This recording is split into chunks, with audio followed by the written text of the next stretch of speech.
Across the Spanish Main. Chapter 1.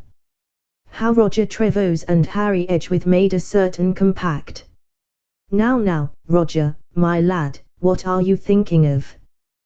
These words were addressed to a tall, fair young man of about 18 or 19 years of age, who was standing on Plymouth Hoe, gazing earnestly at the Sound and the evolutions of certain vessels which had just entered it round Penley Point.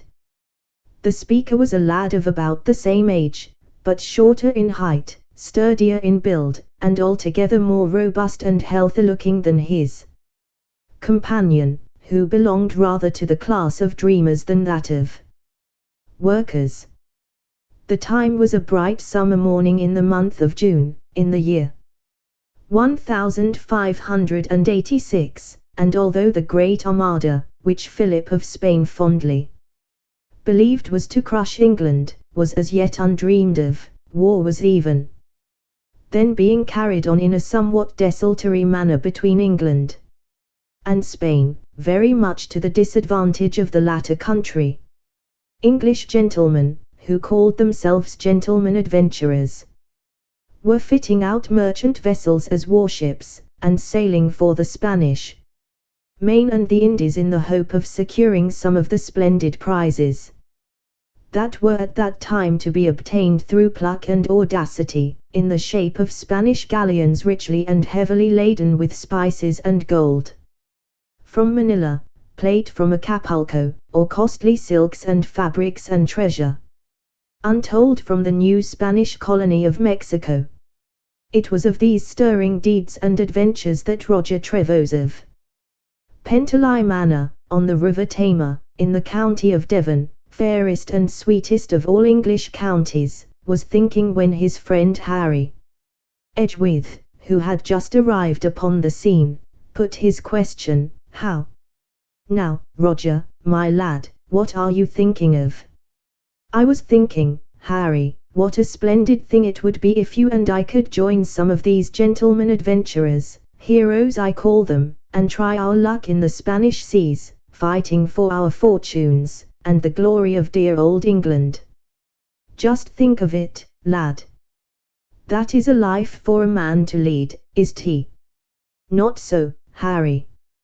Penteley Castle, as you know well, is heavily mortgaged, and my poor father and mother are very hardly put to it to make sufficient money to keep the old place up, and what would be more fitting, Harry, I ask you, than for the only son, the heir to those fair estates and that grand old mansion, to sail in some ship going to the Indies, and endeavor to retrieve the fortunes of his house? Think for a moment, Harry. Who knows but that we might sight some rich Spanish galleon, laden almost to the water's edge with plate, and, having sighted her, chase and capture her? Why, a share of one of those splendid cargoes that the plate galleons carry would probably be sufficient to enable me to restore the fortunes of the dear old home, pay off its mortgages, and free my dearly loved parents from the load of care that is now oppressing them." "And that," continued Roger, becoming wildly enthusiastic, "need not be the finish of it all. With some of the money I could and would fit out an expedition of my own, and sail for the Indies on my own account, and perhaps return with my ship more richly laden than any ship has ever been before, and my name would ring through England, I should be given honors, perhaps be called to court, and who knows, Harry, where I should stop? Why, lad, it is enough to fire the most sluggish blood, let alone mine, which is hot enough, God wot, as is that of all the Trevose family." Roger," answered Harry, "but have you well weighed the risks? Have you thought of what your parents would feel if you left them all alone to go to the Spanish Main, whence, perchance, you would never return? Remember, lad, you are their only son, and heir to the old estate and manor, and think what they would feel did you never come back." "Harry," replied Roger, "never, never have I seen or met your equal for caution. Why prate, lad, of what might happen? Think rather of what is certain to befall, and that is that I shall come back a rich man, rich enough to enable me to realize all my wishes and ambitions.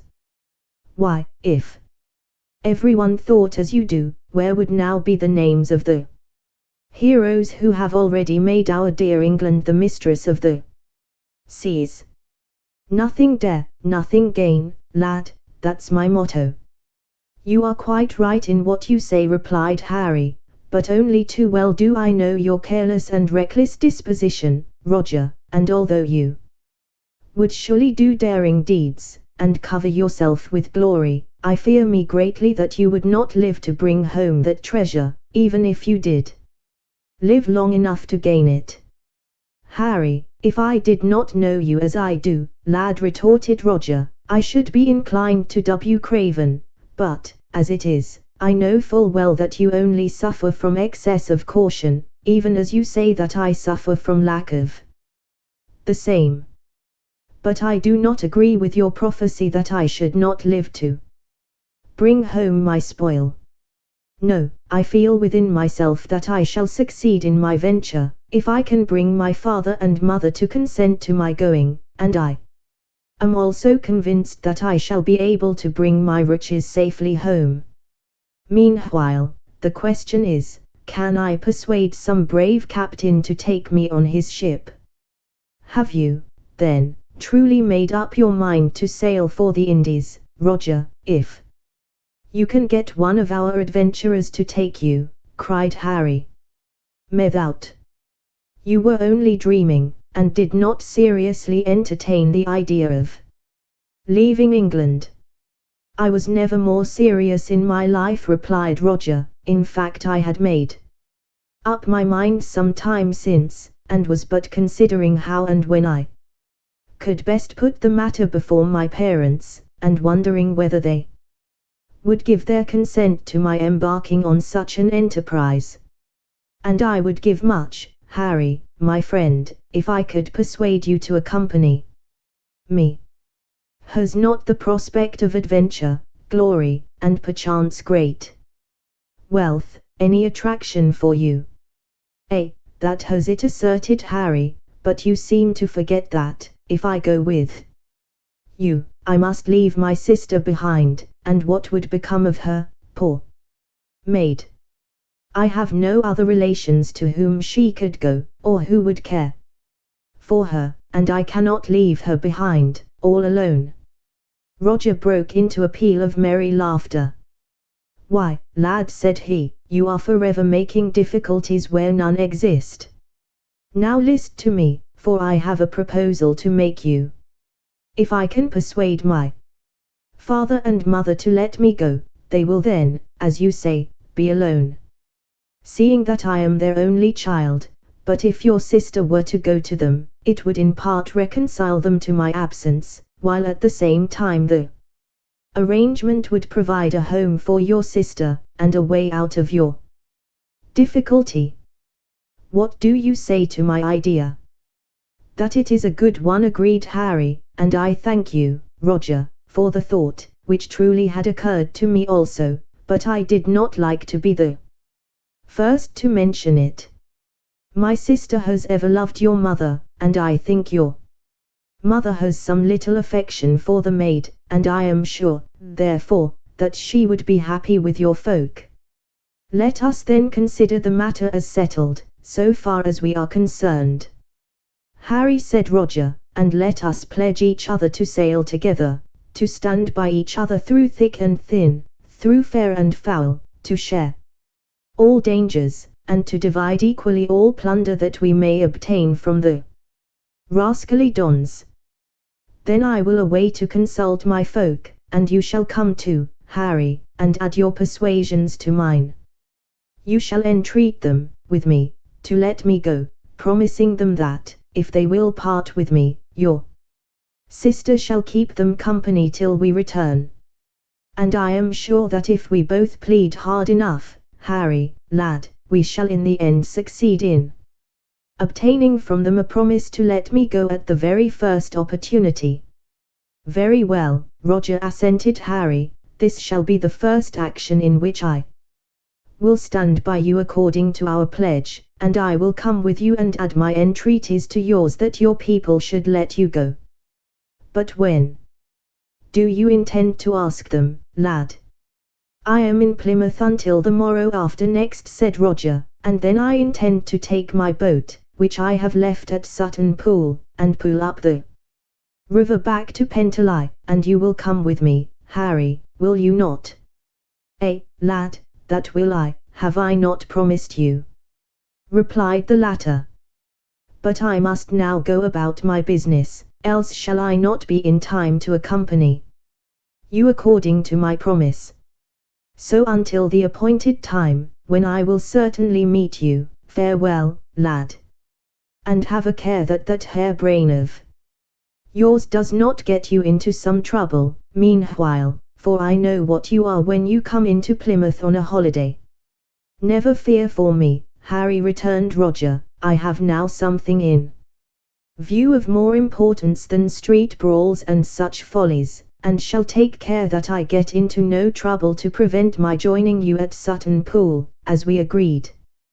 With these words the two lads separated, Harry returning to his home to break the momentous news to his sister, and elicit her views concerning the proposed expedition, and Roger proceeding to the house of his uncle, a worthy mercer of the town, with whom he was staying during the holiday which he was at that time taking in Plymouth.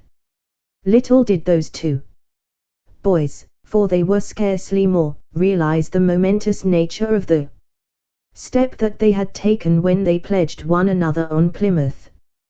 Ho! Could they but have foreseen the wild and terrible days, the awful sights, the hardships and privations, which lay before them, and through which they would have to pass ere they might return to their native country, it is highly probable that they would not have started on their expedition at all. Or, if they had done so, it would have been with far heavier hearts and more serious faces than they carried at the time when they made their compact to stand by one another through fair and foul, through thick and thin, as they phrased it, that morning on Plymouth Hoe. Chapter 2. How they left Plymouth at dawn on the 21st day of July, 1586. At the time appointed the two friends met as agreed, and, taking the small boat belonging to Roger, which he had left at the boat stairs in Sutton Pool, they pulled up the river Tamar, arriving in due course at Roger's home, Penteley Manor, or Castle, as it was called by the country folk round about. Harry, as Roger's best and dearest friend, was always welcome there. It was, in fact, almost as much his home as was his house in Plymouth, where he lived with his only relation, his sister Mary, on whom, be it whispered, Roger had already begun to look with eyes which had somewhat more in them than mere friendship. After the two lads had had a meal, which they sorely needed after their long pull, Roger intimated that he desired to speak to his father and mother in private, so they all three moved to an adjoining room. Said Roger, "My dear father and mother, I have for some time been of the opinion that I am only wasting my days at home here doing nothing, and have long been wishing to speak to you both about the matter. While I was on my holiday in Plymouth I heard of nothing but the adventures and exploits of those men who have gone to the Indies and the South American coast, and of their success in arms against the Spaniards. To my mind there is no occupation so befitting an English gentleman as that of taking up arms against our natural enemies, the Spanish, and also it is quite clear to me that huge fortunes are to be won in this grand game of war, while you both know, as well as I, in what great need of money our house stands at present. So a few mornings ago I finally determined that, If I could obtain your consent and permission, I would enter into the profession upon which I have set my heart, without further delay. And as Cavendish is sailing very shortly for the Indies and the Spanish Main, I think it would be a good plan for me to sail with him if he can be persuaded to take me. I have spoken with Harry on the matter, and he has agreed to sail with me, while, as some compensation for my loss to you, he will leave his sister Mary, of whom I know you are very fond, with you, to be in your safekeeping until our return, which God grant may be not only with honor and glory, but also with sufficient money from prizes to enable us to retrieve the fortunes of our house. You may perhaps think that I am too young, and had better wait for a few years, yet Cavendish himself is only 26, and he is not only joining an expedition, but is actually captain of it. I think, therefore, that I am quite old enough to be one of the members of his crew, and if I show any promise, and work hard, as I fully intend to do, no doubt Cavendish will soon promote me to some post under him as an officer of rank, suitable to my age and ability. This, then, is what I have wished to speak to you about, and now, having told you all my wishes, I beg that you will let me go. It is needless to say that this sudden news of Roger's determination came as somewhat of a blow to his parents, especially his mother, who was very much against her son adopting a profession in which there was so much danger. Roger's father, however, looked at the matter from a more practical and business point of view, being fully aware that what Roger had said about the glory, honor, and riches to be won by a brave man at sea at that period was perfectly true, and, although loath to lose his only son, he saw quite clearly that the lad had fully made up his mind to go to sea, even before speaking about the matter, and that if he were forbidden he would take kindly to nothing else. So he promised Roger that he would talk the matter over with his wife, and that in due time they would let their son know their decision, possibly in the course of the day. Roger's mother, as might be expected, raised all the opposition she could to his going away, but her husband pointed out to her so clearly the advantages to be gained that eventually she gave way, and consented, with many tears, to part with her boy. She found some slight consolation, however, in the fact that Mary Edgeworth would be with her during Roger's absence, for she knew that Mary would be to her even as a daughter, and would help, in some measure, to fill Roger's place until he returned. His father accordingly communicated to Roger the result of his talk with his wife, and the latter, being a high-spirited young fellow, was naturally greatly elated thereat, and plied his father with questions as to when he might be allowed to leave, and how the adventure was to be brought about. There was a good deal to be done, however, before Roger and Harry could get away. Clothes had to be bought and packed, and Roger's father had to make enquiry as to whether Mr. Cavendish could find room in his ship, and, if so, whether he would take the two lads. All, however, proved satisfactory in the long run, and Roger and Harry were ordered to be on board Cavendish's ship, the Stag Royal, on or before the 20th day of July. This left the two boys about a month in which to complete their preparations before the day of sailing came round, and, needless to say, the time lagged most painfully for the eager young adventurers, although to Roger's parents it seemed all too short. Meanwhile Mary Edgeworth had come up to the manor, and was safely installed there, and the last week before the date of sailing soon came round, both boys being in a perfect fever of enthusiasm and delight at the prospect of leaving England to fight the Spaniards. On the eve of their departure Roger's father presented Harry and Roger each with a splendid new rapier, the blades of which were made of the best Toledo steel, of so fine a temper that it was possible, without injury to the weapon, to bend the point round until it met the hilt, the blade springing back, when released, to its original position and shape.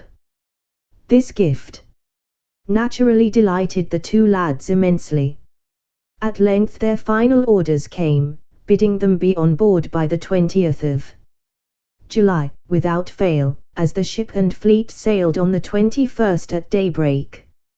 Roger and Harry accordingly packed their belongings, and, girding on their new swords, started down the river early the next day, accompanied by Roger's parents and Harry's sister, all of whom were anxious to see as much of the two lads as possible before they left.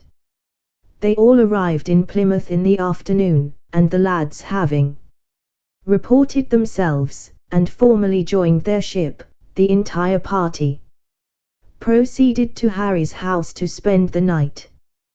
They all rose in the early hours of the next morning, and the last farewells were said upon the quay, while the boat from the Stag Royal remained alongside to convey them to the ship. Roger's mother wept copiously, and fervently prayed that her son might return safe and sound, while his father, less demonstratively, shook hands with him and gave him his blessing, in the form of a husky "God keep you, boy." Mary Edgeworth embraced her brother affectionately, and it must be said that all the tears she shed were not for Harry alone. It is certain that many of them were evoked by the thought that she was also parting from Roger. At length the two lads stepped down the quay stairs into the boat, each looking rather fixedly in front of him as he battled with a peculiar choking sensation in the throat, but they gripped their swords tightly, striving to gain courage by the touch of them, and managed to keep back the tears which threatened to overflow, and when halfway to the ship they were able to turn round and wave farewells to the three people still watching from the quay. Chapter 3. How Roger and Harry took part in their first sea fight. The squadron, headed by the ship of Cavendish himself, the Stag Royal, was well on its way to the Indies across the Atlantic, having taken in wood, water, and stores at the Western Islands. Roger and Harry, by this time quite recovered from their first seasickness, were fast asleep in their bunks, it being their watch below, when they were aroused by a cry on deck of "Sail ho!" followed by the question in another voice, "Where away?" "Right ahead, sir," came the reply. "She seems to be a large ship, and Spanish by her rig." This was quite enough for the two lads, who, springing out of their berths, dressed with all possible speed and ran up on deck. When they arrived there, however, there was nothing to be seen from that level, but 20 pairs of eager eyes were looking out from the forecastle head, anxious for the first glimpse of the stranger, who was nearly certain to prove an enemy, and therefore a prospective prize. Presently a voice exclaimed, "I see her, I see her, there she is right ahead of us." And at the same moment another hail floated down from the masthead, "Sail ho!" again, and several of them. By this time both Roger and Harry could see the topsails of the ship first sighted, and their hearts beat fast at the prospect of a coming engagement. "How many sail can you make out?" shouted the officer on deck. "I can see 4 more, besides the one we sighted first, sir," came the reply, "and the ships look to me like a Spanish fleet sent out to intercept us, for they seem to be hove to and waiting for something." "That is well," replied the officer, smiling at Roger, "let them only lie to until we reach them, and there is not much doubt that they will get something in the nature of an extremely disagreeable surprise." Now the fleet of Cavendish consisted of 3 ships only, the Stag Royal, on board which were Roger and Harry, with Cavendish himself, she being the flagship of the little squadron. Behind, at a distance of about half a mile, came the Elizabeth and the Good Adventure, close together.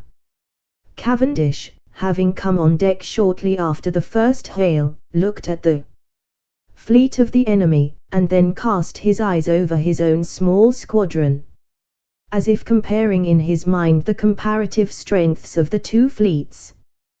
Then he gave the order, "Prepare the ship for action, men, clear the decks, get the hammocks rolled up and triced along the bulwarks, open the powder magazine and get powder and shot on deck, and see that the captain of every gun has a plentiful supply of each.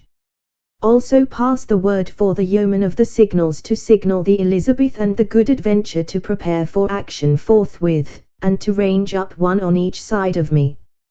Having given these orders, and seen that the men hastened to carry them out, Cavendish turned to Harry and Roger, who were standing together anxiously looking ahead at the 5 ships, which were growing larger and more distinctly visible to the eye every moment. "Well, young gentlemen," said he, "I mean to engage those 5 ships that you see yonder, and so will you get your first taste of the adventure you have come to seek. See that you bear yourselves bravely, remember you are fighting for your queen and the honor and glory of your country. This coming engagement is going to be no child's play, you may take my word for it. They are 5 vessels to our 3, and are more heavily armed and of bigger tonnage than are we, by the look of them. But fear not, young men, faint heart never won fair enterprise, and if we should beat them, as I am certainly determined that we shall, doubtless you will have a handsome booty to handle after the battle. Yet will it be hard fighting, and I trust that not only you two, but every man on board these good ships of mine will do his very utmost." With these words Cavendish turned away, and went aft to give further orders. Meanwhile the other 2 ships of his squadron, in answer to his signal, had crowded on more sail, and were fast closing up, one on either side of the flagship. The hulls of the 5 Spaniards were now quite plainly to be seen, and it was observed that they were all prepared and waiting to give battle. Having slightly altered their formation since sighting the English, in order to secure what they thought was the best position for fighting their opponents. They were by this time about 2 miles distant, and had formed themselves into 2 divisions, in the order now known as column of line, ahead, and were evidently expecting the English ships to run in between the 2 squadrons thus formed, trusting thus to be obliged to use only one broadside of each ship, while the English would be compelled to use both, the idea of the Spaniards being that with this formation the English would pass between them one at a time, and while each English ship would use both broadsides upon entering the lane between the 2 Spanish squadrons, she would be thereafter exposed, with empty guns, to the fire in succession of the 5 Spanish ships, that is to say, the 2 ships in line ahead on the one side, and the 3 in the same formation on the other. But if they imagined that the English were going to walk open-eyed into such a simple trap as that, they were vastly mistaken. Cavendish saw at once what tactics the enemy anticipated that he would adopt, and immediately made up his mind to checkmate them by following a totally different line of action, and accordingly he promptly signaled for his other 2 captains to come on board. This they did forthwith, and, taking them into the cabin of his ship, he briefly and hurriedly explained to them the maneuver he intended to adopt to outwit the Spaniards. This explanation was soon made, and the 2 skippers immediately returned to their respective ships. The 2 squadrons had by this time arrived within gunshot of each other, and Harry and Roger, eager though they were for the fight to commence, were yet conscious of a peculiar feeling, something akin to fright, in extenuation of which it must be remembered that neither of the boys had ever been in action before. It was now half an hour after midday, and one bell sounded on the 3 ships of the English fleet. At almost the same moment, and before the sound of the bells had died away, the first shot in the action was fired by the Spaniards. Harry, who was watching the starboard line or division of the enemy, saw a flash, and immediately afterwards heard a whizzing sound, followed from somewhere over his head by a sharp crash. Then a shower of splinters fell round him and Roger, who was standing close by, while immediately following this, down the wind came the dull boom of the explosion. Roger looked aloft to see what damage had been done by the shot. It was not very much. The foretopmast showed a white mark where a piece had been neatly gouged out of it, and a few ropes were severed, but nothing serious had happened. In accordance with Cavendish's orders, no shot was fired in return by the English fleet, and presently, as they were about half a mile from the foremost Spanish vessels, a very hurricane of smoke and fire burst from as many of them as could bring their guns to bear on the little English squadron. There was a crashing and crackling all round, and Roger and Harry involuntarily winced as the round shot came flying through the bulwarks, and spars and splinters came tumbling and flying all around them. From behind them there came a shriek, as some poor wretch met his death wound, and from across the water more shrieks were heard, announcing that theirs was not the only ship that was struck. "First blood to the enemy," shouted Harry to Roger through the turmoil of crashing wood and the shrieks of wounded men. "Yes," replied Roger, "but I wish they would give us orders to fire. This plan of sailing along without making any reply to the enemy's guns is unnerving me, and it seems to me that if we are fired upon much longer without replying we shall have no men left in condition to fight when we get alongside the enemy." "Never fear, Roger," replied Harry. "Cavendish knows what he is about, and I think I see, even now, what maneuver he means to execute." The 3 English ships were now heading as though they indeed intended passing between the 2 lines of the enemy's squadron, and had so far fired not a single shot. Suddenly, however, when only separated by a few hundred yards, the English changed their course 2 or 3 points to port, and headed for the starboard side of the 2 ships, which constituted the right-hand line of the Spanish fleet. Thus the 3 English vessels were for a few minutes opposed to only 2 Spanish ships, the 3 others being unable to fire except through their consorts. This maneuver compelled the other 3 ships to leave their present berths and run before the wind, afterwards tacking before they could range up on the opposite side of the English fleet and so bring their guns to bear. But during the time occupied by this movement, the English ships were by no means idle. Upon ranging up alongside the 2 Spanish vessels, the sails of the English ships collapsed as if by magic, the halyards being let go and the clewlines manned, and, as the craft lost way, grapnels were thrown, and the ships were secured alongside 2 of the Spaniards. At that period the Spanish war vessels were built with flush decks, that is, their decks were level fore and aft, and without bulwarks, and were of much greater length than the English vessels, which were short, and therefore more easy to maneuver than the Spaniards.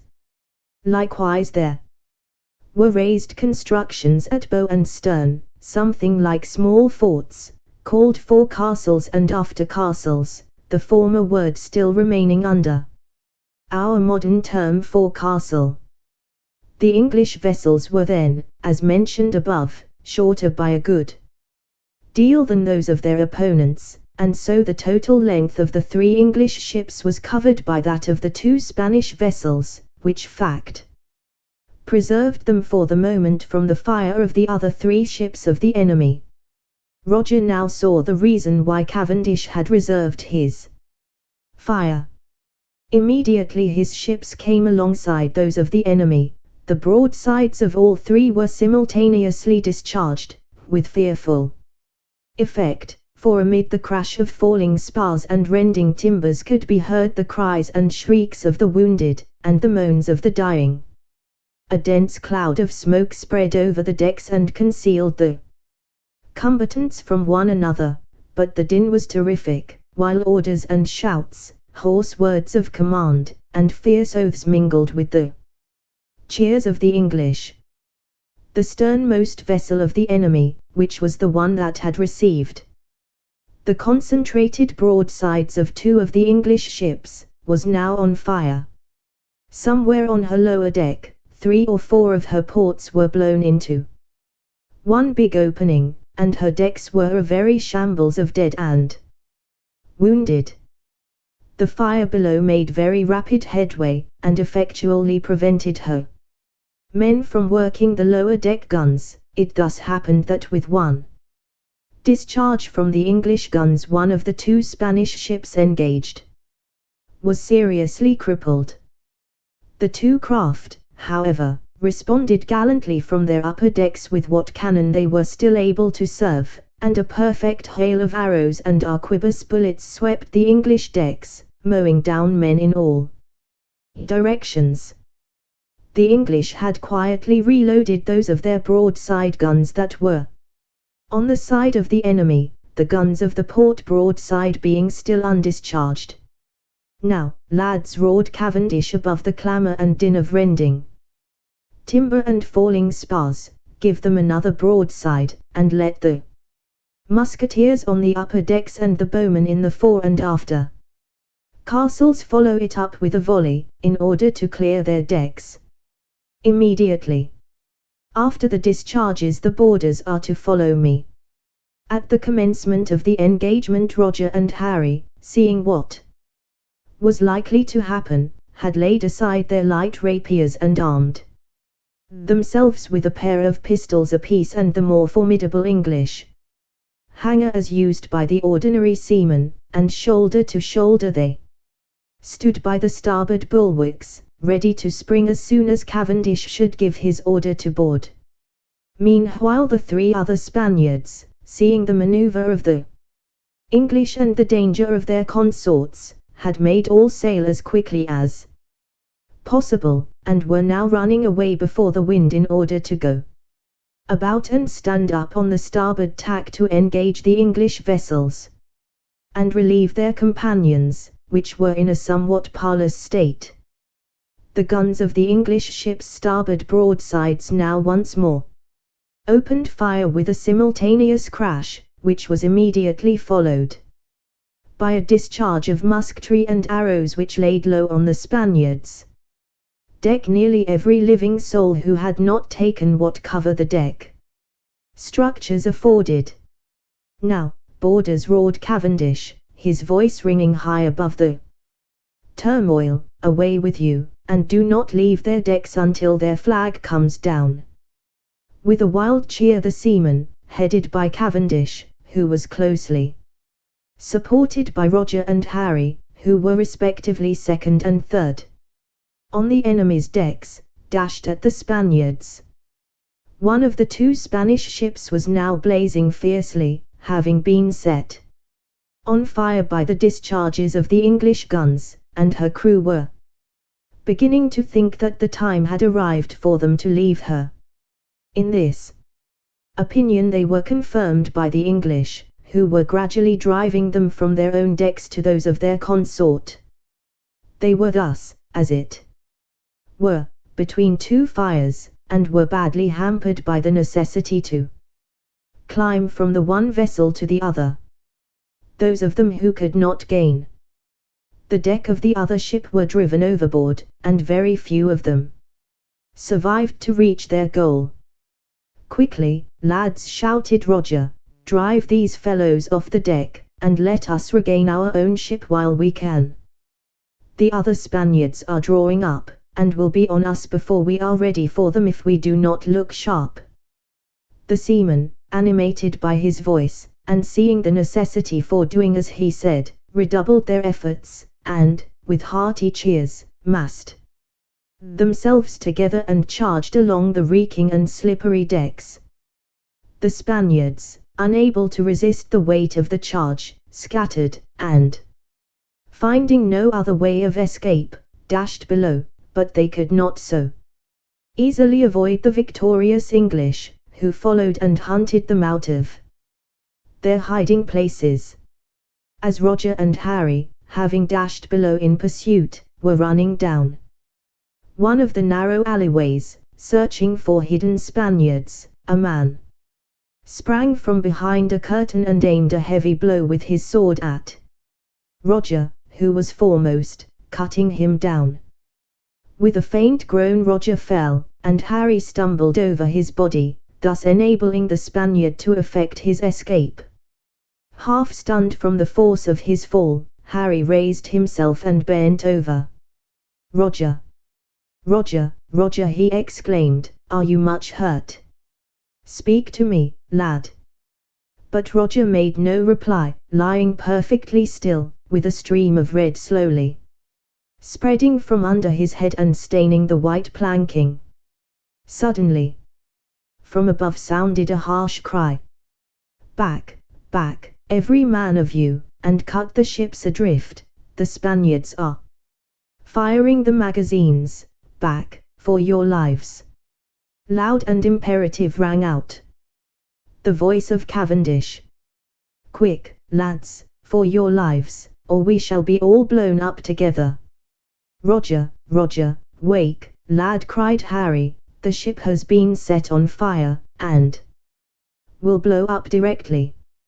Heavens, what can I do?" But Roger never stirred, so, as there was nothing else to be done, Harry took his body under the arms and began to drag him along toward the nearest hatchway. At this moment the broadsides of the English again rang out, showing that the other 3 Spaniards were drawing up, and were within gunshot. Meanwhile, on board the Spanish ship no sound was to be heard save the roar and crackle of the flames, as Harry, putting out all his strength, lifted the inanimate body of his friend to his shoulder, and plunged along the passage through the blinding and suffocating smoke. He was dashing forward, holding his breath as much as possible, with his eyes smarting with smoke, and feeling as though they would burst from their sockets, when he crashed up against some obstacle, dropping the body of Roger from the force of the contact. A puff of fresh air now blew the smoke aside for a moment, and Harry saw what was the cause of his stoppage. His way was blocked by a stout oaken door, that had evidently been closed by some seaman when he retreated upon hearing the alarm that the magazine was in danger of being fired. Harry dragged frantically at the handle and turned it wildly, but in vain. The door was secured on the other side by some kind of spring latch, and escape seemed impossible. The smoke meanwhile was momentarily becoming more and more dense, and it was now an agony to breathe, while every second of delay meant awful danger, and Roger seemed to be rapidly bleeding to death for want of attention to his wound. Harry looked round for some instrument with which to force the door, and his eye fell upon a handspike, probably dropped by some flying foe. Seizing this, he smashed madly at the door, till at length the panel splintered under his frantic blows. Then, putting his hand through the opening, he felt for the latch, found it, and the door opened at his touch. Once again raising Roger in his arms, he staggered blindly along, and at last, bleeding from contact with splinters, and his hands almost raw with wielding the handspike, he reached the foot of the companion ladder and dashed up it with his still inanimate burden in his arms. On reaching the deck he saw that the grapnels had been cut, the 3 English vessels had drifted some hundreds of yards away, and were even then engaging the 3 other Spanish ships which had come up. And the air was again full of the roar of cannon, the crashing of timbers, falling of masts, shrieks, groans, cries, orders, and imprecations. The Spanish ship which had been in company with the craft that caught fire had vanished, and only a few timbers and fragments were floating on the surface. She had evidently been sunk by the terrible fire of the English guns. The ship on which they now were, the Maria Dolorosa, was by this time a spouting fountain of flame, from her bows as far aft as her mainmast. Her guns were exploding one after another as the fire reached them, and added their thunder to the already awful din. Harry raised his voice, and shouted over the water with all the power of his lungs to the English ships, but the continued roar of the cannon, mingled with the rattling crash of musketry volleys, the shouted commands of the officers, the hoarse outcries of toiling and fighting men, and the crash of rending wood as the broadsides tore their way into the vitals of the reeling ships effectually drowned his outcries, while everybody was far too busily engaged to notice his critical situation. "Ah, Roger," said he, apostrophizing the inanimate figure that lay at his feet as he stood at the extreme edge of the poop, in order to be as far away from the furnace heat as possible. "Ah, Roger, I fear, dear lad, that our lives are coming to an end even before we are fairly launched on our adventures." "Oh, why cannot they?" At this moment there was a roar as if all earth and heaven were dissolving in chaos, and Harry, feeling as if he were being whirled downward into everlasting night, knew no more. The fire had at last reached the magazine. Chapter 4. What happened to Roger on board the Gloria del Mundo?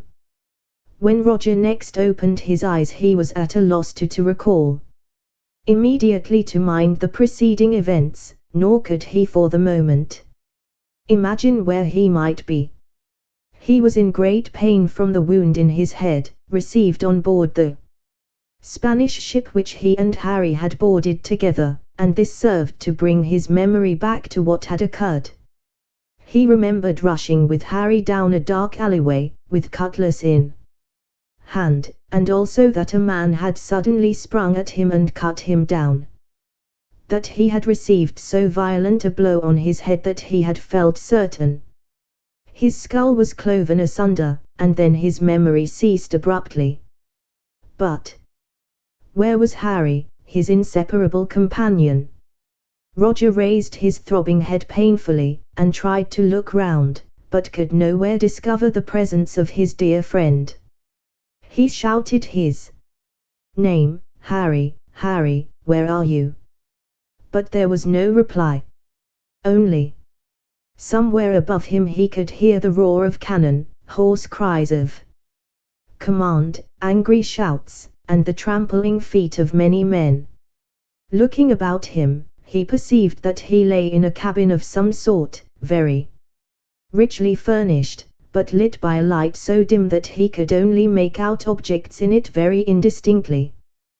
There was no porthole or skylight of any description in the apartment, which led him to the conclusion that he must be in some room far away below the waterline. This impression was heightened by the fact that exterior noises came to his ears muffled, as by distance.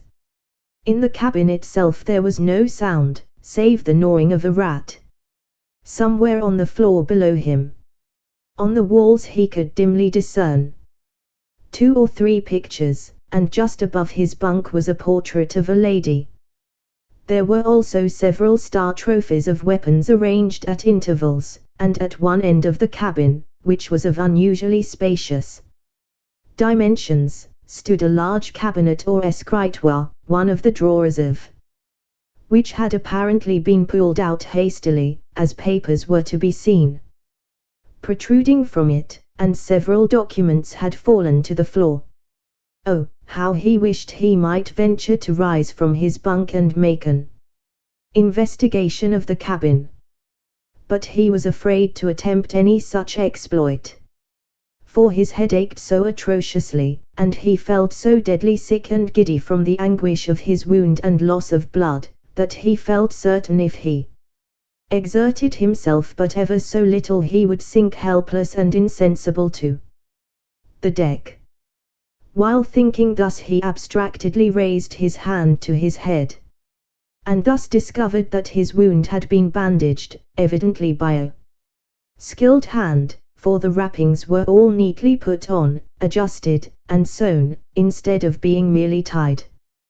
This was so far satisfactory, for it seemed to point to the fact that he had fallen into friendly hands, although his returning senses enabled him to come to the conclusion that he must certainly be aboard a Spanish ship. With a sigh of relief he was preparing to pull the coverlet over him and lie down once more, when his ear caught the sound of footsteps approaching.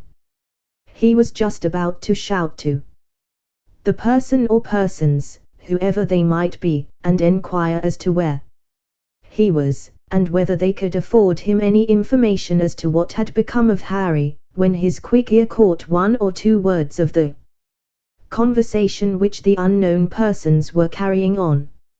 It was in Spanish.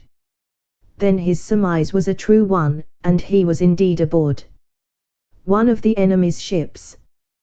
With a stifled cry he flung himself down in the bunk, and pulled the coverlet over him once again, closing his eyes, and simulating heavy breathing, in the hope of persuading the newcomers that he was in a deep slumber. He was only just in time, for as he composed his limbs into a comfortable position, in the event of the strangers making a lengthy stay, two men entered. Roger looked at them from between his nearly closed eyelids and saw that both were tall men, slender and dark, both wearing long black mustachios and closely trimmed beards. Roger happened to possess a slight knowledge of Spanish, and was thus able to gather the meaning of at least part of their conversation. With one accord they approached Roger's bunk and leaned over, looking at his face. "He sleeps," said the elder of the two men. "Well, let him sleep as long as he will," replied his companion sardonically, "for it is little enough sleep the young heretic will get when once he is delivered over to the Holy Inquisition." Roger shuddered. He had heard quite enough of the methods of that institution to understand the significance of the words.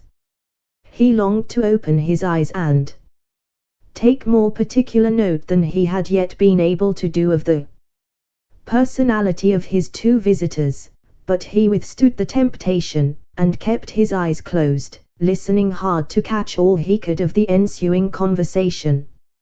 "And what, Alvarez, are the captain's orders with regard to the boy?" said the elder man, whose name, it transpired, was de Soto.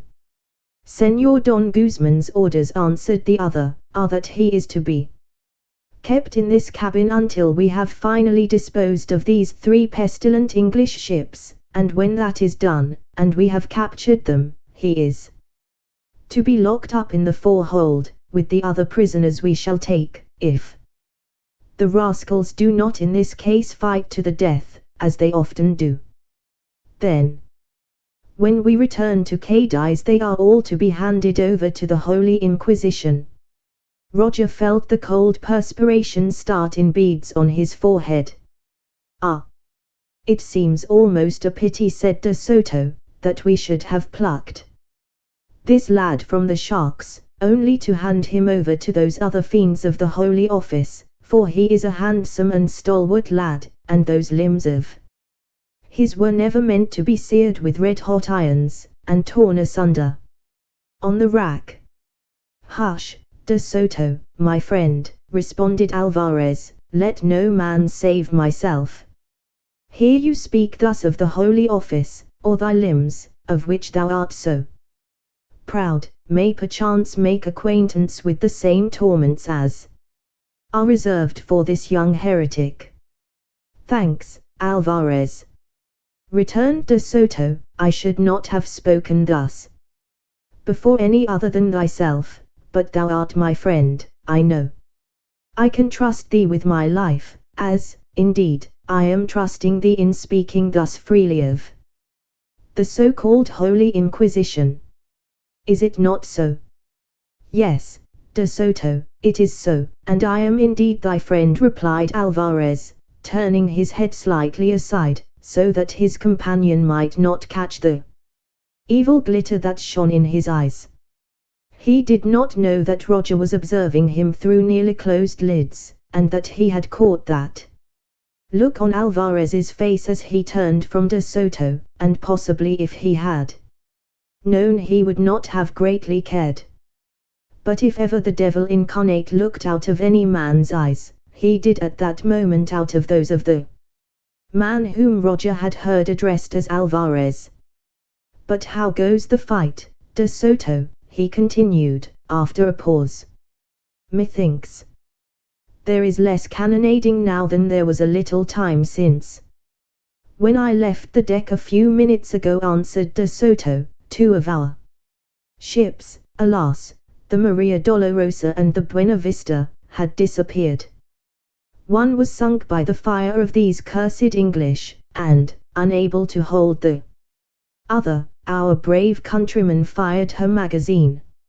I expect this young heretic was on board the ship that blew up, for just before the explosion came I thought I saw two figures on her poop, one of whom was standing up, while the other was lying on the deck at his feet. I think the one who was lying down must have been our friend, here. What became of the other I know not, but he was doubtless either drowned or swallowed by one of those same sharks from which we only just rescued this lad in the nick of time. He will live, I fear, to wish that we had left him to them. As for our other three ships, they were engaging right valiantly those of the enemy, and beating them down too, but these cursed islanders seem to know not when they are beaten, and I doubt me that our victory will be at all an easy one. As for them, although the ship of Cavendish has lost all her masts, her hull is almost intact, thanks to our wretched gunnery, and there she now lies on the water, unable to move, it is true, but, like a wounded lion, all the more dangerous for being wounded. But the Gloria del Mundo is giving her all attention, and she will be compelled to strike to our heavier broadsides ere long. Our other two vessels, El Capitan and Salvador, are engaging the remaining ships of the English squadron, and the moment cannot be far distant when they will all surrender to the flag of His Most Sacred Majesty, Philip of Spain, the invincible flag, the flag of the Empire of the Old World and the New, concluded De Soto. So, thought Roger to himself, it would appear that I am on board the Gloria del Mundo, and that the action is as yet undecided. But Señor De Soto is, I imagine, somewhat mistaken if he seriously believes that Cavendish will surrender his ships, rather will he let them sink with colours flying. I will not believe that the flag of England, the mistress of the seas, is this day destined to dip to the blood and gold flag of Spain. And the end of the fight, I will wager, is not only farther off than this good De Soto suspects, but it will also have a different ending from what he looks forward to, or my name is not Roger Trevose. I believe the lad is awake, said Alvarez, I could almost swear he moved just now. Both men bent over Roger, who had involuntarily stirred upon hearing that these two anticipated the surrender of the English. No, dissented de Soto, I think he still sleeps. You must have imagined it, Alvarez. The glitter came again into the eyes of the latter, as he replied, de Soto. My imagination is not, when suddenly the roar of cannonading again commenced, drowning the remainder of the sentence. Then came a shock that made the stately vessel reel throughout the whole of her massive fabric. There was a rending and grinding of timber, and a frightful crash on deck announced that one of the masts had come down. Roger heard distant cheers, and knew that his prognostication that the end had not yet come was correct. Evidently the English had repeated the maneuver that they had so successfully practiced earlier in the day, and laid their ships alongside once more. Musketry, pistol shots, shouts, groans, the clash of steel, a perfect medley of sound floated down from the deck above and through the open cabin door. Quick, Alvarez, on deck, roared de Soto, plunging out of the cabin. The English have laid us aboard, and will have the ship if we are not careful. Alvarez was in no wise behindhand. Snatching his sword from its sheath, and clutching a pistol from the table as he went, he followed de Soto on deck. Roger attempted to get out of his bunk, with the idea of joining his friends on deck and taking part in the fight, but he fell back on his mattress, weak and giddy from the attempt. What would he not give to be able to go on deck at this moment?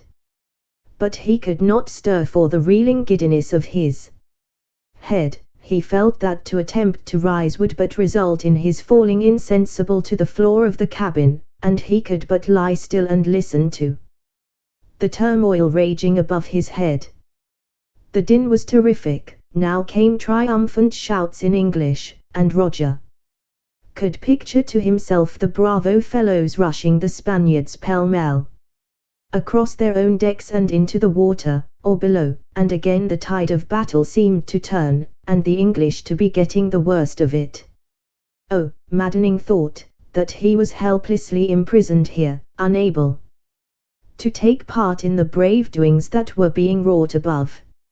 Little by little the shouts and fierce cries died away.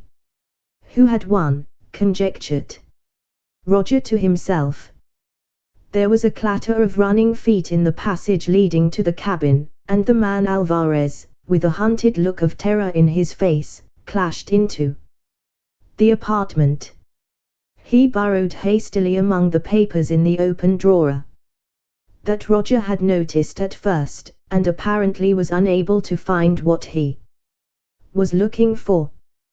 Caramba, he ejaculated, what has de Soto done with those papers? He tore the remainder of them from the drawer with a curse, flung them on the floor, and, dropping on his knees, hastily turned them over one after another as they lay there. Now for some time Roger had been vaguely conscious of a peculiar sluggish movement of the ship as she heaved on the swell, and the sight of Alvarez's haste suddenly brought the ghastly truth home to him. The ship was sinking. I must wait no longer, muttered Alvarez to himself, or I shall be drowned like a rat in a trap, in company with that young heretic there in the bunk. I wonder whether by any chance de Soto has taken those papers himself. Carajo. Now I remember. When we came in together to look at the English whelp, the drawer was open. Without doubt de Soto has them. Well, never mind, I will have them from him before I have finished with him. I can recall all he has said about the Holy Inquisition, and, if that is not enough to condemn him, I can easily enough invent something else, but have those papers from him before he dies, I will. Perhaps, when he is in the hands of that Inquisition he hates so much, he will be willing to surrender those documents to his dear friend Alvarez, if that friend promises to rescue him from further torment. And now for the English cup, he continued, rising to his feet and drawing his dagger from its sheath. Once again came that sickening lurch, accompanied by the sound of washing of water close at hand. The ship was fast settling down. "No," murmured Alvarez, "I cannot wait. My life is too valuable to me to risk it even for the pleasure of slaying an Englishman, and the sea will soon send the youngster to the nether world." And he rushed from the cabin, leaving the papers and charts strewn on the floor at the foot of the escritoire. By this time Roger was pretty fully awake to a knowledge of his great and pressing danger. Here he was, weak and dazed to the point of utter helplessness, on board a fast-sinking ship, with none to render him aid, and feeling quite unable to move without it. "Oh, God help me!" he moaned. "What a miserable death to die! Harry! Harry! Harry!" he cried distractedly, "come and help me, I am here below. Drowning! Help! Help!" There was no reply, but a sound that he had heard before without attaching much importance to it now forced itself upon his attention. It was the swishing of water, and, looking over the edge of his bunk, he saw that water was already rising fast over the floor of the cabin. Desperation now lent him strength, and, pulling himself together with a violent effort, he slowly and painfully rose upright and put his legs over the edge of the berth. He felt incapable of making any further effort for the moment. Then once more he raised his voice and shouted for help, and this time he fancied that far away in the distance he heard a reply. He shouted again and again, then paused, listening. The answering voice sounded a little nearer. At that moment the ship gave another roll, and to Roger it seemed as though she must founder immediately. There was another sickening lurch, and Roger, convinced that the end had come, went tumbling off the edge of his bunk, and fell flat on his face in about 2 feet of water which was washing over the cabin floor. The shock of the fall displaced his bandages, his wound began to bleed afresh, and, confused as he still was, the idea took possession of him that he was in danger of bleeding to death. Would nobody ever come to take him out of this awful hole? "Help! Help! I am drowning!" he shouted. But this time there was no answering voice. Then Roger once more pulled himself together and began to crawl over the floor, the water splashing round and over him. Inch by inch he neared the door, and then he heard a call, so near that it startled him. "For heaven's sake, where are you, Roger? Answer, man, if you are alive." The voice was Harry's. "Harry," groaned Roger, "here I am, help me quickly or you will be too late, the ship sinks fast." Guided by the voice, Harry soon made his appearance. "Roger, man," he cried, "thank God I have found you. I thought you were gone forever. Can you help yourself at all, lad?" "A little, I think, if you will put your arm round me," replied Roger. Harry flung his arm under Roger's armpits and raised him to his feet.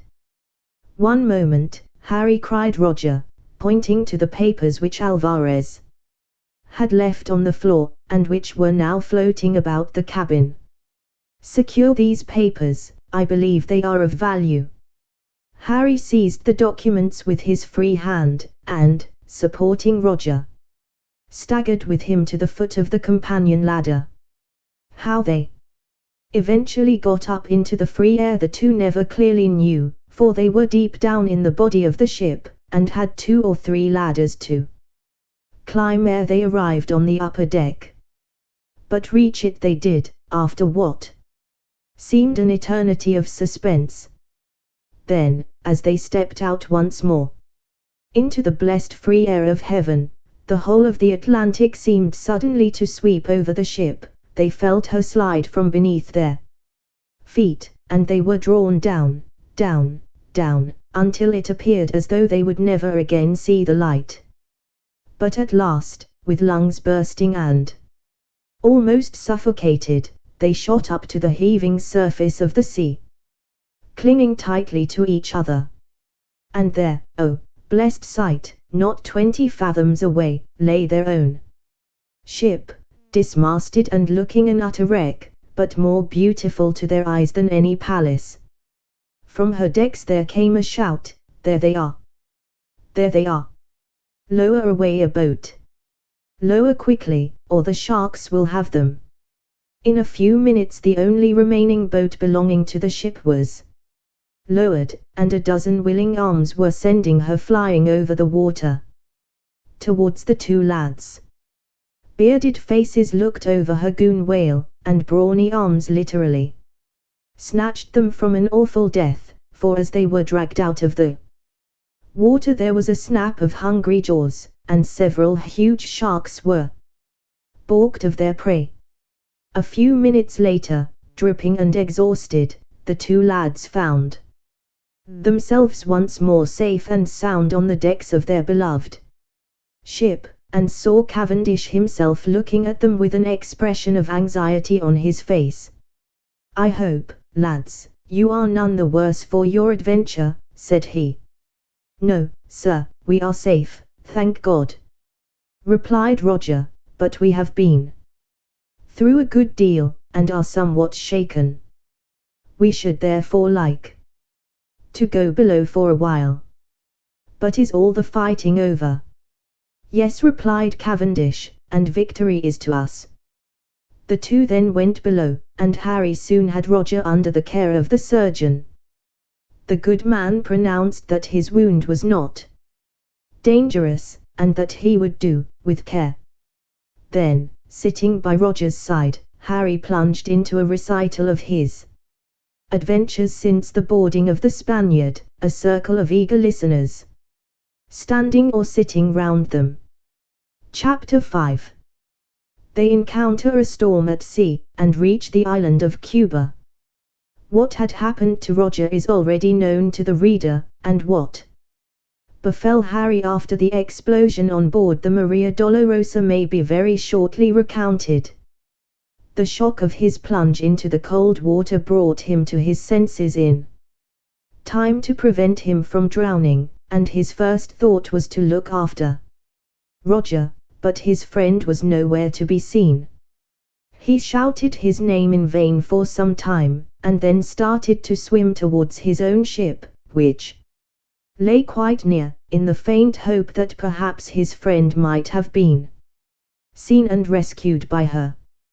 He made enquiries immediately on reaching the deck of the ship, but could elicit no information as to Roger's whereabouts, and everybody on board was much too busy with his own work of fighting the three remaining Spanish ships to pay any attention to Harry. But he could not thus easily resign himself to Roger's loss, and he peered over the lee bulwarks in an endeavour to discover his friend's body, if it were still afloat. He could, however, see nothing of it, and was beginning to fear that he had indeed lost his dear friend and the companion of his boyhood, when from the Gloria del Mundo, the Spanish ship which was nearest to him, he saw a boat lowered, which pulled away in the direction of a floating piece of wreckage which he had not until then noticed. He saw the boat row up close to this wreckage, and take from it a body which appeared to be hanging limply across it, and, looking more intently, he felt almost certain that the body was that of Roger. The boat pulled back to the Gloria del Mundo, and was hoisted on board. If the body was indeed that of Roger, then, thank heaven, he was safe for the time being, but the poor lad was nevertheless still in a very precarious situation, being on board a Spanish ship. Harry could see also that the vessel was in manifest distress, and had apparently not much longer to float.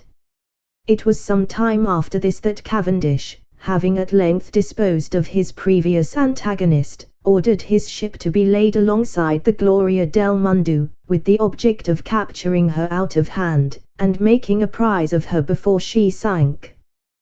This was accordingly done, and the crash which Roger had heard, followed by the cries and musketry, was indeed, as he believed, the result of the English vessel being laid alongside and the rush of the English boarders.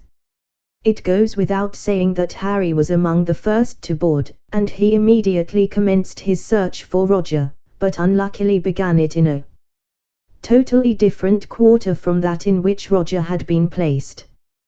The Gloria del Mundo was soon in the hands of the English, but it was found that she was sinking too fast for them to save her, and the boarders were at once recalled. Harry, however, determined not to leave without his friend, and he was therefore left behind when the Englishmen returned to their own vessel. The grapnels uniting the two ships were cut, and at once the craft began to drift apart, Harry being left on board the Spanish vessel searching for Roger. How he found him and rescued him, obtaining possession of certain documents at the very last moment, and hoisted Roger on deck even as the ship swamped beneath their feet, has already been told. Now, as to the result of the action.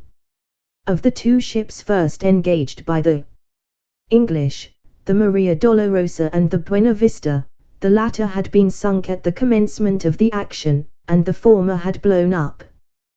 The third ship, the Gloria del Mundo, had sunk. The Salvador and El Capitan were the only two of the Spanish fleet that still remained afloat, and both were fearfully knocked about. The Salvador had lost all her masts, every one of her boats had been smashed to pieces by the gunfire of the English, and her sides were everywhere perforated with shot holes.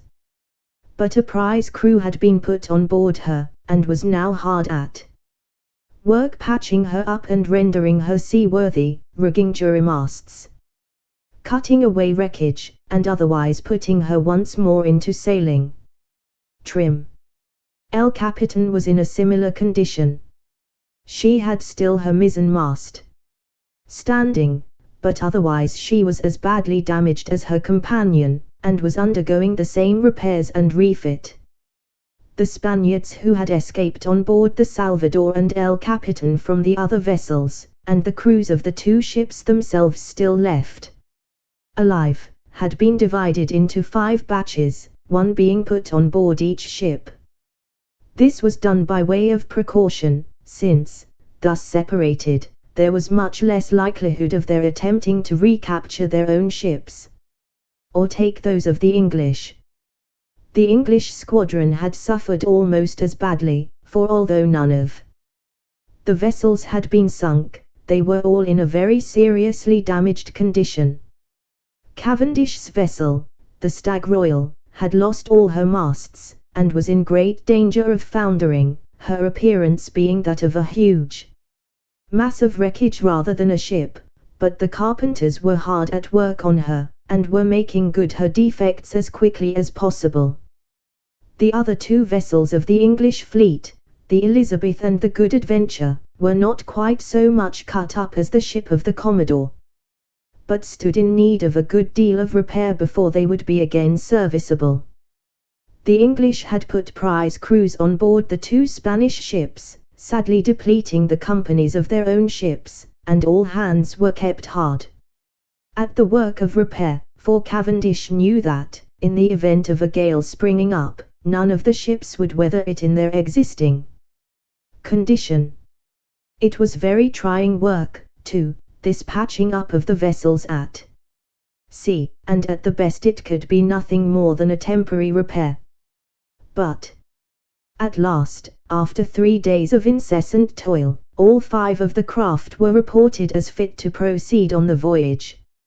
Yet it was agreed that they ought to run for some place where the ships might be beached, careened, and overhauled thoroughly, otherwise they could not be trusted to weather the storms which they would inevitably meet with on their proposed cruising ground, which was the Caribbean Sea. Cavendish therefore summoned a conclave of the captains of his little squadron in the cabin of the flagship, to decide upon some place where they might go to execute the necessary repairs. The charts were got out and laid upon the table, courses were laid off to various places, and the distances thereto measured and calculated, and after some discussion it was decided unanimously that they should run for the West India Islands, trusting that they might meet with no Spanish squadron either on the way or at their rendezvous for overhauling. The place they agreed to make for was the eastern end of the island of Cuba, as this island lay on their direct course for the Caribbean Sea and the coast of Mexico, where they intended to cruise in the hope of picking up some plate-laden galleon from Vera Cruz or Tampico. This island of Cuba was, it is true, a Spanish possession, but it was at this time newly discovered and only very sparsely populated.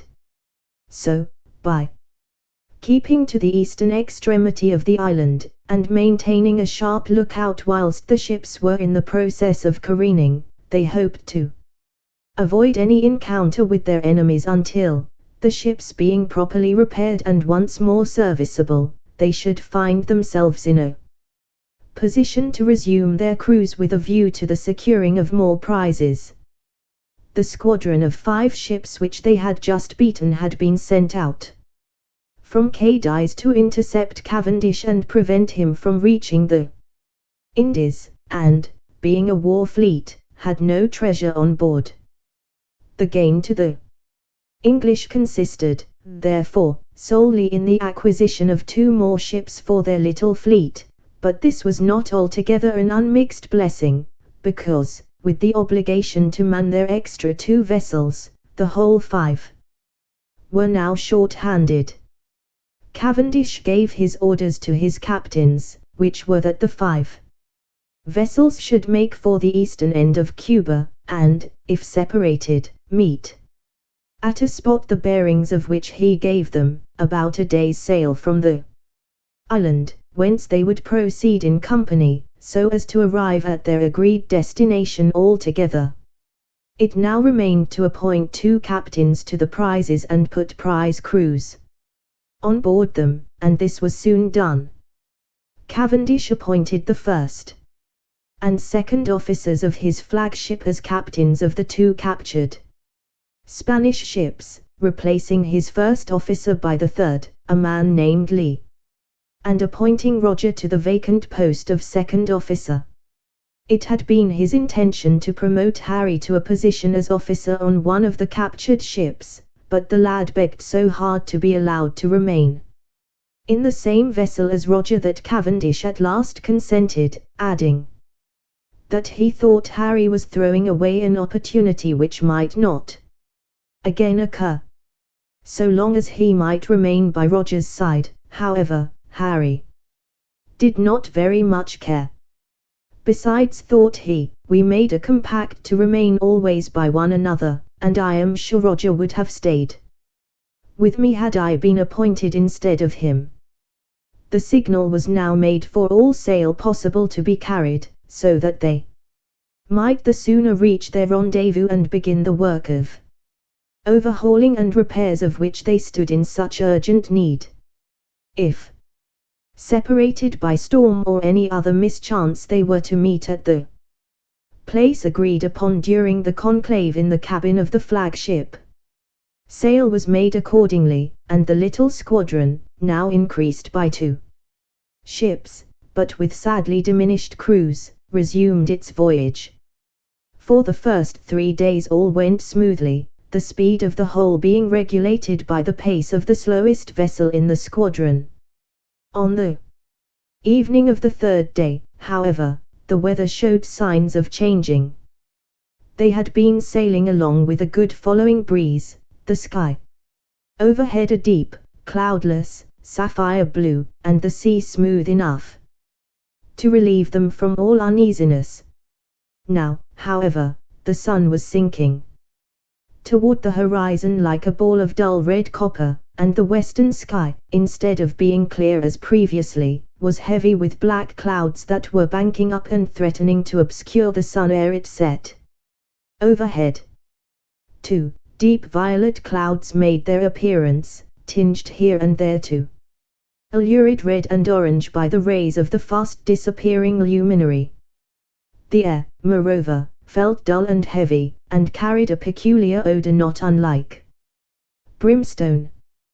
This singular condition of the atmosphere was not without its effect on the men, who felt listless and disinclined to work.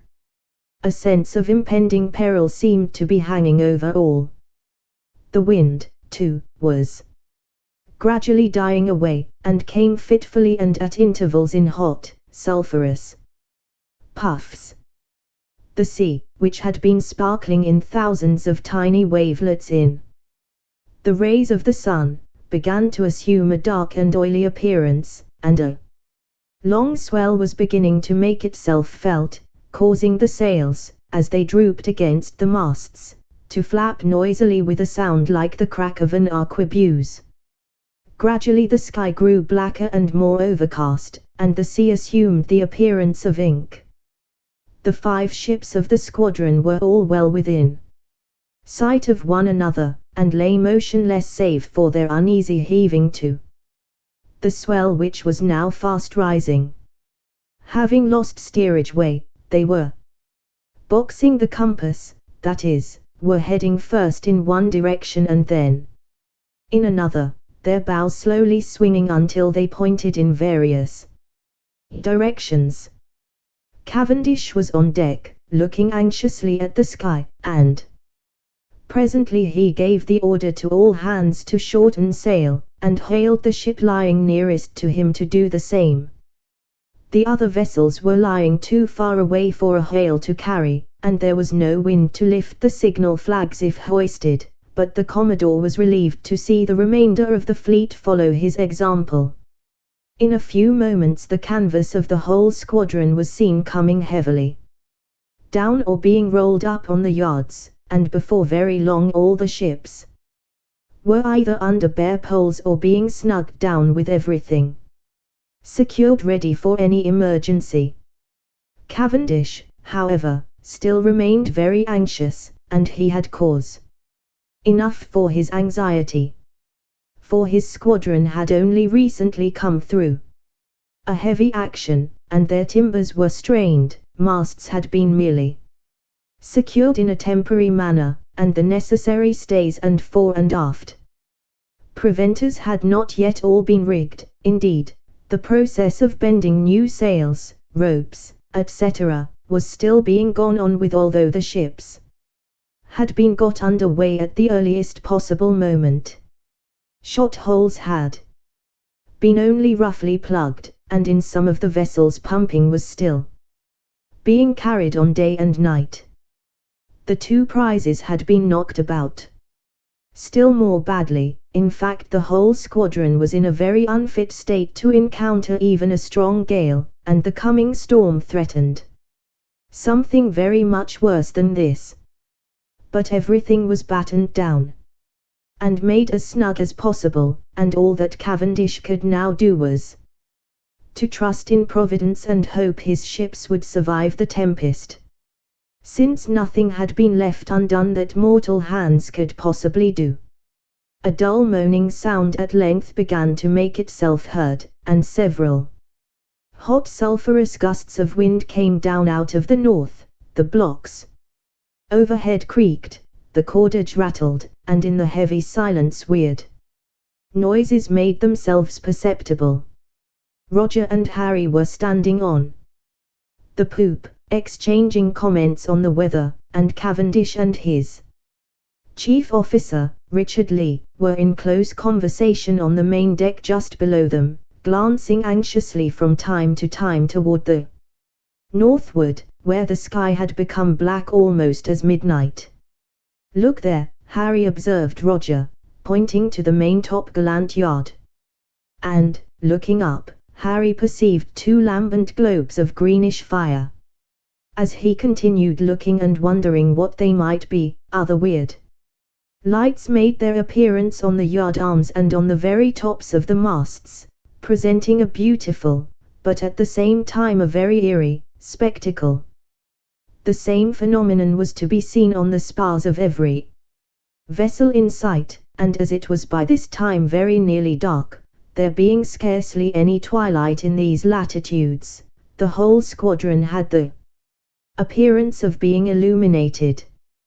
"Whatever can it possibly be?" queried Harry. "I have never seen anything like it before." "I suspect," returned Roger, "that it is in some way connected with the approaching storm. I have heard sailors speak of those lights as witch lights, death gleams, and corposants, and their appearance is said always to foretell disaster. I hope, however, that they do not forebode evil. On this occasion, although things are looking decidedly unpleasant just now." Cavendish, hearing their conversation, looked up, and, observing the apprehension of the two, explained to them that the lights were termed, by the Portuguese navigators, lights of St. Elmo, and he assured the lads that the lights were not the cause of, but the harbingers of, storm.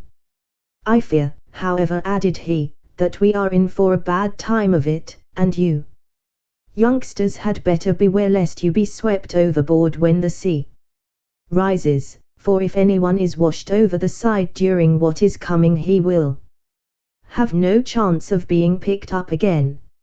So take care, young men." Suddenly Roger perceived, far away to the north, a line of white, which looked like a thin streak of paint drawn across an ebony background, and the dull moaning noise in the air quickly grew in volume, at the same time becoming more shrill. Roger shouted down a warning to Lee, who was standing near the wheel, and pointed away in the direction from which the line of white was approaching. Cavendish, who had just walked forward to make sure that all was as it should be, heard the warning, and shouted an order for all on deck to prepare for the outfly, and then, seizing his speaking trumpet, rushed up on the poop beside the boys, and roared out a warning to the only ship within hail. Then, turning, he told the two lads to get down off the poop onto the main deck, where they would be sheltered to a certain extent by the high bulwarks of the ship.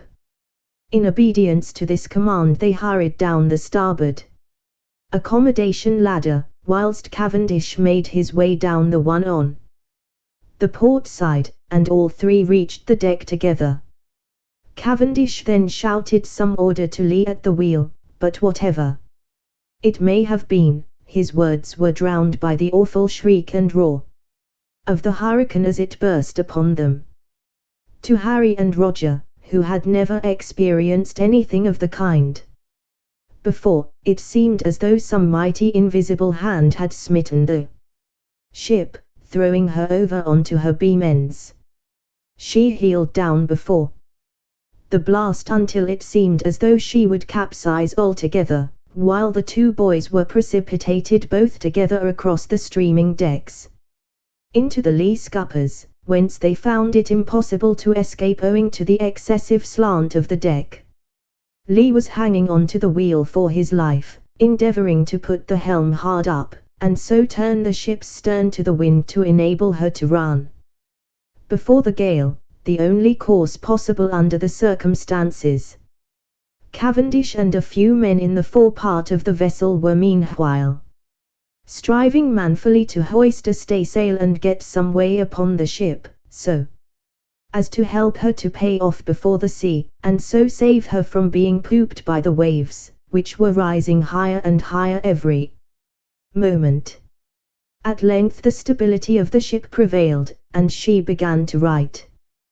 Then Roger and Harry, rushing to Lee's assistance, helped him to put the helm up, and the ship paid off and began to scud before the wind, while Cavendish, encouraging his little body of men up in the eyes of the ship, managed to get the foresail set, after having had it nearly blown out of the bolt ropes. Looking astern, the boys saw the huge seas rushing after them, each one threatening to engulf the craft and send her to the bottom, and indeed that would speedily have been her fate had the men not been able to set the small rag of sail, and thus made it possible for her to keep ahead of the waves. The foaming crests of the sea were ablaze with phosphorescence, and appeared to tower above the poop as high as the main topsail yard, and the sight of them sweeping along after the ship was positively appalling.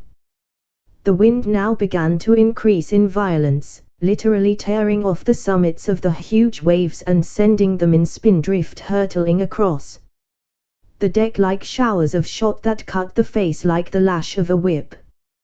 The uproar was terrific, the shrieking and howling of the wind blending with the creaking and straining of the timbers of the laboring ship.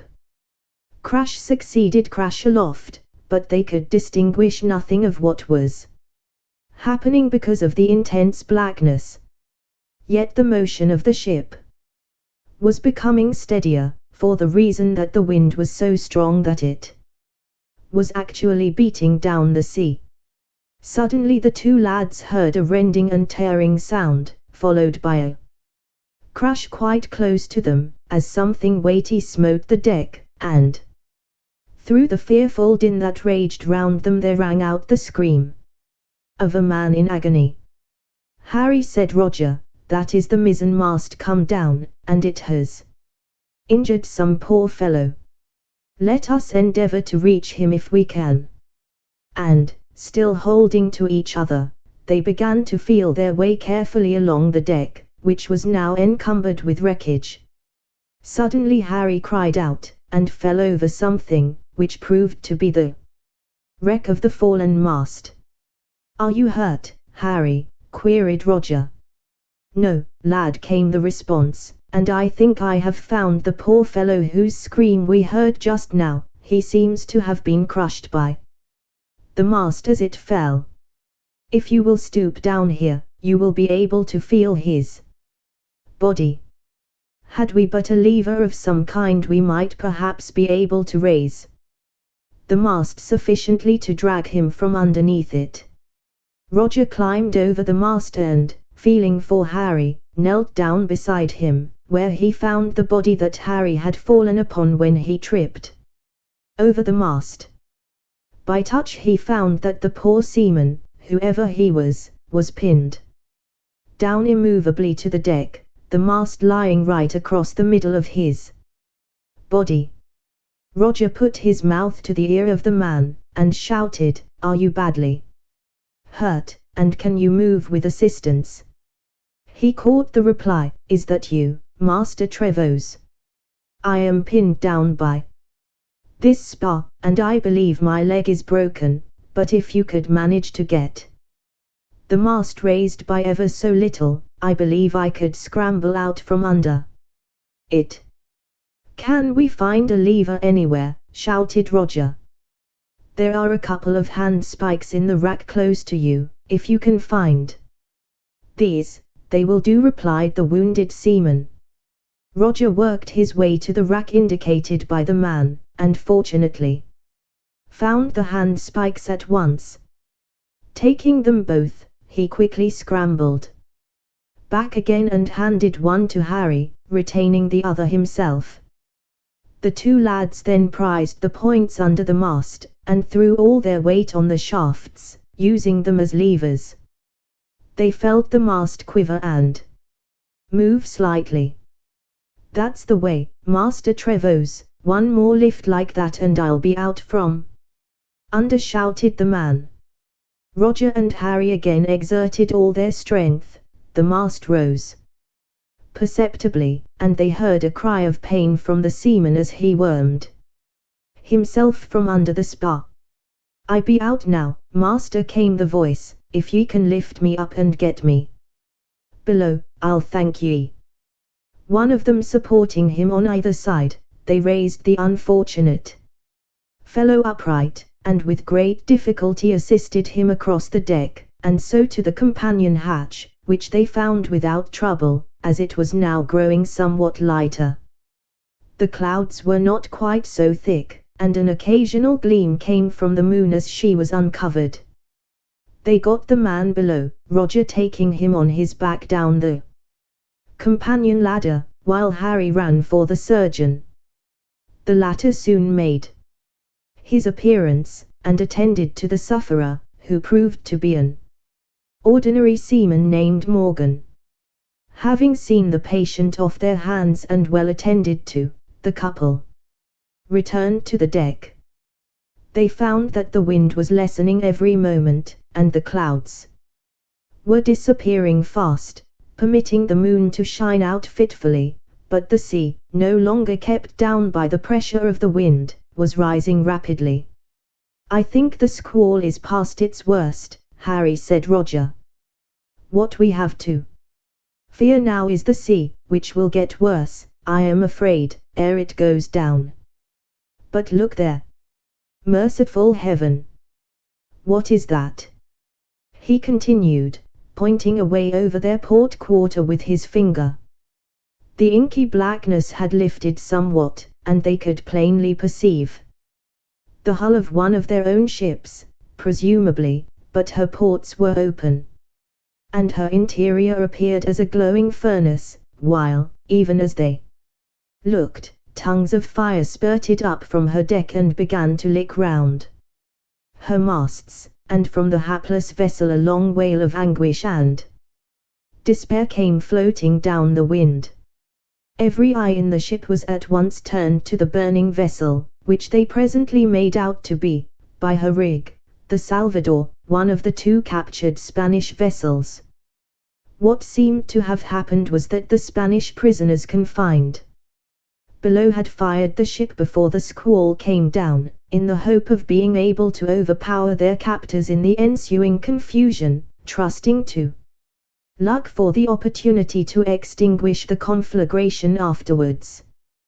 The storm arising after they had set fire to the vessel, however, the wind had fanned the flames until she had become a raging fiery furnace fore and aft, and there was no means of affording succor to the miserable men on board her, for the sea was running tremendously high and rising every minute. She was an awful but gorgeous spectacle, presenting the appearance of a floating volcano, vomiting flame and smoke as she rushed along before the wind, but still more awful were the cries and shrieks of agony that were borne to them across the intervening water. Cavendish at once gave orders that his ship should be run as close as possible, compatible with her safety, and this was done, but it was impossible to save her wretched crew, and the rest of the fleet endured the misery of beholding their comrades burn, together with the panic-stricken Spaniards, the authors of the calamity, as many of whom as possible had been released as soon as the fire was discovered. A speedy end, however, came to the appalling tragedy which was taking place before their very eyes, for while they still watched, powerless to save, a terrific explosion occurred, followed by a rain of blazing pieces of timber and, gruesome sight, of portions of human bodies which had been whirled aloft, and now came hurtling down on the decks of the flagship. The fire had reached the Salvador's magazine.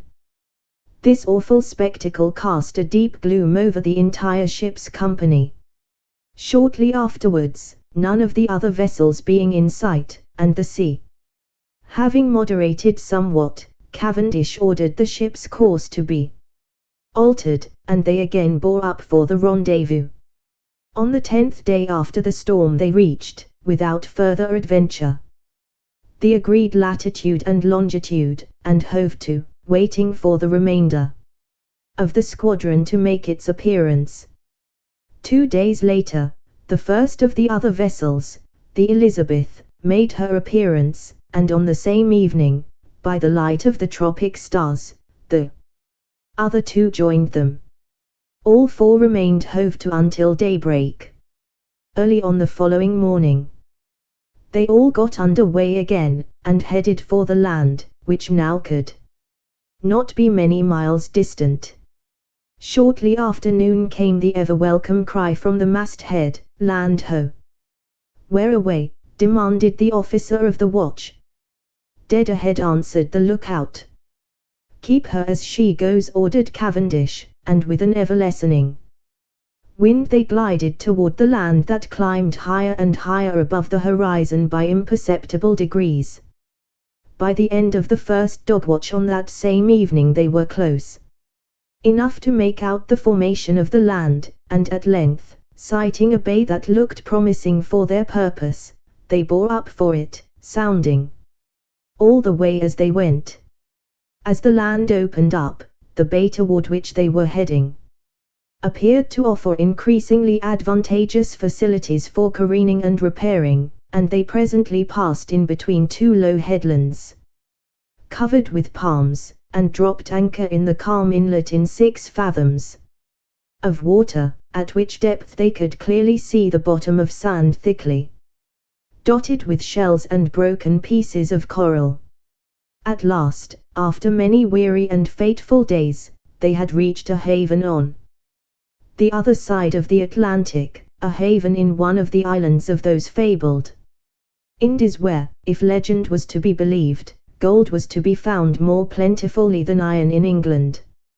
All hands gazed longingly at the shore, but leave could not be granted that night, as the country was unknown, and although it appeared to be uninhabited, they could not be certain what eventualities might arise.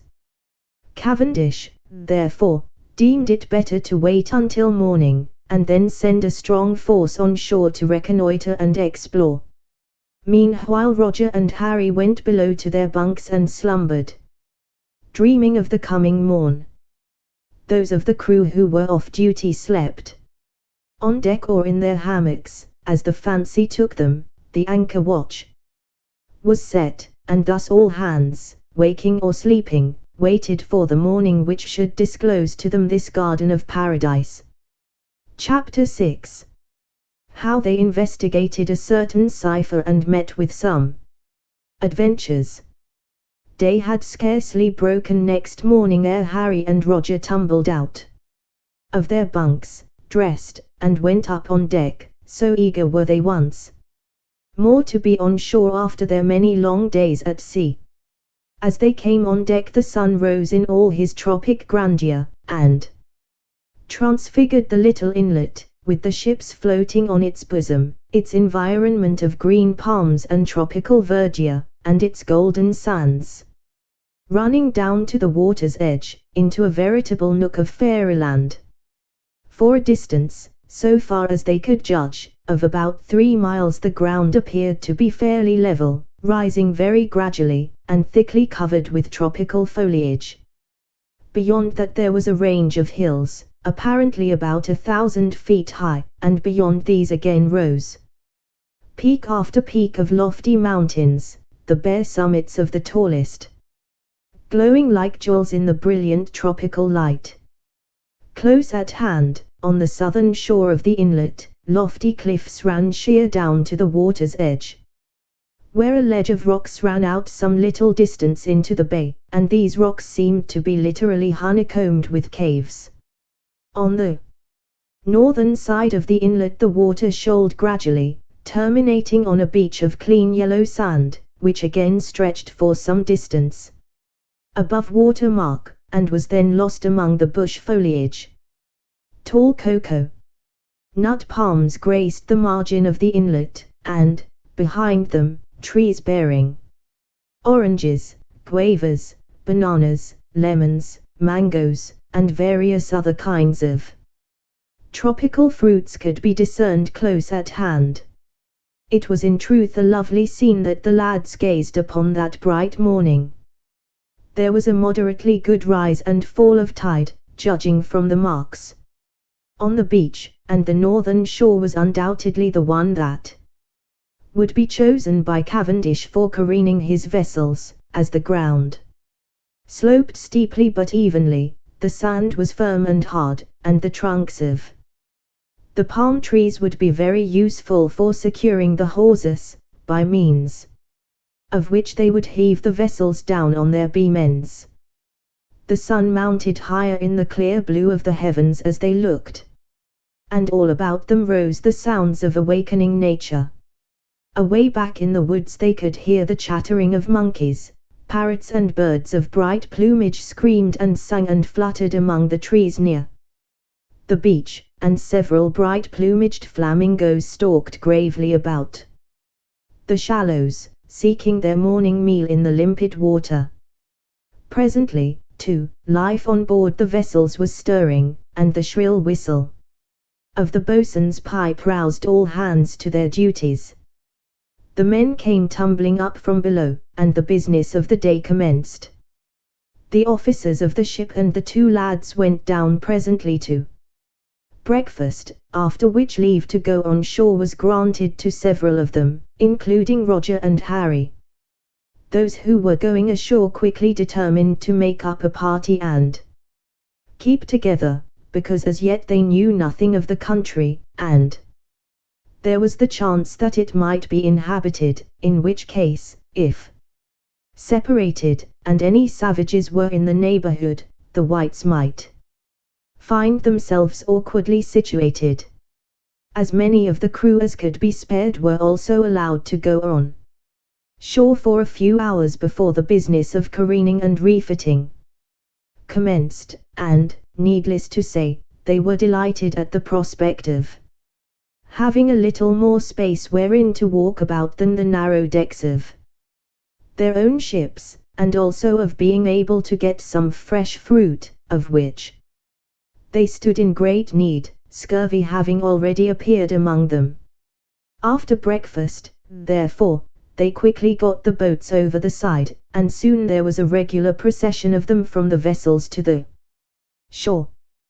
Once there, the seamen immediately began to gather the fresh fruit, and, collecting a pile of what they most fancied, they lay down beside it, and ate at their ease, their past perils forgotten for the moment, and all of them supremely happy. A few of the more adventurous spirits, however, went off into the woods on a tour of investigation, taking their muskets and bows with them, in the hope of procuring a little fresh meat. Roger and Harry, who had, of course, gone ashore with the first boatload, stood for a while on the beach at the edge of the water, undecided for the moment what to do first. Harry suggested having a bathe in the limpid water of the little bay, first of all, and indeed it looked so inviting that Roger was not slow in seconding the proposition. Accordingly they soon slipped off their clothes, and were quickly disporting themselves like young dolphins in the water, when Harry, glancing up, saw the ships lying, as it seemed, only some quarter of a mile away, their shapes reflected in the water with such distinctness that it was difficult to say where the substance ended and the shadow began. This apparent proximity of the ships immediately put an idea into both their heads at the same moment, and they both shouted together, "Let us have a race off to the Stag Royal." They laughed that they should have spoken the same words together. And they immediately decided that they would have a wager of a noble on the event. "Are you ready, then, Roger? Tease a race to the Stag Royal, and the first up the ship's side and on her deck will win the noble," exclaimed Harry. "Agreed, lad, away we go," replied Roger. And the two started off, swimming strongly, with a side stroke instead of the breast, for although the former required more power, yet it was the faster stroke, and they reckoned their strength to be quite equal to a much longer distance than that to the ship. But, as is invariably the case, distance viewed over water is deceptive, and by the time that they had done 3/4 of the course both were feeling pretty well fagged out with their unusual exertions, though neither would admit it, and the fact remained that they were swimming much slower than at the start. Suddenly they were startled by a loud hail from the deck of the Stag Royal, the ship for which they were making. In the voice of Cavendish, "Be not frightened, lads, but pull out as fast as you can for the ship, there are sharks coming after you." Their hearts leapt in their breasts at this startling news, and, looking hurriedly round, they perceived, to their horror, that several black, triangular dorsal fins were cleaving the water in their wake, and closing rapidly in upon them. Fortunately the water in the direction in which they were swimming was as yet clear, to all appearance. "Cannot you send a boat, sir? We are nearly exhausted with the swim," hailed Roger, who was slightly in advance of Harry. "Nay, that I cannot, lad, for all the boats are still on shore. You must swim. And for your life Sake swim hard," answered Cavendish from the deck of the ship. He was leaning anxiously over the bulwarks, and the rail was lined with the faces of the few seamen who were left on board, while 2 of them had gone down the accommodation ladder and were waiting at the foot, ready to haul the lads in as soon as they were near enough. The men on board now quickly seized whatever missiles they could lay their hands on, and stood ready to bombard the sharks, in the hope of driving them off, if they did not seize the lads before they got within range. As for Harry and Roger, they struck out with the energy of terror, but each felt that he was tiring with every stroke, while the knowledge that at any moment they might feel themselves in the jaws of one of those sea tigers seemed to paralyze their limbs. Their flesh crept with the horror of the thought. Harry, especially, was showing manifest symptoms of increasing distress, while Roger, resisting the impulse to swim on and reach safety, kept valiantly at his side, encouraging him. "Go on, Roger," at length gasped Harry, "I am done, and cannot reach the ship. Swim you on and get on board, I will follow if I can." "Nay, Harry, lad," answered Roger, "either we both get on board, or not. We did not make our compact to break it at the first sign of danger. Do your utmost, and we shall yet get on board all right." Even in his extremity Harry could not avoid noticing that Roger hesitated. When he came to or not, the brave lad could not bring himself to utter the alternative in words. Before leaving the shore the boys had stripped down to their pantaloons and vests, which they had retained as a makeshift bathing costume. Now, as luck would have it, Roger invariably wore a belt round his waist, to which was attached a very fine Venetian dagger, slender of blade, sharp as a razor, and very strong. This had been given him by his father as a parting keepsake, and he looked upon it almost as a kind of talisman. He therefore never allowed it to leave his person. Merely by force of habit he had buckled this belt and dagger about him before starting for the swim, and now, in the moment of his deadly danger, he suddenly recollected that he had it on him, and an idea came to him like an inspiration. "Harry, swim you on and reach the ship," said he. "I am not at all tired, and I have my dagger with me. Swim on, and I will swim after you. Argue not, lad, you will but waste your breath. Do as I say, and make all haste to the ship." Harry, knowing that when Roger spoke thus it was useless to argue, did as he was ordered, and struck out for the vessel with such energy as he could muster. For his part, Roger drew his dagger, and held it firmly in his hand, and then, swimming after Harry, began to splash and shout with all his might. The Finns, which had by this time come very close to them, paused suddenly and scattered at the unexpected commotion, and a little time was thus gained for the fugitives, who made the utmost of it. The sharks, however, were not so easily to be denied, and presently they began to close in again, by which time Harry was approaching the side of the Stag Royal, while Roger was still some distance behind, splashing and shouting vigorously. The Finns drew nearer and nearer with deadly determination. Abandoning now the splashing, which was greatly exhausting him, Roger put out all his remaining strength and swam for his life, while, the splashing having ceased, the sharks were after him again at once. It was now a race, not between two boys for a wager of a noble, but between a boy and a school of sharks, with the boy's life as the stake.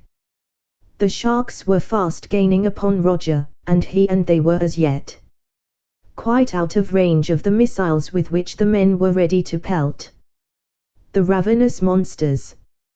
But Harry had meanwhile reached the ship and been hauled in and deposited on deck, where he immediately sank down, fainting with exhaustion. Then, seeing his friend safe, Roger redoubled his efforts, and the distance between the sharks and him lessened but slightly, while he decreased the distance between himself and the ship very perceptibly. These Herculean efforts could not last long, however, and the sharks once more began to draw in upon him. The men on the deck of the ship now shouted, and flung their missiles as far as they could, but the swimmer and the sharks were still too far off for the latter to be frightened by the bombardment. Inch by inch the ravenous fish closed in on the lad. He glanced over his shoulder as he swam, and as he perceived how close the monsters were, the men on board the ship could see, even at that distance, that his face turned livid. The foremost shark was nearly on him now, and there was yet a considerable distance to cover ere he could reach safety. Suddenly the leading fin disappeared, and the watchers knew that the shark had dived, in order the better to seize its prey. Their warning was roared over the water to him, but apparently too late, for with their shout, Roger's body disappeared. A cry of horror at once went up from the ship, and strong men turned away, unwilling to witness the death of their favorite. Those who still watched, however, almost immediately saw a tremendous disturbance of the water just below the spot where Roger had disappeared, and presently a broad blotch of red stained the blue water of the inlet, while a deep groan went up from the assembled crowd on deck. But the groan quickly changed to a mighty cheer as they saw Roger's form appear again at some considerable distance nearer the ship, and evidently safe and sound, for he was still swimming strongly. And immediately after, in his rear, the body of the shark rose to the surface, floating on its back, dead. The remainder of the sharks instantly flung themselves upon the carcass, tearing it to pieces, and churning up a bloody froth as they struggled and tore and fought for their share of the spoil. Roger had done the only thing possible to save his life. As the shark dived, so did he, and, swimming below the brute, he had ripped up its belly with several strong slashing blows from his keen dagger, thus effectually ridding himself of one adversary, and trusting that the remainder of the school would wait to devour it, as indeed they had done, thus giving him a further chance to escape. He was now quite near the ship, but the sharks had quickly disposed of the carcass of their companion, and were again after him. Roger, however, was now within range. So, as the sharks came on in pursuit, they were bombarded with every description of missile upon which the men could lay their hands, a proceeding which checked them slightly, and gave Roger a little more grace. At length, utterly exhausted, the plucky lad reached the foot of the accommodation ladder, but just in time, for, as he was pulled clear of the water, a pair of huge jaws clashed behind him with a sound that made him nearly faint, so suggestive was it of what he had so narrowly escaped. By the time that he reached the deck Harry had fully recovered, and he was the first to grasp Roger's hand and wring it convulsively as the latter stepped inboard. Harry could find no words wherewith to express his feelings adequately, but the pressure of his hand spoke for him, and Roger felt amply repaid for all he had done. "And now, young gentleman," said Cavendish sternly, when the young hero of the adventure had been recovered somewhat by the administration of a liberal dose of rum, "let this be a warning to you never again to go bathing in these seas. You have both had a most miraculous escape, and I for one had given the pair of you up as lost. But, thank heaven, you are safe after all. Only never let it occur again. But I suppose you will take care of that," he added with a twinkle in his eye. "Your first experience with Johnny Shark has been enough for you, hasn't it?" They reassured him on that point, and both then went below to dress. When they were again clothed, Harry said, "And now, how shall we spend the remainder of the day, Roger? I don't feel like going ashore again today, even if we had a boat. The idea of crossing that sheet of water again does not very greatly appeal to me just now." "I feel pretty much as you do," replied Roger. "I have had quite enough of the water for today. As an alternative, I suggest that we investigate that sheaf of documents that we took out of the Gloria del Mundo at the time of the battle. That fellow Alvarez seemed feverishly anxious to find a certain paper, and bitterly disappointed at his failure, so perhaps there may be something of value among them."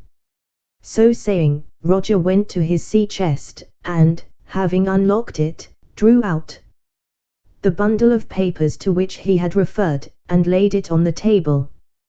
They ran through most of them without finding anything of interest, those examined proving to be merely papers relating to the provisioning of the ship, and one or two old charts with courses marked off on them. On another chart, however, they found something that claimed a moment's attention. It was one upon which the position of the Spanish intercepting fleet had been laid down, together with the supposed course that the English vessels would steer, thus proving that they had correctly anticipated the movements of the English. This they put aside, intending to hand it to Cavendish, as it would be of interest to him. "This is probably the document that scoundrel Alvarez was looking for." "While the Gloria del Mundo was sinking," said Roger, who had related to Harry all that had happened while he was awaiting death in the cabin of the Spanish vessel. "Hardly that," demurred Harry. "I should think it would be something of much more importance, because, you see, this would not be of much value to him after the action. Let us search further." They did so, and presently came upon a sheet of rough parchment, which had escaped the search of Alvarez through its having worked its way into a folded chart. They spread it open upon the table, and found that they could make nothing of it, as it appeared to be a mass of figures, and nothing else. "I wonder what on earth this can be," said Roger. "It seems to be nothing but a lot of figures put down anyhow. I expect it is merely a sheet of scribbling paper, upon which some rough calculations have been worked.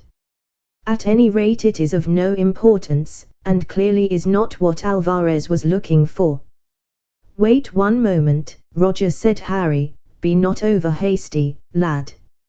I believe this is more important than it looks. May it not be a cipher of some kind? Let us have another look at it." The document presented the following appearance: 1581, 2227, 18, 19, 19, 19, 2622, 18, 20, 1335, 1138, 19, 18.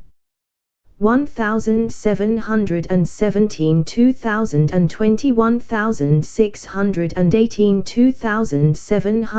2727, 2722, 2222, 3811, 18, 19, 18, 16. 1237, 2225, 19, 15, 1515, 2424, 2525, 1730, 2014, 1430. 1718, 2121, 1420, 19, 23014, 1830, 1519, 2120, 19, 15. 2018, 1030, 1440, 1614, 3019, 2017, 1028, 2226, 1930. 2126, 1222, 1119, 1137, 1139, 1136, 1123, 2626, 1225. 1226, 1616, 1324, 1325, 1236, 1818, 1235, 1222, 1218. 3118, 2725, 3113, 1334, 3217, 1324, 1424, 1335, 3212. 1817, 2019, 1321, 2824, 1422, 2021, 1434, 2121, 3212. 1533, 3316, 2223, 1614, 1433, 3415, 3311, 1916, 2220.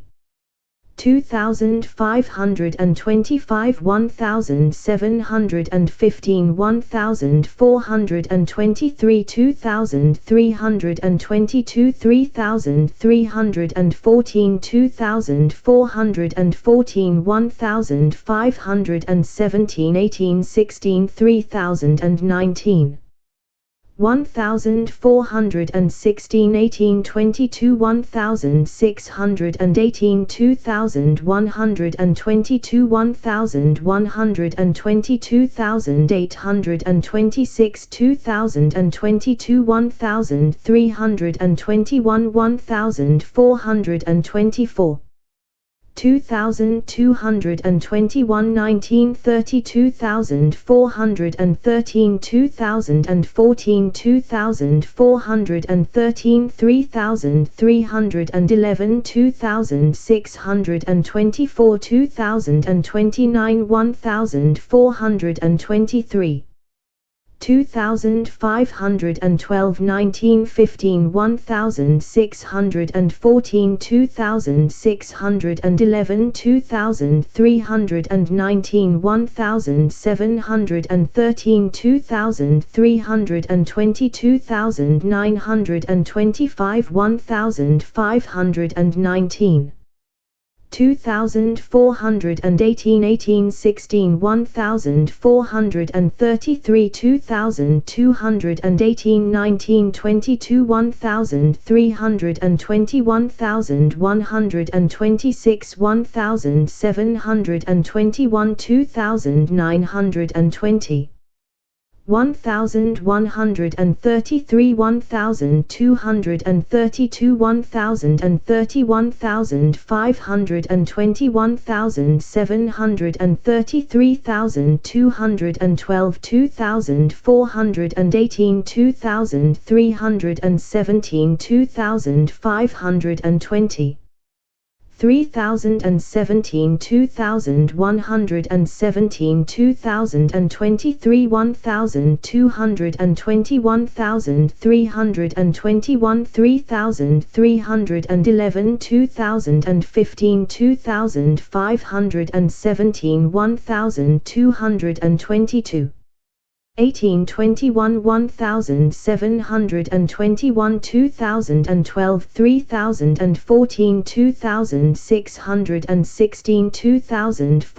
2426 1220 2413 1818 1432 219 2013 1614 1922 2424 3113 1122 624 1730 1721 2212 1320 1419 2311 2410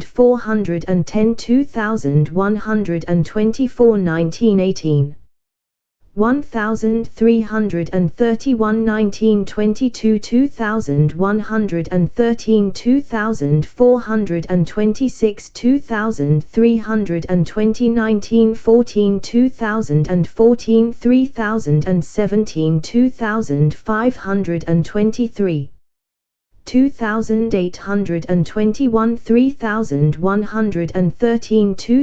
2023 1915 18 20 18 29 3212 2122 2928 1919 2221 1620 1616 1416 2428 1816 2318 3311 2320 1717 2417 2826 2018 2419 2516 1618 2920 752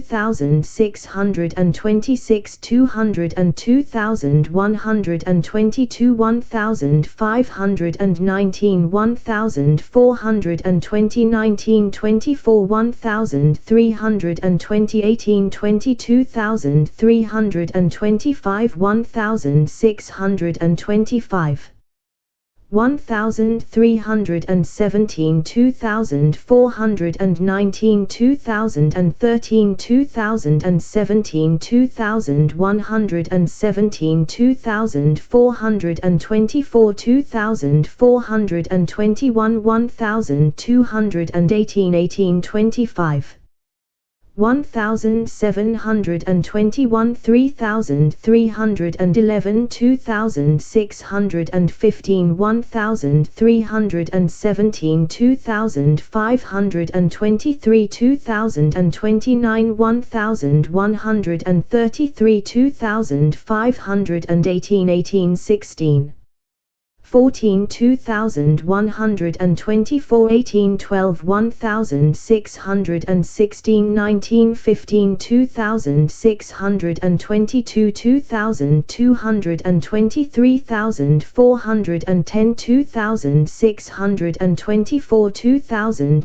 2920 1725 2223 1218 1715 1717 2424 2626 1515 2120 2021 2021 1717 18 18 1720 19 30 18 16 2122 3019 1618 18 22 18 16 2221 19 17. Beyond these figures, the paper, which seemed of considerable age, was perfectly blank. The lads gazed earnestly at the mass of figures for some time, trying to fathom its meaning. That a hidden meaning of some kind was attached to it was almost certain, as no sane man would put down a long string of figures to no purpose, or for mere pastime, and if the writer had not intended the meaning to be hidden, he would certainly have used words in preference to a number of mystifying figures. Roger, said Harry, the more I look at this cipher, for cipher I am convinced it is, the more certain do I feel that it is the key to something important or of value. Now, friend, do you notice anything peculiar about these figures? I cannot say that I do, answered Roger, unless you mean that they are arranged in groups of 4. Yes, that is certainly so, agreed Harry, but there is somewhat else of significance, and that is, that, although they are grouped in 4s for the most part, there are 2 groups of 6 figures, one of 2, and one figure stands alone. These being different from the remainder of the cipher, we may at once set them down as denoting something different from the rest of the writing. I should say that possibly some direction, instruction, or it may even be a compass bearing, is concealed in these 2 groups of 6 figures, while, to my mind, the figures 14 and 5 are to be read as they really are, that is, as figures only, for I believe that the remainder of the figures stand for words or letters, as indeed they must, if any sense is to be made of the thing. Yes, the more I study this, the more certain am I that we have found something of value, and this, I am convinced, is the document you told me Alvarez was looking for while you were in the cabin of the sinking Gloria del Mundo. By St. George, said Roger, I am inclined to believe you are right, Harry, only I see not how it will benefit us if we cannot translate the cipher, and that seems to me impossible without the key thereto. Nothing is impossible, my friend, retorted Harry. We have no key, it is true, but by repeated experiments we shall solve the thing eventually, I am sure. Let us start trying right now, then suggested Roger. Well, starting from the beginning, let us take the first group of Mr. Trevor's. Hie you on deck, if you please, I want you came Cavendish's voice down the companion at this moment, putting an abrupt end to the operations on the cipher. Leaving Harry to put away the document in safety, Roger ran up on deck and touched his hat to his captain. Mr. Trevose, said Cavendish, one of the boats has just come off from the shore with a load of fresh fruit and vegetables which the men have collected.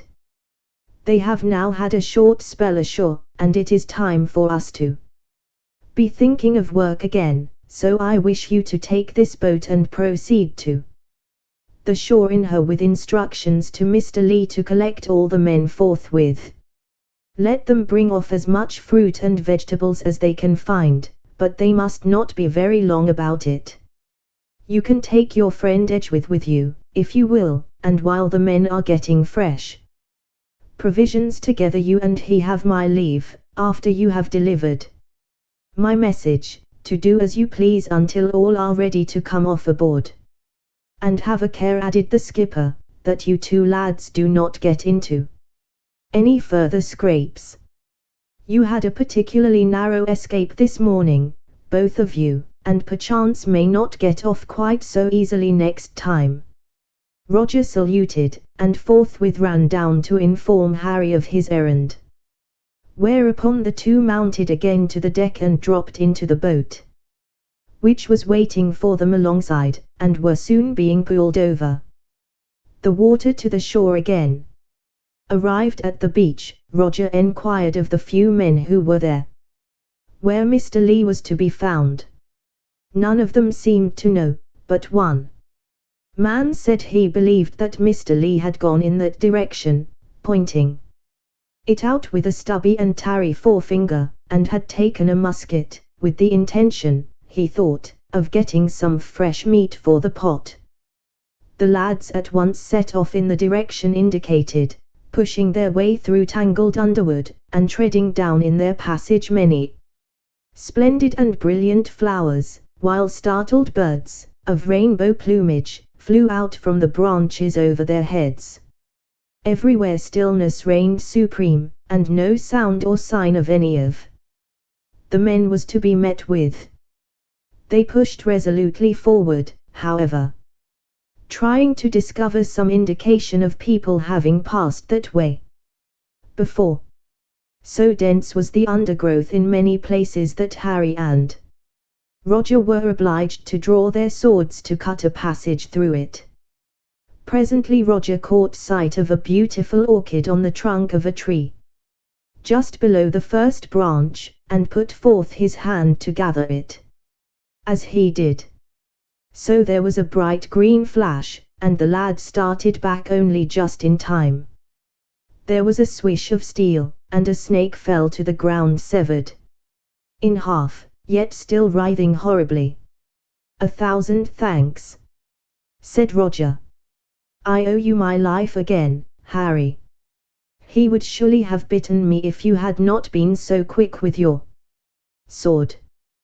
They examined the reptile, which was about 6 feet long, and of a brilliant green above and light yellow underneath, with the heart-shaped head that betokened an extremely venomous variety. Tossing the two writhing halves of the body into the bush with the point of his sword, and giving a shrug of repugnance, Roger passed on, followed by Harry, with no further desire to pluck orchids, and each taking care to look well about him. Presently they came to a small clearing, and on the opposite side saw an opening in the bush which seemed to suggest that someone had recently passed that way. They crossed the clearing and pushed through the opening on the other side, and, after going about half a mile, heard the report of a gun close to them, followed by a great fluttering of wings, as a host of startled birds flew away from the branches where they had been roosting. A few moments later they came upon Lee, accompanied by a seaman, carrying a large bag, which seemed to be well filled, and gave promise of a few savoury meals in the immediate future. Roger at once gave him Mr. Cavendish's orders to reassemble the men, and then asked him how far he had succeeded in his hunting. "Oh, very well, Roger," replied Lee. "I have nearly filled the bag, as you may see, and some of the birds are fine big fellows, and should be excellent eating. At any rate we will sample them at mess this evening. But I must be off and get the men together, as you two have liberty until we start for the ship. You may take this musket and ammunition, if you like, and try to shoot something on your own account." "One's own Shooting always tastes best, I am told, he added with a laugh, as he prepared to return. But I should not wander too far away, if I were you, he advised. We do not know the place as yet, and there may be dangers that we are not aware of, so be careful. The lads thanked Mr. Lee for the loan of the musket, and the lieutenant disappeared to collect the men, telling the lads that he would sound the trumpet if they were not in sight when it was time to return to the ships. Now, said Roger, when Lee had disappeared, where are we to go? Harry. Do you remember that ledge of rocks that we saw this morning? Asked Harry. Well, we noticed quite a number of caves among them. What say you to going and having a look at them? Agreed, my friend, said Roger.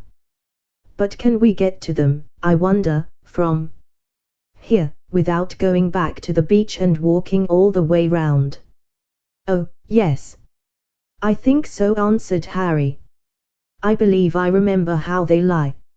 And in what direction, and if we bear away to the left here it will bring us to them, no doubt.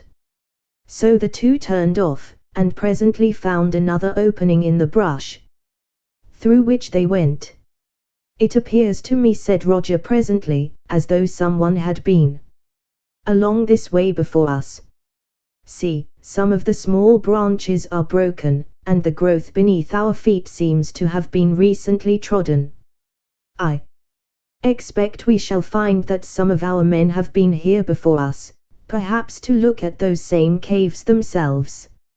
If so, we can warn them to return immediately, and if they are in front of us it will give us a little longer, as it will take them some considerable time to get back to the boats from here.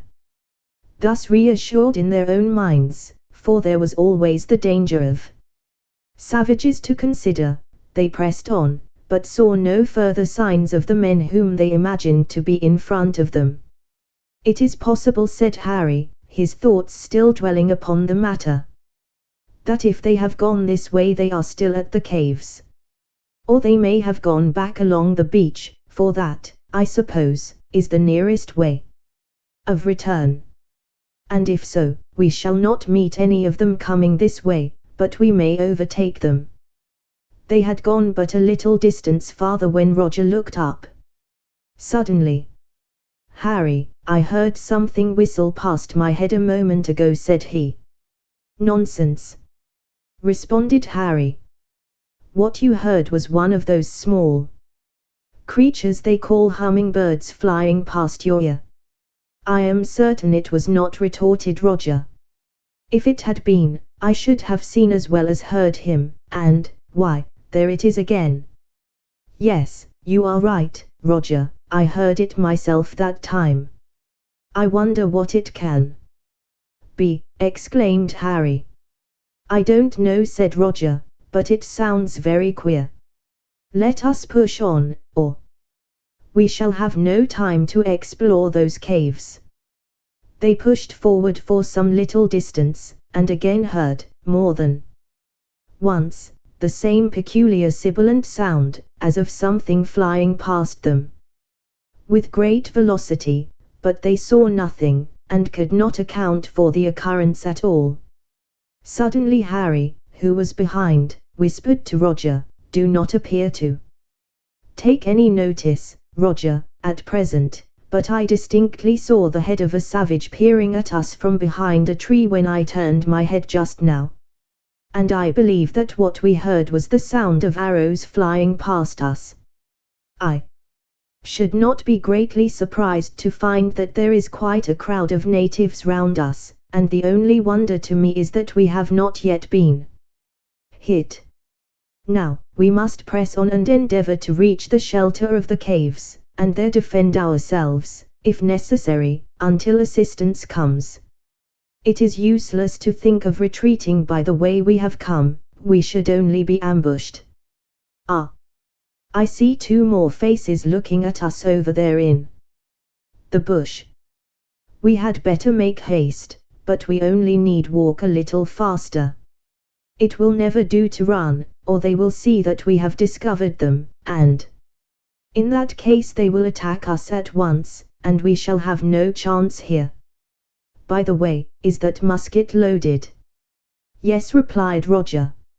It was loaded when Lee handed it to me, for I remember that, after the discharge we heard which led us to him, he was loading as we came up, and he did not fire again. Very well, said Harry, we had better for the present trust to our swords.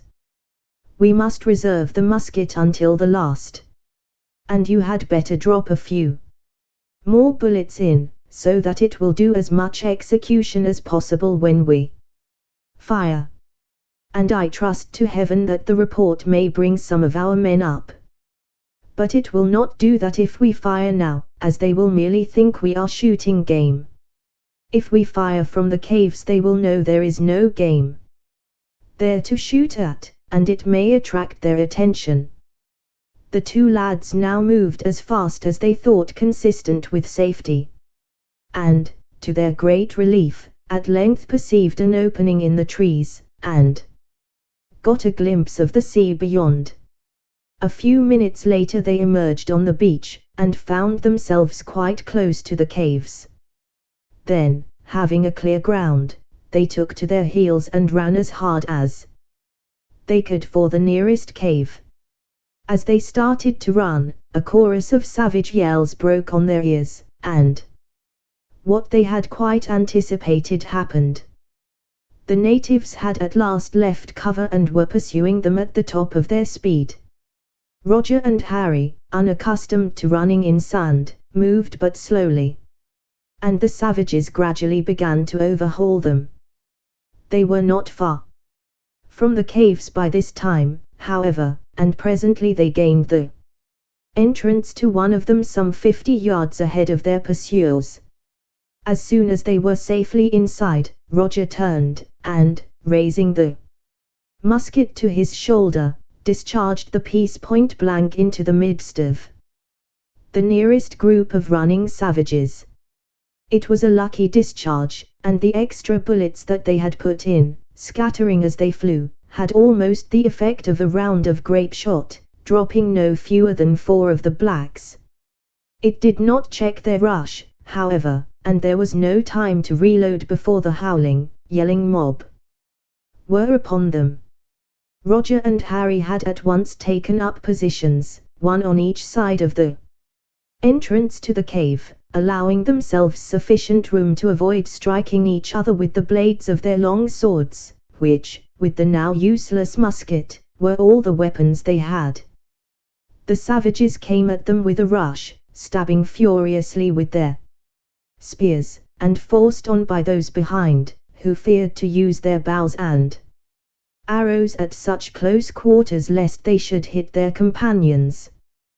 The long sword blades, however, rose and fell untiringly, flashing in the sunlight, now parrying a spear thrust, and anon making a sweeping cut. And with every blow at least one savage had cause to regret his temerity. The natives, however, had numbers on their side, the sound replacing the fallen until quite a heap of dead and wounded began to grow at the entrance to the cave.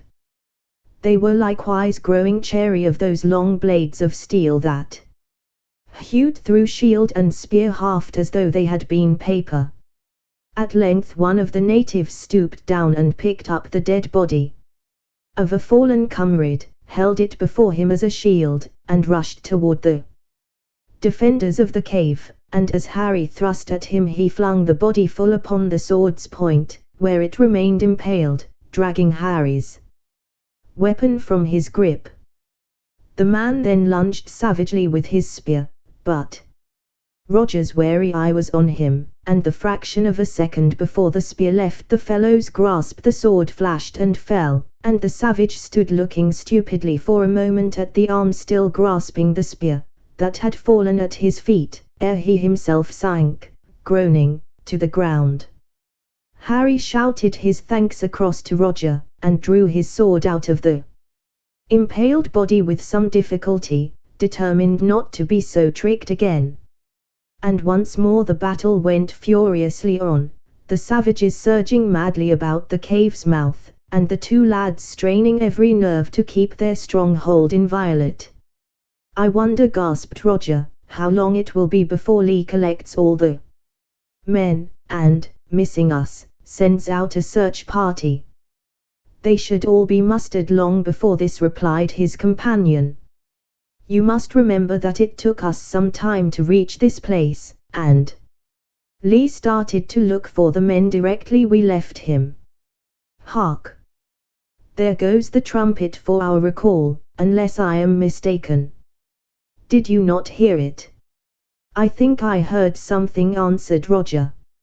"If it was indeed the trumpet, it means that Lee has collected all the men and only waits for us, and he will not wait long before sending in search of us, because of the captain's orders to return on board as quickly as possible. If we could but find time to reload the musket and discharge it again, Lee might possibly hear the report, and it would show him where to look for us." "That is true," agreed Harry. "Now, Roger, leave me to defend the cave mouth alone, and try to load the piece. The discharge may bring down the men, and if you load, as we did last time, with plenty of bullets, we shall do the enemy some considerable damage at the same time." It was no time for arguing. Roger therefore did as Harry had suggested, and, leaving the defense of the cave to his friend, grasped the musket and loaded it with frantic haste. Seeing one of the defenders apparently retreating, the natives at once redoubled their onslaught, and spears came whizzing through the air, thick as falling autumn leaves. The long blade, however, still flashed untiringly hither and thither, and the cave remained untaken. "Hasten, Roger!" cried Harry. "I cannot much longer keep these fellows off unaided." "Coming, lad!" shouted Roger in return. A huge native at this moment forced himself to the front and engaged Harry at close quarters, and, tired as he was, the boy knew his strength must soon fail. He responded gallantly, however, and drove the man back. For an instant, but, with a cry like that of a furious beast, the fellow again leapt at him, and, beating down the sword point, bore the lad to the ground, at once shortening his spear to pin him to the earth. Poor Harry closed his eyes, and for a moment experienced all the bitterness of death. But it was for a moment only. The weight suddenly rolled from his chest, and, opening his eyes, he saw Roger pulling his reeking blade from the savage's body. Then, dropping his sword, Roger raised the musket to his shoulder and fired into the thick of the group of natives. With the report came a hearty English cheer as Lee and a couple of dozen well-armed sailors rushed round a bend in the beach. Lie down," roared Lee, and as the two lads flung themselves to the floor of the cave, a storm of bullets whizzed over them that at once accounted for 10 of the savages. Then out came the hangers, and the sailors charged the remaining assailants, who turned resolutely to meet them, while Harry and Roger, rising from the floor of the cave, dashed down on the rear, cutting and slashing and thrusting with right good will, their strength renewed somewhat by a sight of their own countrymen. Thus taken in front and rear, the blacks, seized with sudden panic, broke and fled, followed by another storm of shot from the sailors. "Now," shouted Lee, "make for the boats ere they return in overwhelming numbers." In response to this order the English all went off along the beach at the double, and soon reached the boats, which were not very far away. They embarked forthwith, and were soon once more on board their respective ships. "Well, my boys," said Cavendish as the Inseparables climbed the ship's side, "this morning's adventure was not enough for you, it would appear." So you must needs go and get yourselves into another mess. Now, mark my words, you will some day get into a scrape, and one or the other of you will fail to come out again alive. Chapter 7. They careen the ships, are attacked, and discover that they are not the first to visit the inlet. It was by this time fast approaching evening, and too late to start lightening the ships that day, since in the tropics the transition from broad daylight to total darkness is extremely sudden, the light dying away after sunset like the drawing of a curtain. The men, therefore, immediately upon their arrival on board, were piped down to supper, and ordered by their several officers to turn in early, as the next day would be a long and arduous one for them. There was no moon, and the figures of the various men on watch could be but dimly discerned in the starlight, while the stars themselves, reflected in the dark water, made the placid surface of the bay look as though studded with gems, presenting a most beautiful spectacle. Roger and Harry, although they would have to work as hard as any of the others next morning, did not feel inclined to sleep, their minds being still in a state of unrest after their 2 hairbreadth escapes of the day. They therefore remained on deck, walking so softly up and down as to disturb nobody. They had taken but a few turns when their attention was attracted by the sound of low voices, being those of the men constituting the anchor watch. Roger and his friend strolled up to them, and, sitting down on the breech of a gun, prepared to listen to what was evidently a yarn that the old quartermaster, Carey, was spinning. Yes, they heard him say, this auntie by no means the first time I was in Ty seas. Good even to ye, Mr. Trevose and Mr. Edgeworth, no, at all. I was ere in the summer of 1582, just after the time that there bloody pirate, Hosea Yah, was sailing of these very seas. He was a fiend in human shape, if there ever was one. Nobody was zaff in any of the ships he took. All the men, passengers or seamen, that he captured he did bind and put under hatches in their own ship, after he had taken all out he wanted. Then he set them adrift, but afore he set them adrift he used to fire the ship in several places, and all they poor creatures did roast. The childer he took aboard his own ship, keeping them on him, and the others he sold to the plantations.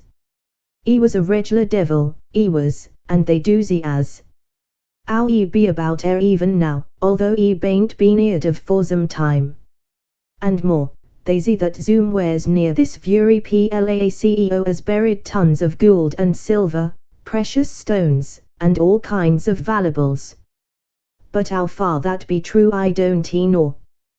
But I do know as how I would like to fall in with these airships. We'd teach you a vain lesson, wouldn't us, lads? Harry, come here a moment, said Roger, jumping down from the gun at this point in the old man's narrative, and walking aft. Harry joined him. What do you want, old fellow? Said he. Well, lad, remarked his friend, it has just come to me, somehow, as old Carey mentioned about the treasure of that scoundrel, Hosea Yah, being buried somewhere about here, that possibly that cipher of ours which we brought from the Gloria del Mundo may refer to that very treasure. You see, Carey says that Yah hasn't been heard of for some time. That seems to point either to his death or the disbandment of his crew. Now, Carey says he was here in 1582, in the summer, and mentions that date was just after the time when Yah was committing such atrocities on the high seas. There is what is presumably a date at the beginning of our document, and that date, if such it is, is 1581, the year before Carey came to these parts. People do not write in cipher save to conceal important information from the eyes of those not in the secret, do they? Very well. Now, what would any man wish to conceal by cipher save hidden treasure? There are other things, certainly, he might wish to write about, in such a way that the ordinary run of people should not understand the writing, but, to my mind, treasure is the most likely, and the dates coincide very well. Our date is 1581, and Carey says that when he was here in 1582 it was just after the pirates' depredations, and he has not, apparently, been heard of since.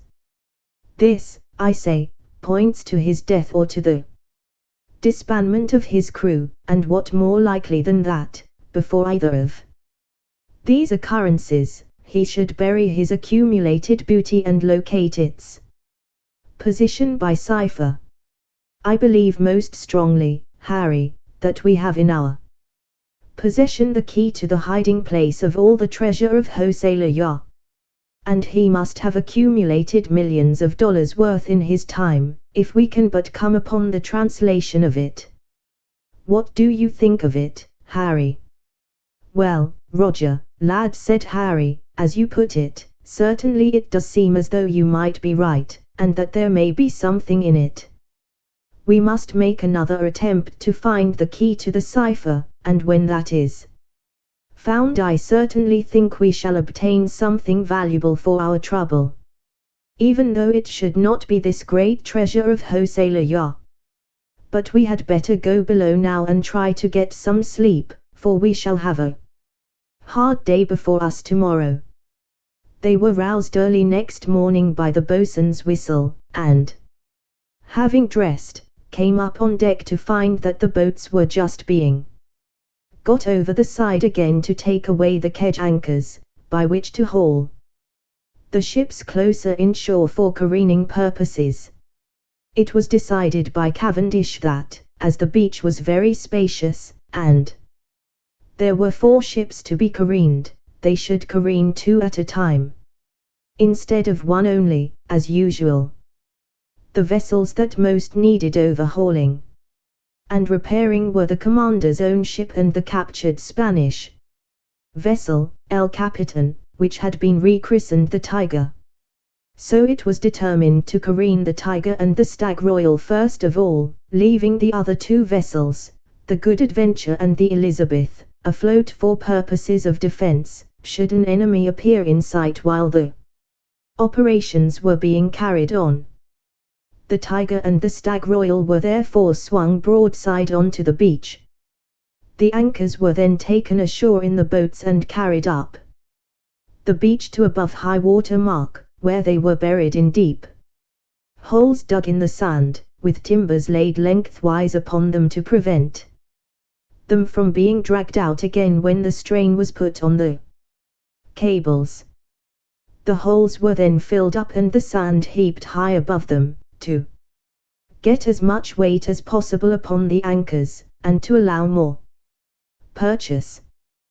Then from the cables attached to the anchors themselves, at a distance of about 12 feet before they disappeared into the sand, a spring of stout manila rope was laid, and fastened securely to a palm tree at the edge of the brushwood in a direct line with the ship and the anchor, thus affording a doubly secure purchase when the time came to heave on the cable and haul the vessels up on the beach.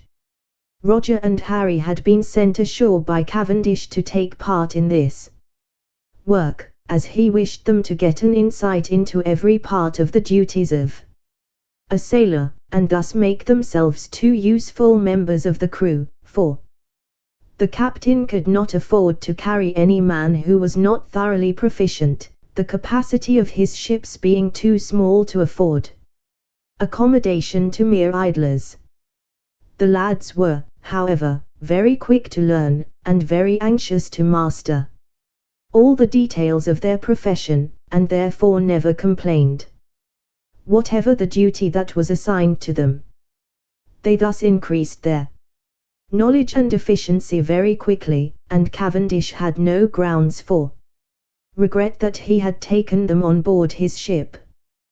The anchor belonging to the flagship had been taken ashore and securely buried, and the cable, with the rope attached, bent onto the anchor, and the Stag Royal was ready for careening.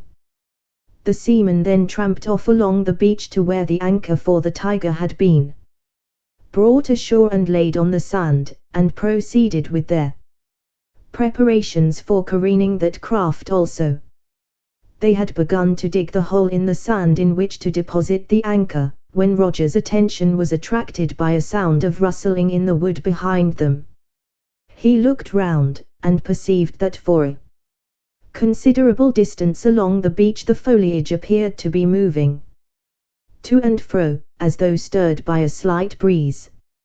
Yet, so far as he could tell, down there on the beach, there was no wind at all stirring, nor had there been a breath of air all the morning. The atmosphere, in fact, was so still, and withal so heavy, that a thunderstorm was anticipated. Another circumstance that he noted was that this peculiar movement in the bush extended only from just beyond where the seamen were now occupied to a point a trifle beyond where they had been at work a few minutes before, fixing the anchor of the flagship. Everywhere else the foliage was absolutely without movement of any kind, as it had been during the whole of the morning. Much perplexed how to account for this singular phenomenon, he stood gazing at the moving foliage, and wondering what it could portend. The movement seemed to be confined to the one place only, but as he gazed the motion suddenly ceased, and all was quiet as before. He looked round to see if any of the other men had observed anything, but they were all much too intent on the work in hand to take notice of anything else, and his friend Harry was just as busy as the rest of the men. He therefore dismissed the matter from his mind, thinking that his eyes might perhaps have deceived him, and set to work again with the other men. The hole was soon dug and the anchor deposited therein, planks and balks of timber being laid upon it as before.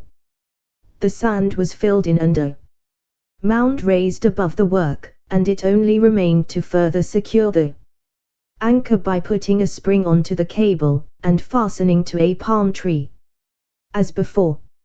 As this last part of the work was being done, and the spring being lashed round the palm tree, one of the seamen, named Martin, grasped Roger by the arm.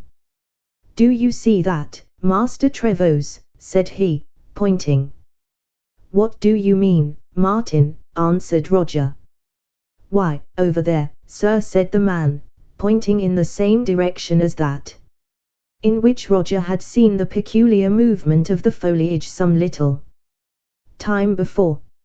"I be sure I saw something shining among the trees just now. What do ye think it can be?" "I only just caught a sight of it for a moment, but I be sure I ain't mistaken." Roger looked in the direction indicated by the seaman, but could distinguish nothing. "Are you sure, Martin?" asked he. "Because I fancied that I, too, saw a peculiar movement among the trees over in that direction a little time ago." "Yes, I be sarteen sure, master," replied Martin. "I only seed it for a minute." "'Tis true, but there warn't no mistake about it, and it seemed to me to be very like the glitter of steel." Roger was much puzzled, and also somewhat perturbed. He therefore determined to inform the captain of what he and Martin had observed immediately upon his return to the ship, but to say nothing to the men until the work on shore was finished, for fear of distracting their attention from the task in hand. This was soon completed, and Roger, calling the men together, got them into the boats and they pulled back to the ships, leaving the party of men from the Tiger upon their own vessel, and taking his own crew on board the flagship. He then sought out the captain, and found him seated in his cabin, working out some observations. The lad duly reported that the work he had been sent to execute was completed satisfactorily. "Very good, Roger, very good indeed," replied the captain. "I will come on deck presently and see how the tide serves, and if it is suitable we will haul in at once, for I am anxious to get these repairs effected as soon as possible, and the sooner we start the sooner we shall be finished. By the way, Roger," he continued, "as you know, we are somewhere on the eastern coast of the Spanish island of Cuba, and while you were ashore with the men just now I have been busy working out our exact position on the chart." Cavendish here pointed to a chart which he had open on a table before him, together with a pair of compasses and a ruler. "Here we are, you see," resumed the captain, pointing to a spot on the chart. "Here is the island of Cuba, and here, pointing to a little indentation in the coastline, are we in latitude 20 north, and longitude 75 west. Now you had better remember that bearing, my boy, in case you should ever wish to return here when you get command of a ship of your own. We sailors would call this bearing 20 north, 75 west, leaving out the word degrees. You, Roger, if you will take my advice, my lad, and your friend Harry as well for that matter, will start in as soon as you can and thoroughly perfect yourselves in the science of navigation, for you never can tell, lad, when you may want it, and if you intend, as I suppose you do, to follow the sea as a business you will not be able to do anything without it. I will tell you all that you want to know about it if you will come to me from time to time when I am not busy, and I have here a book which you may study at your leisure. You will find it very interesting." Roger thanked the commander both for himself and on Harry's account, and promised to take up the study as soon as they were again at sea, as he and his friend would be much too busy for anything of that kind while the vessels were in harbour undergoing repairs and overhaul. He was then on the point of informing the captain of what Martin and he had seen, when Cavendish interrupted him. "Roger," said he, "I have been much exercised in my mind lately as to what shall be done with these Spanish prisoners we have on board. There are nearly 300 of them, and although many of them are in irons, and all are imprisoned below, I do not altogether like the idea of carrying them about with me too long, for they are a dangerous cargo, and not only that, they are also a great drain upon our stock of provisions. When we leave this island we shall probably be at sea for a very long time, as I intend to cruise in the Caribbean Sea, out of sight of land for the most part, on the lookout for the plate and bullion galleons from Mexico, and when we finally sail from here I wish to take on board as much fresh meat, fruit, and vegetables as I can, to help eke out the ship's stores. Now I do not want to carry about with me nearly 300 men who will be of no use to me, and who will only help us to eat up our provisions faster than I wish. Moreover, these men are a constant menace to us while they are on board. Now I have been working out our position with a view to seeing exactly where we are, and discovering how far we are at present from the nearest Spanish settlement on the island. For it has been in my mind for some days past that we could not do better than land those fellows here, when we are ready to sail, giving them a few of their own weapons, wherewith to procure food by the way, and defend themselves against any savages they may meet, and tell them where their nearest settlement lies, directing them to make their way to it. It is true that I do not much like the idea of letting loose nearly 300 Spaniards who are the enemies of our beloved Queen, God bless her, and who will perhaps compass the death of many an Englishman before they come to their own. But what else can I do, Roger? Have you any suggestion to offer?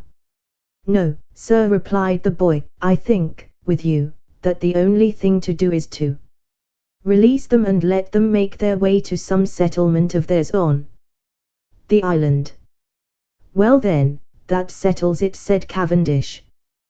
While you were ashore I conferred with others of my officers, and all offer the same advice, so, when we are ready for sea once more, ashore they shall go.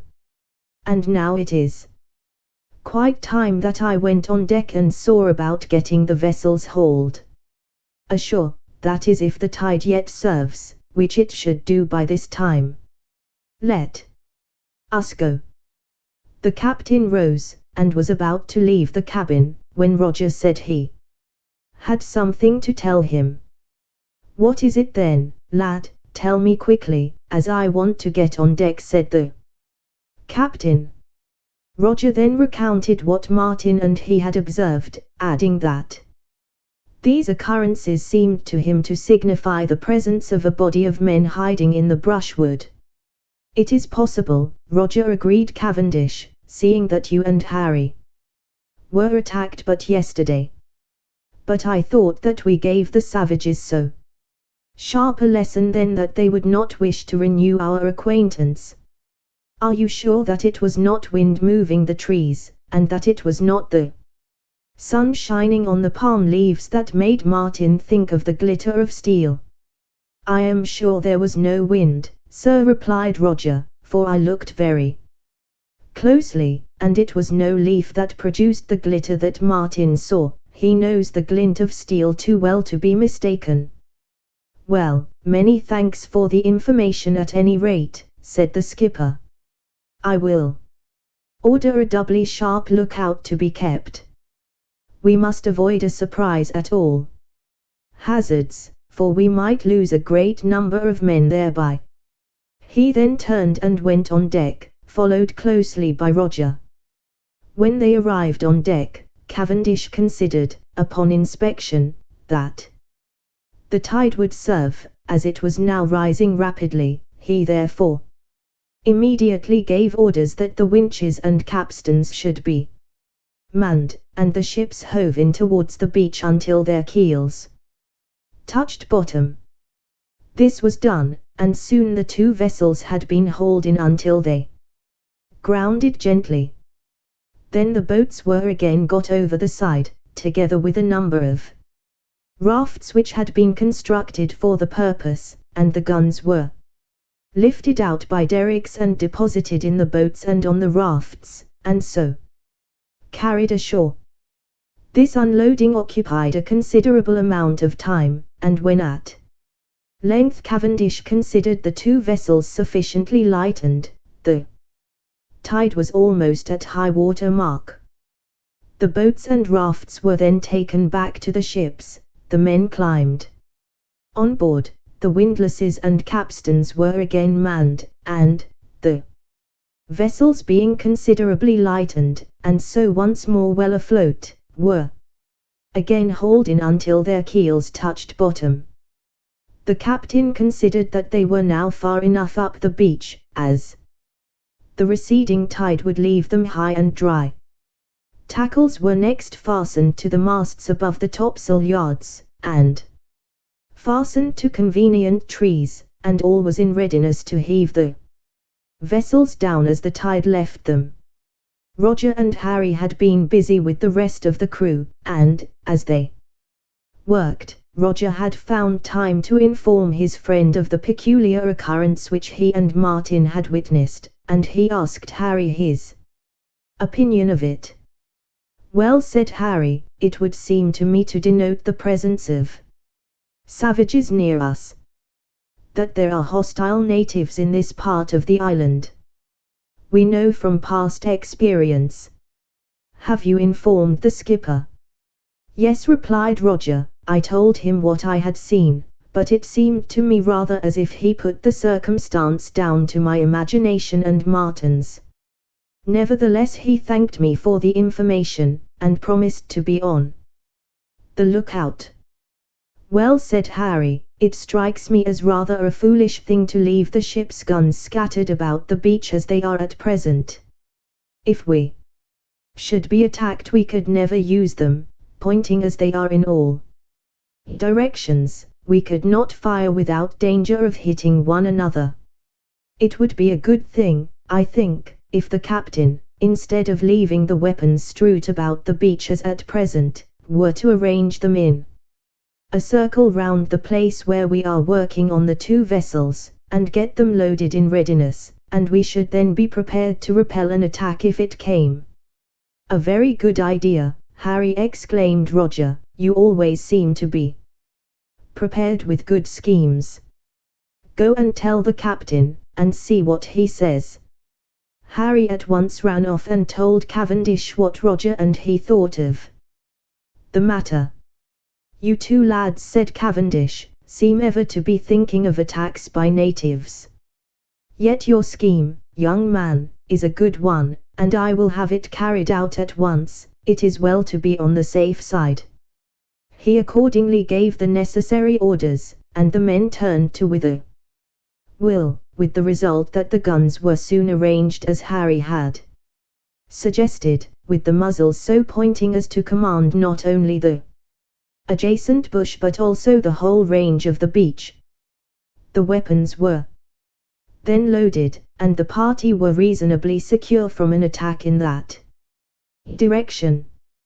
By this time the tide was ebbing fast, and the men took a pull on the ropes secured to the ship's masts, with the result that the vessel soon began to heel over perceptibly on their sides. As the tide continued to drop, the ropes were hauled upon, and soon the vessels were down on their beam ends. Then the men, like a swarm of ants, grew busy on their exposed sides, working with hammer and chisel, paint pot and brush. And the scene became one of great activity. The tide had by this time retreated so far that the hulls of the vessels were clear of the water, and the men could work right down to their keels, the ships being hard and fast aground, so that they could not possibly be moved until the next tide. As they could not leave the captured Spaniards in the careened ships, and dared not let them loose to help with the work, they had been transferred to the two craft still afloat, the Elizabeth and the Good Adventure. Roger and Harry were slung over the bow of the Tiger, both of them busy with scrapers taking off the old paint before the new was put on. It thus happened that they were higher above the level of the beach than any of the others, the part of the hull upon which they were working being just below the starboard cat head. Roger was scraping away merrily, when Harry plucked his sleeve. "Is that the movement you were speaking of, Roger?" said he, pointing to the brush. "Yes, there it is again," said Roger excitedly, "only it is somewhat nearer this time, and see, I am certain that was the flash of the sun upon some steel weapon." "Yes, I see, there it is again. I see it clearly now," answered Harry. Just then a hail came from below in the captain's voice. "Roger, my man, the cable secured to the maintopmast seems to be working loose, and may carry away. Get up aloft, boy, and look at the seizing, and, if necessary, put a fresh one on." Roger hastened away up into the maintop, leaving Harry still in his perch, and examined the seizing. It was, as the captain had said, loose. So the boy proceeded to secure it afresh. Having finished his job to his satisfaction, he prepared to descend from aloft, but, before doing so, cast his eyes round the scene, and nearly fell out of the maintop in his alarm, for there, coming round a point half a mile away, and concealed as yet from those on the beach by a low point, was a large fleet of canoes filled with natives, who were doubtless hoping to come upon the beached vessels unawares. They would certainly have done so had it not been for the fortunate circumstance of Roger being sent aloft. He threw another glance to seaward, to see if he could count the canoes, and found that there must be quite 100 of them. Then he took a survey of the brushwood inland, and found that his suspicions as to savages being present there were only too true. At his greater elevation, he found himself looking down upon quite a horde of them armed with spears, bows and arrows, and clubs. They were advancing slowly through the bush, and their stealthy movement forward had occasioned the swaying to and fro of the foliage that Roger first, and Harry afterwards, had observed. Roger could not tell whether or not the natives had seen him, and were aware that they were discovered, but hurried down from the main top with such speed that, when he had reached the last ratline of the rigging, he lost his footing and fell on his back on the sand at the very feet of Cavendish. Fortunately for him the sand was soft, and he was not much hurt, though a good deal shaken. Pulling himself together, he got on his feet and at once told Cavendish what he had seen. There was no time to lose. A boat was promptly sent away with messengers to the 2 vessels afloat, the Good Adventure and the Elizabeth, to warn them to be in readiness, and the trumpet sounded for the men to cease work and muster.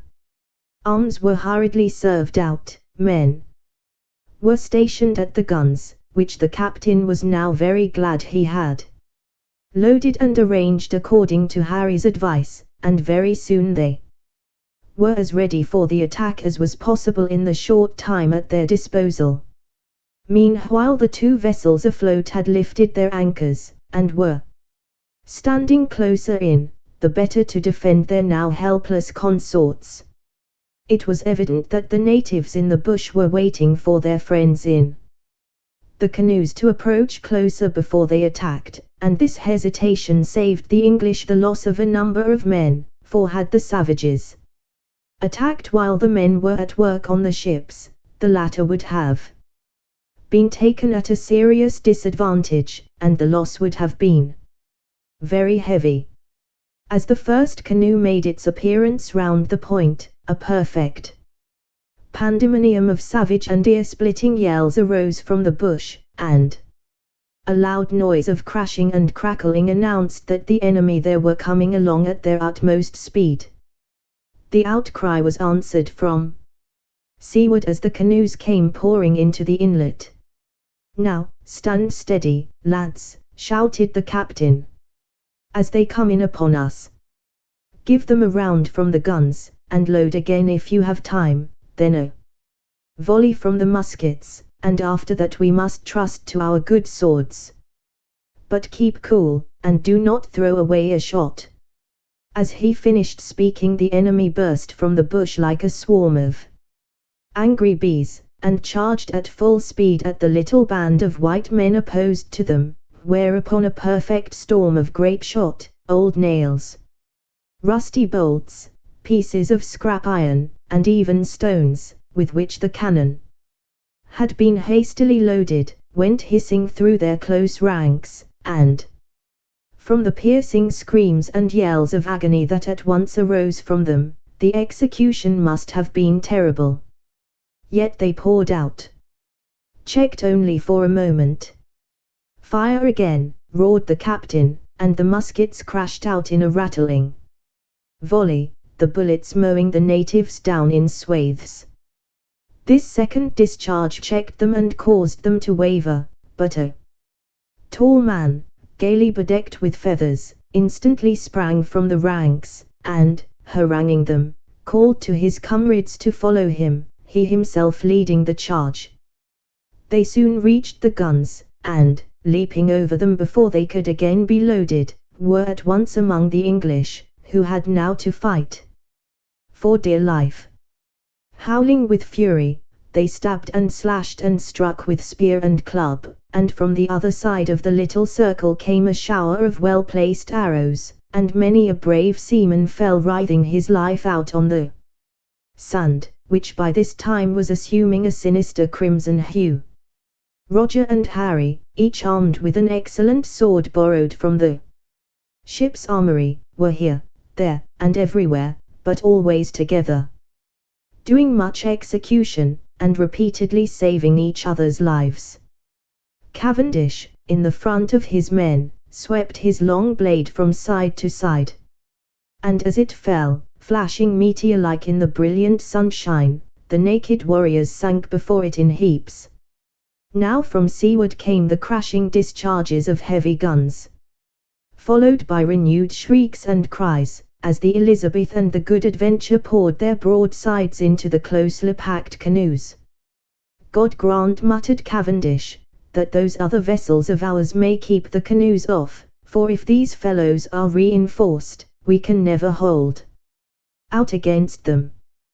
But nobody had time to see how the other action was progressing, for all were too busy with the work in hand, which was the task of defending their own lives.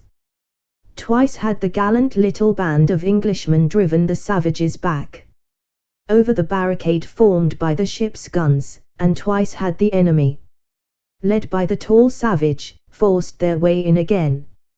At last, seeing clearly that all hinged upon this man's downfall, Cavendish made many strenuous efforts to reach him, but for some time he failed, owing to the press.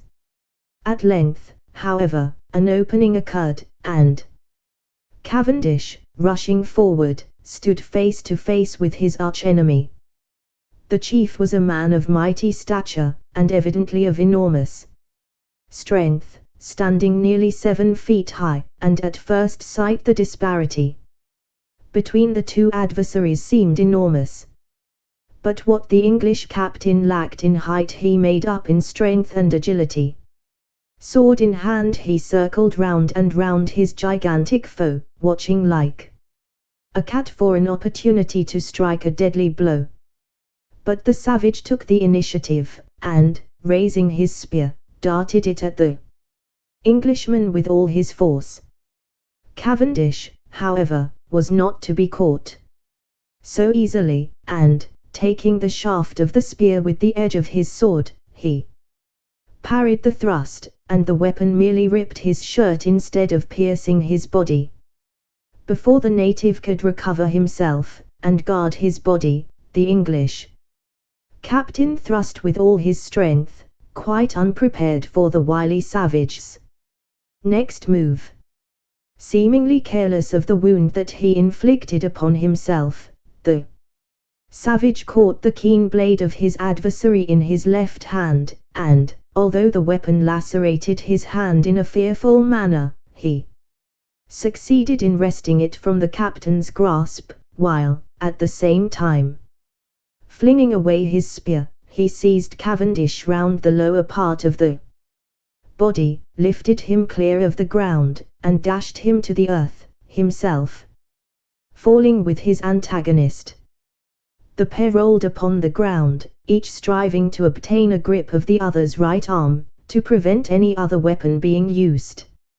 Now the savage and now the white man was uppermost, but at length, with a huge effort, Cavendish twisted himself from under his foe, and lay full length on top of him, feeling for his dagger. The chief, however, had likewise seized a knife which hung at his girdle, and, before the captain could draw his weapon, he plunged his knife into Cavendish's side. The Englishman's grasp relaxed, he slipped from his position, and lay upon his side, writhing on the sand. The native now rose to his knees and raised his arm to deal a fatal blow, but, even as that blow fell, a sword flashed through the air, and arm and knife fell to the ground together. Roger, for it was he who had thus appeared in the nick of time, at once turned his sword and drove it through the heart of the chief, who rolled over lifeless at his feet. The young hero then raised his captain in his arms, and, staggering out of the press of the battle, laid him down out of sight behind a gun carriage. Meanwhile the vessels afloat in the bay had been giving a very good account of the enemy in the canoes. The natives, it was clear, had been watching, and, having seen the preparations for careening the ships, had hoped to find all four hauled up, in which case they would have secured an easy victory from force of numbers alone, as the ships would then have been unable to use their guns against the force in the canoes.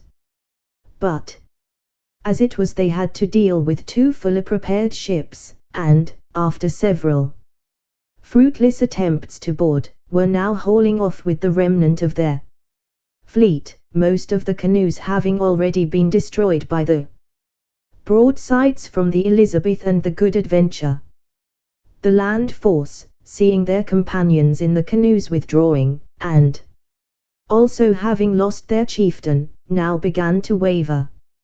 Observing this, the English hastily formed up into line, and, with a loud cheer, charged the enemy afresh, hewing right and left with hearty goodwill. This fierce rally proved altogether too much for the savages, and they broke and fled precipitately. The English now rushed to their guns, and, hastily completing the loading, which had been checked at the first onslaught of the enemy, gave the flying savages another dose of grape and canister that strewed the beach with dead and dying, and further hastened the flight of the survivors, who quickly vanished in the recesses of the thick bush. The enemy thus disposed of, finally, as they hoped, Roger and Harry went off to attend to the captain. They found him sitting up.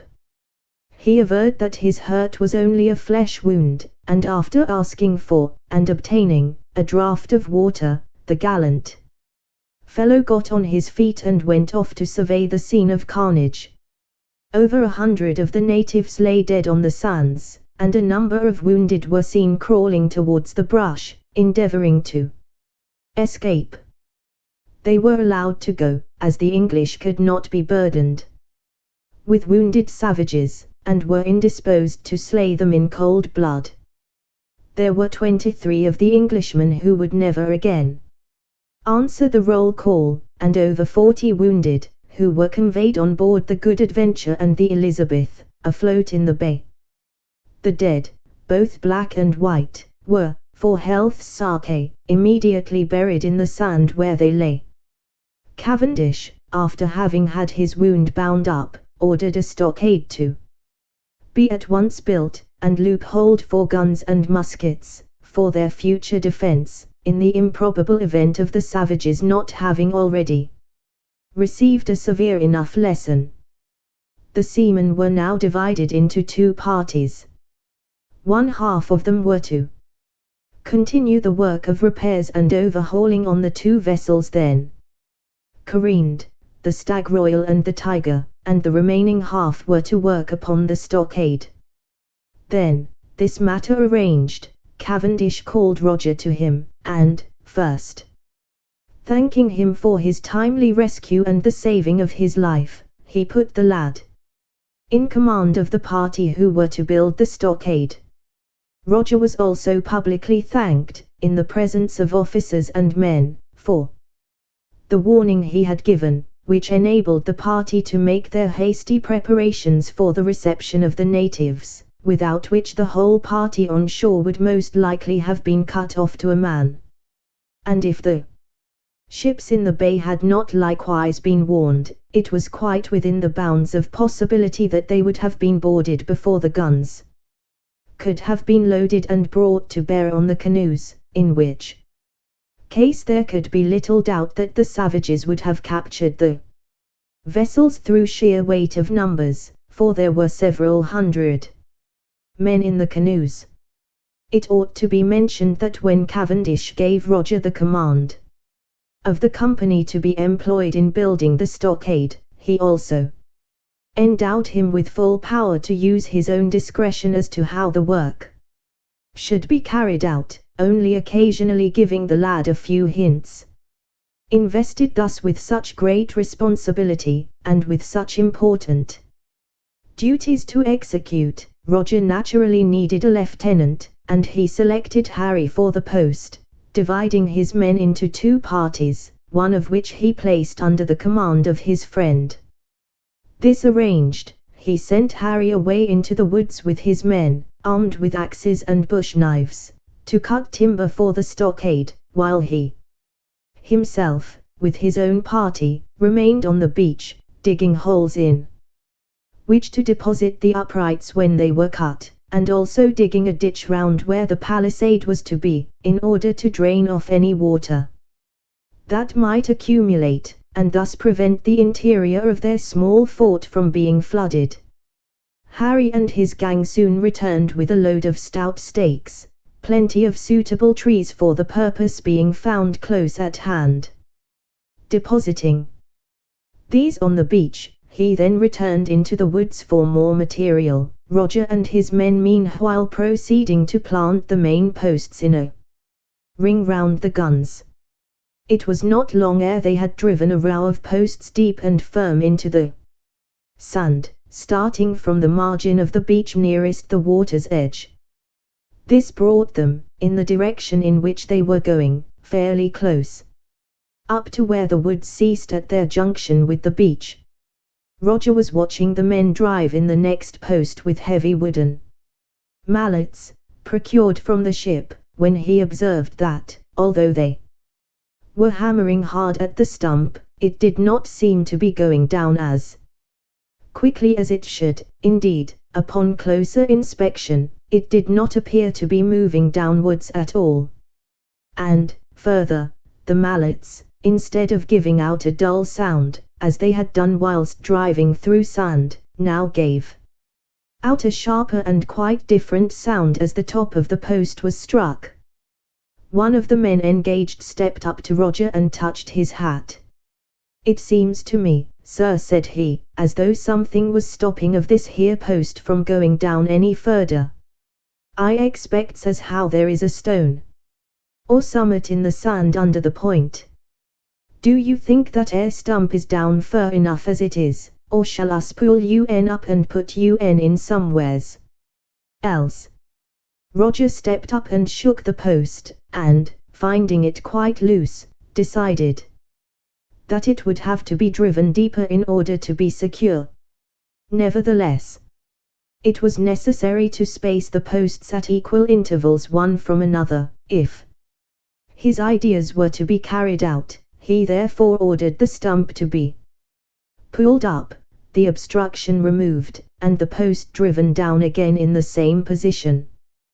The seamen thereupon laid hold of the post, and, all hauling together, it soon came out, and with shovels and crowbars they began to break down the sand and enlarge the hole, so as to get at whatever was in the way and remove it. It was not long ere the shovel of one of the men struck upon something hard, and the man, dropping upon his knees, went to work to scrape the sand away with his hands, presently laying bare to view what was apparently part of a spar of some kind, not old or worm-eaten, but seemingly almost new. Having located this, they started to clear the sand away from the whole length of the piece of timber, and, while doing so, found that there were two other poles or spars laid alongside it. After an hour's hard work the three spars were unearthed, and proved to be the three poles of a set of sheer legs, which had evidently only quite recently been hidden. Roger then instructed the men to start probing in the sand, to see whether there might be anything else buried, and he himself took a boat and pulled away over the bay to the Elizabeth to inform Cavendish of his discovery. He found the captain lying in his bunk nursing his recent wound, and informed him of the circumstance, asking also what he should do in the matter. "You have dug out of the sand what you think is a set of sheer legs, eh, boy?" said the captain, raising himself in his berth on one elbow. "And have you found anything beside?" "No, sir," said Roger in reply, "there was nothing else dug up when I left. But I told the men to probe the sand, whilst I came off to you, to see if there was anything else there. Well, responded the captain, I must look into this. I will get up and come ashore with you, but just go and call the surgeon first. I wish him to bind this wound of mine up again before I leave the ship.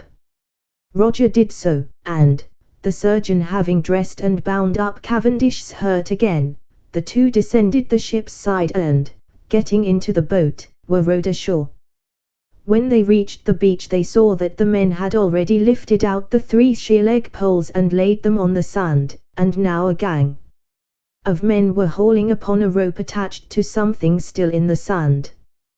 When Cavendish and Roger came up to the spot they saw that the top of an iron chest had been uncovered, and the men had fastened a rope to a ring in the lid, and were now hauling on the rope to drag the chest clear. Cavendish watched the seamen a moment, and then went to examine the poles. After a few minutes' observation, he said to Roger, "It is pretty evident to me, boy, that this inlet has been used before for some such purpose as that for which we are using it, namely, for careening vessels, for repairs and refit. These poles have been employed for lifting guns or other heavy material taken out of a ship or from off a raft. Now I wonder who it may be that has used these things.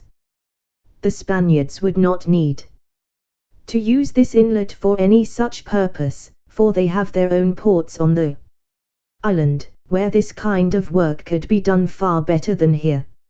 Nor can they have been Englishmen, I should think, for if this place were known to any of our own people it would be marked on the chart, and we should have heard of it, most certainly. Also, the fact that these things have been buried points to the certainty that the people who have hidden them intend to return and use them again. If they had not meant to come back, they would have taken them with them when they left. No, it is evident to me that the people who left these articles will return periodically to this place to refit, and as this spot is almost unknown, as well as being lonely and secluded, it would seem to my poor understanding that the men who use this place are not Spaniards or English seamen proper, but pirates. It also occurs to me that there may be something in this box that they are just getting out which will tell us what we want to know." As the captain finished speaking, the box came up suddenly, and the seamen, who were hauling manfully on the rope, fell upon their backs, only to scramble quickly to their feet again with much laughter at the mishap.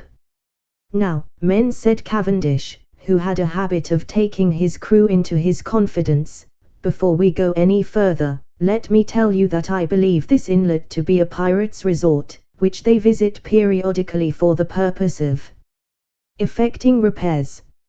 If so, we must capture them if we can. We must, therefore, be careful to leave no traces of our own visit here, or they may become alarmed and desert the place. Therefore all this gear must be replaced exactly as we found it, before we sail, and this box must not be broken open, but the lock must be picked instead. And if we replace everything exactly as we found it, the pirates, if such they be, will not suspect that anyone else has been here. They will still continue to use the inlet, and some day they will walk right into the little trap that I intend to set for them. Now, lads, up with that chest, and be careful with it. Pass the word for the carpenter and armourer to come here and bring their tools." These two men were soon on the spot, and between them they had the chest open in a few minutes. An eager examination of its contents showed that there was nothing of any intrinsic value contained therein, but there were documents and papers written in Spanish which abundantly verified the captain's conjecture. For from these Cavendish, who could read and understand Spanish perfectly, learned that the bay where they were now lying was indeed the resort of a pirate crew, while the name of the chief miscreant, as ascertained from the papers, was Jose Laya. The documents gave, among other particulars, a detailed account of the scoundrel's doings ever since he had started his nefarious trade on the Spanish Main, and the mere recital of his atrocities proved enough to make every man of them there present swear a great oath to hunt the villain down wherever he might be, and hang him, with all his rascally crew, from the yardarms of his own ship. Nothing else of any importance having been found, the chest was carefully locked up again, after the papers had been put back, everything replaced in its former position and buried in the sand once more, the utmost care being taken to destroy all evidence of the things having been disturbed. After this little episode the work on the ships went steadily forward. The Tiger and the Stag Royal were soon finished, and the Elizabeth and the Good Adventure took their places. These last named vessels received the same attention as their consorts, and were in a fortnight pronounced quite sound and once more ready for sea. They were hauled off the beach, and Cavendish had the great satisfaction of seeing his little squadron of 4 ships once more all at onto and ready to sail.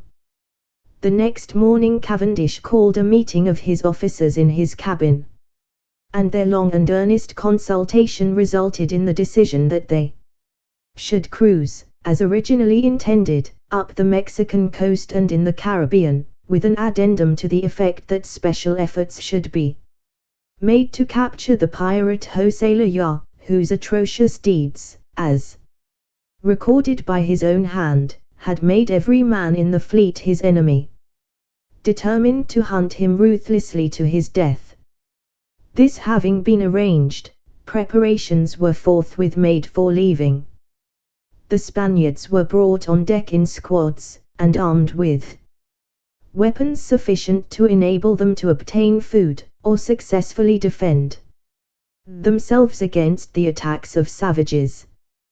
They were then sent ashore in boatloads, the ships all having their broadsides trained on the beach, where they landed, to prevent treachery on their part. In the last boatload went Alvarez and de Soto, both of whom Roger had seen on the Gloria del Mundo at the time of the engagement with the Spanish fleet. De Soto gracefully thanked his captors for their courtesy and kindness as he went over the side, but Alvarez scowled heavily round him, and looked attentively at every face near him before he went, as though he meant to fix their features on his memory, that he might recognize them again in the event of a future meeting. Then, with a glare of hatred at the retreating form of De Soto, he turned his back without a word and went also. This completed the landing of the prisoners, and very glad the Englishmen were to be rid of the responsibility and risk. "That fellow Alvarez will know us again when next we meet," said Cavendish with a laugh, to Roger, who was standing by his side watching the Spaniards on the beach. "Yes," replied Roger, "and he means mischief, I am sure. I should be very sorry for any one of us who might be unfortunate enough to get into his power." "He seems to hate De Soto also pretty thoroughly," said Harry. "Did you see the look he gave him as he went over the side?" answered Roger, who went on to tell of Alvarez's little soliloquy relative to De Soto while searching for the papers in the cabin of the sinking Gloria del Mundo. "He will do De Soto a bad turn, of that I am sure, if he ever gets the opportunity," remarked Roger in conclusion. All was now ready for their departure. The Spaniards had formed up on the beach and marched off in order into the bush, and were by this time nowhere to be seen. Sail was hoisted and, the flagship leading, the little squadron passed out between the heads one after another on their way to the coast of Mexico. And by evening the island was merely a long grey line on the eastern horizon, while all eyes were strained toward the golden west, each man eager for the first sight of a sail that might prove to be a richly laden galleon, or even the pirate Jose La yacht. Later in the evening the moon rose in all her tropic glory, and the sea in her wake gleamed like one huge speckless sheet of silver. Behind them, in the bush on the island, by the evening campfire, Alvarez, with certain other choice spirits of his own stamp, was plotting grim and deadly evil by the light of the same moon which lit the English adventurers on their way. Chapter 8. Roger goes ashore to rescue a marooned man, and is himself left in the lurch. The days now slipped by uneventfully, and morning after morning broke, without either land or ship making its appearance to break the monotony of a perfectly clear horizon. Slipping down the windward channel, and sailing on a south-southwest course, they had left Morant Point, at the eastern end of Jamaica, on their starboard beam, and after keeping to their south-southwest course for the 5 succeeding days, they had turned the vessel's heads to the east-southeast, intending to sail as far in that direction as La Guayra, where they hoped to find a plate galleon in the harbor, and make an attempt to cut her out. Thence they planned to change their course once more, standing westward along the coast of Venezuela, crossing the Gulf of Darien, the Mosquito Gulf, and the Bay of Honduras, and so up through the Yucatan Channel, leaving the western end of the island of Cuba on their starboard hand, and into the Gulf of Mexico, where they intended to cruise for some time, feeling tolerably certain of picking up a treasure ship there at any rate, even if they were not fortunate enough to snap one up whilst cruising on their way. They could, of course, have reached the Gulf of Mexico much more quickly by sailing down the windward channel and along the southern coast of Cuba, and by the Yucatan Channel into the Gulf, but they had heard of the treasure ships that made La Guayra their port of departure, and were anxious not to miss any of them. Also, they believed that, by taking the longer course, there would be more likelihood of their falling in with that most ferocious and bloody pirate, Jose La yacht, as he was called, or Jose de la yacht, as he loved to call himself, for he was said to claim descent from a grandee of Spain, although those who knew the man were well aware that his birth and parentage were obscure. As has already been related, one of the seamen on board the flagship one night gave some account of the pirates' former doings, and the discovery that the buried gear found at the careenage, as Cavendish had named the spot where the squadron refitted, was the property of the pirate was proof positive that the scoundrel was still prowling somewhere in those seas. Likewise, it will be remembered, every man in the fleet had sworn to do his utmost to bring the villain to justice. The anxiety, therefore, to catch him was such that officers, even, not infrequently spent hours at the mastheads in the hope of seeing his topgallant sails showing above the horizon. Old Carey, the man who claimed to possess some knowledge of La yacht, said that when he last sailed in these seas, the pirate was cruising in a schooner of unusual length, and lying very low in the water, her hull painted black, with a broad scarlet riband, in which her open gun ports looked like a number of gaping mouths, having been built very large to enable the broadside guns to be trained almost fore and aft. The craft's masts were, furthermore, said to be of great height, and might be recognized by their remarkable and excessive rake. Aft, indeed, so asserted Carey, her spars were of such extraordinary length, and the vessel herself lay so very low in the water, that she had the appearance of being perilously overmasted and top-heavy. This appearance, however, Carey explained, was altogether deceptive. The vessel sat low in the water indeed, but she was not the shallow craft that She looked, there was more of her below than above the surface, and she drew a great deal of water for a vessel of her tonnage. This great draught of water enabled her to carry a heavy load of ballast, tall masts, and a correspondingly heavy press of sail. Thus she was an enormously fast vessel, and had up till now easily eluded capture, being able to run away from and outweather many vessels more powerful than herself.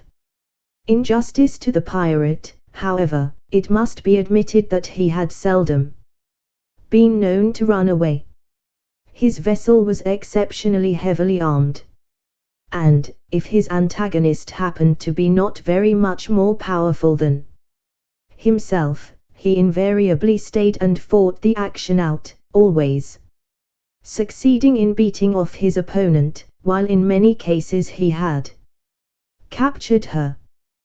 The fate of the unfortunate crews that fell into his hands was, if his own records were to be credited, not to be dwelt upon, for he described himself as guilty of the most awful atrocities to men, women, and even children. The fights, of course, occurred only between himself and war vessels. Merchant ships never attempted such an impossible task as to fight the pirate, and very often seemed too completely paralyzed with terror even to attempt the equally impossible task of running away. Such was the vessel that everyone in Cavendish's squadron was so eagerly looking for, their eagerness being further stimulated by the fact that the captain had offered as a prize to the first seaman who sighted her, the best weapon that should be taken out of her after her capture, which, of course, all on board considered as absolutely certain, could they but once succeed in coming up with her, while to the first officer or gentleman who saw her he offered as reward the best suit of clothing to be found in her. Such, however, was the eagerness of all hands to come up with and destroy the vessel, and her rascally crew and leader, that the lookout would have been just as keenly kept if no reward whatever had been offered. But there was a still further stimulus in the not unnatural hope that José Leya would have on board some, at least, of that vast treasure of his, with the possession of which he was credited by every man who had ever heard of him, and visions of much prize money to spend on their return to Plymouth were always before the eager eyes of the Englishman. Regulating the speed of the whole squadron by that of the slowest ship, which happened to be the Tiger, the rechristened El Capitan, the fleet went slowly to the east-southeast on its appointed course. In those days, as, of course, it is hardly necessary to remind the reader, charts were few, and those few were not to be relied upon as more than approximately accurate on the course that the Commodore had marked out for his little squadron. They would, according to their chart, fall in with no land until they made Oruba Island, after which Cavendish intended to steer a course between the island of Oruba and what is now known as the Paragona Peninsula, leaving the other two islands of Curaçao and Bonaire on his port hand, and then heading straight for La Guayra. Several sailors, and one or two officers, among whom were Roger and Harry, were as usual perched upon the cross trees, the yards, or at the mast heads, on the lookout for the first sight of the infamous José Leya's schooner, and with no idea whatever of sighting land. So, everybody on deck was much astonished when, on a certain morning, the cry came down from the masthead of the Stag Royal of Land Ho, bearing dead ahead. At the same moment a string of flags fluttered up to the main truck of the Tiger, which was signalling that she also had caught sight of land of some description. "What do you make of it, Roger?" shouted Cavendish, for it was Roger's sharp eyes that had caught the first glimpse of the unexpected land as he was aloft straining his eyes in a search for the raking masts of José Leya's craft. Well, sir, responded the boy, it is an island of some kind, a very small one, and lying low in the water. I can make out what I take to be a few trees, probably palms, and I think, nay, I am quite sure now, that I can see a thin column of smoke rising from about the centre of the island. In that case, said Cavendish, turning to Lee, who was standing at his elbow trying to catch sight of the land from the level of the deck, there is evidently a human being on that island who has seen the sails of our fleet, and wishes to attract our attention and be taken off. I suspect there has been a shipwreck there, and very likely there may be more than one man. Now, I should not at all object to find and take off a whole crew of shipwrecked seamen, provided that they were English, for what with our fight with the Spaniards, that brush with the savages, and sickness, we have had our crews thinned down very considerably. God grant that they be not Spaniards, for if they are, and are in distress there, I must take them off in common humanity, though, were we in like case, I doubt if they would do the same for us, and then I shall have my vessels again lumbered up with a lot of useless fellows until I can land them somewhere. Moreover, that same landing will be very difficult now, for we shall not be likely to find down here another place which will serve our purpose so well as did the Corinage, all these islands and land hereabouts being already occupied by Spaniards, and we should be running our own heads into danger in attempting to get rid of them. Mr. Lee, be good enough to work out our dead reckoning up to this hour, and let us see exactly where we are on the chart, for there is no island or land of any description marked where we are at present sailing.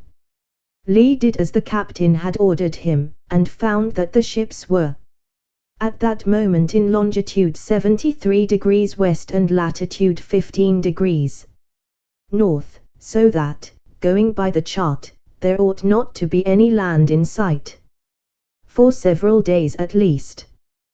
This particular part of the Caribbean Sea, sir, is not very greatly frequented by English ships, said Lee in explanation, but the Spaniards, no doubt, know these waters well, and yonder island may perhaps be laid down on one of their charts.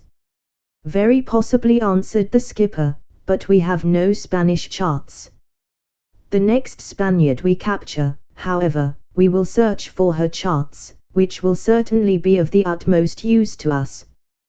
During the foregoing conversation Roger had come down from aloft to report still further to the captain, and he had overheard the last remark, which immediately reminded him that he had brought certain charts away from the cabin of the Gloria del Mundo. In fact, Harry and he had found their cipher concealed in the folds of one of them. He had intended to give them to his captain, but subsequent stirring events had driven the idea out of his mind. Having now recollected them, however, he explained the matter to Cavendish, and asked if he should bring the charts up on deck. By all means, replied the skipper, let us have them at once, Trevose, my man. Roger dived below, and soon reappeared with the charts under his arm. They were immediately spread open on the deck and overhauled, and all were found to be of the utmost importance, some papers also being found among them giving the bearings and soundings of certain secret channels leading to ports on the South American coast. There were also found plans of towns and fortresses that would prove of inestimable value to them. These last were forthwith placed in safety for future reference, and a chart was presently discovered showing that particular portion of the ocean upon which they were now sailing, and, sure enough, there was a small island marked in the precise spot occupied by the one for which they were heading. There was, in ink, a description of the island, written, of course, in Spanish, setting forth that it had been named Isla de Corsarios, and that it was, according to English measurements, 2.5 miles long by 1 mile broad, also that it was uninhabited. The description, written as a marginal note, further stated that there was a spring of fresh water on the island, and that there were palm trees thereon, that the islet was of sandy soil, and supported no vegetation beyond the few palms mentioned. This, then, explains the matter, said Cavendish. Evidently it has been missed by our vessels, but the Dons have located it. I can clearly see that. These charts will be indeed very useful to us. By this time the island could be made out from the level of the deck, as also the smoke, which was undoubtedly rising from a signal fire that had been lighted on the beach. The ships were, however, not yet near enough to make out who the inhabitants were, nor how many of them there might be. Indeed, had it not been for the sight of the smoke, the captain would have imagined the island to be totally uninhabited, and would not have thought it worthwhile to stop there and, but for the fact of the smoke being observed, this veracious yarn would most probably have had a very different ending. All the officers of the ship, including Cavendish, Roger, and Harry, were now standing in the eyes of the vessel. Some had mounted the bulwarks, and were supporting themselves thereon by holding on to the rigging. And one and all were shading their eyes with their hands against the powerful rays of an almost vertical sun, each anxious to catch the first sight of the man, or men, who had built that signal fire on the beach. In obedience to an order from Cavendish, old Martin, who was credited with having the sharpest eyes in the ship, went aloft to the foremast head, on the lookout, with instructions to let those on deck know when he first caught sight of the inhabitants of the island. In about a quarter of an hour they had very perceptibly neared the shore, which lay very low, and presented, at a closer view, more the appearance of a mud or sand bank, with a few dwarfed trees and shrubs growing thereon, than an island in its accepted sense of the word, and shortly afterward Martin's voice came down from aloft in accents of excitement. I see there be. 'Tes only one man, so far as I can make out. And a be a waving of a red shirt, or zummat like that, I think, Can you only see one man, Martin, or are there any more with him, think you? Shouted Cavendish. No, responded the old fellow, as I can only see one of and he do be a carrying on something wonderful, he be a jumping up and down, and a waving of his arms like to one possessed. He expects as how UN believes us haven't seen UN, and wants to attract our attention. Very well, Martin, answered the captain, stay where you are, man, as he perceived the old fellow making preparations to descend. Stay where you are. Keep a sharp lookout, and let me know if anything further takes place, or if any more men make their appearance. I expect, gentlemen, said the captain, turning to the assembled officers, that there is only one man there. The others would have joined him by this time, had there been any more of them. In a way, I am sorry, for I could very well have done with a great many more men, always provided, of course, that they had been Englishmen, for we are, as you all know, very short-handed. This man is possibly the sole survivor of a shipwrecked crew, but, as there seems, so far as we can see at present, to be no trace of others being there, I should be more inclined to think that he has been marooned. Marooning is, of course, a very common practice, particularly among pirates, and, in my opinion, it is one of the most cruel forms of punishment ever conceived by the brain of man. Now, it has occurred to me as quite within the limits of possibility that this Man ashore, there may be a marooned member of the crew of that scoundrel, Sailor Ya. It would not be so very extraordinary, after all, if he were. Ya is practically the only pirate at present in these seas, and we are all aware that marooning is practiced chiefly among pirates. Should it happen to be as I somewhat suspect, the man will, at all events, know something worth telling us about that arch-villain, for I shall never be happy until I have hunted the scoundrel down, and hanged him for the dog he is. The captain's face blazed with righteous anger as he spoke, and his expression was reflected on the countenances of the officers gathered round him. It boded ill indeed for the pirate if ever the squadron should fall in with him. Send a man into the chains, continued Cavendish, speaking to Roger. As the land lies so low in the water, it is not unlikely that the water round it is very shoal, and I have no wish to get any of the vessels ashore if I can help it. And order the signal man to signal the rest of the fleet to keep the lead going. Roger obeyed, and a leadsman was soon perched in the chains to windward, busy with his sounding line to ascertain the depth of water in which they were then sailing, and to give timely warning if the water should begin to shoal dangerously. 7 fathoms now, sir, reported Hirst, the leadsman. Very well, answered Cavendish, we are safe as yet. Turning to lee. Let her go through the water. The other vessels were strung out behind the Stag Royal, and they fell into her wake for their greater safety, for she drew more water than any of the rest, being a much larger vessel, and where she could go the rest could follow.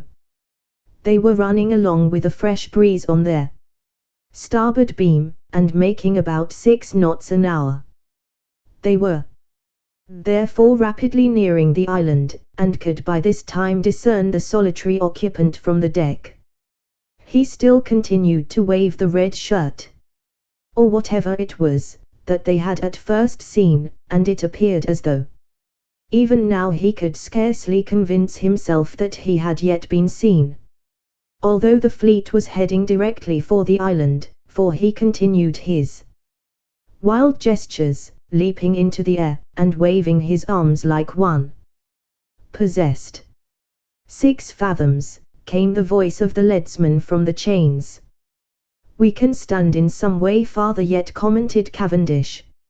I want to take the ship in as near as I can, so that the men may not have far to pull in the boat. Furthermore, gentlemen, by the look of the sky, methinks that a gale is brewing, and it will be well that the boat get not too far away from the ship. 5.5 fathoms, chanted the leadsman a few minutes later. 'Tis well. Still keep her going as she is, ordered the captain. The people on deck could now see the poor solitary on the beach quite distinctly, and presently he came running down to the water's edge, still waving his red flag, and so eager did he appear for rescue that it seemed as though he intended to swim off to the ships, for he waded into the sea up to his armpits. I pray heaven that he does nothing so foolish, murmured Roger, who still remembered his own experience with the sharks. The unfortunate man had no such intention, it presently appeared, yet was he still in a sufficiently dangerous situation, for he stopped where he was with the water up round his shoulders, and continued waving his signal of distress. 5 fathoms bare, was the next report of the man with the sounding line. We can edge in even a little farther yet, remarked the captain. But I cannot understand, he continued, why that man persists in acting so strangely. He must know by this time that we have seen him and will rescue him, yet he continues to signal with his arms and that red rag as though he were demented. It would not greatly surprise me to find, when we get him on board, that his brain has given way with the horror of solitude, suffering, and privation. By your leave, sir, it seems very much to me, suggested Roger, touching his hat, as though the poor fellow were striving not so much to attract us nearer as to warn us to keep farther away.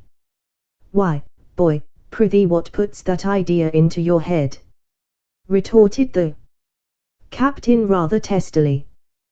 Why should he wish us to keep off? Surely if you were in his place you would be fully as anxious as he appears to be to have the rescuing ships approach and take you off without delay. What I meant to suggest, Mr. Cavendish, responded Roger rather stiffly, and not one whit abashed by his commander's testiness, was that perchance this man knows the shoals and rocks round the island well. He may perceive that we are sailing into danger, and wish to warn us from approaching any closer before it be too late. Zounds, boy, shouted Cavendish, for heaven I believe that you may be right in your assumption. Then, turning to the crew, all hands stand by to veer ship, he cried. But even as he spoke there was a sudden check to the vessel's way, and almost instantly she stopped dead, the sudden shock throwing more than one man prostrate on the deck. At the same moment the leadsman in the chains gave his warning cry, 3 fathoms only, and shoaling fast. But the warning came too late, for the vessel had taken the ground, which evidently shoaled up with great abruptness. Her fore, main, and mizzen topmasts snapped like carrots with the sudden check to her speed, and came tumbling down with their attendant wreckage, thus adding to the already great confusion on deck, and, what was worse, killing 2 men, whom they could ill spare, and badly injuring 5 others. You were right, Roger, shouted the captain as he ran past the lad to the stern of the vessel, with intent to warn the other ships from a similar mishap. But the warning was needless, for they had been on the lookout, and, observing the accident to their consort, had at once hauled their wind and gone off on another tack in time to avoid a similar fate. When at a safe distance they luffed into the wind and, furling their canvas, came to anchor. Cavendish, seeing that the remainder of his little squadron was safe, ordered the wreckage to be cut adrift and the decks cleared for further operations. Work away with a will, lads, he cried encouragingly. The ship has taken a soft berth, she lies on the sand, and there is no present danger of her sinking. Indeed we are in much too shoal water for that. Mr. Lee, we must get the wreckage cleared away first of all, after which we will get out kedge anchors astern, and if these fail us we will run out cables to the other vessels. Perchance we may thus get ourselves off by our own hauling and the others towing. But we must all work with a will, for, as all may see, there is in the look of the sky every prospect of ill weather very shortly, and if it take us ashore like this we shall lose the ship. Now, Roger, take you 2 hands in the gig, I cannot spare more, and bring off that poor fellow. I would that we had earlier understood what he meant, it would have saved us this disaster. And hasten, lad, for I cannot spare even 3 of you for a single moment longer than is absolutely necessary. Yet must I have that man, for he may possess information of untold worth to us. And you, Mr. Lee, will take 2 hands also, and go off to the other vessels. You will acquaint them with our condition, and give them their orders to prepare for towing, and to be ready by the moment when we can avail ourselves of their help, for we have no time to waste. Roger soon found his 2 men, and the boat was got ready and over the side in a very few minutes, yet, quick as he had been, he perceived as he pushed off that Mr. Lee's boat was already some distance on her way to the other ships. Now, give way, men, with a will, cried the lad, encouragingly. You heard what Mr. Cavendish said, there is not a moment to lose if we are to get that man off, and the ship too, ere the gale breaks. And indeed I like not the look of the weather at all. It fast grows more threatening, and we shall be lucky if we get back to the fleet in time. Furthermore, I fear much that there will not be time to save the poor old Stag Royal. She is, to my mind, hopelessly lost, for, if appearance belie it not, the gale will be down on us ere they can hope to move her off the sand, and I pray God that the poor fellows on board her may be able to get away from her in time. Ah, the wind comes away even now. Pull, lads, pull, or we shall be swamped ere we can get ashore. As he spoke, the whole sky seemed to darken in a moment all round them. The sea took on the appearance of dull metal and became of a livid hue. Away on the northwestern horizon the sky was black as ink, and below that, between sky and wave, was a line of white extending athwart the horizon, showing the forefront of the advancing gale. Pull, lads, pull! Again shouted Roger, raising his voice above the deep moaning sound that filled the air everywhere about them. Unless we can contrive to reach the shore before that line of white, you know what our fate will be. We shall have to wait until the gale blows over before we can return to the ships, if indeed they survive it. The seamen saw that what Roger said was only too true, and pulled for dear life, but the boat was a heavy one, her full complement of oarsmen being 8. Now, however, she had only 2 men pulling. They therefore made painfully slow progress, and the white line of water seemed to be overtaking them at a speed that filled them with despair. Meanwhile Roger noticed that the solitary watcher on the beach had now left the water, and was lying at full length on the sand as though overcome by his exertions, weakened as perhaps he was by long exposure and privation. The lad felt extremely anxious as to the fate of the ships, and frequently turned his head to snatch a glimpse of what was happening behind him. He was able to see, during his brief observations, that boats had been lowered from the stranded ship, and from her consorts, and were plying at their utmost speed between the wreck and the other vessels of the squadron. It was evident to Roger that the captain, observing the extraordinarily rapid approach of the gale, and foreseeing that, unless a miracle were to take place, the stranded ship must be lost, had not delayed a moment, but was transferring her crew to the other ships as fast as he possibly could. Roger fervently prayed that this operation of transfer might be completed ere the storm burst upon them, but he was very doubtful, for that fatal white line of foam was driving down upon the fleet with appalling rapidity. But he could not relax his attention from the matter that he himself had in hand. He could not watch what was going on behind him and also steer the boat, so he set his teeth and gripped the tiller hard, looking straight ahead of him in search of the best and safest spot on which to beach his boat, for the sea was rising fast. He would have given much to have had his bosom friend and more than brother, Harry, in the boat with him at that moment. He could always rely on Harry's coolness and sound clear-headed advice, and he would have felt much less anxious had his chum been with him then. The man on shore was now seen to stagger to his feet and to support himself with a stick, alternately pointing out to sea and beckoning them on. But neither Roger nor the men with him now needed anyone to remind them of the peril in which they stood. They were nearing the beach now, but meanwhile the sea had been rising with almost incredible rapidity. When they left the ship the sea had being calm, with not even a ripple lapping the beach. There had been the proverbial calm before the storm. But now, although the gale had not yet reached the boat, the waves were leaping up the beach in foam, and their backwash gave forth a roar like that of distant thunder.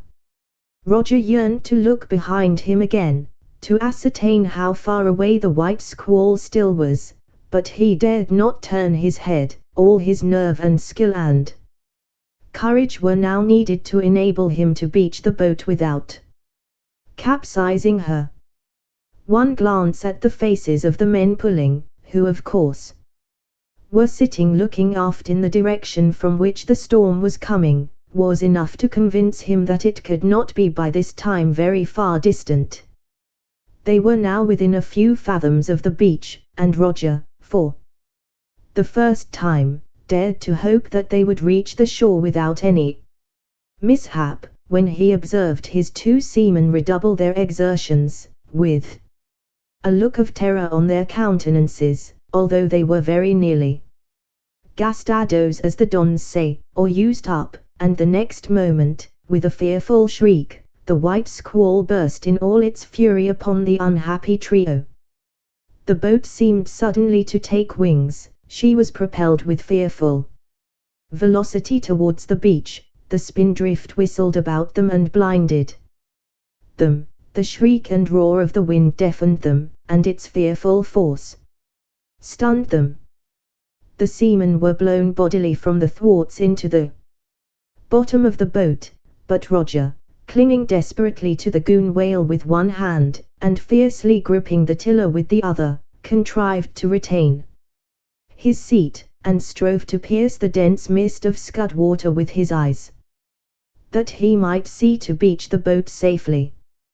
But he could perceive nothing, and the next moment a wave descended full upon his back, dashing him forward and out over the bows. The tiller thus released, the boat broached to, filled, and capsized, and her 3 occupants were left struggling in the water and fighting for their lives, while the craft was flung bottom upward on the beach and dashed into staves by the violence of the shock. Tossed hither and thither, to and fro, Roger strove to get his breath, but he could not, for he seemed buried in salt water, and he was suffering all the agonies of suffocation when his head emerged for a moment from the water and he drew a hasty breath that seemed to put fresh strength into his fast failing limbs. Yet, strive against it as he would, although he felt the beach under his feet, they were fast being dragged from under him. He was in the clutch of the fatal undertow, and he knew that, exhausted as he was, if he were once swept back again into deep water he would drown, for his strength was now at an end. Summoning up all his energy, therefore, he gave vent to a loud shout for help, although help seemed to be the last thing he might expect at that moment, and made one last struggle for life. But, even as his senses failed him, and he was sinking backward in that fatal embrace, a pair of strong hands clutched his hair and arm, and for a few seconds he felt as though, between the sea on the one hand and a sturdy British seaman on the other, he were being torn asunder. Presently, however, the wave receded, the awful feeling of being sucked back left him, and, opening his eyes, he saw that he was on terra firma, with the sea behind him. Now, run, shouted the seaman, one Jake Irwin, who had been in the boat with him, run, Master Trevose, before the next sea catches ye. At the same time he dragged the lad up the beach with all his strength, and they reached safety as another wave came rolling hungrily after them, to retire again with an angry snarl, as though cheated of its lawful prey. Roger stood up and wiped the wet from his eyes and ears, and wrung the water out of his clothes as well as he could, and looked about him. He saw the two seamen, one of whom had rescued him, only just in the nick of time, from a watery grave, standing close by, and not far from them he perceived the figure of the man whom they had come to rescue, and for whom they had so nearly met disaster. The seamen who had rowed in the boat seemed none the worse for their adventure, and asked the lad how he felt, and whether he had suffered from the accident to the boat. Roger, aching in every limb and muscle from his recent struggle in the water, felt himself carefully over, and was able to assure them that he had broken no bones. The stranger now approached and spoke to them, thanking them and applauding their bravery in coming away to save him, despite the threat of the gale that was by this time raging furiously. The man, it appeared, was an Englishman, and, in answer to a question put by Roger, he confessed that, as the captain had suggested on the deck of the flagship, he had been one of a crew of pirates, and, having incurred the displeasure of his captain and the enmity of his companions, had been marooned on the sandbank with but a small stock of provisions and no means of obtaining more. When those were exhausted, he had been allowed neither fishing tackle nor musket with powder and shot, although the latter would not have been of very much use to him, for the island was small and so far away from the mainland that birds very seldom made their appearance there. It appeared that he had been on the sand bank some 36 days, with the few provisions that they had been moved to give him, and nothing else beside but the clothing he stood up in. But concluded the poor fellow, who was emaciated and weak to the last degree, I have made a bit of a shelter to leeward of the top of this bank. Let us go there, since even it is better than nothing at all. Your boat's smashed to pieces on the beach, and we shall be forced to remain here until the storm blows itself out before they can send another boat. I pray that it may not be long in doing so, for, although there is water here in plenty, my provisions are pitifully low. In fact, for the 4 of us, there is only enough for about 2 days with the strictest economy. But come round to my shelter and I will make some fire, so that you can get your clothes dried, and you will then be a bit more comfortable. They were turning to follow their new friend, when Roger once more cast his eyes out to seaward, and he came to a standstill, remaining as if rooted to the spot.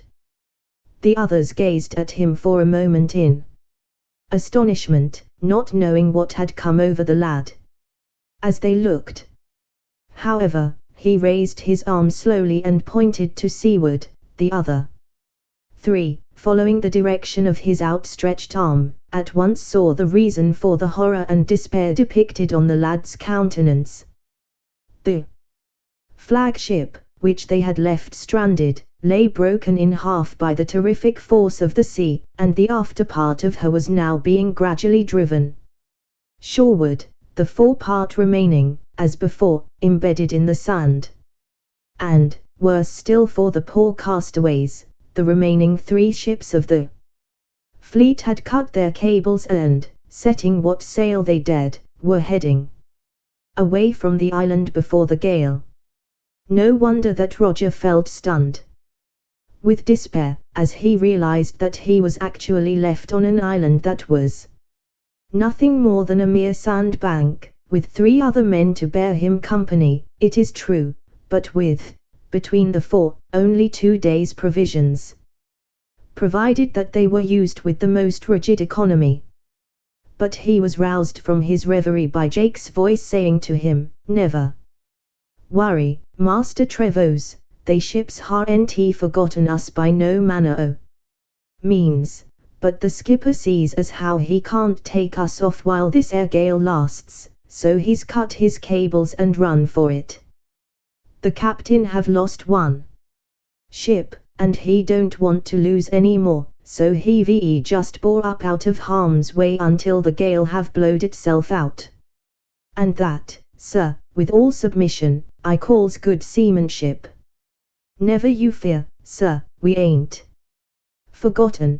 The skipper ain't the man to forget his crew, nor no part of 'em. And as soon as this air bit of a breeze is over, you'll see they 3 ships come sailing back here to this sandbank to take us off again. I knows Captain Cavendish, I do, and he ain't the man to forget we's here, and sail away and leave us. We'll see 'em all back here tomorrow, or next day at the furthest. But I'm wondering whether there were any poor fellas left aboard the Stag Royal when she parted in the middle. And old Jake Irwin looked round, shading his eyes from the flying spindrift, to see if he could discover any trace of human being either in the sea or washed up on the beach. But none was visible. Yes, you are right, Jake, said Roger. I forgot for the moment that Captain Cavendish would be obliged to leave that anchorage or be blown on shore. But the captain will, of course, return as soon as he is able. As to there being any people aboard when the ship parted, Jake, I think all were taken off before that happened. And now, since we can do no more for the present, we had better go and take shelter as this man suggests. By the way, my man, what is your name? My name, sir, is William Evans, replied the marooned man.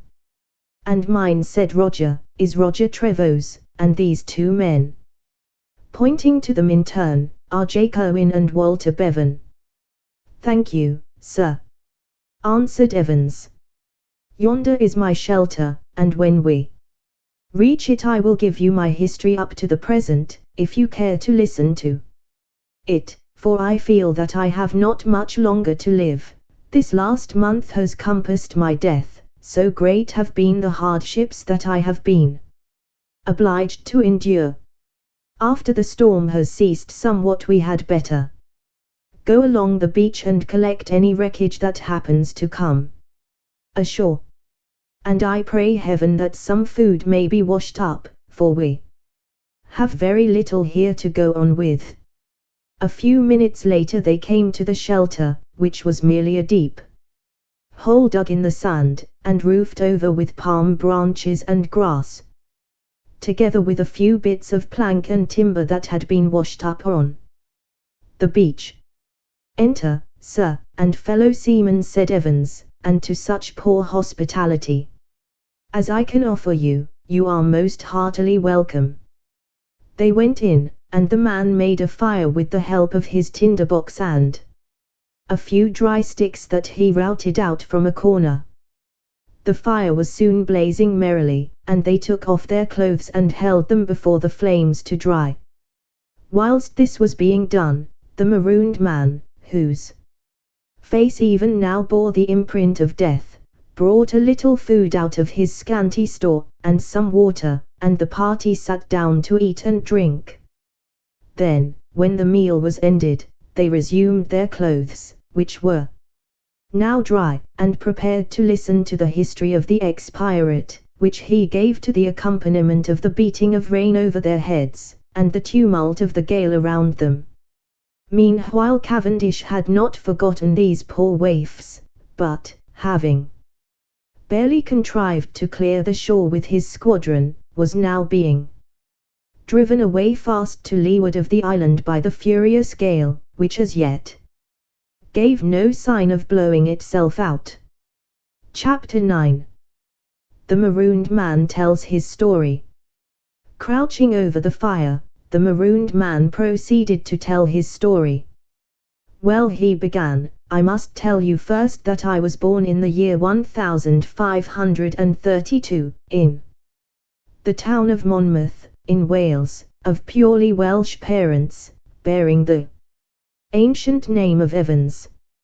In my early youth I kept about the house and tended our flock of sheep, of which we had a great many, on the dear old Welsh mountains.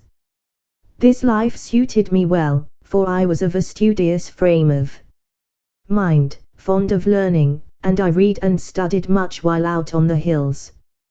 with the sheep. At this time our family was very prosperous, but not long. Afterwards England began to be torn by those religious struggles, which I doubt not you two older men will well remember, and we were unfortunate enough to have our lands confiscated by that tyrant, King Henry VIII, and, from a state of prosperity and the possession of all we could reasonably wish, my family found itself landless, without money, and even without a home. Besides myself, there were two other children, both girls, and what worried my poor parents most was the problem of what to do with us three children. Fortunately an uncle of my mother, a man whose religious convictions had a habit of changing with the times, had retained all his property, and he undertook to take my two young sisters and bring them up as his own children. This kindness on his part relieved my parents of much anxiety, but there was still the difficulty as to what to do with me. At last it was decided, in the absence of anything better, that I should go to sea, and accordingly, although I did not at all care for the idea, to sea I had to go, since no other course was open to me. My father secured me a berth as cabin boy on board a vessel called the Delight, trading between London and ports on the Mediterranean, and commanded by a man named Thomas West. It had happened that my father, in the time of his prosperity, had been able to do this man a service, and that was the reason why he took me on board his ship, and I am bound to say that he was always very kind to me. The time for the next voyage came round only too quickly for my liking, and I bade a sad farewell to my father and mother, who somehow scraped up money enough to go to London with me to see me off, little dreaming, poor souls, that they would never see me again. The pirate's voice shook slightly, he paused for a moment, and brushed the back of his hand across his eyes, then, clearing his throat, he resumed, "We left London in the latter part of the year 1547, when I was very nearly 16 years of age, and, sailing down the English Channel, we entered the Bay of Biscay and touched at our first port, which was Bordeaux. From thence we sailed again, and, just before Christmas it was, I remember, we cleared the Straits of Jebel al-Tariq, as the Moors call them, and entered the great inland sea. We coasted down its shores, touching first at Barcelona, for we were not then at war with Spain, and then at Marseilles, from which port we struck across for Sicily, intending to call at Palermo.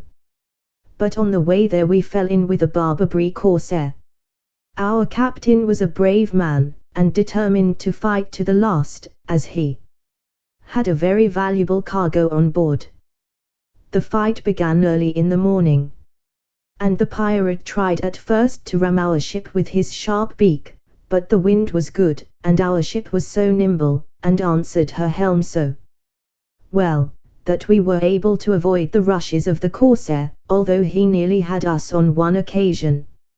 Finding that these tactics did not answer, he drew off and, turning his broadside to us, lacked us through and through with his ordnance until we were a mere floating wreck, and half our ship's company lay dead on our decks. We replied as well as we could, but, being only a merchant ship, we were not nearly so heavily armed as the corsair, and, our men being untrained in warfare, very few of our shot hit him, so that the rascal was but little the worse. Their captain then hailed us, and asked whether we would surrender, but the master of the Delight shouted back that if he wanted the ship he must come and take her. Whereat he came at us again, and laid himself alongside us, we not being able to move by this time, owing to our having lost all our masts, and being so encumbered with wreckage that we could do nothing. About 100 fierce and bloodthirsty ruffians swarmed aboard us and began to cut us down and drive us toward the forepart of the ship, while we, on our side, fought bravely enough with what weapons we could lay our hands on. But at last our gallant captain fell dead, cut down by the scimitar of a gigantic blackamoor, and the rest of us, very few by that time, I can assure you, seeing this, threw down our arms and surrendered to the corsairs. There were then but 17 of us left, all told, and not one of us but had his wound to show as the result of the fight. 5 out of that 17, indeed, were so badly wounded that they died of their hurts before the corsair reached her port, leaving only 12 of us, all Englishmen, to be sent into slavery. After the corsairs had removed us to their own ship, they stripped the Delight of all that she carried, transferring all her cargo to their own hold. They were greatly pleased at the result of their day's work, for they had made a good haul, and made all haste to return to their port, which was Tunis. But before bearing up they set fire to our ship, and when we last saw the Delight she was blazing merrily. I make no doubt that she sank shortly afterwards, leaving no trace behind. You am wrong there, mate, broke in Jake Irwin. Don't you mind that it rained heavily soon afterwards? Well, the rain put out the fire, and an English ship coming up found her still smouldering, with enough of her left to show that she was the Delight. She brought the news of the loss of the Delight into Plymouth. I remember hearing all about it, and it was thought she had took fire in the ordinary way, and that her crew, having gone off in the boats, was afterwards lost. No one ever gave a thought to pirates or corsairs. Resumed Evans, would to God that that vessel had come up sooner. We should have been saved, those left of us, from a living death that lasted for many years. Yes, now you come to mention it, I remember the rain, but we never dreamed that it would put out the fire, for we left her burning furiously. Well, the other ship was too late, and it makes no difference now. But, to get on with my yarn. We reached the port of Tunis about 10 days later, and there was much joy there when it was found what a valuable cargo the corsair had brought back, and the joy was all the greater because of the 12 white prisoners, for white slaves are reckoned very valuable in those parts, and there hadn't been any taken for a very long while. We were all put up to auction, and the man who bid highest got the man he fancied. A big Moor from the back country took a liking for me, for I was a fine strapping youngster then, although you mightn't think it to look at me now. Well, he bought me, but me only, so I said goodbye to my comrades, never expecting to see them again, and we set off with my master's caravan for the interior. His home must have been some hundreds of miles in the interior, for it took us over 2 months of travelling every day to get there. We struck from the town of Tunis southeastwards, as I could tell by the sun.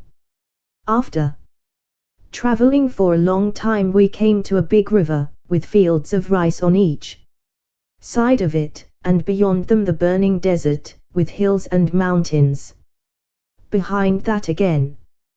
When we came to the river we left the camels, and proceeded in boats until we came to a mighty waterfall, where we quitted the river for a time, and went a little way overland, then we took to the river again. This we did 4 times, and at last, after more than 2 months, travelling all the time, we came to a big town, built all of white stone, very fine to see. All around were green places like parks, with wells of good water in them, and there were palm trees all about, and palaces of white marble. It was a lovely place for a free man to live in, but For a slave it was dreadful. Well, my masters, I was kept here for 10 long years, during which I learned the language, and found that the city in which I dwelt was named Khartoum. Then I began to fall ill, I looked old with suffering, and could not do the tasks allotted to me. I was whipped, and burnt with red-hot irons, but even such cruelties as these did not make me do any more work, for indeed I was more dead than alive. So at last my master said he would send me down the river to the sea-coast, and sell me there as a galley slave, as I was of no more use to him, while I should be made to work when I was in the galleys. So, with 6 others in like condition, I was sent off one morning, in charge of a guard, down the river, passing on our way 6 waterfalls or cataracts, as also many ruined temples and palaces, of great age and beauty, with no men in them. After nearly 2 months of travelling, having passed many towns and villages on the way, we came one morning to a place on the river where we halted, and away in the desert I could see 3 great buildings, broad and square at the bottom, rising to a great height, and terminating in a point. I asked about them of our captors, and they told me that they were tombs of ancient kings of Egypt, and of great age. Leaving these, we went on again, and in course of time came to the city of Alexandria, where our journey ended. We stayed there several weeks, and then I, being by this time recovered from my sickness, with the other 6 men, was sold to the captain of a corsair galley, who wanted a few more slaves to make up his complement of rowers. And now began the worst years of my life. For 6 long years, my masters, I sweated in a hot sun, with no shelter, toiling at the great heavy sweeps with the other slaves, always kept to our work by the whip of the boatswain. Ah, the torment of those years! The recollection of them would never leave me, were I to live to the age of the patriarchs of old. We pursued other craft, mostly merchantmen, and took them, and those of the slaves who were killed by the shot of the other ships were replaced by their crews. Many a time did I pray that I should be one of those to find death, but it never came to me, though often enough to the men by my side. At last, one day we attacked a Spanish vessel, for we had gone down towards the Straits of Jebel al-Tariq, that looked like a harmless merchant ship, but she proved to be a warship disguised on purpose to take us, and others like us. After more than an hour's fighting, during which nearly all our men were killed, she took us, and I, with the other Englishmen on board the galley, gave thanks to God, for we foolishly thought that all our troubles were now over. But we were soon to find out our mistake. There was now war between England and Spain, and we quickly discovered that we had merely made an exchange of masters. We were taken on board the Spaniard and the galley was sunk. Her owners were all hanged, being heathens, but we Englishmen were considered heretics, and we were to be reserved for the Holy Inquisition, that office might convert us from our sins, and save us from everlasting flame, as the Spanish dons put it. We were landed at Cartagena, in Spain, and I, with 8 others, was thrown into prison, to await my trial at the hands of the Holy Office. One by one we were tried, and all found guilty of heresy. Then they asked if we would recant. We all refused, with the natural result that we were put to the torture.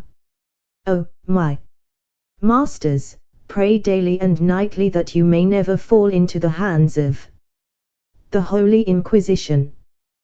Those years that I spent on the galley were as heaven compared to being in the hands of the dons. I will not tell you how they tortured us, for indeed the story will not bear telling, but I bear the marks of their irons and the rack to this day. My companions steadfastly refused to renounce their faith, and after enduring the most hideous and awful tortures they were burnt alive. I know not whether my tortures were worse than theirs, but at last I could bear them no longer, and I recanted, to gain release from my daily pain. But I was mistaken in supposing that this late conversion was going to save me. I was tortured again, for my past obstinacy, and then, instead of being released, I was sent to their galleys, to spend the remainder of my life therein. By turning Romanist I had indeed saved myself from burning, but not from that living hell, the life of a galley slave. I was, then, sent to the galleys, and remained there, how long I know not, but it seemed to be several years. During the time that I was in the Spanish galley, for I remained on the same vessel all the time, we, together with other vessels, made several attacks upon English ships, but we were beaten off with heavy loss in every case except one, and that was when we captured a small English merchantman called the Dainty, the unfortunate crew of which, I suppose, were put into the Inquisition, as I had been. These many conflicts were productive of heavy casualties among the slaves, many more, indeed, than among the soldiers and sailors who composed our fighting crew, for, when chasing another vessel, or attacking her broadside to broadside, our enemy generally depressed his guns in order to hull and if possible sink us, as in that way only could they prevent us from running alongside. And every shot that pierced a galley's hull was certain to kill or maim at least 4 or 5 slaves.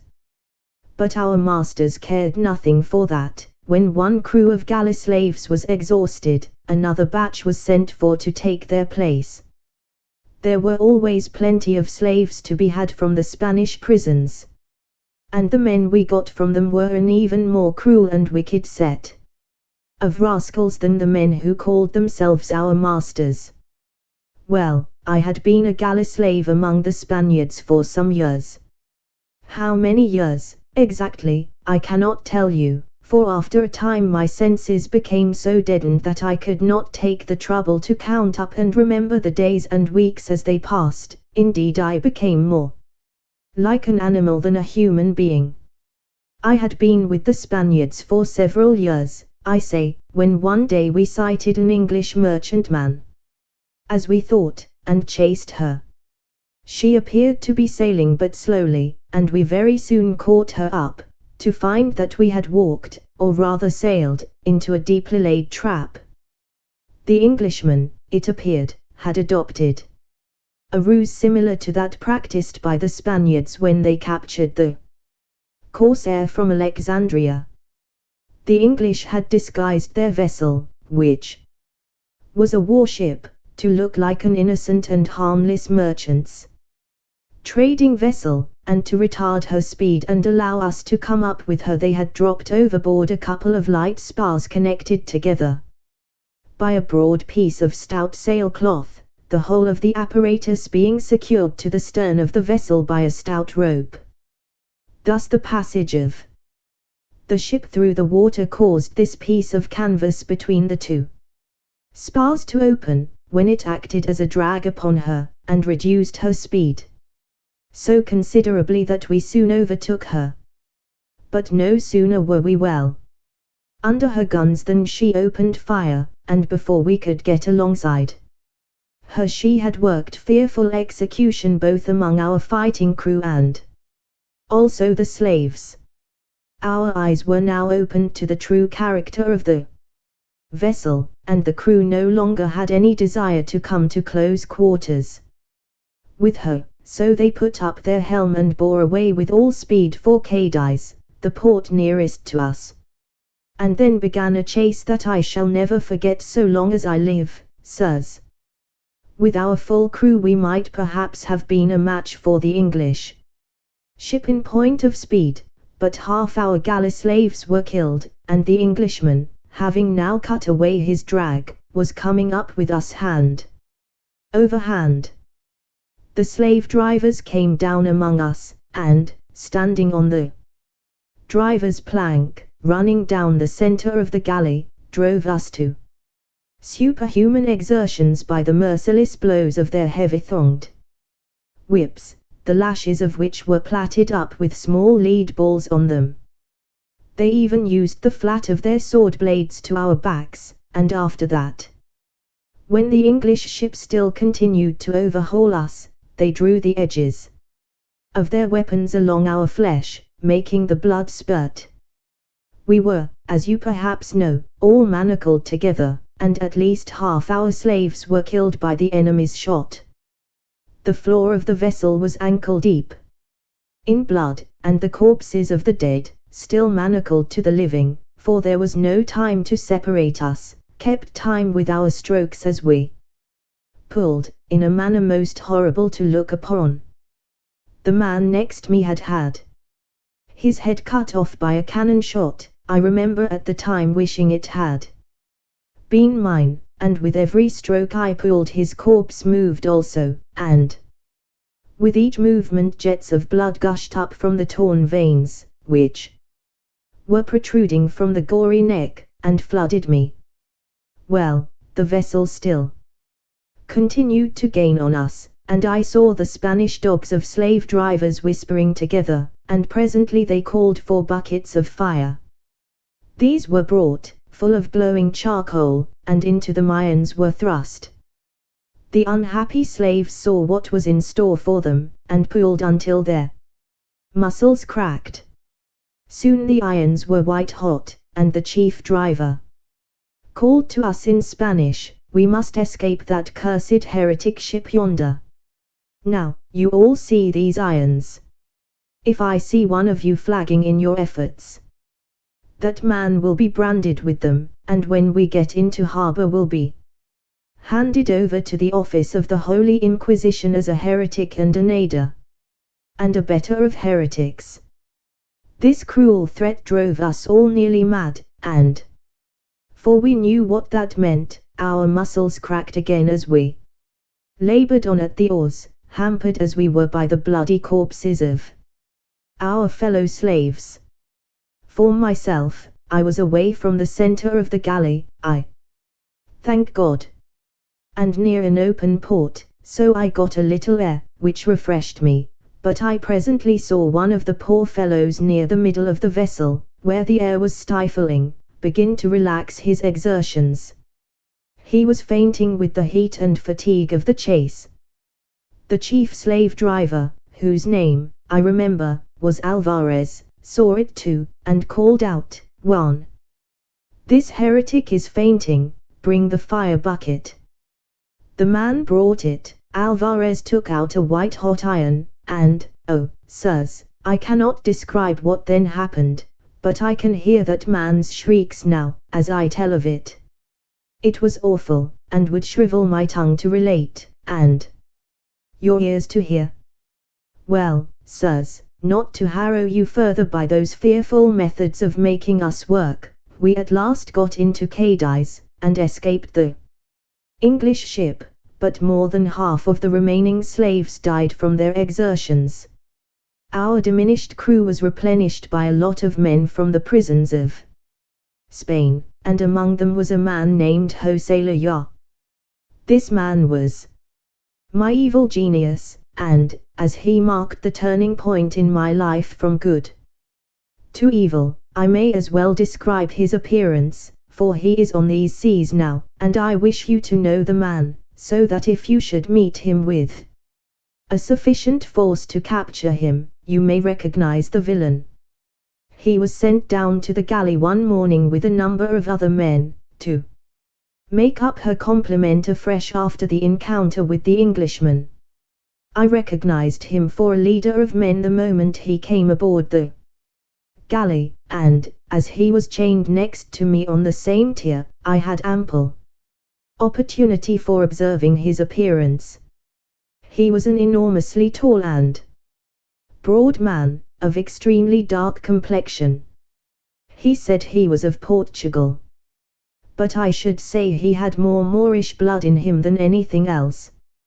He wore his hair long, and it fell in thick black ringlets over his broad shoulders. A huge moustache concealed his lips, and a long black beard hid his chin. Indeed, the man was so hairy that he had the appearance of being an ape rather than a man. One of his eyes, which were jet black in color, with whites which turned red when he flew into a rage, had a very perceptible cast in it. The left eye, I remember it was. His nose had been broken, and had a tremendous twist to starboard, and he had lost his right ear in a stabbing affray in the streets of Lisbon. In the left he now wears a huge gold earring, shaped something like a nut, with an enormous emerald set in it. Such was the exterior appearance of the man who was to change both my life and that of others, wholesaler, murderer, and galley slave, then mutineer, and, lastly, pirate and villain of villains, slayer of hundreds of innocent folk, slave dealer, incendiary, and bloodthirsty monster, for whom no death is bad enough. Remember my description of the man, sirs, for he presents the very same appearance at the present day. I should know, for but 2 short months since I was on his vessel, and, God forgive me, I believe I was not much better than he. But to continue my yarn. This man came aboard with about 100 others, and I perceived at once, although our jailers did not seem to notice the fact, that there was some kind of arrangement or understanding between wholesaler and a number of the new galley slaves. What it meant I did not know until afterwards. We left Cadiz, and our captain, thinking perhaps that the Mediterranean Sea was not suitable for his enterprises, determined to take the galley to the West Indies and try his fortune there. So we started away across the great Atlantic Ocean. As I have told you, wholesaler was chained next to me, but he never once spoke to me until after we had left the Western Isles. A few days after that, however, he one evening disclosed to me his plan for seizing the galley, and I then knew what the understanding had been between himself and a large number of the prisoners who came aboard the galley with him. On a certain night, which would fall about 8 days later, at midnight, on a given signal, all were to rise and overpower the soldiers and sailors of the ship, seize her for ourselves, and use her for our own purposes.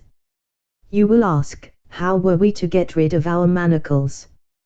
Well, it was thus arranged, sirs. Wholesaler had brought on board, cunningly concealed in his clothing, a number of small saws, of exceeding fine temper and sharpness.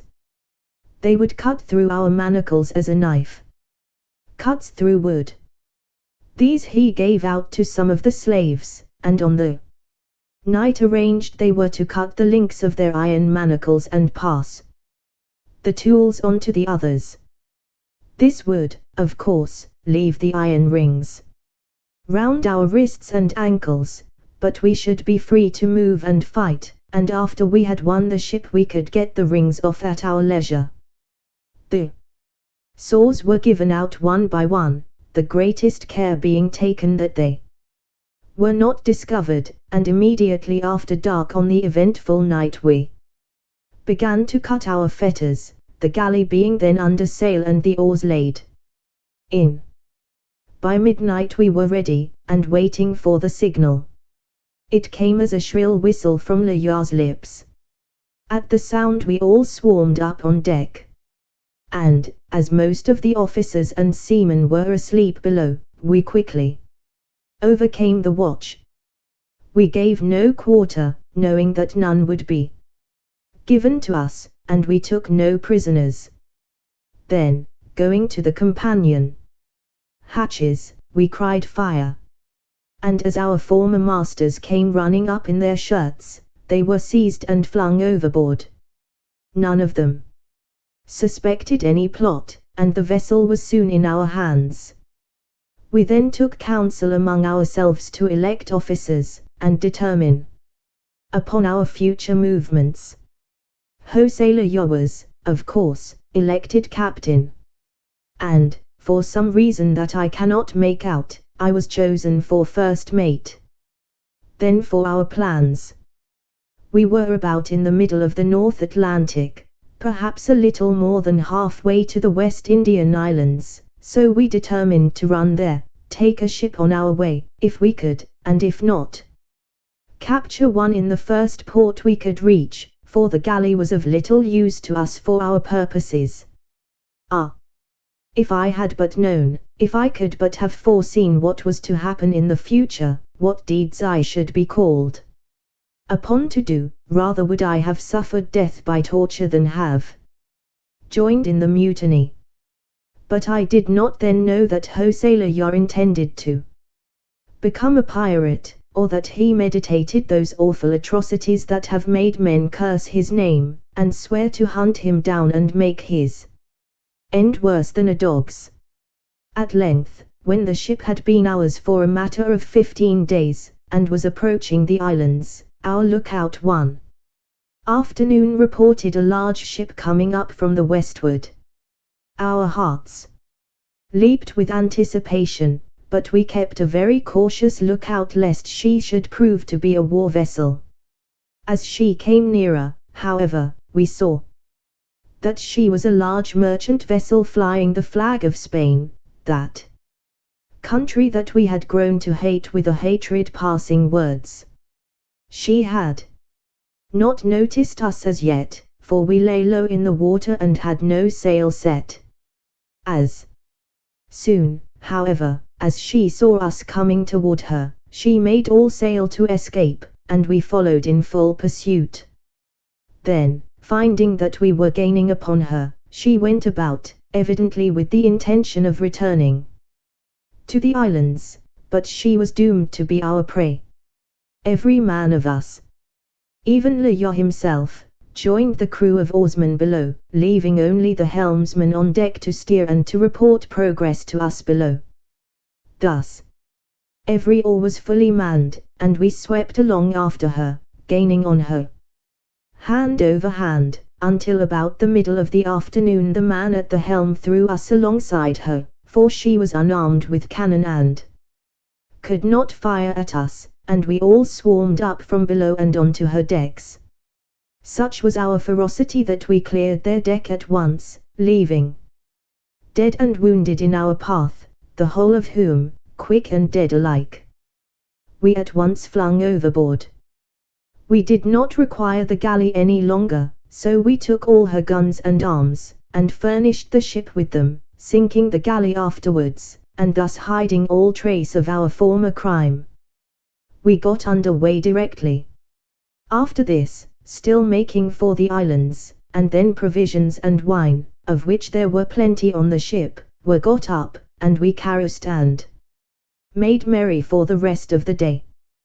We soon found that the new vessel was not suitable for us, but she was ere long the means of enabling us to obtain another to suit our purpose, without any loss of life to us. Chapter 10. William Evans continues his yarn. We were now about 2 days' sail from the island of Puerto Rico, and we had discovered from the ship's papers that it was from the port of San Juan in that island that she had recently sailed. The name of the craft was the Villa de Vera Cruz, and our plan was to rechristen her, alter her rig and general appearance, and sail boldly into the port of San Juan, hoping to be taken for some vessel just arrived from Spain or elsewhere. Then, if unmolested, we should examine the harbor, and, if it were found to contain any vessel suitable for our purpose, the plan was that we were to wait for nightfall, and then board the other vessel by means of the boats, capture her, and sail out of the harbor again before daylight with both vessels. and when once well out of sight of land, and reasonably safe from pursuit, all the survivors of her crew, if any, were to be killed and flung overboard. All stores, cargo, and guns were to be transferred to the new capture, and our present craft sunk, as we had done with the galley. It had become a saying with us that dead men tell no tales, so it was agreed to kill every soul we captured, taking care that none escaped us. We should thus, so we believed, keep our movements secret for some considerable period at any rate. For, it is useless for me to attempt to disguise the fact, we had not been in possession of our prize 24 hours ere we had agreed to start piracy in earnest, preying on all nations, and selecting some nook where we could hide what treasure we captured. Well, we duly arrived in the roads of San Juan, and anchored well out of gunshot from the forts, seemingly without exciting any suspicion whatever. We carefully examined the roadstead, and there, sure enough, was just the craft for our purpose, but she was lying right under the guns of the fort. She was a pretty vessel, schooner-rigged, very low in the water, and, as we found out when we took her, of very deep draught. Broad in the beam, and flush-decked fore and aft, with no raised fore or after castles.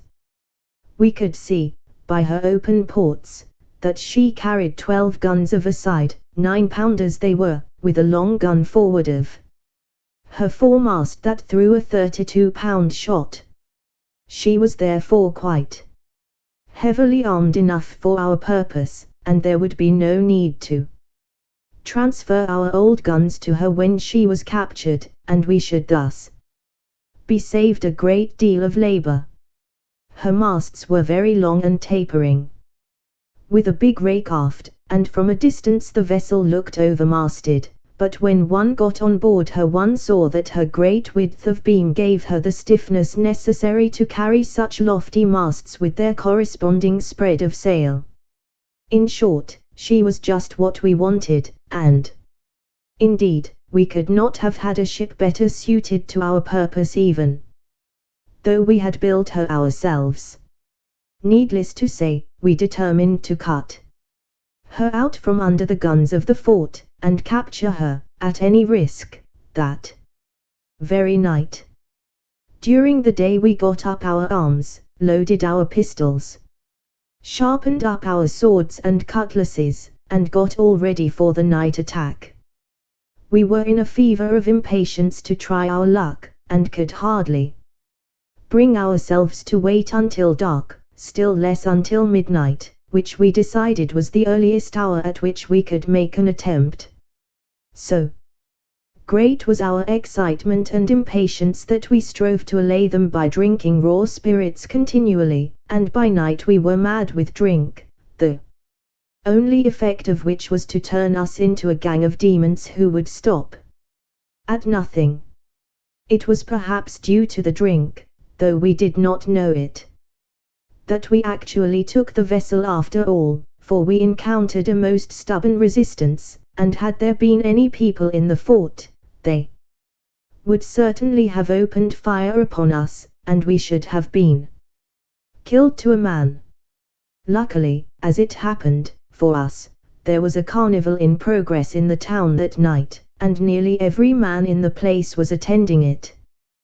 Those who had not got leave deserted, and went all the same, even to the last sentry, so that when we made our attack there was not a solitary soldier in the fort.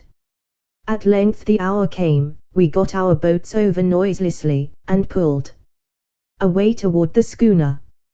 It was dark as the inside of a wolf's mouth, and there was but little phosphorescence in the water.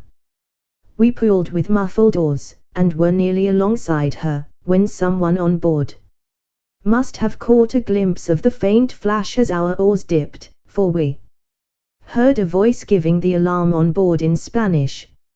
Seemingly they did not want us to know that they were on the alert, and reckoned on giving us the surprise we intended for them, but we had caught the low words of warning, and knew that they were ready for us. We laid our boats alongside one another, and held a whispered council, as a result of which we very slowly and cautiously pulled round to the farther side of the vessel, and boarded her silently there, falling upon the Spaniards in the rear. This was the saving of us, for they had lined the bulwarks on the other side, and had we attempted to board on that side we should never have been successful. The fight was fierce and grim, and, strangely enough, silent. There was not a cry, save the groans and moans of the wounded and dying. We struggled and fought in silence, and in the dark it was difficult to tell friend from foe.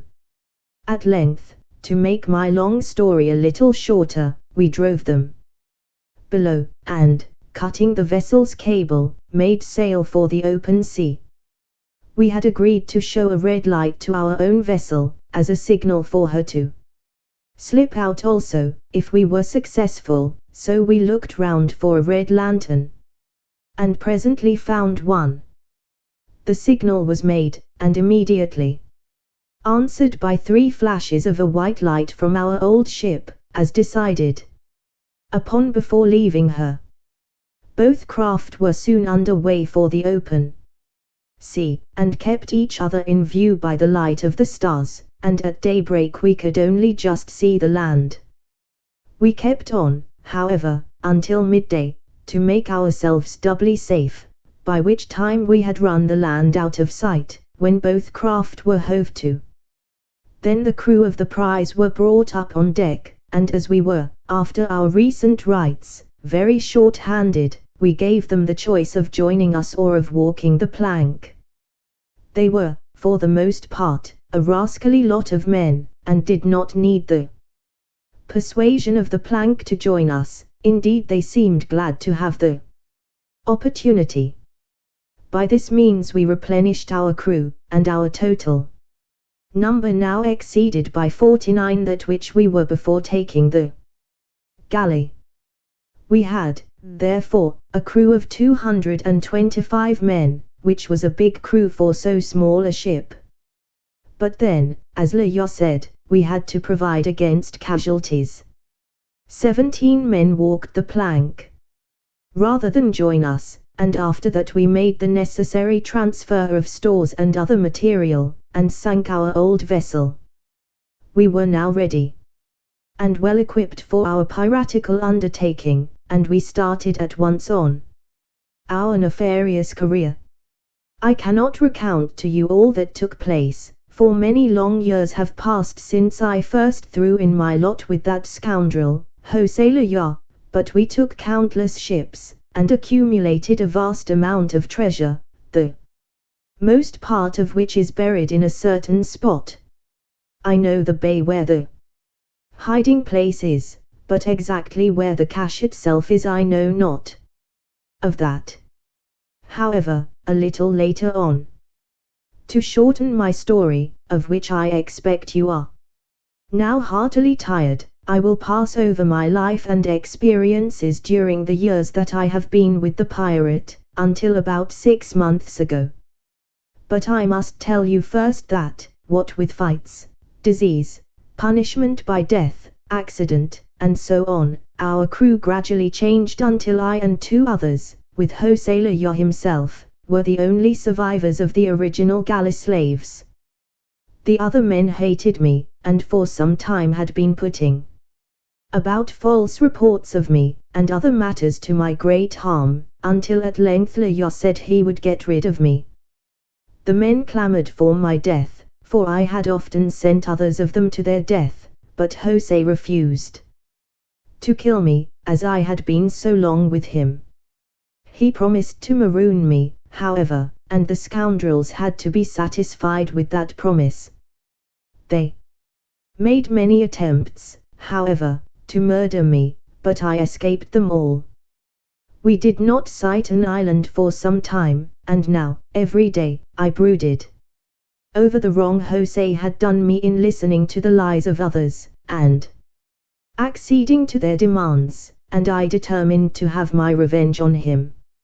He had always trusted me, and did so still, and I had a key that fitted the lock of his cabin. One day we sighted a ship, and, as it fell calm, the boats were ordered out to pull to her and capture her.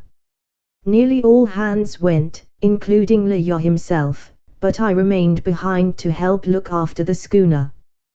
While they were away, I went into the captain's cabin, and, finding his keys in the pocket of a jacket of his that hung there, I opened his private drawer and took out all the papers that were there, putting back blank ones of similar appearance to those that I had stolen.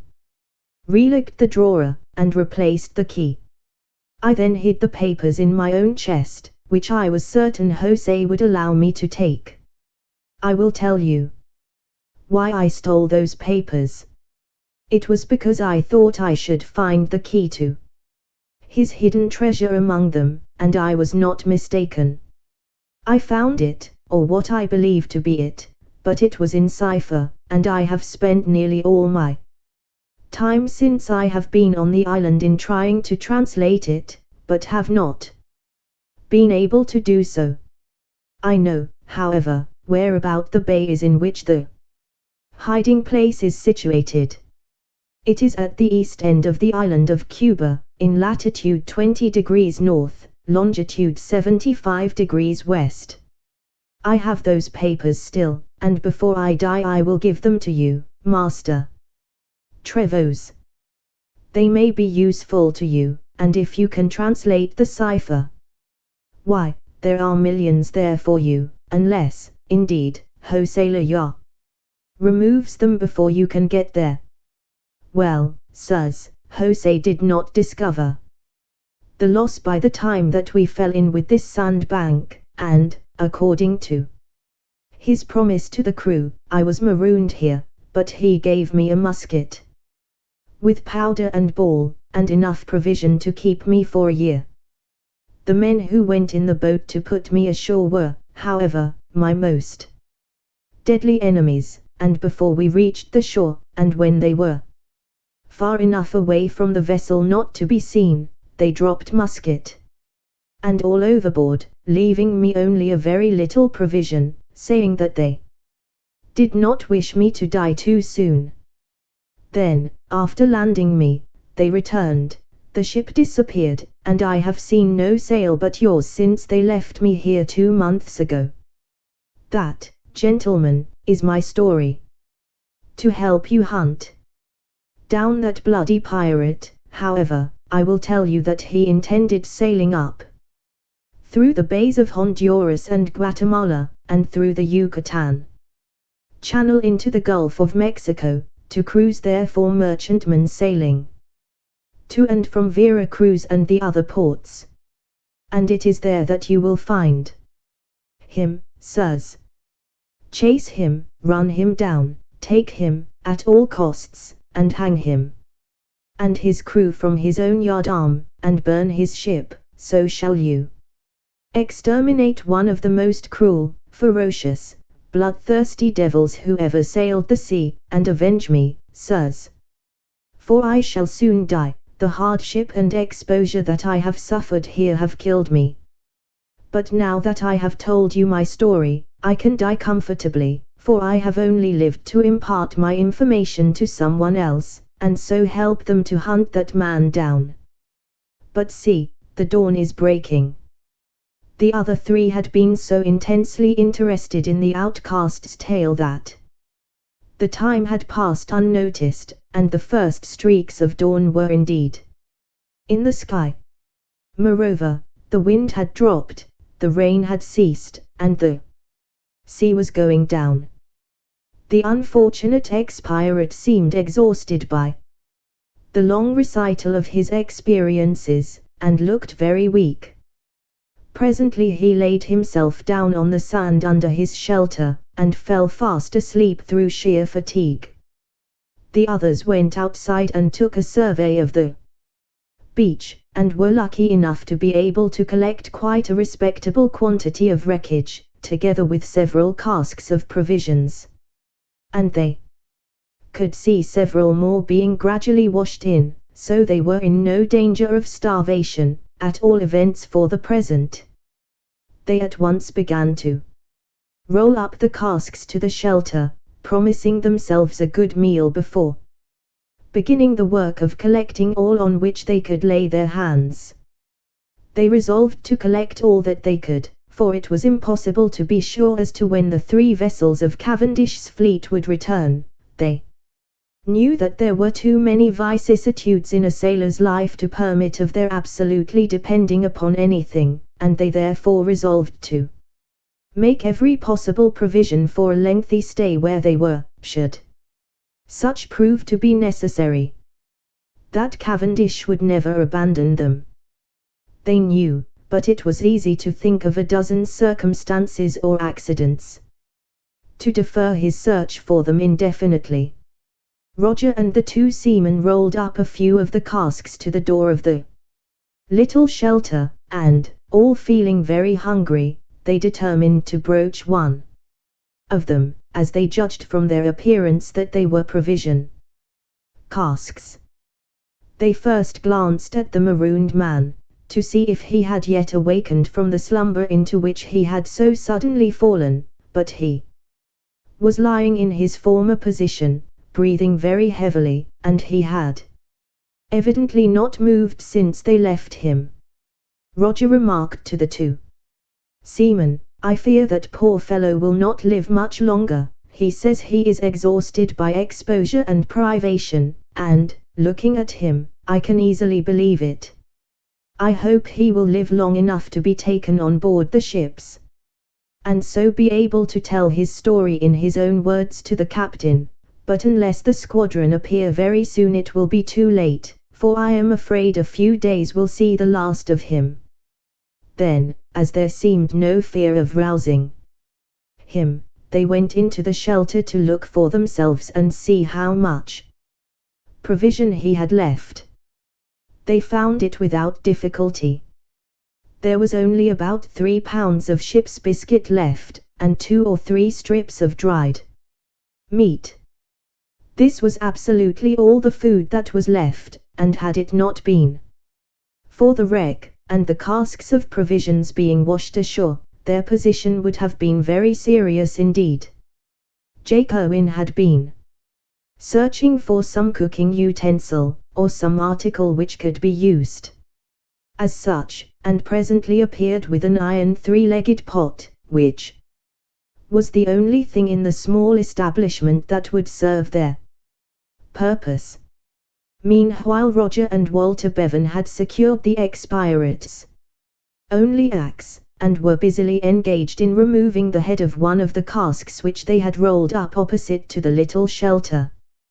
The top presently came away, and they saw, disclosed before their longing and hungry eyes, not the provisions they so much needed, but a hard and rocky mass of caked gunpowder, made useless and solid by the action of the sea water that had penetrated through the crevices of the cask. "God help us!" exclaimed Roger. "If all these casks hold nothing but powder, we shall slowly starve to death. I hoped they would all be provision casks, I never thought they would contain aught else."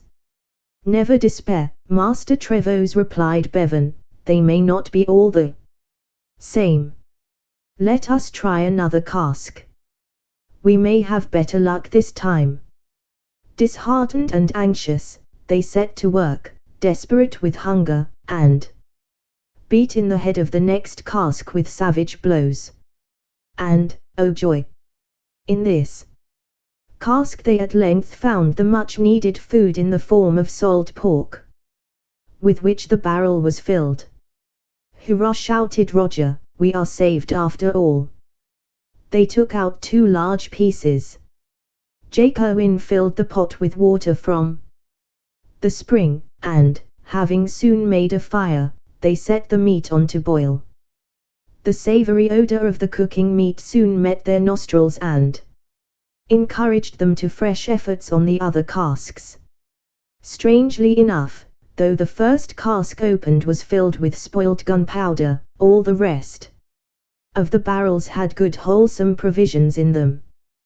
The second barrel opened was found to contain ship's biscuit, the third and fourth salt pork, the fifth had beef in it, and in 1 or 2 more casks they found further food, sufficient in all to last them for some months without going on short rations.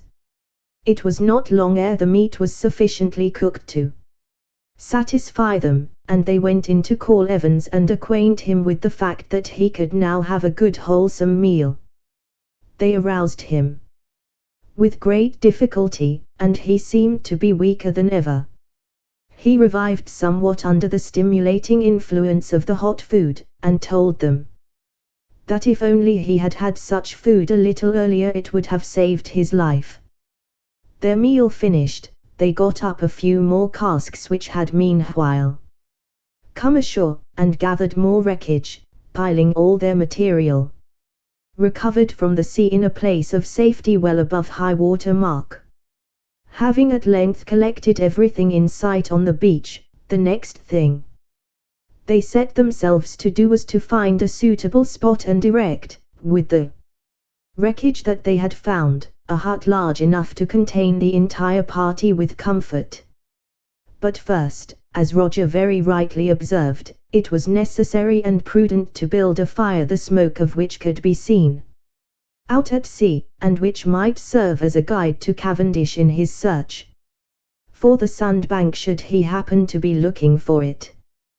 Their plan was to feed the fire with damp wood and seaweed during the day, to produce a thick smoke that could be seen at a long distance out at sea, and to put on dry wood at night to make a bright blaze which could also be seen a long way off. This was soon done, and a site was then selected for the projected hut. Among the palm trees on the summit of the bank were 3 trees so placed as to form the points of a fairly spacious triangle. Roger selected these, intending to nail or otherwise secure planks to their trunks, making a 3-sided enclosure, leaving space, of course, in one of the sides for a door. A roof they believed they could dispense with, as the trees were not very high, and the tufts of leaves at their summits were so thick, and grew so close together, that it seemed very doubtful whether even the furious rain of the tropics would be able to penetrate them. They found a number of nails in the planks and timbers which they had collected, and these served their purpose. Roger, Jake Irwin, and Walter Bevan worked right manfully at the job of erecting the new hut, and in a few hours it was finished. Evans, poor fellow, was far too weak to take a hand in any of the operations, and lay in his shelter almost unable to move. When the new hut was finished, the builders found the man too far gone to walk, so they brought some planks and put him on them, carrying him up in that way. He was laid gently down and made as comfortable as possible under the circumstances. A pannikin of water was left with him, and some cold provisions placed near him in case he should feel hungry. The others then went away to seek further wreckage and casks, but they found no more. Then they decided to make another shelter wherein to protect their provisions.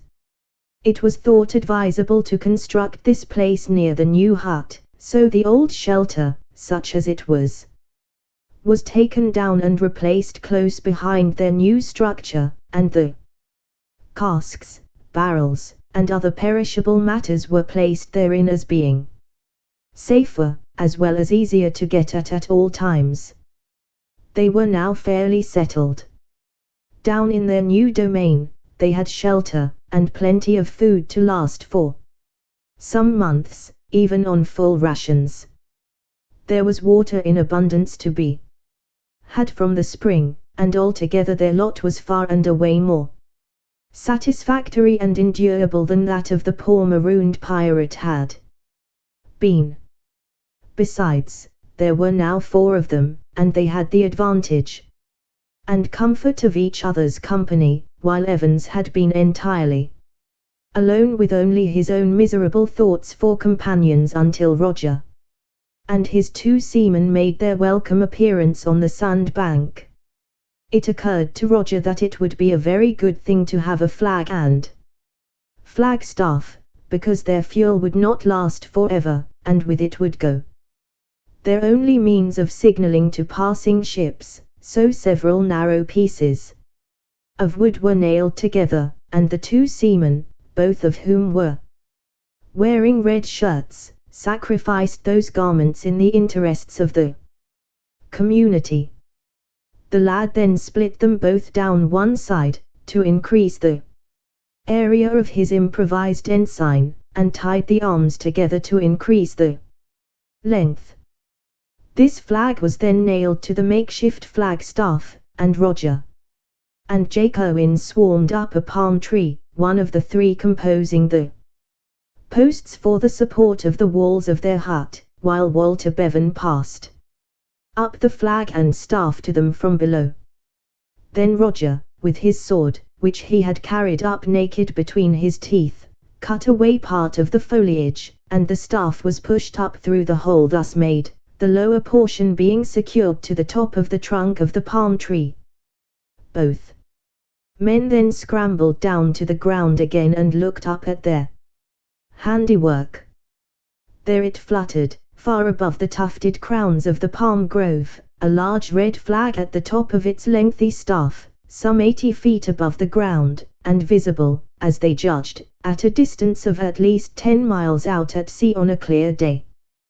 This, as Roger remarked, gave them an extra chance of being recovered by the fleet, as the flag would be seen at almost as great a distance as the smoke from the fire, while the 2 together ensured their being sighted by any vessel that approached the island within 10 miles.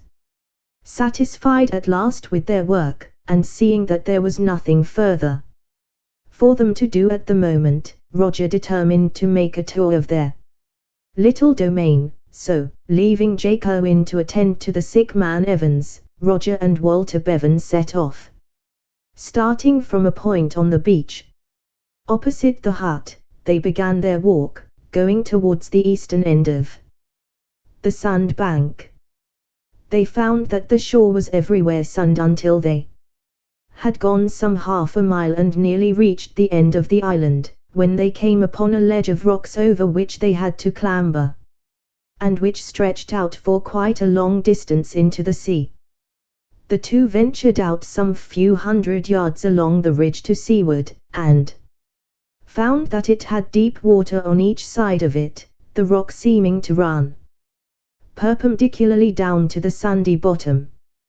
The place struck them as being an excellent situation for fishing from if only they possessed hooks and lines, for, peering down into the water, which was clear as crystal, they saw all manner of many-hued and beautiful fish disporting themselves below.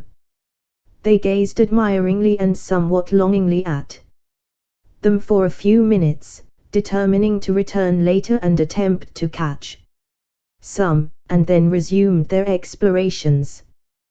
They had not gone very far, and were walking side by side, when Roger stumbled over an inequality in the surface of the sand. He passed on, taking no notice of the circumstance, thinking it to be only a stone or piece of rock covered up by the sand, but Bevan, who had noticed the occurrence, stepped back, and, dropping on his knees, began to clear away the sand with his fingers, presently revealing to Roger's wondering eyes a number of eggs. "Whatever are those?" exclaimed the lad, hardly able to believe his senses.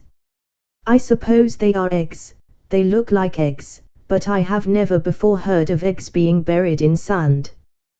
"These, Master Trevose," responded the man, smiling at Roger's astonishment, "are turtles' eggs, and they are excellent eating, I can assure you."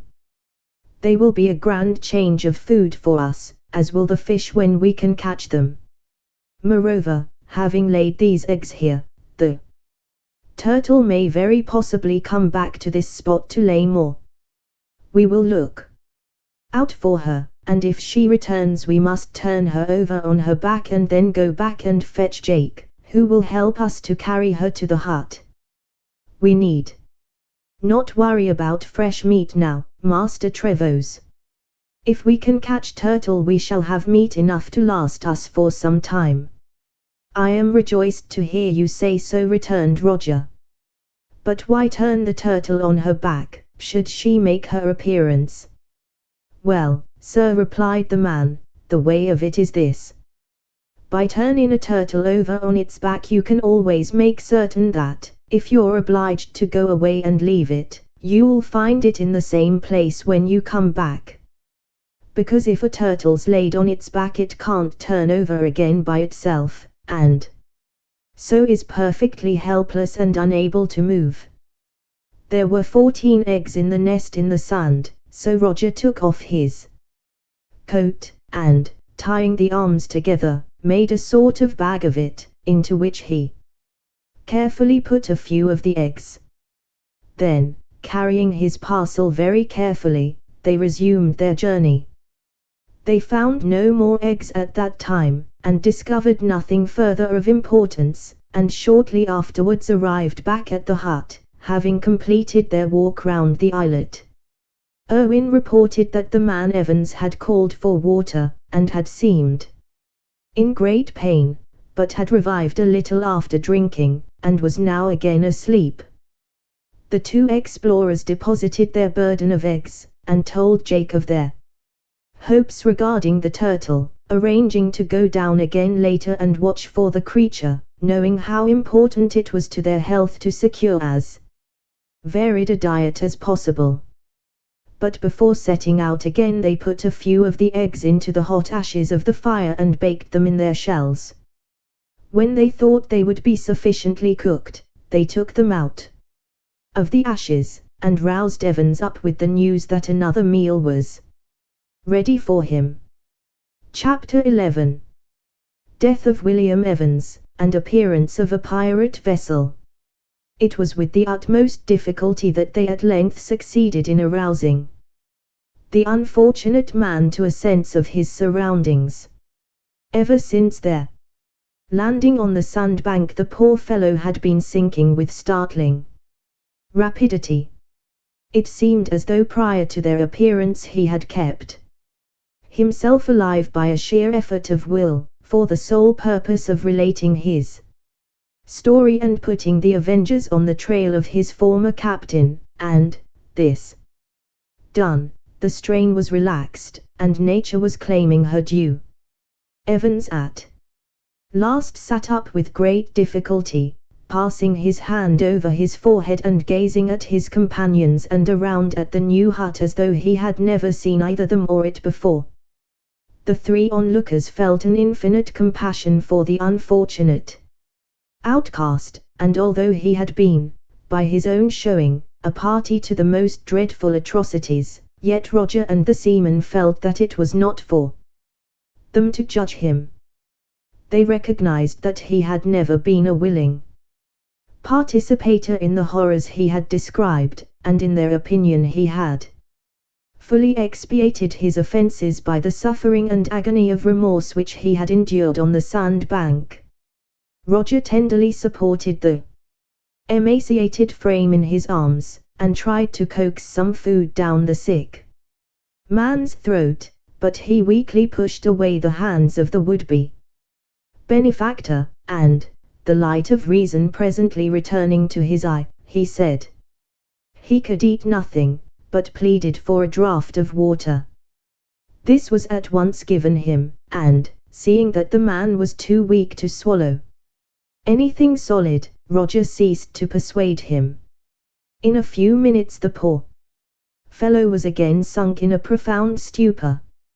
As no more could be done for him, the others turned their attention to their own meal, and, being ravenously hungry, did full justice to the food before them, averring that they had never in the whole course of their lives tasted anything half so enjoyable, thus conclusively proving the truth of the statement that hunger is the very best sauce.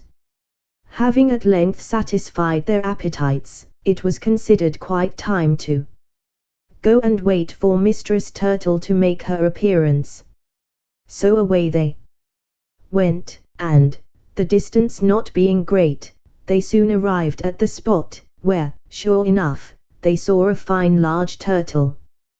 They had been none too cautious in their manner of approach, as they hardly anticipated finding her there so soon, if at all, and, directly they appeared over the ledge of rock, away she went as fast as she could for the sea. But Roger, who was a very fast runner, soon got in front of her and headed her off, and a few seconds later the men came up, when their united efforts were sufficient to turn her over on her back, after which she was safe.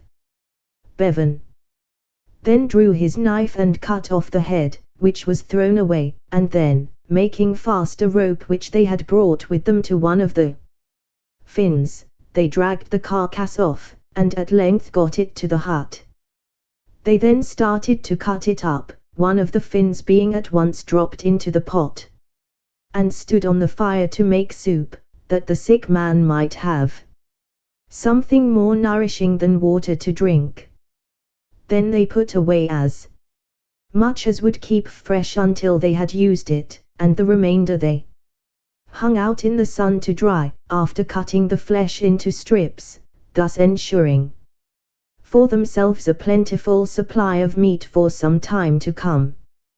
They all now felt somewhat more comfortable in their minds, for they were certain that with the fish they hoped to catch, and an occasional turtle or two, with a further possibility of eggs now and then, and, above all, a plentiful supply of water, they would be able to hold out until the fleet came back to take them off their temporary prison.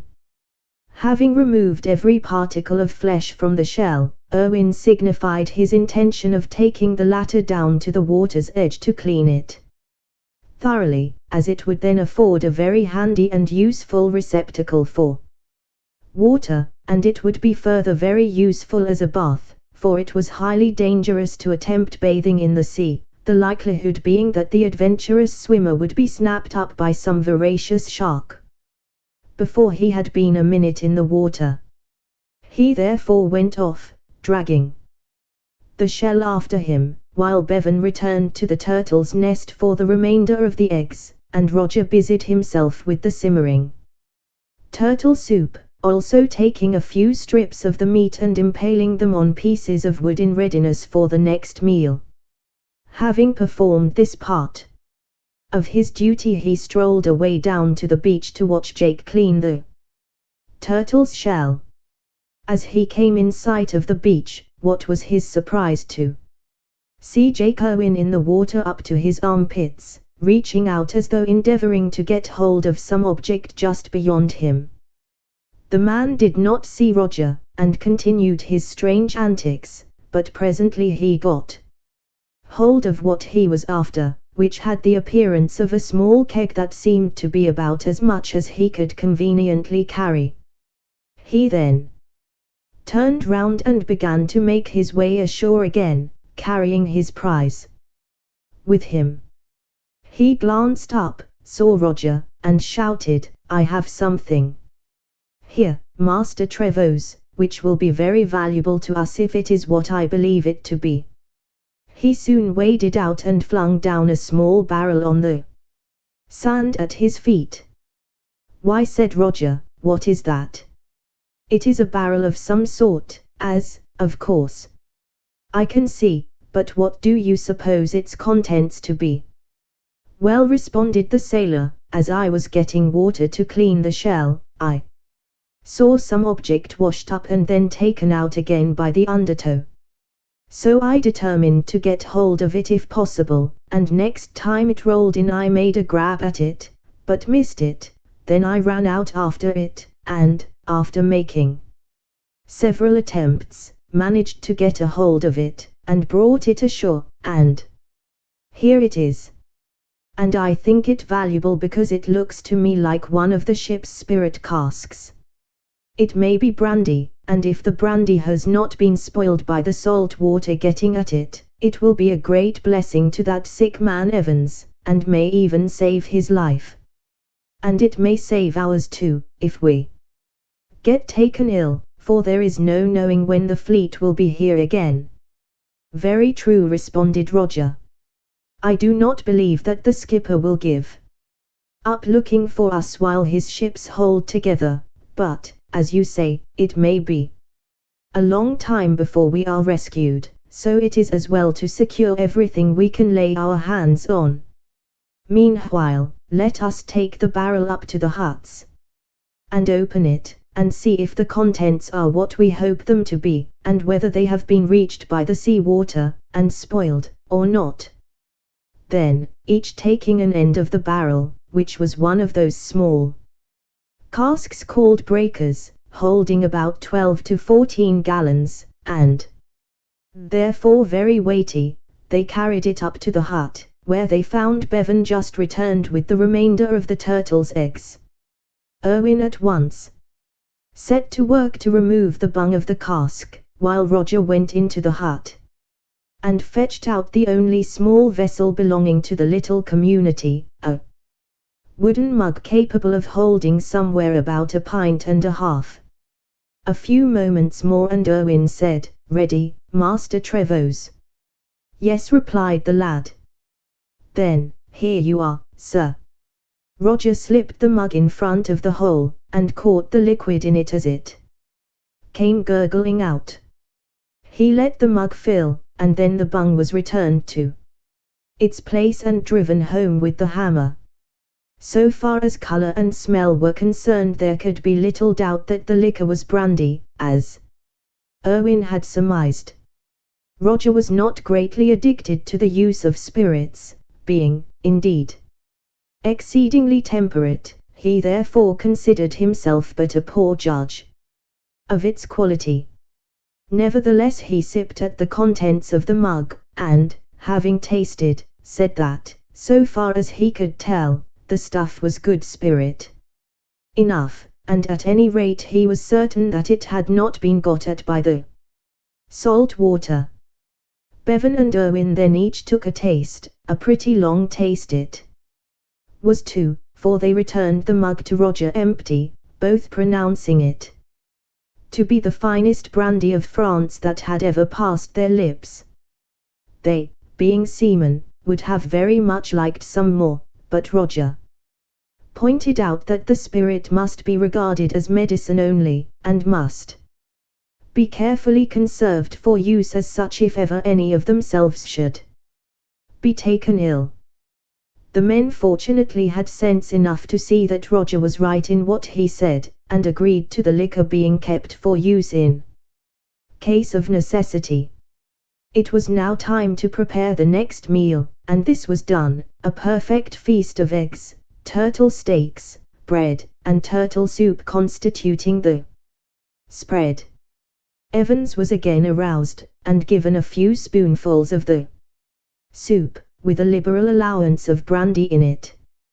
He seemed too dazed to enquire where all this nourishing and wholesome food had come from, but managed to swallow his portion, and it revived him so much that he sat up without assistance.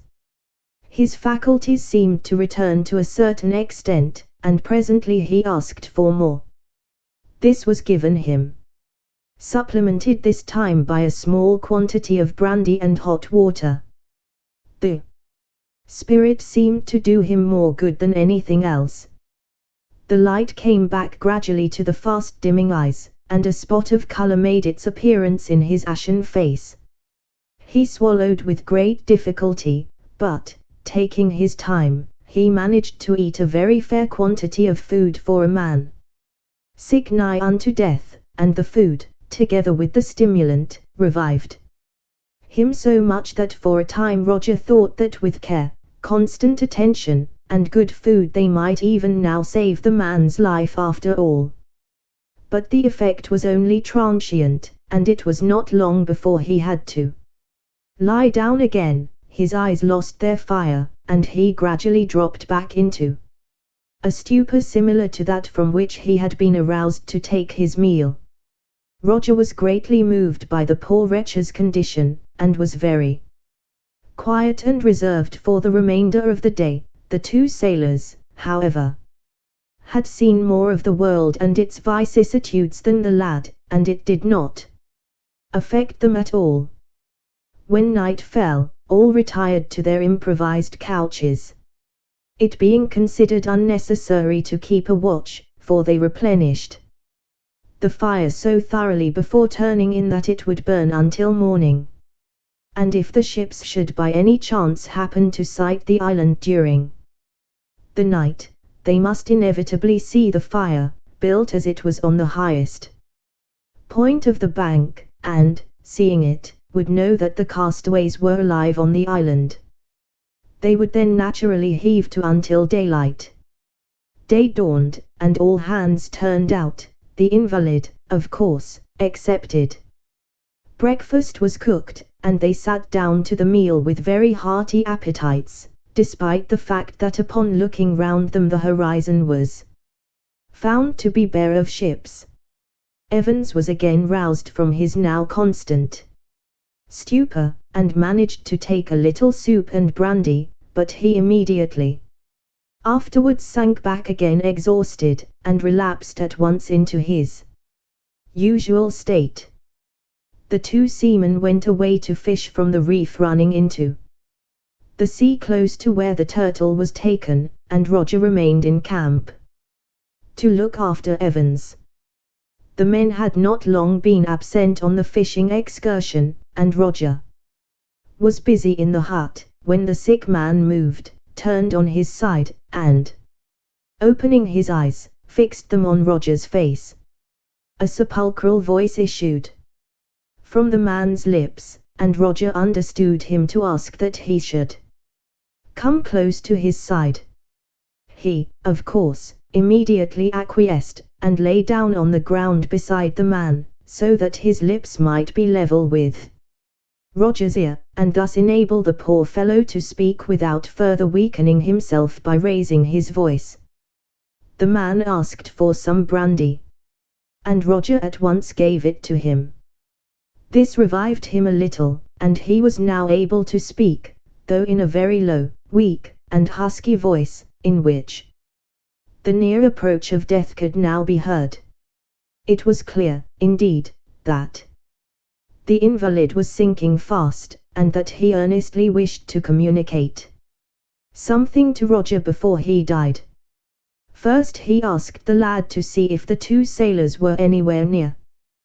The boy told him that they had gone fishing, but this did not satisfy him. He would have Roger look and make sure. To satisfy him, therefore, Roger went outside and took a look round. And, the men being nowhere in sight, he went in and reported the fact to Evans. Evans then signed to the lad to come closer and sit down, so that he could speak directly into his ear. Pulling himself together with an effort, he said, "You have been very kind to me, young man, and I am going to recompense you by giving you the papers that I stole from Hossaler Yar's cabin, also the cipher, which, when translated, will put the owner of it into the possession of that scoundrel's enormous treasure, always provided, of course, that Leah has not already returned ere this and secured it himself. But I do not think he has, for, as I told you at the end of my yarn, when I left him, or rather when he left me here, he was going for a cruise in the Mexican Gulf. As I mentioned, the treasure is hidden somewhere on the shore of that inlet at the east end of Cuba, the latitude and longitude of which I gave you. But you will have to ascertain the precise locality of the treasure for yourself by translating the cipher, for I do not know it, nor does any other living man, except Hossaler Yah himself. You will perhaps say that some one of those who helped him to bury it must know, and doubtless they did, once, but of those who left the vessel to bury the stuff with Jose, not one ever returned to the vessel, or was heard of afterward.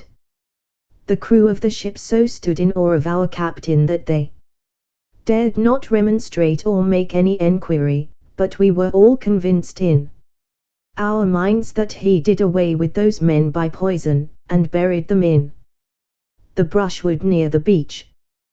There were 7 men to bury the treasure with him, and, big and strong as he was, and is, he could not have killed them all openly, or in fair fight. Jose may, or may not, know by this time that I have the key to the hiding place of his treasure, but if he does, he will not dare to remove it and attempt to bury it elsewhere, for all in the ship are aware of what took place when he first buried it, and none would go with him again to assist him, and he could not undertake the job alone. Besides, he has always expressed the utmost confidence that no one could ever translate the cipher without the key, and that he carries in his own brain, so he will almost surely leave his wealth where it is. I do not want your seamen to know, for those men could not keep silence. The news would soon be known to all, and then, of course, it would no longer be a secret. The papers I have not examined, I merely looked at them to make certain that the cipher was there, and, finding that it was, I troubled no further. But you had better examine them, as there may be something of value among them. I told you in my yarn that we had a driver on the galley named Alvarez, who left her before Jose La came aboard, or if I did not, I intended to. Well, I must tell you that there were originally 2 copies of the cipher, and Alvarez, whilst an officer in a Spanish ship of war, employed an agent of his to join the crew of the pirate vessel and steal the cipher, if possible, as Alvarez had heard all the circumstances relative to the treasure from one of his spies, of whom he employs a great number. This spy obeyed his orders, but was only able to secure 1 copy, leaving the other, which I now possess. We discovered the theft while lying in the very harbor where the treasure is hidden, but the spy got to hear that all was known, and sprang over the side, intending, of course, to swim ashore. But as he went he was followed by a shower of bullets, and we saw him no more, so I feel very certain that he lies at the bottom of the bay, and that Alvarez did not get the cipher he wanted.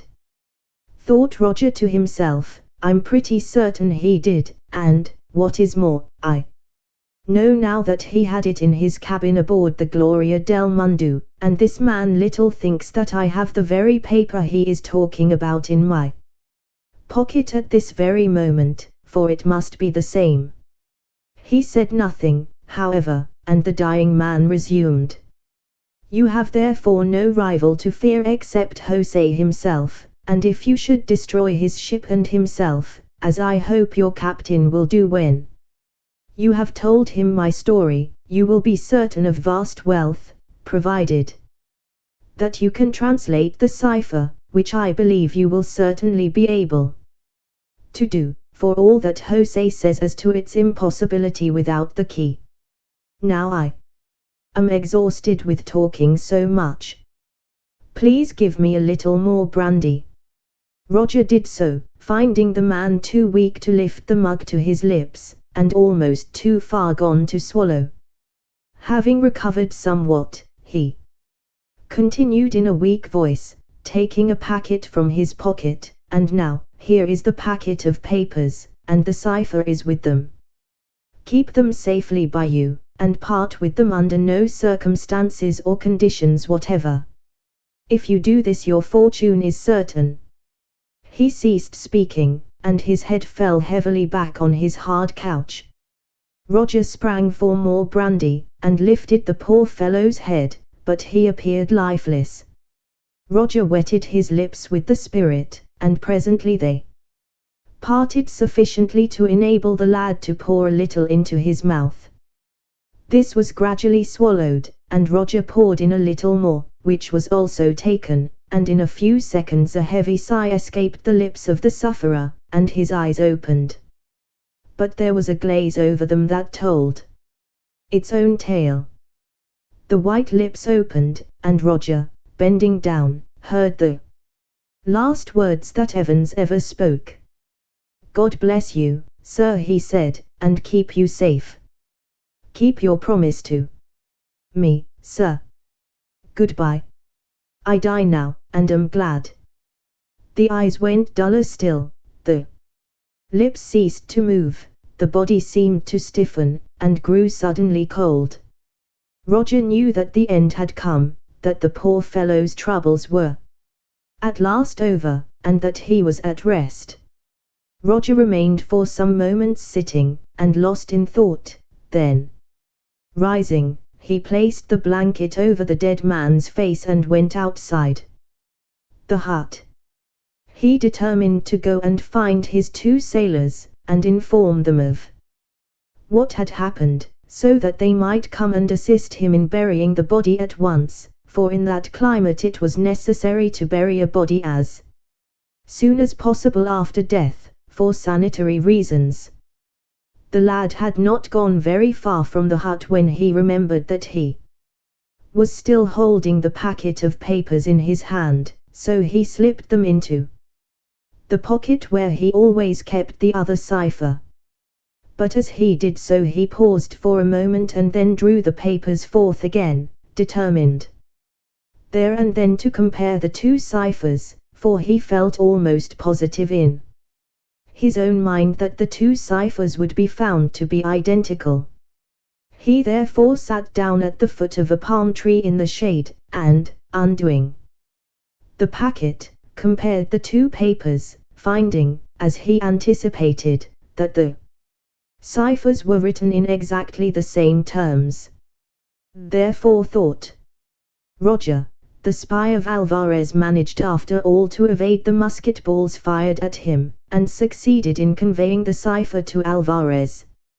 No wonder that the Spaniard was so anxious to find his papers that day in the cabin of the Gloria del Mundo. Having satisfied himself on this point, he returned the papers to his pocket, buttoned up his jacket again, and continued on his way to find the sailors. They presently made their appearance, thus saving him the trouble of searching for them, and he saw that they were laden with as much fish as they could carry. They explained that they had caught far more than was necessary for present use, but that they intended to try the experiment of drying it in the sun, even as they had done with the turtle's flesh, thus, in the event of success, providing a store of food against any contingency that might arise. Roger, of course, returned with the men, and on the way back recounted to them the fact of poor Evans's death, and of his desire to bury the body at once. The three were soon back at the hut, and, choosing a spot at some distance from it, dug a grave in the sand with sharpened pieces of wood. As they had no other implements, the hole having presently been made sufficiently deep, they returned to the palm grove, and laying a blanket on the floor, placed the inanimate body thereon. Then, Bevan taking one end of the blanket and Irwin the other, they carried the corpse away to its lonely grave, and reverently laid it therein.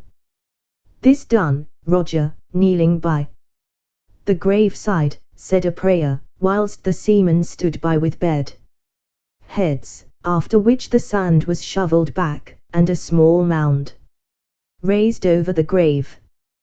The death of Evans affected the three survivors more or less during the remainder of the day. They were all very silent and thoughtful, and turned in early to sleep. About midnight Roger awoke with a vague sense of some impending evil. He turned and turned again upon his hard couch, but found it impossible to sleep. After a time he began to feel that there was a something missing to which he had been accustomed. He racked his brain over and over again, vainly trying to remember what it was, but for some time without success.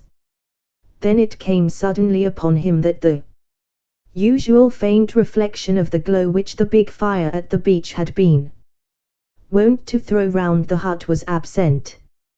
Quickly getting into a few clothes, he stepped out of the hut, and saw that the moon in her first quarter was rising high in the heavens, giving just sufficient light for him to distinguish objects faintly. He therefore did not take the lantern with him, but at once walked away down to the beach, where he found the fire out and cold. They had forgotten to replenish it before turning in for the night. He took out his tinder box, in order to get a light, when he happened to look up, and to seaward. And there, before his astonished gaze, he saw a vessel riding at anchor about 2 miles from the shore. In the first paroxysm of his joy, Roger was about to call aloud, imagining the craft to be one of the vessels of Cavendish's squadron, but on looking again, and studying the craft more closely, he saw that she was altogether different from any of the vessels in the fleet. He was wondering who or what she could be, when Evans's description of a certain ship flashed across his mind. Yes, there she certainly was, exactly as Evans had described, the black, long, and low-lying hull, the flush deck, the schooner rig, and the enormously tall, tapering, and raking spars. Yes, in that moment Roger knew her for what she was. She was the pirate schooner of Hosea. The man had doubtless missed his papers, and, guessing who had taken them, had come back to secure them.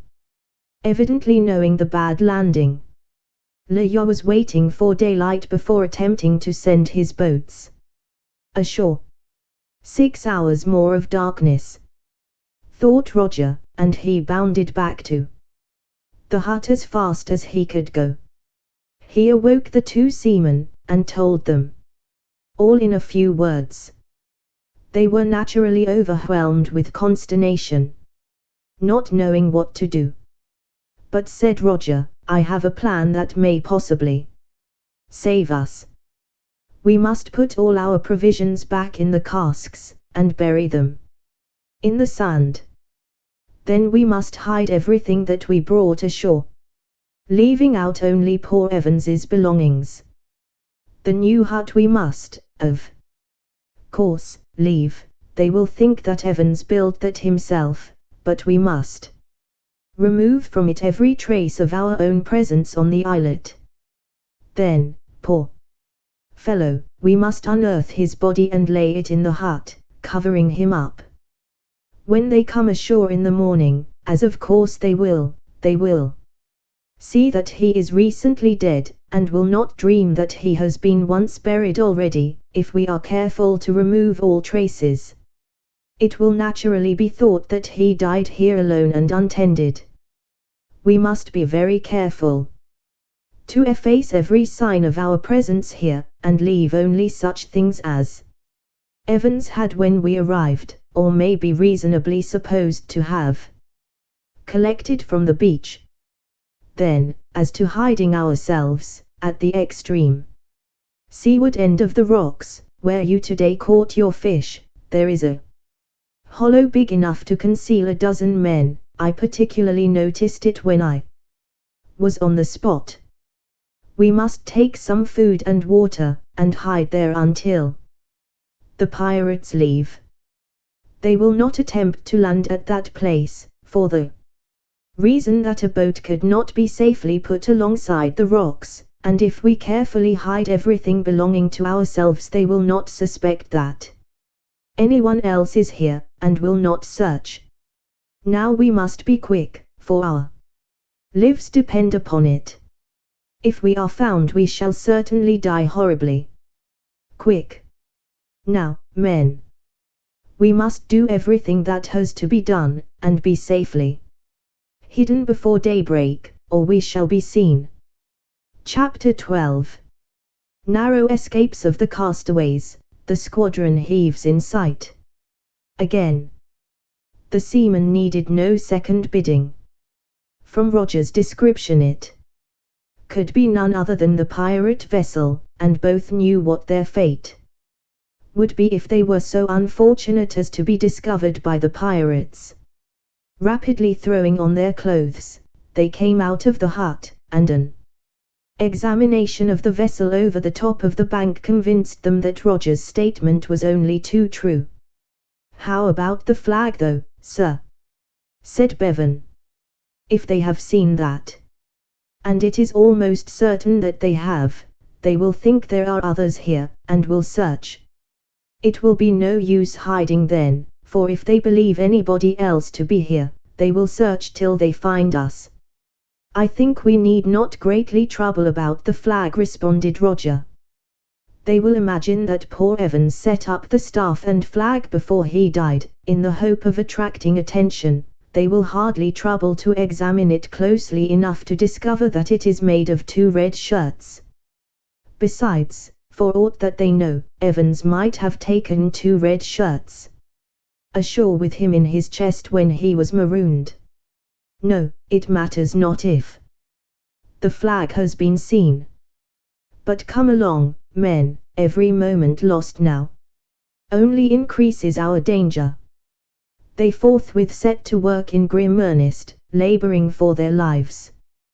The casks were rolled out of the store, and holes were scooped in the sand for their reception. To bury them was not a long job.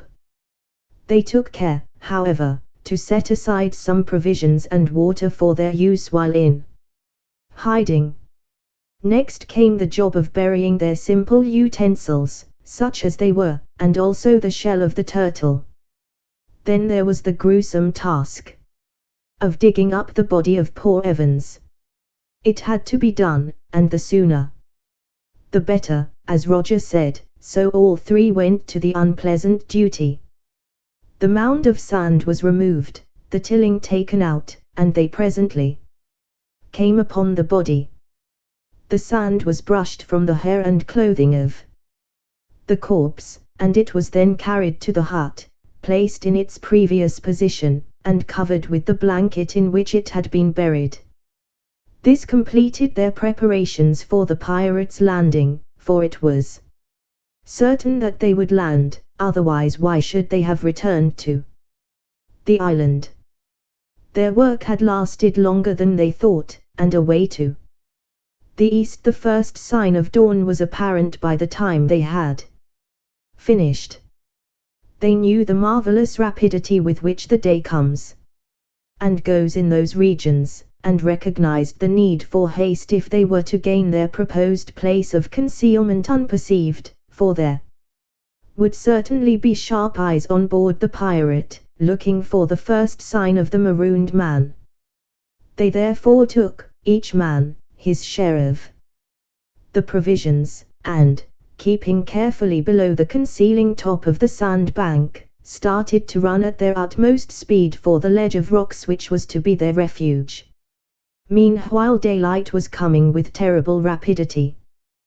The shore extremity of the ledge of rocks was reached after what seemed an eternity, and they began their passage out along it as fast as they could go. It was dangerous going among the rocks, but danger, frightful danger, spurred them on. Looking seaward they could make out the hull of the pirate vessel quite distinctly, and they all prayed that they might not be so easily perceived. At last they reached the hollow among the rocks, which was to be their haven of refuge, and tumbled over one another into it. Having at length got their breath, Jake Owen put forward the sensible suggestion that they should take their morning meal at once, and they proceeded to do so, all, however, with a very unpleasant feeling that it might quite possibly be their last. They finished with a hearty draught of brandy and water, to put some spirit into them after their toilsome night's work, Bevan and Erwin having taken especial care to bring a good quantity of the liquor along. Then they scrambled cautiously up and had a look at the schooner, taking care to remain well hidden themselves. They were, in their present position, much nearer to the pirate vessel than when they first saw her, and, as the sun got up and shone on her stern, they could, with some little difficulty, make out her name, the Black Pearl, which was painted in large red letters across her counter. Presently signs of returning life were apparent on board, and soon afterwards a boat was filled with men and lowered. It pushed off as soon as it touched the water, and made for the shore. How fortunate was it, thought Roger, and how much like a special dispensation of Providence for their safety, that they had forgotten to replenish the fire on the night before. Had it been burning, the pirates would have known that living beings were on the island, for Evans's body gave evidence that it had been dead too long for them to suppose that a fire lit by him would still be burning. The remains of it they certainly would see, but they would doubtless believe that Evans had made it, and that it had gone out after his death, little dreaming that at the moment when they let go their anchor the ashes could have been scarcely cold.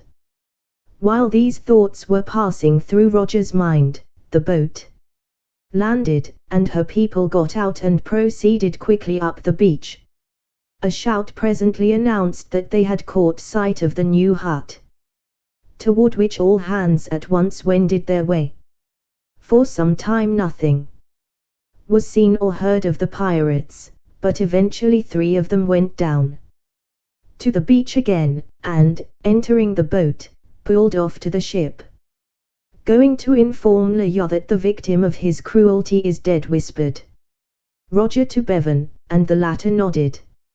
After the boat had remained some few minutes alongside the Black Pearl, a man of enormous size was seen to descend the ship's side and enter her, when she again pushed off, and was pulled shorewards once more.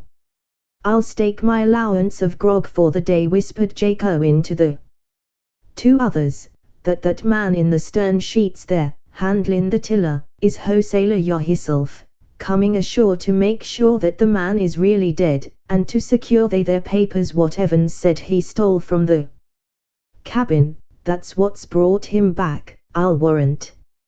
It's a pity you didn't remember, sir, to take 'em from the body. Evans said they was valuable. Roger, according to his promise, did not inform Jake that he had the papers in his possession at that moment. Pshaw, whispered Jake, suddenly withdrawing his head from its point of lookout. "Here they come. God in heaven! Why don't they go back to the ship now they see as Evans is dead? What more do they want?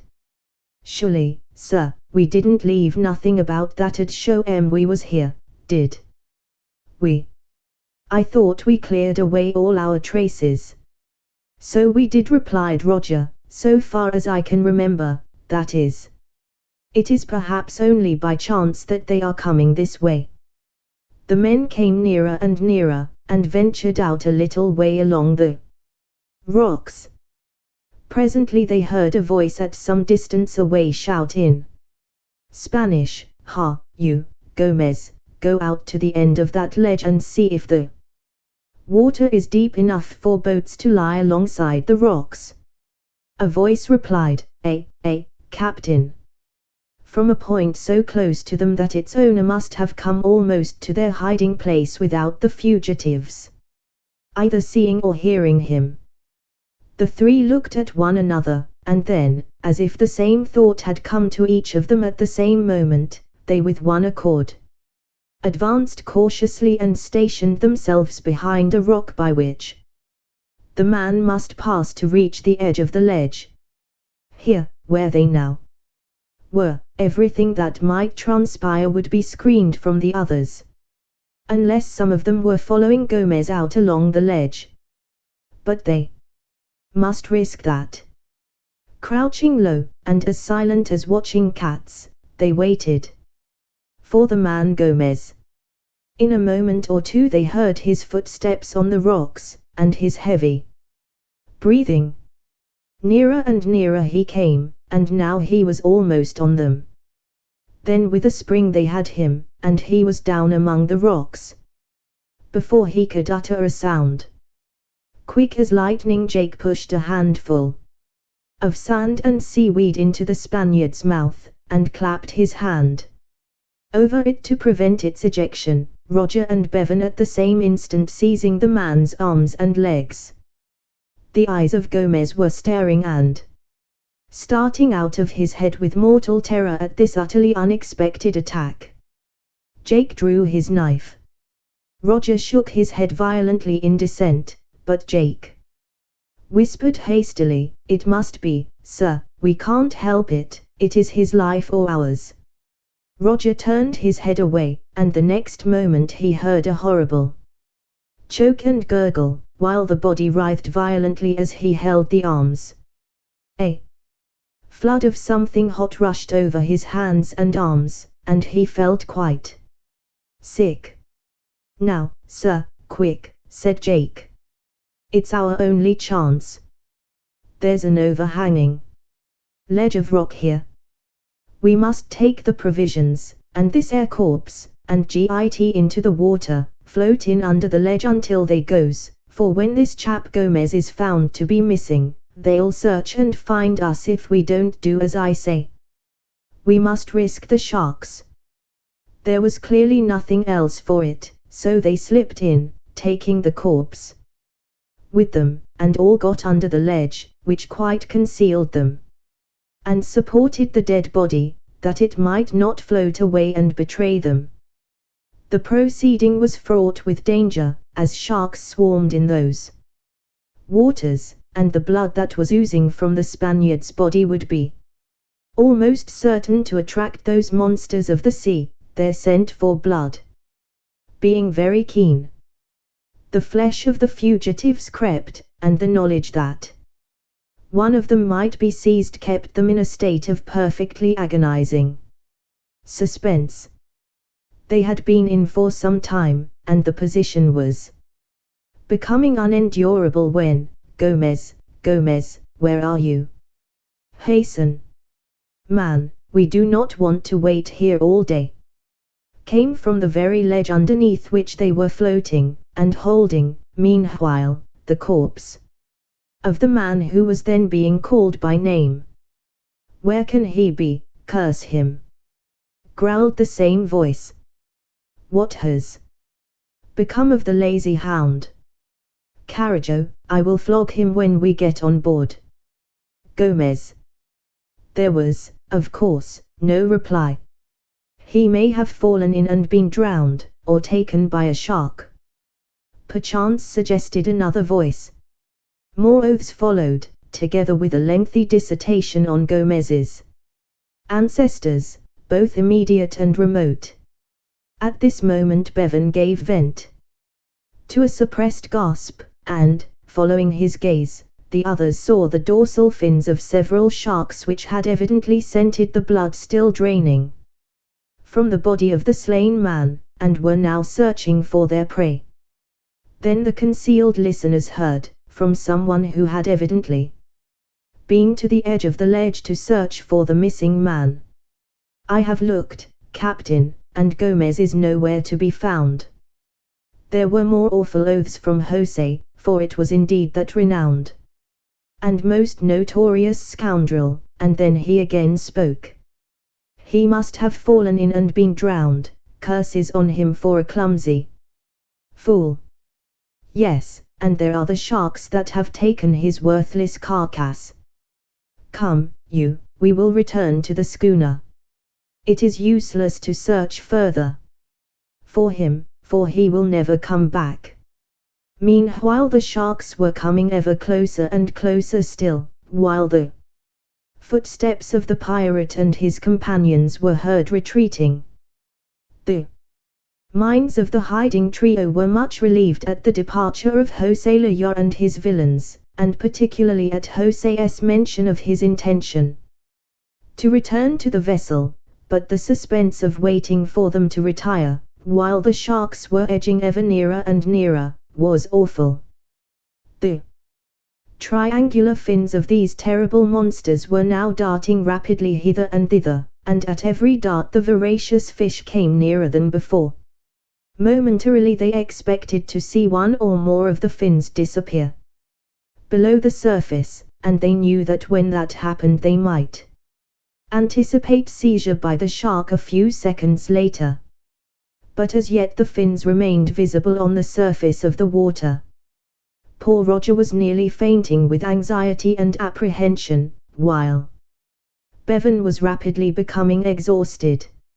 At length the strain on their nerves became unendurable, and Jake Owen said, "I don't think those fellows'll hear us now, even if we splash, and if we don't splash, they sharks'll be at us in a few minutes. Anyhow, I'm going to risk it." Forthwith they all began to splash vigorously, although as yet they dared not shout. The sudden commotion of the water, coming after the dead silence that had previously reigned, startled the great fish, and the fins instantly scattered in all directions, to the great relief of the fugitives. "But," as Jake said, "that won't keep 'em off very long, they've smelled blood, and they'll be around again directly."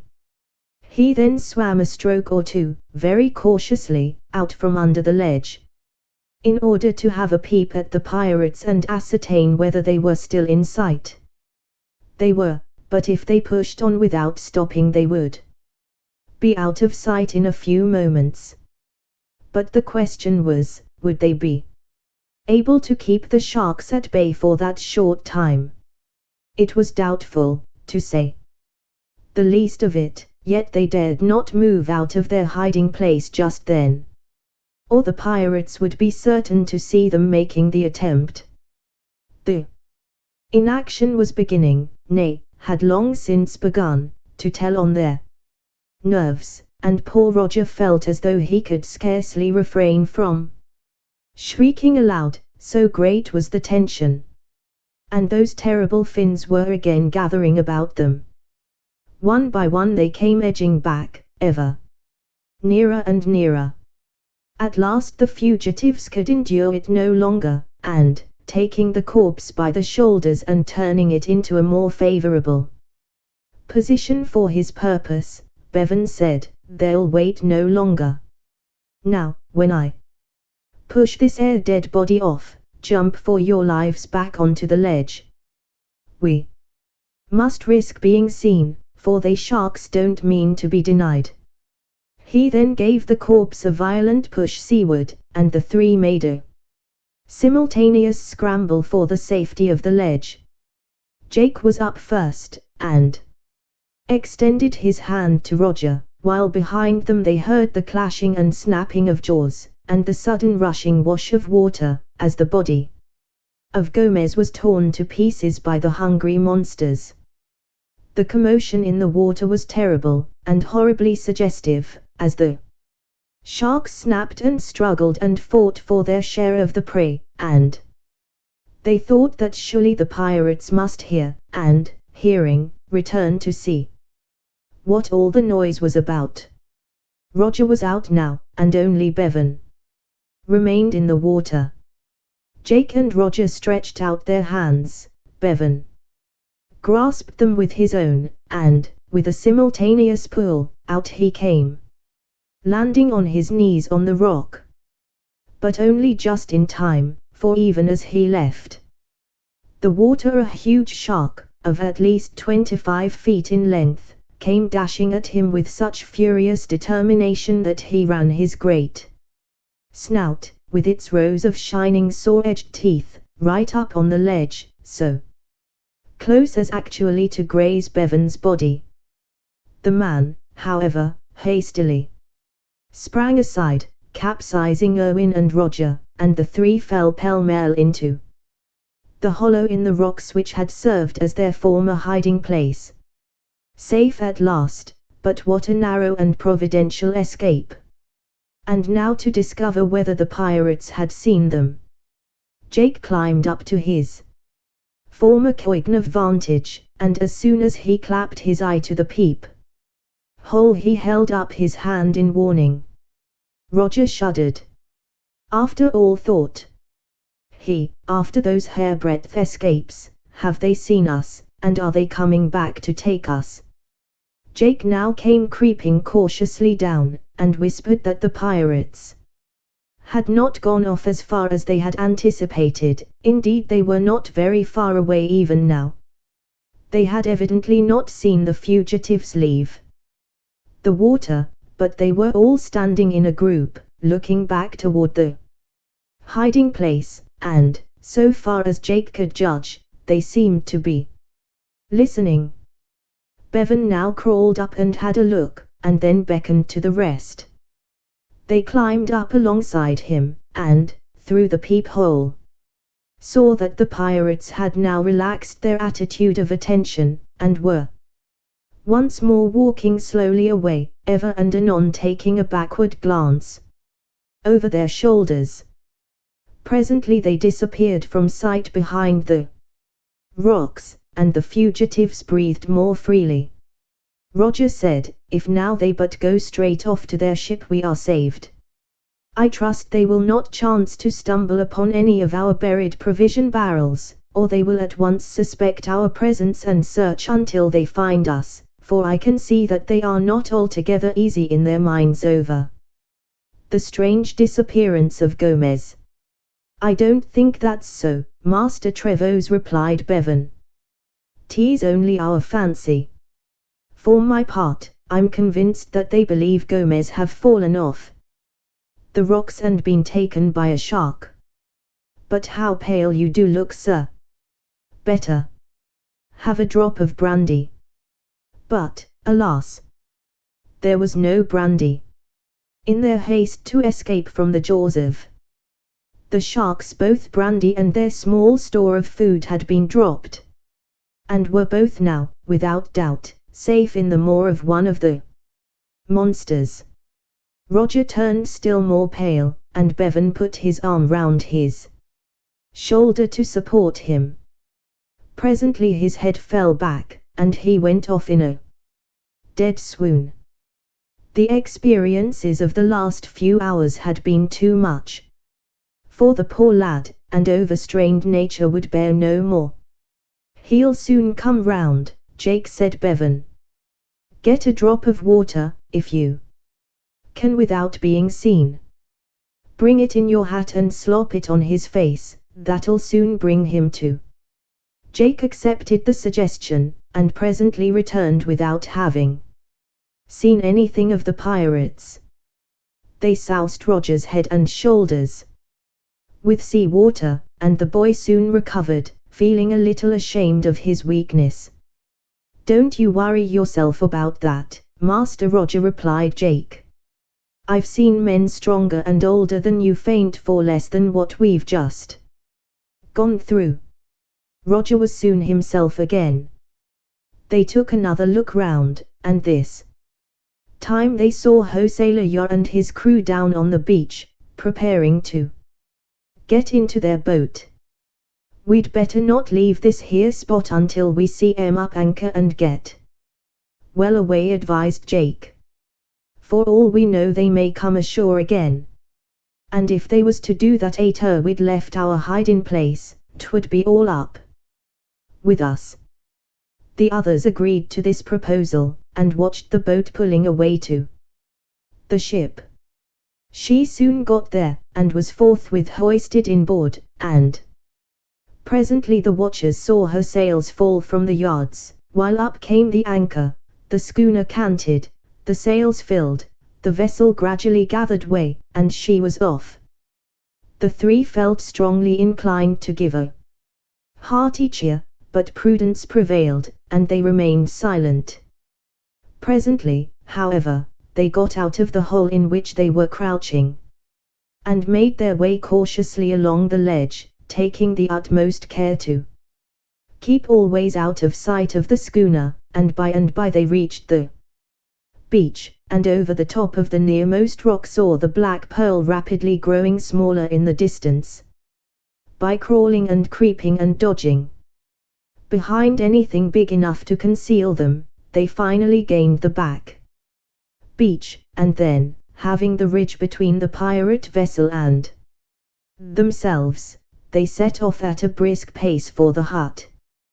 When at length they reached it, they found that nothing had been disturbed, but the body of Evans had evidently been searched, and was now lying upon the sand, instead of where they had left it, on its improvised couch. Their first act was to unearth the cask of brandy and take a good draught apiece, feeling that they both needed and deserved it after what they had gone through that morning. Then Evans received his second burial. Poor fellow! His inanimate body had been put to a strange use, but they felt that, could he know, he would not in the least object. The provisions were next got up and restored, and then they found time to take a look at the retreating pirate vessel. Yes, there she still was, now. Very small to their view, yet hardly as far off as they had expected her to be.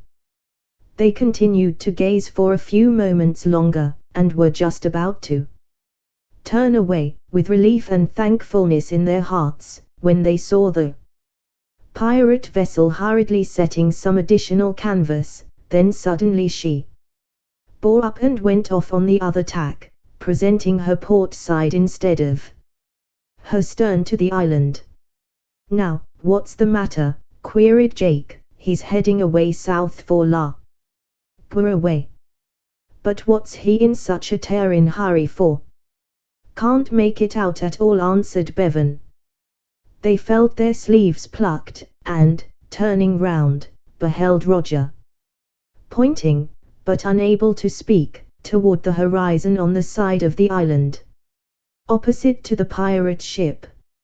And there, at last, they perceived the fleet, hull up above the horizon, in plain sight, with every sail set, carrying on after the pirate at their utmost speed. Chapter 13. They are rescued at last. Capture of the pirate ship Black Pearl and her captain, Jose Layard. It was scarcely possible that Cavendish should not recognize the island, both by sight and from his reckoning, as the one on which Roger and his little crew had been left. Yet all three of the vessels comprising his squadron were cracking on in chase of the Black Pearl, and evincing not the least interest in the sandbank, which they were leaving on their starboard beam. "Well," ejaculated Roger, "having come thus far, one at least of those ships might have hauled in and hove to long enough to send a boat ashore and take us off. Mr. Cavendish will scarcely need all three of his vessels to capture that one craft. But I expect old Carey has recognized the schooner as Layard's ship, and the captain is determined to make sure of her, trusting that we shall be able to hold out here until he has captured her and found time to return for us. Still, the pirate may lead them a long chase, lasting perhaps for several days, and if they are going to catch him, I should like to be aboard to help in the fight with Jose." The seamen said nothing, but it was clear that they fully shared Roger's disappointment as they stood staring at the fleet of ships that went sailing past at a distance of some 4 or 5 miles, too far off for the castaways to be observed from their decks. Suddenly Bevan uttered an ejaculation, and, turning, ran at full speed to the hut, and reappeared in a moment with an armful of wood from the stock which they kept for replenishing the fire. He cast this down on the beach, and, kneeling beside it, proceeded with feverish haste to strike a light from his tinder box. "Quick!" he exclaimed, "get some damp wood, wet seaweed, anything you like that'll make a smoke, only for goodness sake be quick." It's our only chance. The other two, infected by his excitement, at once ran to do his bidding. But they were quite at a loss to understand the reason for such violent hurry. Having secured several armfuls of varied material, just damp enough to make a good smoke, but not sufficiently so to extinguish a fire, they returned and tossed it on the flames, which Bevan had now succeeded in causing to burn brightly. "More, get more," said he, "and look sharp about it. Quick! Quick!" "Yes, all right, Bevan," laughed Roger, "but what is all this tremendous hurry for? Even if the captain does not now take us off, he will come back for us as soon as he has captured the pirate." But don't you see, man," answered Bevan, forgetting in his excitement the deference due to Roger as his officer, "don't you see, man, that the captain's notion is that the pirate have been here and captured us, and that we are now aboard that there black pearl of his n. He'll catch her if he can, and bring her to action, but when that's done there'll be a great slaughter o' both sides, and, supposin' that the schooner isn't sunk with all hands, Mr. Cavendish won't find us when he boards her. And, not findin' us, he'll believe as we have been murdered and throwed overboard, or else he'll think that we're among the dead as'll be unrecognizable. Then, thinking us dead, for he'll not dream that it's been possible for us to have hidden ourselves here and escaped these ruffians, he will continue his voyage without troubling to come back here, and here we shall remain, perhaps till we die. That's the reason why I'm so anxious to attract their attention afore they runs out o' sight of us, for, if we're not seen now, you may depend upon it we may as well make up our minds to remain here for the rest of our lives. What would he be sending all his vessels in pursuit for, if he didn't believe as we're aboard that there black pearl? Ye see, sir, what I'm thinking about is this. They few barrels of food as we've got won't last us for so very long, even if we goes on short commons. And we can't always reckon on catchin' fish and turtle, or gettin' eggs, and a few months find us in the same plight as was poor William Evans when we first came ashore on this here island. Oh, I pray that they may be keeping a sharp lookout aboard they ships." The fire was now blazing up bravely, and the castaways industriously continued to toss on damp fuel, so that a dense column of smoke was now ascending high in the air, being sheltered from the wind by the palm grove just behind them. The three men were careless as to the pirates seeing the smoke now, knowing that even Jose, with all his reputation for courage and daring, would not venture to return in the teeth of the British squadron, to attempt to secure them, yet they could not help speculating as to what the pirate must be thinking, or what his feelings must be, now that it was borne in upon him that people had been on the island, though he had not found them. He would, of course, be able to make a shrewd guess as to Gomez's fate, and Roger could picture to himself the fellow's disappointment and anger.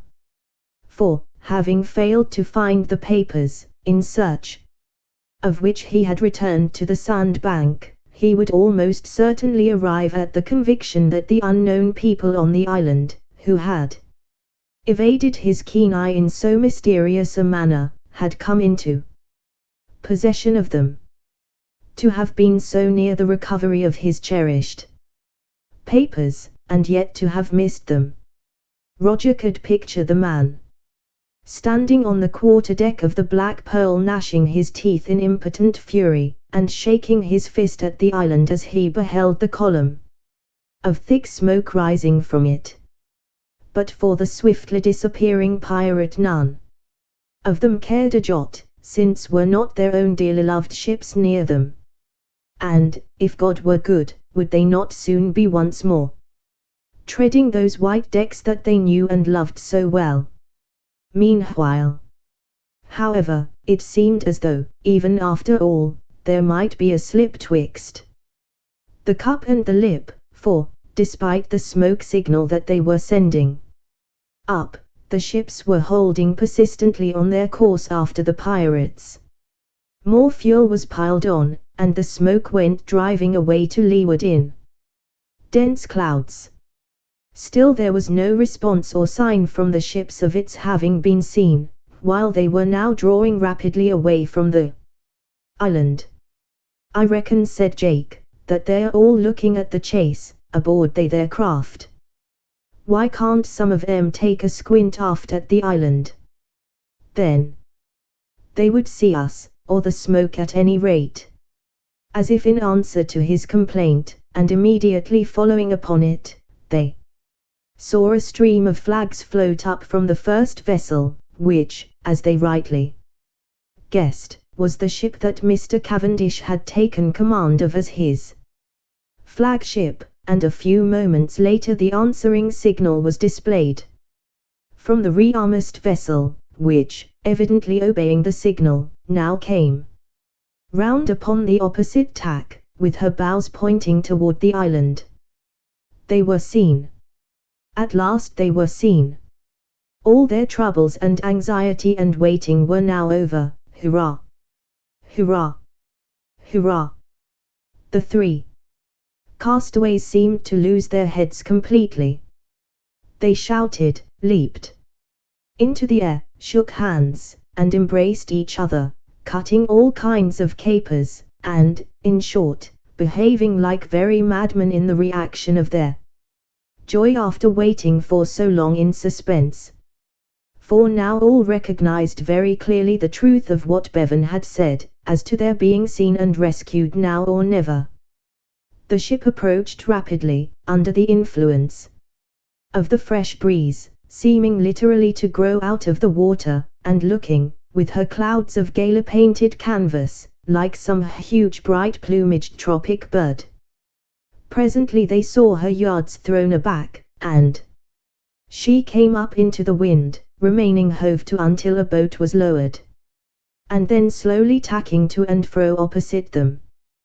The watchers on the beach saw the boat lowered down the side, and the men scramble into her. Then they saw the sunlight glitter on the oar blades as they dipped into the water and the boat shot away from the parent vessel's side. She came rushing toward the beach as fast as the arms of a dozen lusty men could drive her, her coxswain standing up in the stern sheets and peering eagerly ahead at the island. The foam curled white and high about her stem, showing the great speed at which she was being forced through the water. Said Bevan to Jake, "The skipper have evidently give his orders that they're not to waste any time on the road, or in taking of us off. Just look you at the speed of that there cutter. I expect, if we could only but see him, that he's stamping up and down his quarter-deck, biting his nails with impatience to be away again at her that black pearl, and probably swearing at this boat's crew for being a set of lazy lubbers in not putting her through the water faster." And he laughed. A sudden thought struck Roger. "Jake and Bevan," said he, "cut away up to the hut and get those fresh provisions down here to the beach. We have a lot of fresh meat still left, and I know how tired a ship's company gets of salt provisions. That turtle meat will prove a very welcome change of food for them. So away you go, and look sharp, for those people will not want to be kept waiting." Off went the two men, and presently returned with the dried turtle flesh, which they laid down on the beach in readiness to be put aboard the cutter. The small brandy cask was also conspicuously present. Jake Irwin's quick eye fell upon it. Said he to Roger, "Before we go, sir, let's have one more drink to the Isla de Corsarios, for I'm sure he has proved a very good friend to us." Roger thought that there would be no harm in such a proceeding, so he raised no objection, and Bevan, pouring out a generous allowance into their wooden beaker, which he had brought down to the beach without being asked, handed it to his officer for the latter to take the first drink. He took it, drinking the toast, and the other two followed his example, helping themselves liberally, and smacking their lips after it with much satisfaction depicted on their bronzed countenances. The cutter was by this time quite close, and Jake, standing on a rock, pointed out by signs to the coxswain where he could come alongside and float in deep water, thus allowing them to embark easily and also put the little stock of provisions aboard. The craft came dashing up until within a few fathoms of the place indicated by Jake, and then the crew, as one man, threw in their oars, and the boat glided rapidly alongside the rocks, coming to a standstill just opposite the spot where Jake was standing. "Now then, jump in quick," yelled the coxswain, who happened to be also second officer on board the Elizabeth, the vessel which was waiting for them to come on board. "Look sharp, our captain is in all haste to overtake the squadron before it comes up with that pirate craft yonder. You need not imagine you are going to take that stuff aboard. I cannot wait, I have not the time." Erwin and Bevan looked somewhat taken aback at this brusque harangue. But Roger, stepping forward, said, "I do not know you, sir, but my name is Roger Trevose, and I am an officer on board the flagship. This is fresh turtle meat, for the most part, and I am sure your captain would not grudge the few extra moments spent in taking that aboard." "I beg your pardon, Mr. Trevose," replied the officer, "I did not recognize you. My name is Reynolds, Ralph Reynolds, and, as you say, seeing that your cargo consists of fresh meat, I think we can spare time to take it aboard, pressed though we are for time." In a brace of shakes the meat was transferred to the boat. Roger, following the two seamen, stepped into the boat, and she instantly shoved off. Roger sat next to Ralph Reynolds in the stern sheets, and, as they made their way at top speed towards the ship, Reynolds said to Roger, "Young man, let me tell you that you and your two seamen have had a very narrow escape from imprisonment on that island for the remainder of your lives.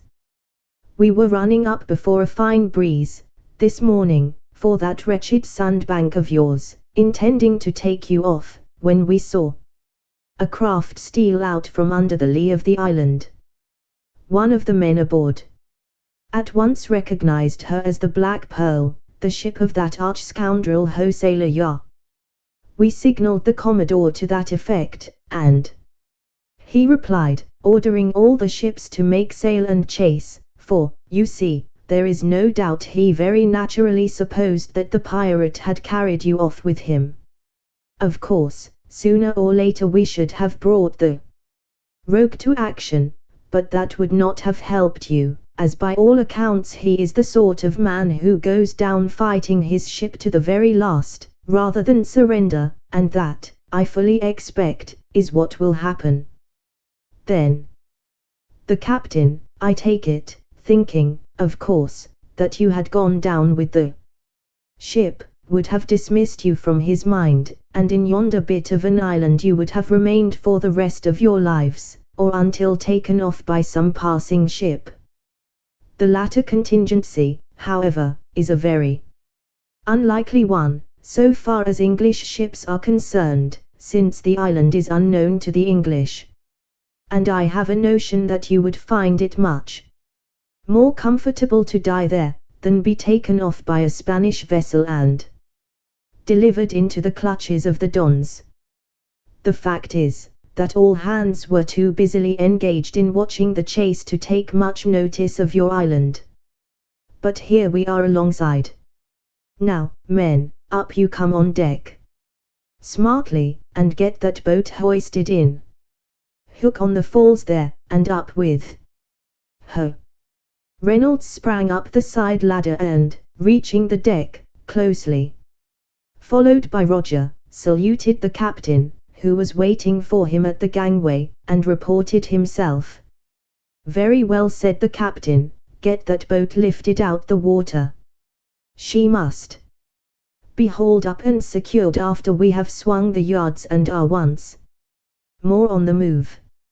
Up helm, Mr. Widdicombe, and get way on her." Then he turned to Roger and welcomed him on board the ship, commiserating with him on his discomforts while on the sandbank, and congratulating him upon his as yet unexplained and inexplicable escape from the pirates. He then recommended Roger to the care of one of his officers, and, directing Jake and Bevan to take up their quarters and duties with the other seamen until such time as they could be transferred to their own craft, turned away to give orders and attend to the sailing of his ship. Even as the cutter had dashed alongside, the vessel, as though impatient to resume the chase, had paid off and had begun to move through the water, her bows having been turned in the direction of the other ships, and the craft herself merely thrown into the wind for a moment to lessen her way while the boat came up to her and the falls were hooked on. Then the helm was put up and the ship was away on her old course once more, cracking on and showing every stitch of canvas to the freshening breeze, in full and eager pursuit of her consorts and the pirate, the latter now being hull down on the southern horizon with nothing below her topsail yard showing. The flagship was the leading ship of the three pursuing vessels, and she was distant some 9 miles from the Elizabeth. El Capitan, or the Tiger as she was now named, was 2 miles astern of the flagship, and some 7 miles ahead of the Elizabeth. The latter vessel therefore had some considerable distance to cover before she could overtake her consorts. Night was now beginning to fall, and the masts of the Black Pearl gradually disappeared from the sight of those aboard the Elizabeth, but the flagship, being so far in advance, still had the pirate well in view, and now she lighted her 3 poop lanterns as a guide to the Tiger, which in turn lighted hers to pilot the way for the Elizabeth. The darkness soon falls in those regions, and in a very few minutes, as it seemed, night enveloped them like a pall. There was no moon, and, the night being cloudy, no stars were visible. The blackness, consequently, was intense.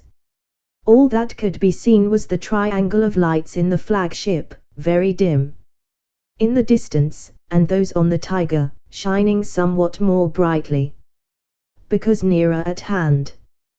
The captain of the Elizabeth commanded that no lanterns should be lighted on board his ship, and indeed that no lights of any kind should be shown on board at all. "For," said he, "we sail somewhat faster than the Tiger and the Good Adventure, and can see their lights, so that we can tell where they are. But it is in my mind to have a little sport with good Mr. Cavendish, by letting him find us alongside him at daybreak. We will, therefore, carry on as hard as our spars and gear will suffer us, all through the night, and, not to give the others an inkling of our purpose, will edge away to the westward sufficiently to enable us to pass the Tiger about a mile to starboard of her, and the same with the flagship." At this time it was about 2 bells in the first dog watch, and they could therefore reckon on some 10 hours of complete darkness, sufficient, as the captain believed and hoped, to allow them to overtake the other 2 ships of the squadron. They continued to crack on, and, as the skipper had enjoined the maintenance of strict silence, the ship seemed to those on board to resemble some dim phantom vessel, leaping ghost-like from wave to wave before the strengthening wind. No sound whatever was to be heard on board save the swish of the water alongside, the low roar of the bow wave as she plunged through it and turned it aside from her bows, the weird crying of the wind through her maze of rigging aloft, and the occasional cheep of parrel or block sheave to the send of the ship.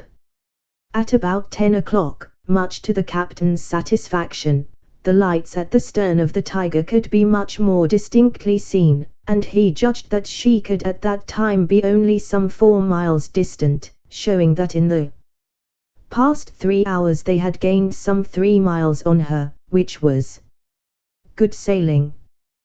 They were also, at this time, a good mile to the westward of the starboard quarter of the Tiger, and, if anything, edging a trifle more to starboard of her as they went along.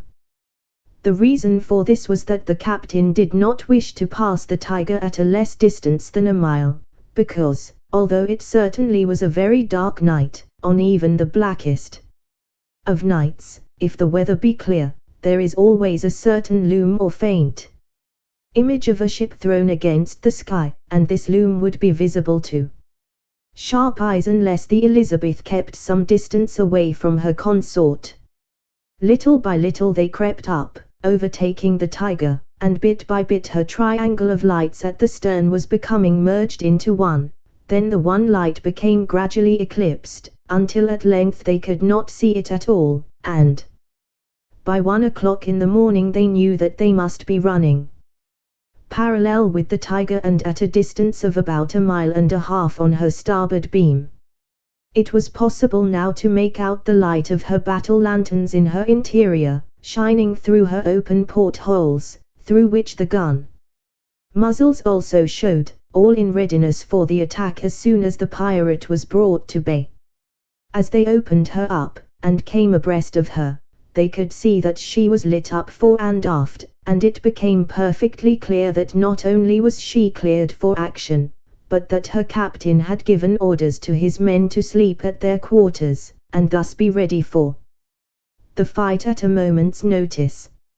Having overtaken the Tiger, the Elizabeth began to draw ahead perceptibly, and the brilliantly lighted interior of her consort was soon eclipsed, while the bright triangle of lights at the stern of the Good Adventure now showed up clearly about 2.5 miles distant, broad on the port bow. Captain Price was in great glee, for, if all went well, his little jest would be a brilliant success, and by daybreak his would be the foremost vessel of the squadron, and therefore the first to come up with the Black Pearl. But where was the pirate?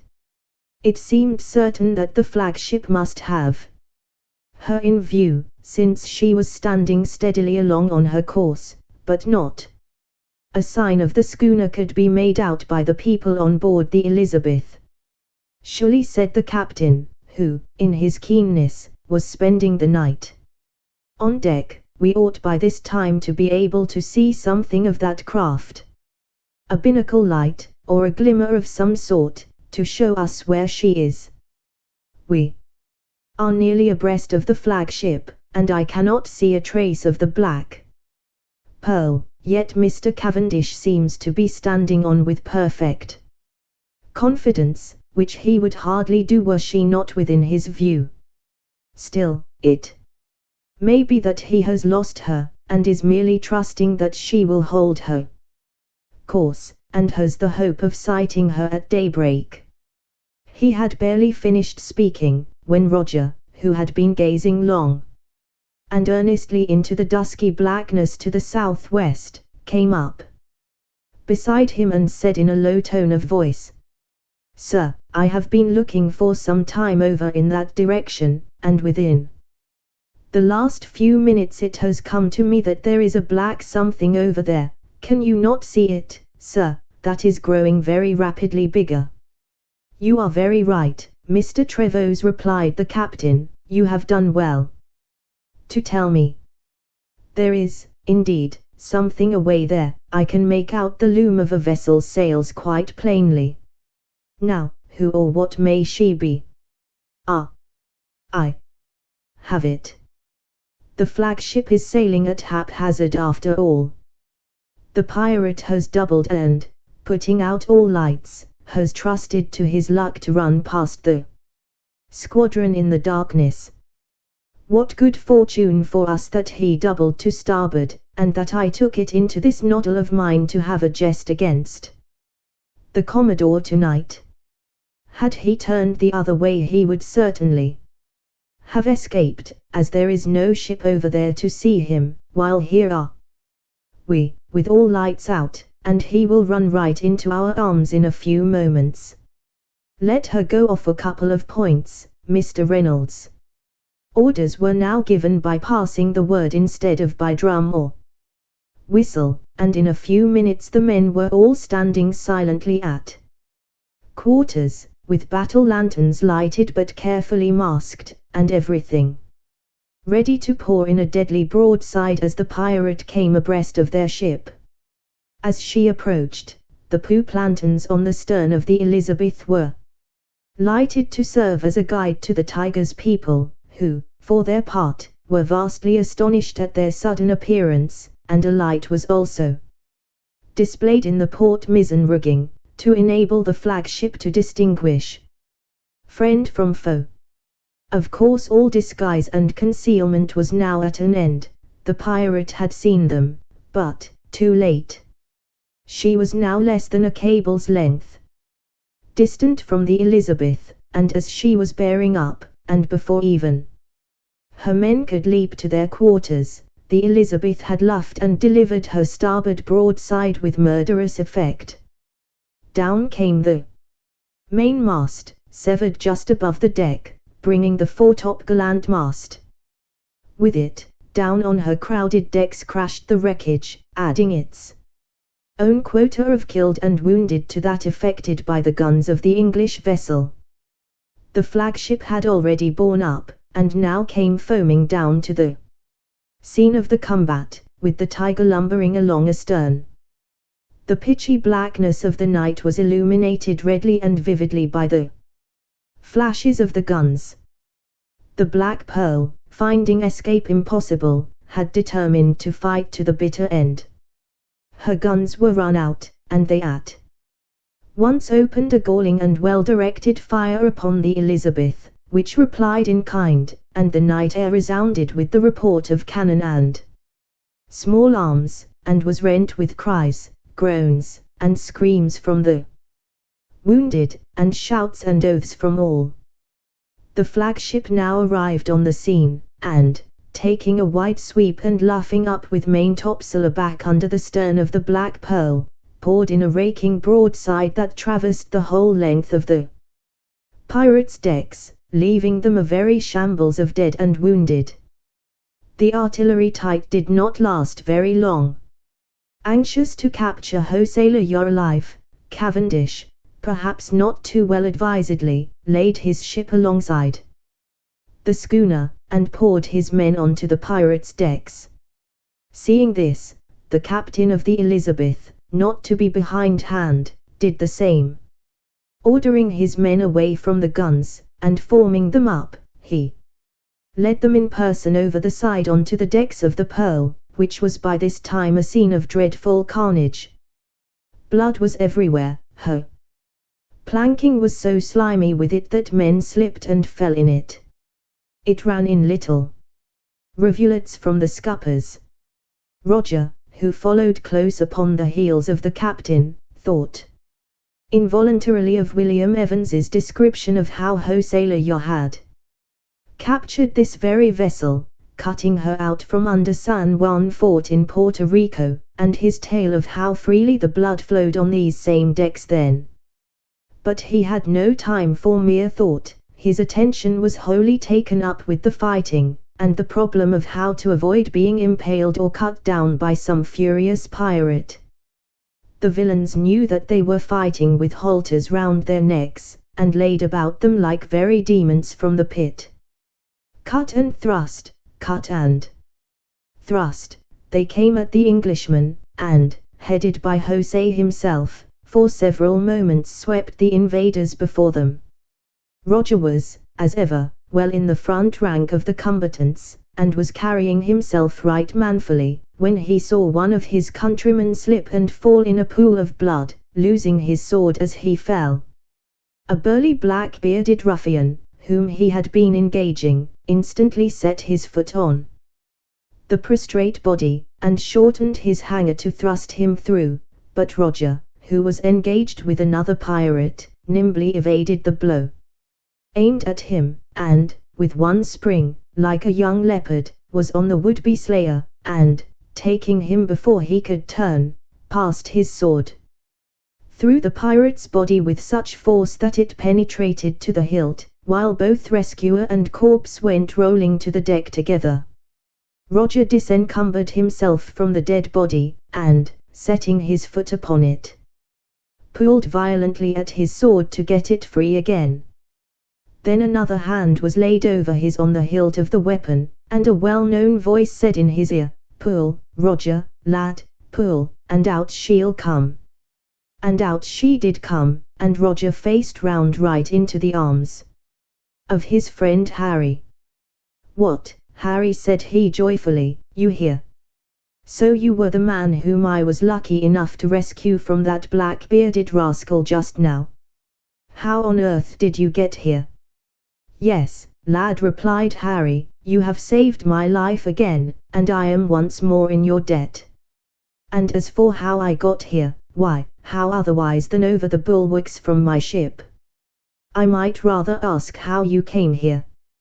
But we must leave our experiences until a more convenient season, or we shall not live to see the end of this good fight." The pirates were fighting now with the fury of desperation, and, encouraged by the bull voice of Hossaler Yah, who seemed to bear a charmed life, they prepared to form up into line and attempt with one furious charge to sweep the English from the decks of their beloved schooner. The Englishmen, however, who were more or less separated and scattered about the decks, each engaging his own antagonist, saw the move, and themselves retreated to their own main body in order to strengthen it for the threatened rally of the pirates. At this moment Harry and Roger found themselves isolated from their own countrymen, and in great danger, as the whole surviving pirate crew was between them and their friends. Luckily for them, however, only 4 of the enemy turned their attention to the 2 friends, the others being too busy preparing to attack the English main body to think about them. Yet, even as it was, the odds were quite unequal enough, 4 stalwart men in the very prime of life, and hardened by years of toil and activity on the seas, against 2 youngsters who were but little more than boys. Harry and Roger knew, of course, that they were fighting for their lives, and as both had their long swords as against the shorter weapon of the pirates, they contrived to keep them at a safe distance for some time. Meanwhile the pirates had massed together, and the whole body of them, even to such of the wounded as could stand, and excepting only the 4 men who were attacking the 2 chums, had charged the Englishmen with irresistible fury, driving them along the deck as chaff is swept before the wind. After the first rush, however, the Englishmen rallied again, and were now slowly but surely driving the pirates back along their own deck, and recovering their lost ground. The carnage was fearful, the dead and dying were everywhere, the decks were heaped with them, both sides had lost an enormous proportion of men, and it seemed as though the fight could only end in both parties being exterminated. Roger and Harry were still fighting doggedly for their lives, but their countrymen were now very widely separated from them, and their strength was fast failing them in face of the furious and persistent attack of their 4 assailants. They were driven back, and still back, until they were forced against the port bulwarks, and could retreat no farther. Blow after blow was aimed at them by their foes, and the best that they could do was to ward off the blows, without daring to assume the offensive. They were at their very last gasp, and had mentally resigned themselves to death, when there came a tremendous shock, throwing the two lads off their feet only just in time to avoid the final thrusts from the two pirates, to which fortuitous circumstance they owed their lives. As they lay on the deck, struggling to regain their footing, they were trampled on and knocked over again by a swarm of men who were rushing in over the port bulwarks. It was the Tiger's crew, who had boarded in the very nick of time. With this reinforcement the English very quickly turned the tables, and, all massing in one body, swept the deck, compelling the few surviving pirates, among whom was the redoubtable José Leyo himself, to surrender at discretion. The fierce conflict was at last over, and the pirate, long a terror in the Caribbean Sea, was a captive, while his dreaded but beautiful schooner, the Black Pearl, was a prize in the hands of the English. Chapter 14. Execution of the Pirates, a reconnaissance by night off La Guayra. At the commencement of the fight the pirate vessel had been manned by a crew numbering well over 100 men. But now her dead lay upon her decks literally in heaps, and, alas, there were also many English bodies lying among them. Only 17 of the crew of the Black Pearl remained alive, among the survivors being José Leyo himself. It was not due to cowardice, or any shrinking from death on his own part, that he had survived the fight. On the contrary, he had exhibited a fine degree of courage, and it was only by an accident, for which he was in no wise responsible, that he was still alive, and was now standing, with hands lashed behind his back, scowling heavily at his captors. They, on their side, had suffered almost as severely as the pirates, having lost an enormous number of men. The coming of the sailors from the Tiger in the nick of time it was that had saved the day, and turned the tide of battle in favor of the English.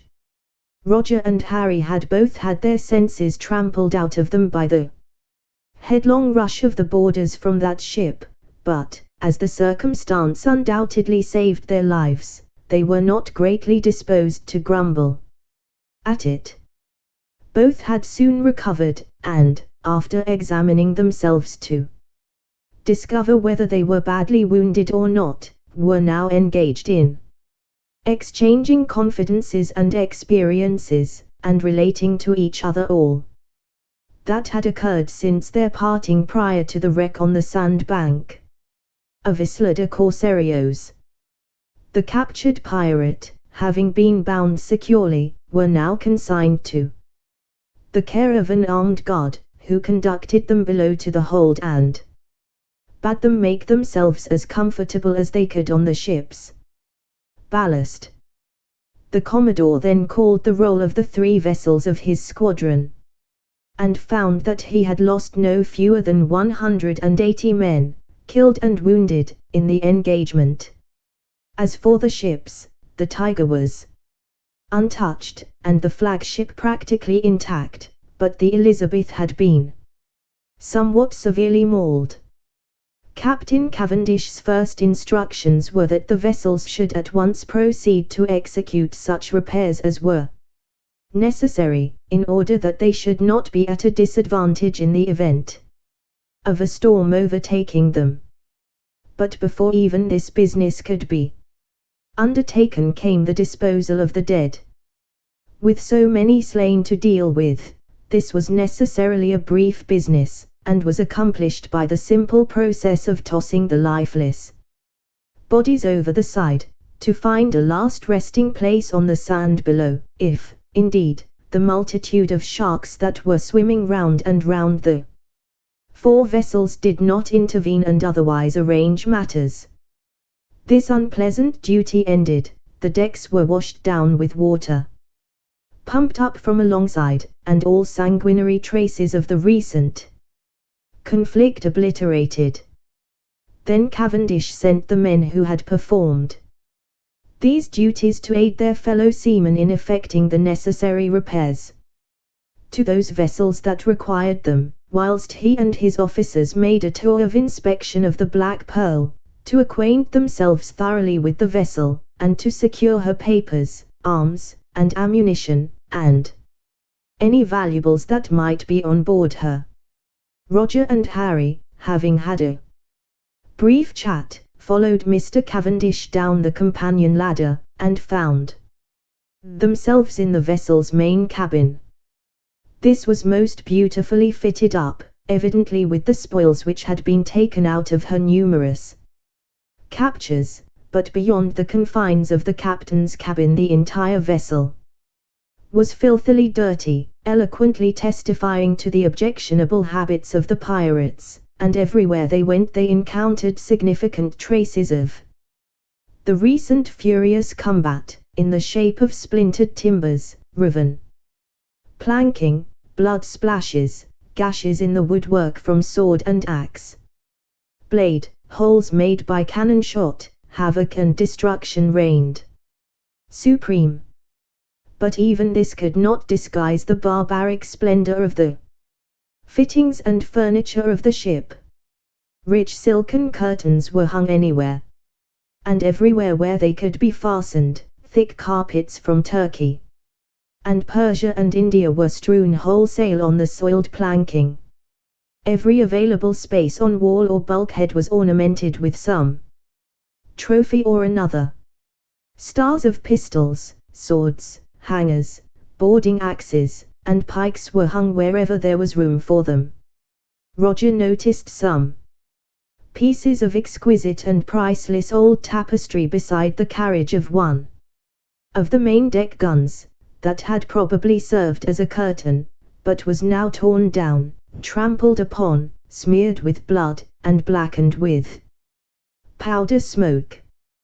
The officers of the vessel had evidently each enjoyed a cabin to himself, furnished according to the occupant's taste, and in every one there were articles of enormous value, while the silken cushions, thick-piled carpets, and dainty coverlets to the bunks might have led one to suppose that the cabins had been inhabited by delicate ladies rather than by savage pirates, to whom murder was an almost everyday occurrence.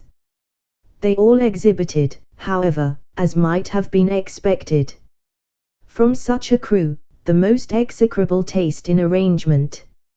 All the colors of the rainbow were combined together, and every article seemed totally out of place in all the apartments save that belonging to Hosea himself. The cabin belonging to the captain was situated at the stern of the vessel, and 4 windows had 2 large openings leading out onto a little stern gallery, where Jose could walk in privacy and be in the open air. This cabin had received the full benefit of the raking fire from the flagship, and presented a scene of lamentable destruction. Instead of the 2 windows leading out onto the gallery there was now an enormous gaping hole, the lower edge of which was within a hand's breadth of the water, which occasionally rippled in as the schooner rose and fell upon the swell. The rich hangings of silk and tapestry were pierced and rent, long gashes had been gouged out of the floor by the round shot, fragments of silver and gold statues and candlesticks lay here and there scattered in confusion, and it was evident that had a single living thing been in that cabin at the moment when the broadside was delivered it could not possibly have escaped. Yet, strangely enough, there were 3 splendid pictures hanging still upon the cabin walls, absolutely uninjured, and these Cavendish gave orders to be at once removed and sent on board his ship. In a magnificently inlaid and ornamented bureau there were found all the private papers belonging to Jose, together with the ship's log, both of which provided, later, the most gruesome reading. Of valuables there were none to be found in the drawers, or hidden away. And Roger mentally decided that the man, for his own safety, had never allowed valuables to accumulate on board the Black Pearl, but had always transferred them, at the first opportunity that presented itself, to his hiding place at Lonely Inlet. But he kept his surmise to himself and Harry. The vessel's hold, which was next investigated, contained nothing of any importance or value, and, in fact, the whole vessel yielded but small return for their careful search. The officers now returned to the deck, to find that it was once more broad daylight, and each went back to his own vessel for breakfast. Roger, having said goodbye to the captain and officers of the Elizabeth, and thanked them for their kindness in taking him off the island and afterwards pushed off to the flagship with Mr. Cavendish and Harry. Jake, Irwin and Walter Bevan, poor fellows, would rejoin their shipmates no more. They had both fallen, fighting bravely, and were now lying fathoms deep in the blue waters of the Caribbean Sea. Little did they imagine, when they left the Isla de Corsarios the day before, that death was so close to them. After breakfast Cavendish called a council of officers in his own cabin, to discuss the fate of the surviving pirates and their schooner. The decision was soon made as to the pirates, and it was that they should be hanged, one and all, from the yards of their own vessel. As to the vessel herself, it took somewhat longer to arrive at an agreement, but in view of the fact that she was little better than a shattered wreck, and that, even if she were to be repaired, they had lost so many hands that they could not very well spare the men to handle her, it was finally decided that she should be destroyed. This business settled, the council broke up, and the members of it went on deck. The flagship's boats were then manned, and the officers of the fleet went on board the schooner. Orders had meanwhile been given, on board the vessels of the squadron, that their crews should turn up to witness the execution. The captives were then brought up on deck, and Cavendish himself read the sentence over to them, and bade them prepare for death. They met the announcement with the utmost callousness. One or two of them exchanged remarks in a low tone of voice, and one man was actually heard to laugh outright. As for José Layard, he heard the sentence with absolute indifference, and, when asked whether he had anything to say, answered not a word. A whip was now rove from each of the foreyard arms of the Black Pearl, and a gun on the forecastle loaded with a blank charge. A number of men were then detailed to run aft with the tail end of the whip as soon as the noose should have been fitted round each man's neck. Mr. Cavendish decided that he would hang the captain first, so that every survivor of his crew might witness the death of their leader. All being now in readiness, 4 seamen walked up to José Layard and, stooping, cut the bonds that secured his feet. The pirate stood still for a moment to allow the blood to circulate once more freely through his limbs, and then, bound though his arms were, he wrenched himself free from the grasp of the 4 seamen and made a furious dash towards the side of his ship, actually succeeding in scrambling onto her bulwark, with the evident intention of drowning himself, and thus evading the indignity of death by hanging. The seaman, however, who had been hurled right and left by his Herculean effort, closed upon him promptly, and, with very little ceremony, hauled him off with violence, hurling him to the deck and themselves falling on the top of him and holding him down with their weight. Yet once again he succeeded in wrenching himself free from the men's clutches, and, staggering to his feet, made another dart for the ship's side. But he was pounced upon again, and once more they all fell upon the deck together. A taunting laugh rang out from the group of bound ruffians who were awaiting their fate, and stung the English sailors to madness. That one man, and he partly bound, should keep 4 stalwart seamen at bay was too much for their temper. They rushed at the pirate again, and this time seized him securely, then, tripping him up, they slipped a running bowline over his ankles and hauled it taut, thus rendering the man helpless. Yet even then they could scarcely keep their grip on him, so enormous was the strength with which he turned and twisted in their grip. At length, after an infinity of trouble, they succeeded in dragging him to the forecastle. The running noose attached to the whip was brought up to the pirate and slipped over his neck. Cavendish then gave the signal. The gun was fired. The men holding the end of the whip ran aft. The seaman holding the man sprang aside, and the pirate's body, still struggling and writhing, went flying aloft, to stop presently with a jerk as it reached the jewel block, and dangle at the end of the foreyard arm, still plunging and struggling with such violence that the yard itself fairly shook. It was some considerable time before the struggles ceased. The body was allowed to hang a little longer, and then the rope was cut, and the corpse plunged downward into the sea among the sharks, whose clashing teeth and noisy splashes gave conclusive evidence as to the whereabouts of the pirate's last resting place. The remainder of the ruffians betrayed not the slightest emotion at the terrible fate of their leader, but went silently and calmly to their doom, without struggling as their captain had done, and very soon the dread ceremony was over, and the pirates had met their deserts. The only matter that now remained was the destruction of the notorious Black Pearl. Powder and shot there were in plenty on board the squadron, so Mr. Cavendish decided to give his ship's crews a little practice in gunnery. By this time also the necessary repairs to the vessels engaged had been executed, and all was now in readiness for the resumption of the cruise.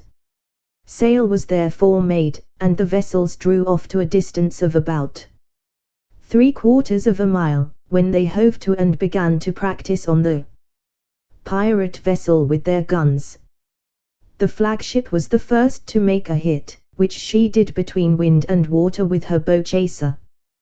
The other vessels then got the range, and hulled the Black Pearl with nearly every shot.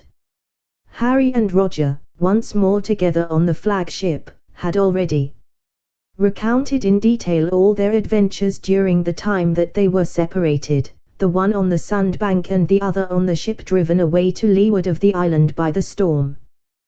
They were both now standing amongst the crew of the bow chaser gun, watching the effect of every shot with the utmost interest, and Roger presently asked the captain of the gun to allow him to have a shot. The man, who was much attached to the lad by reason of many little acts of kindness received, made no demur. The gun was reloaded, and Roger, with the firing match in his hand, cocked his eye along the chase of the piece, watching until the heaving of the ship should bring the sights to bear on the hulk. Presently, the Good Adventure dipped to a large wave, and Roger, who was watching like a cat, applied the match. There came the sharp report of the discharge, and, as the smoke swept away, the young man had the satisfaction of seeing his shot strike the vessel right between wind and water, just at the side of a hole where 2 others had penetrated. This shot of his, of course, much enlarged the already large hole, through which the water of the Caribbean was now pouring like a sluice, and it was seen that the pirate vessel was on the point of foundering. Even as they watched, the craft seemed to settle visibly deeper in the water, and she rolled heavily 2 or 3 times.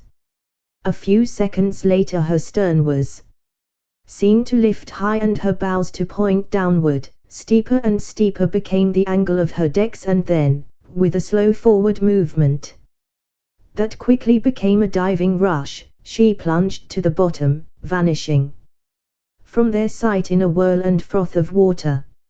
Such was the end of the Black Pearl. For years she had been the terror of all the seas around the West Indies and the coasts of New Spain. She had been a floating den of vice, murder, and every conceivable form of infamy, and now her lawless and adventurous career had terminated in her becoming a target for the guns of the avengers of the evil she had wrought, while her captain and surviving crew had swung from the yardarm of their own vessel before she herself was destroyed.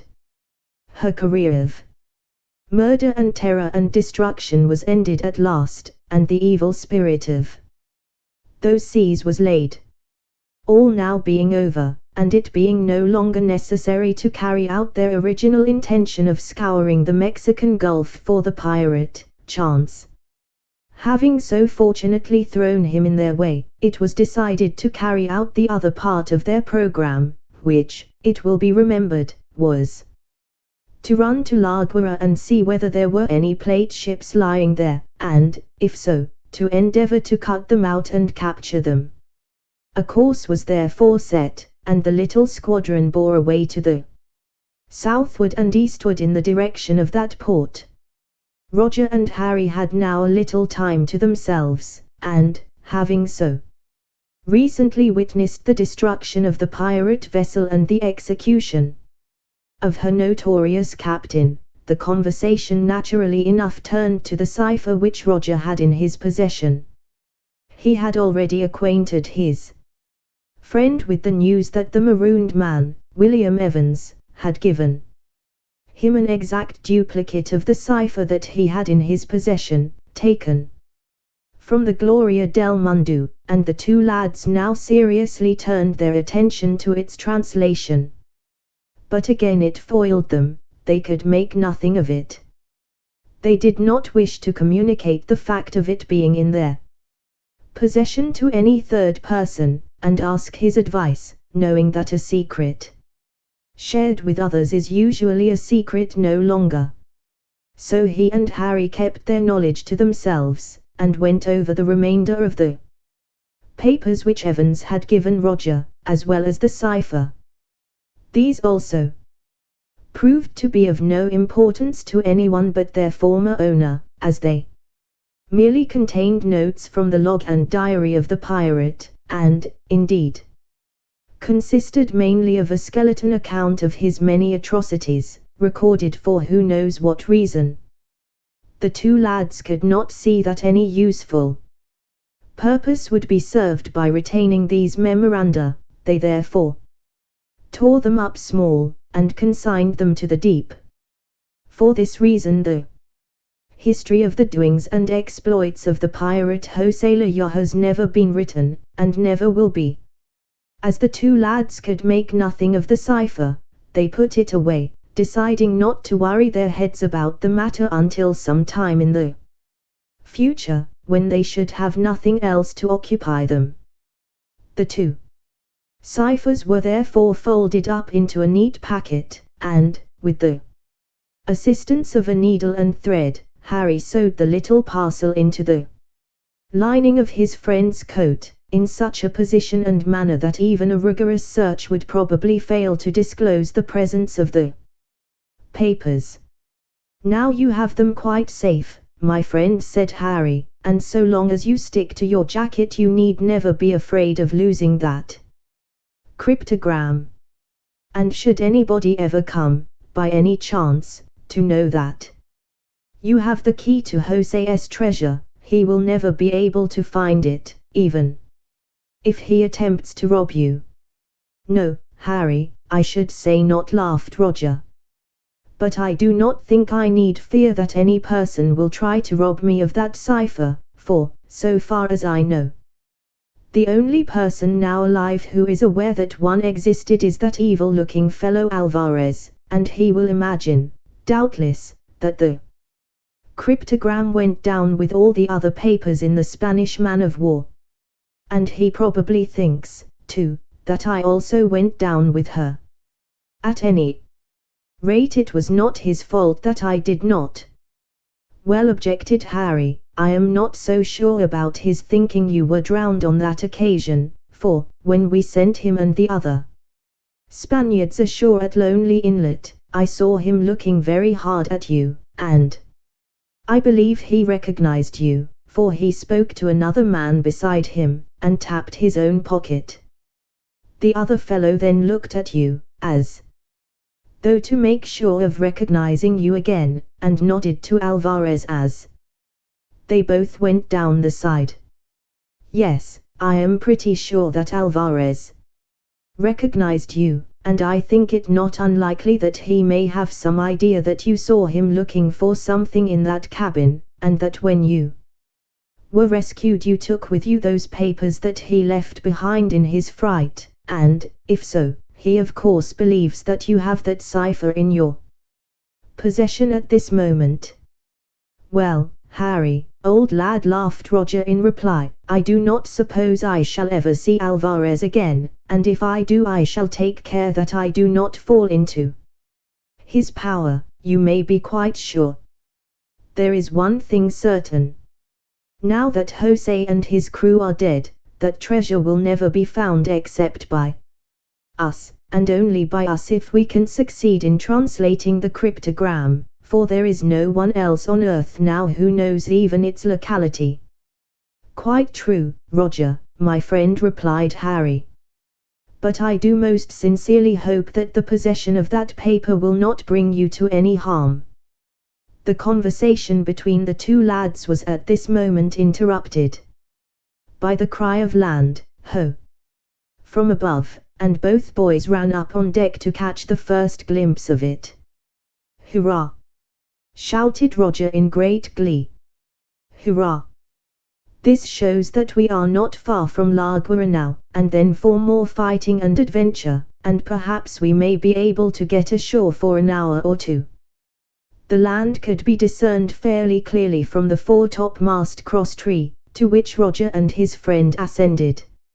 It showed as a bold headland, apparently of great height and rocky in formation. Having satisfied their curiosity, the two came down from aloft, and, seeing one of the officers attentively looking at the fast-rising land, asked him what it might be, if it was anywhere near La Guayra, and how far away it was.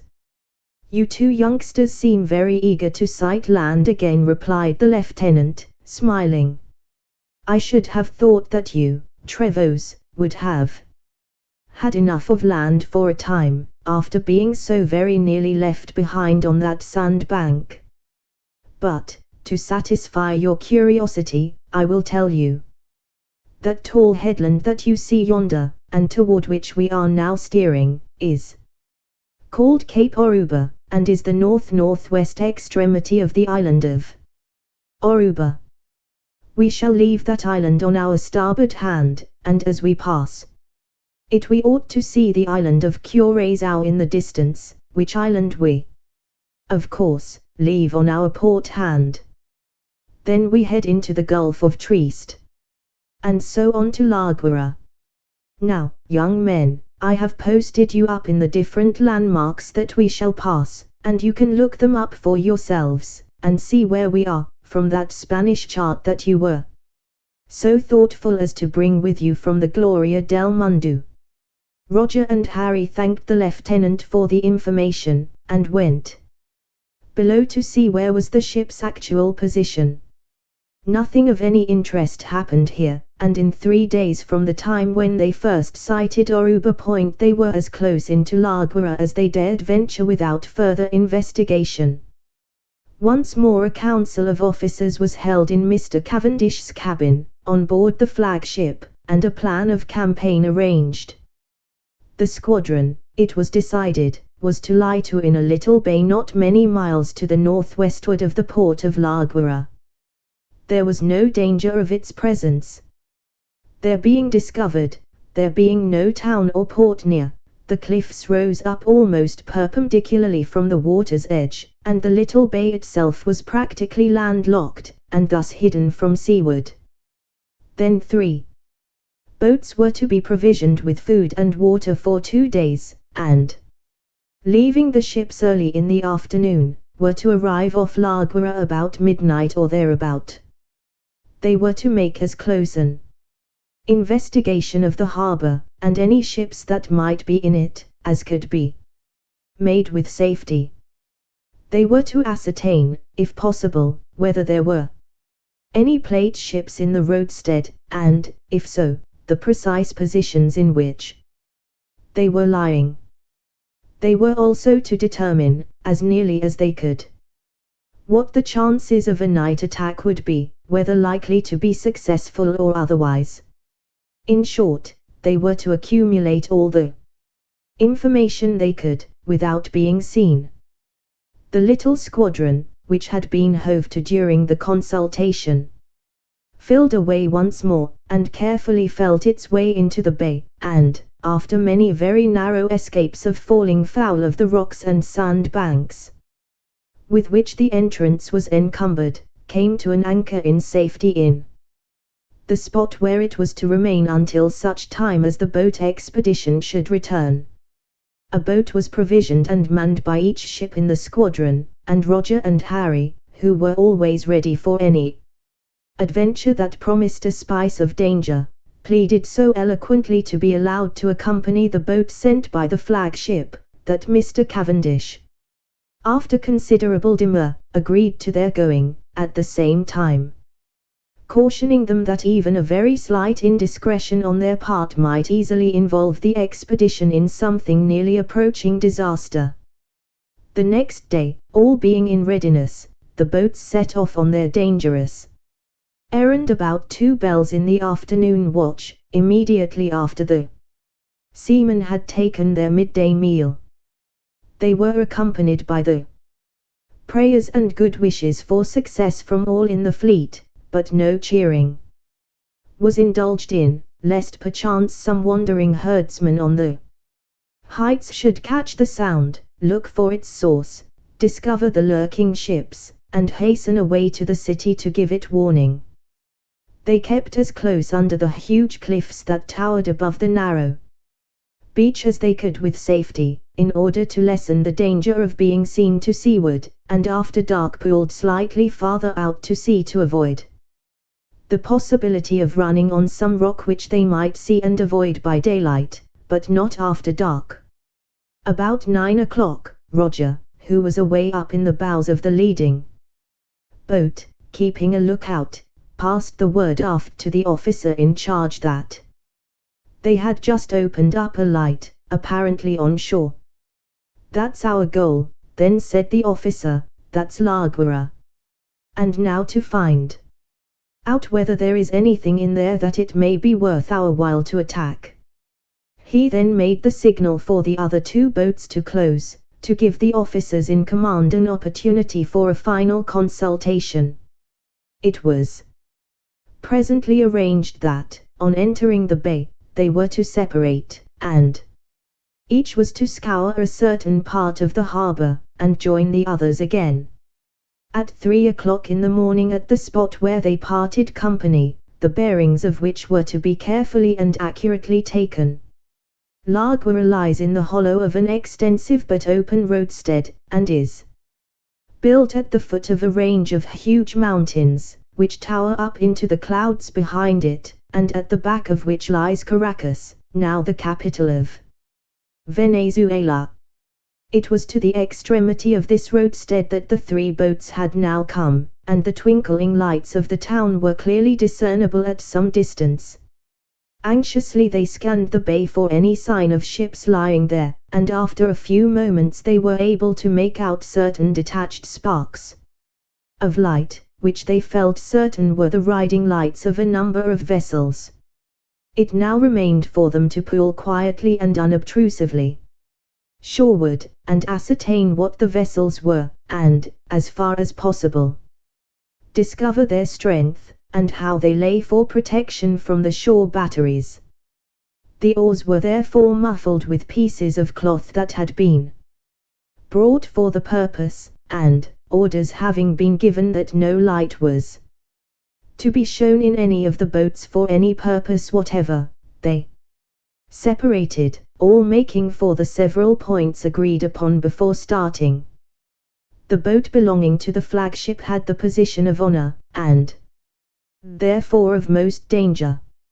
She was to take a middle course, and pull down to the foot of the bay, close inshore, and right under the guns of the batteries, a task so dangerous that, should they by any misfortune be seen, there would be no hope or possibility of escape for them. In dead silence they pulled slowly along, peering carefully about them, and getting ever nearer and nearer to the town. The lights began to show more clearly, and large objects are sure to assume a somewhat definite outline. The dark background of the mighty mountains behind the town could be made out towering far above them, their heads seemingly among the few stars that were that night shining. They were creeping on and inward, steering for a cluster of lights that evidently betokened the presence of a large vessel at anchor about a mile farther in, when those same lights were suddenly obscured, and a little later there came plainly to their ears a swish of water, strongly suggestive of some vessel moving at speed. At the whispered command of the officer, the boat's crew backed water simultaneously, and brought the boat to a standstill, just in time to avoid being run down by a dark mass that came swiftly, and with no lights showing, out toward the open sea. As she passed the boat, within oar's length, they could hear quite distinctly the sound of voices, and, to their utter amazement, the speech of those voices was English. The vessel was moving so swiftly that only a few words could be caught, and these were, "All is well so far, John, my lad, in an hour from this we shall be out of this bay, and, once on the open sea, it will take more than," and the voice was lost in the distance. Roger had, some time before, come aft, and was now by the side of the lieutenant. He said in a hushed voice, "What does that mean, Mr. Story? There is some strange happening abroad this night." That ship had Englishmen aboard her, yet, so far as we know, there are no English ships beside ourselves in these seas just now. Besides, why was she carrying no lights? "'Pon my word, Roger, I don't know," replied Story. "As you say, there are no other English about here excepting ourselves, yet the people in possession of that craft are undoubtedly English. Ah! Can it be, I wonder, that these people are English prisoners who are effecting their escape from the Spaniards tonight of all nights, and, having managed to get hold of a ship, are now clearing off? Zounds! I believe I am right, and that is what has happened. This is doubly annoying.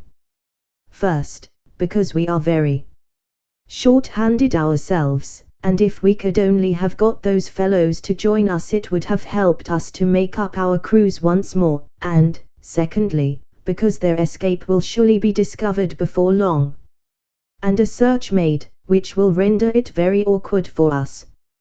I wish I could somehow contrive to communicate with those other two boats, and let them know, for, this having happened, it is high time for us to beat a retreat, or we shall be caught like rats in a trap. But there is no way, so we had better make the best and most of it, get what information we can, and then be off back to the rendezvous to wait for the others, and start for the ships directly they appear. Give way again, boys, but be silent for your very lives, Sake." Therewith they went swiftly and silently forward again, and shortly afterward came close alongside a ship for which they had been cautiously steering. They discovered that she was a Spanish war vessel, and her very presence there suggested a plate fleet, which she was probably destined to convoy. After pulling very cautiously round her, and ascertaining her strength, they made off toward another group of lights, and, on arrival there, found another warship. This craft was apparently a sister ship to the first one they had seen, and of the same strength. Having ascertained this, and seeing no more lights but such as lay in the tracks of the other two boats, they turned the bows of the boat seaward, and, finding that it was well nigh time for them to be at their rendezvous, pulled vigorously in that direction. They had taken but a few strokes when, from somewhere behind them in the town, they heard a distant clamour, suggestive of voices calling and shouting. "Listen a moment," said Story. "Stop pulling, lads, I want to hear what that is going on behind there." The men lay on their oars, and all strained their ears, listening. Presently, the sound rose from a dull murmur to one of greater volume, and a trumpet pealed out from the shore, answered almost immediately afterwards by one from each of the warships, and suddenly, from one of the batteries, a flash of fire rushed out, illuminating for a few seconds, as does a flash of lightning, the whole bay, and then came the dull report of the gun. "Now, men," said the lieutenant, give way for your lives. They have discovered the escape of those other fellows, and will find us also, if we are not out quickly.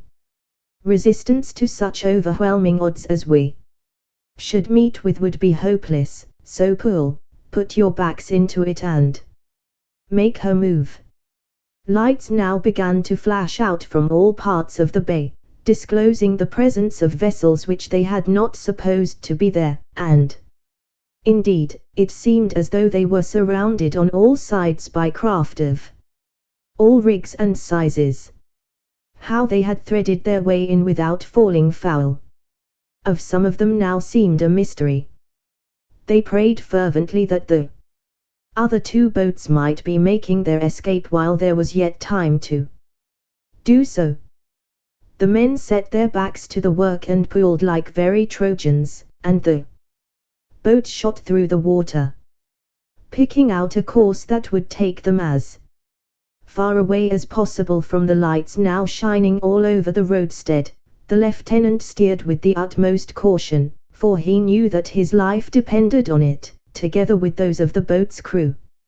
At length, after what seemed an eternity, they passed out clear of the encircling ships. Nothing stood between them and the open sea, and in another hour they took their bearings and pulled to the rendezvous.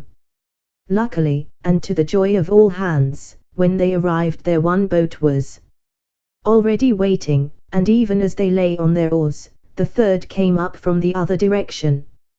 News was now quickly and eagerly exchanged, and it was ascertained, putting it all together, that a plate fleet consisting of 3 ships was indeed there, and that it was guarded by the 2 warships.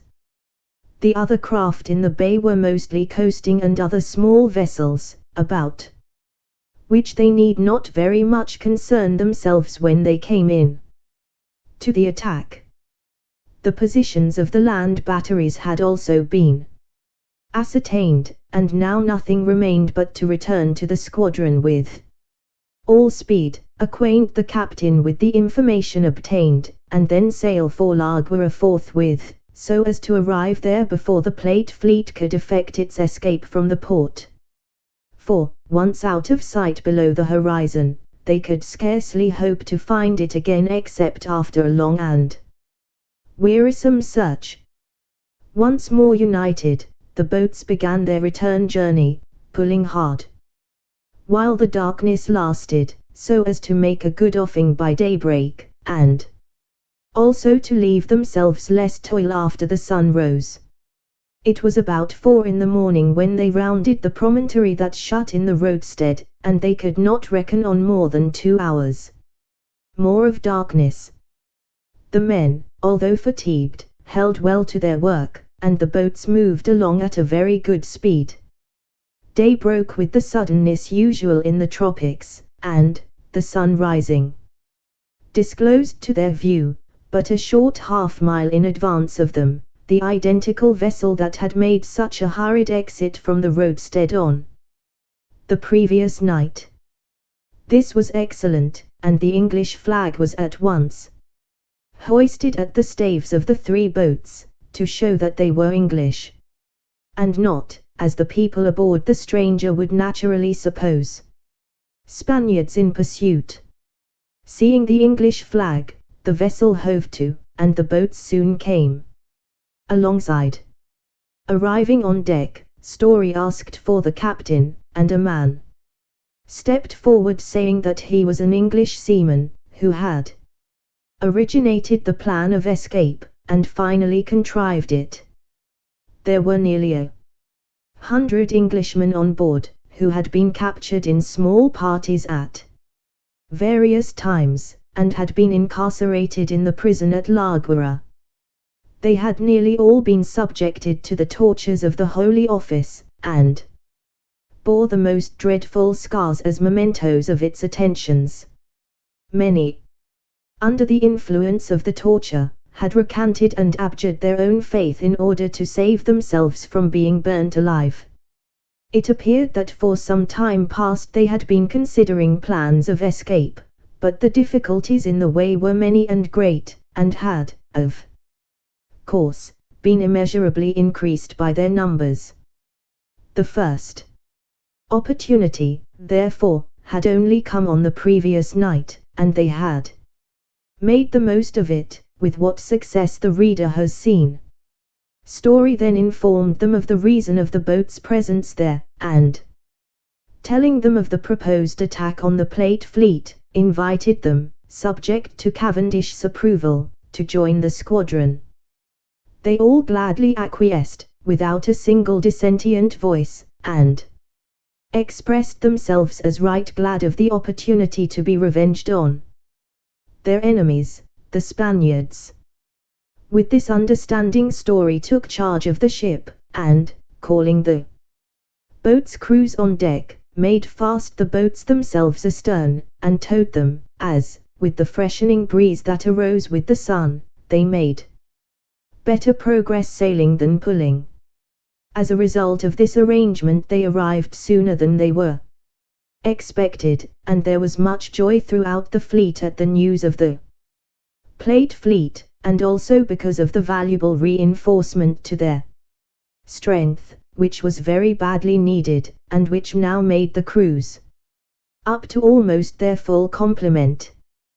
The captured vessel, by means of which the prisoners had effected their escape, was only a carrack of very small tonnage, and therefore, being of no use, she was sunk. The squadron weighed and made sail toward evening, Cavendish's purpose being to arrive after dark and attempt a surprise attack, the odds being so very greatly in favor of the enemy. Sunset, therefore, saw them under easy sail, heading along the coast toward La Guayra. Chapter 15. Capture of the Plate fleet and sack of La Guayra, disappearance of Roger and Harry.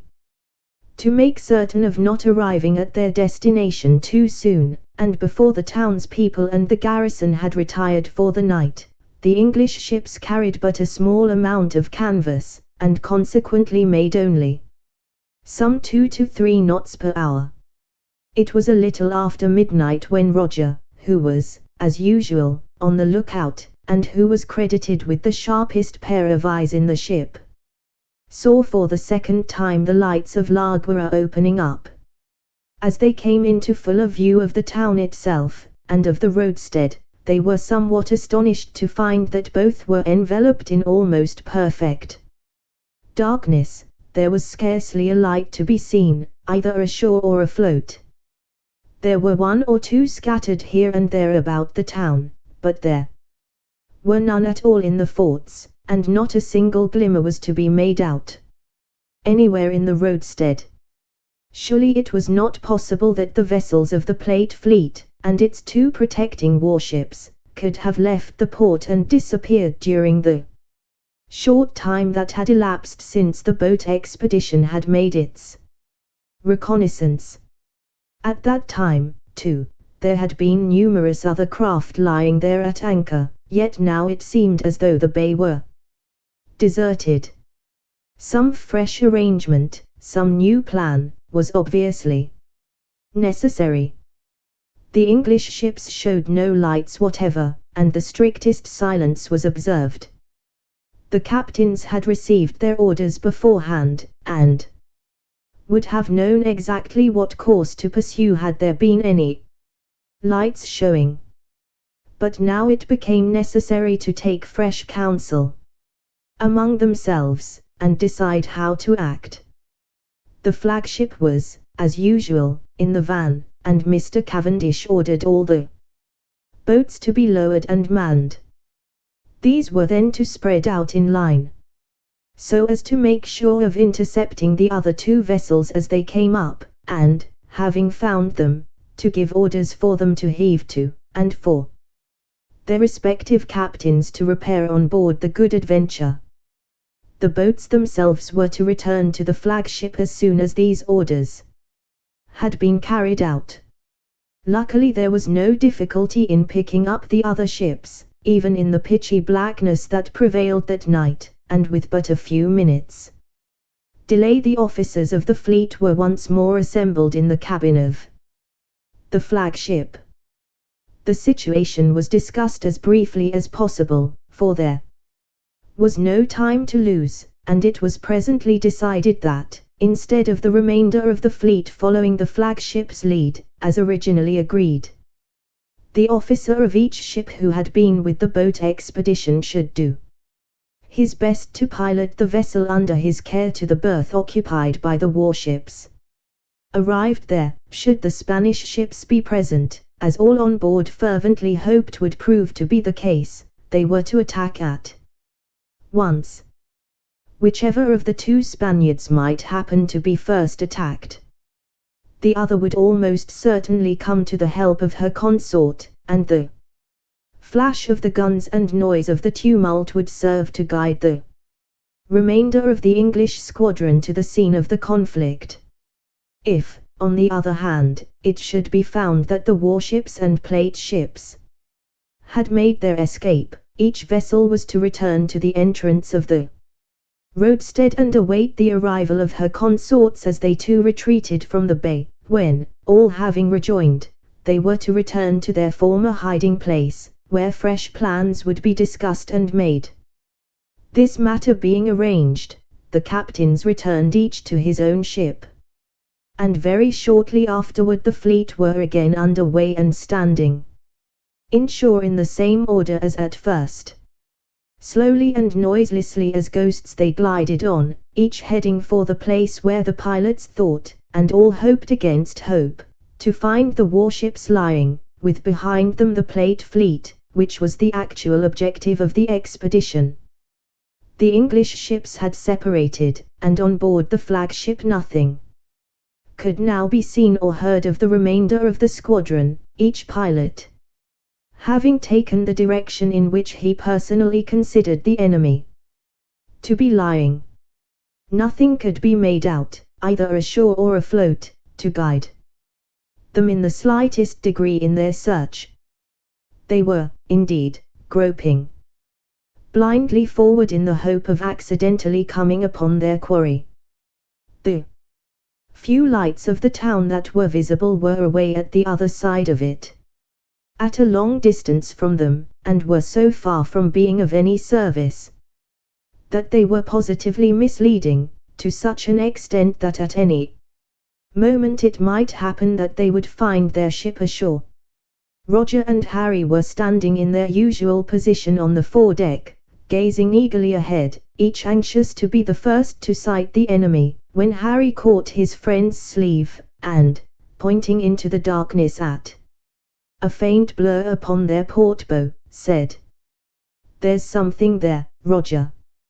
Do ye see it, lad? It's a ship of some sort. I can just make out her masts. We shall pass her at very close quarters. Now, I wonder if perchance she is one of the warships that we are searching for."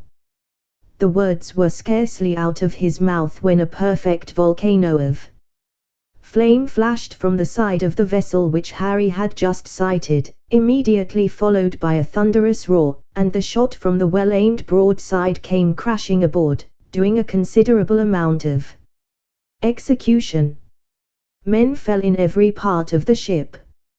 Cries, shrieks, groans, and curses arose from the decks, which for a moment were a perfect pandemonium of confusion. The captain, rushing along the deck, shouted, "Steady, lads, and stand to your guns.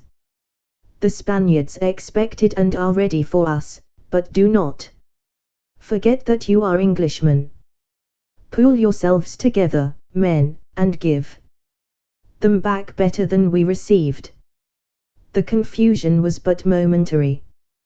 The crews were by this time too well disciplined to become panic-stricken, and, awaiting the word of command, they presently poured in their already prepared broadside with great effect, for the mainmast of the warship was seen to quiver, totter, and finally fall with a rending crash over the side remote from the Good Adventure, throwing the crew of the Spaniard into momentary disorder.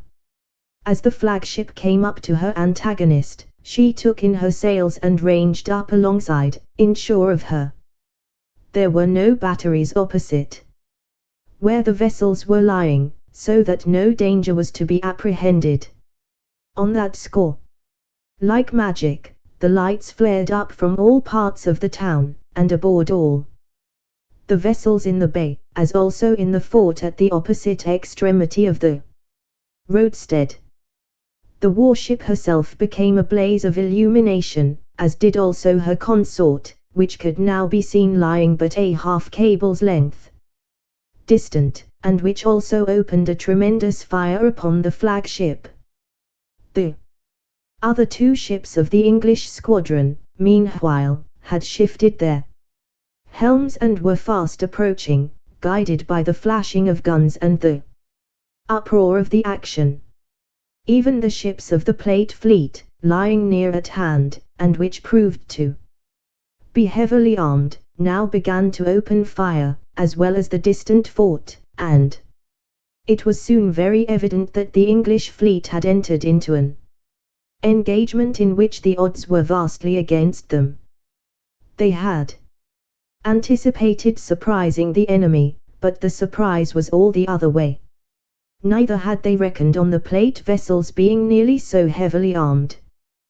The booming of cannon now resounded from all sides, and the darkness was made light by the flashes from the guns, whilst the air became thick and heavy with powder smoke. The Elizabeth and the Tiger had come upon the scene, and were attacking the second warship, which was resisting gallantly, supported as she was by the guns from the ships composing the Plate Fleet. Indeed, the English were in a very warm corner. The flagship was engaging the first warship, the name of which they discovered to be the Satomer, yard-arm to yard-arm, and both vessels fairly reeled under the concussion as the heavy shot crashed in at one side and out at the other, while the Good Adventure was already on fire below from the flashes of the guns of her opponent. English sailormen, however, were ready then, as now, to meet all emergencies. And the fire was speedily quenched, only to start again, however, and be again put out. 3 times did Cavendish pour his boarders onto the decks of the Satomer, and 3 times they were driven back by the desperate valor and greatly superior numbers of the Spaniards. The Spaniard had lost every mast but her foremast, and the English ship was in almost as bad a plight. Both ships were badly riddled by shot, and their crews were decimated. It seemed as though, unless some decisive move were made to end the conflict, that the combatants would be exterminated to a man. The second warship, the Villa de Mexico, was in even worse plight than her consort, having 2 vessels to engage her instead of only 1. She fought with the valor of desperation, however, and was packed with soldiers who had been put aboard her from the fort in anticipation of the attack. It had somehow got to be known, although it was never discovered how, that the English were near at hand, and were suspected of contemplating an attack on the fleet, and in view of this suspicion elaborate preparations had been made for their reception. The crews of the Tiger and the Elizabeth had several times endeavored to board, but had been swept back to their own ships on every occasion by the combined sailors and soldiers on the Spaniard. Harry and Roger were, as usual, in the very thick of it, fighting side by side like the young heroes that they were, and, truth to tell, doing a considerable amount of execution. They were pausing for a moment to take breath, when both happened to glance forward, and at once saw that the two ships, the Good Adventure and the Satomare with her, were drifting right down upon the second Spaniard and her antagonists. The Spaniards on the Satomare, finding themselves almost overpowered, had cut their cable purposely, to drift down with the tide on board their consort, in the hope of being able to make a better stand together than separately. But they were mistaken in their expectation. The other vessel, having had two to contend with, was in no condition to render assistance of any kind, rather, indeed, did she stand in need of help from the Satomare. A brief minute later the flagship, still grappling with her quarry, was aboard the other three craft, and the confusion became worse. Confounded. The Spaniards, determined to make one last desperate effort to beat off the English, rallied, and, combining their forces, forestalled their antagonists by attempting to board. The two Spanish ships acted in concert, and hurled their soldiers and sailors aboard the three English craft, but it was a hopeless attempt from the first. The English closed up, and, forming a solid phalanx, cut them down right and left, driving them back, and quickly compelling the shattered remnant of the boarders to seek the refuge of their own decks. Nor did they stop at that, but followed them pell-mell and close on their heels in their retreat to the decks of the Spanish ships.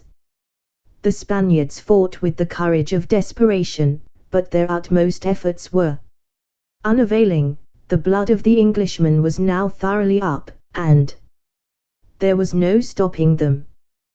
They rushed with irresistible courage and determination among the shattered and now completely disheartened remnants of the enemy, and cut them down wholesale. Mere mortal flesh and blood could no longer withstand the impetuous onslaught of the Englishmen, and presently a voice was heard from their diminished ranks, shouting, "We surrender, we surrender! Mercy, mercy!" Cavendish raised his voice in command. The slaughter ceased, and the two armadas were in the hands of the English. The Spaniards were ordered to fling down their weapons, and they obeyed. They were then at once sent below and secured under hatches, and the victors were now free to turn their attention to the plate ships that were their primary objective. Such boats as would swim were quickly lowered and filled with armed men, whose orders were to board the vessels, capture them out of hand, and carry them out to sea under their own canvas, after which the English vessels and their two prizes would make their way out of the roadstead as well as might be in their shattered state. Once out of the bay, the uninjured vessels of the plate fleet would be able to tow their companions in misfortune. At sight of the approaching boats, containing the victorious English, the crews of the plate ships were seized with uncontrollable panic, and many of them incontinently jumped overboard, whilst the remainder hurriedly lowered their boats and pulled shoreward, anxious only to escape by any means from so terrible a foe. And this they were allowed to do without let or hindrance from the English, as the latter had already quite as many prisoners as they could conveniently look after. The vessels were boarded, and sail made, and presently the enraged population of Laguarre had the bitter mortification of seeing the plate ships sail out of the roadstead in the possession of the English.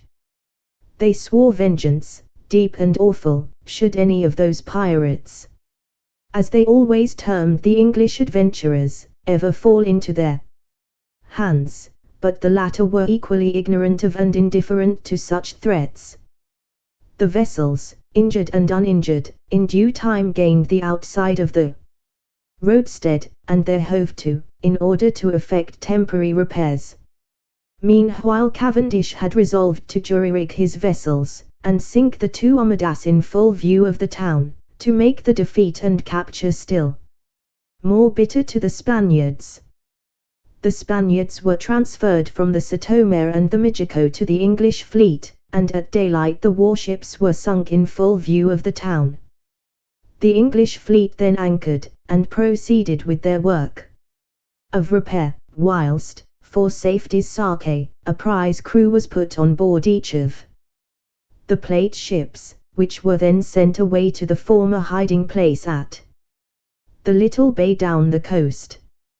Whilst the repairs were going forward, Cavendish held another council, at which it was resolved to send an expedition by night to attack Laguarre itself.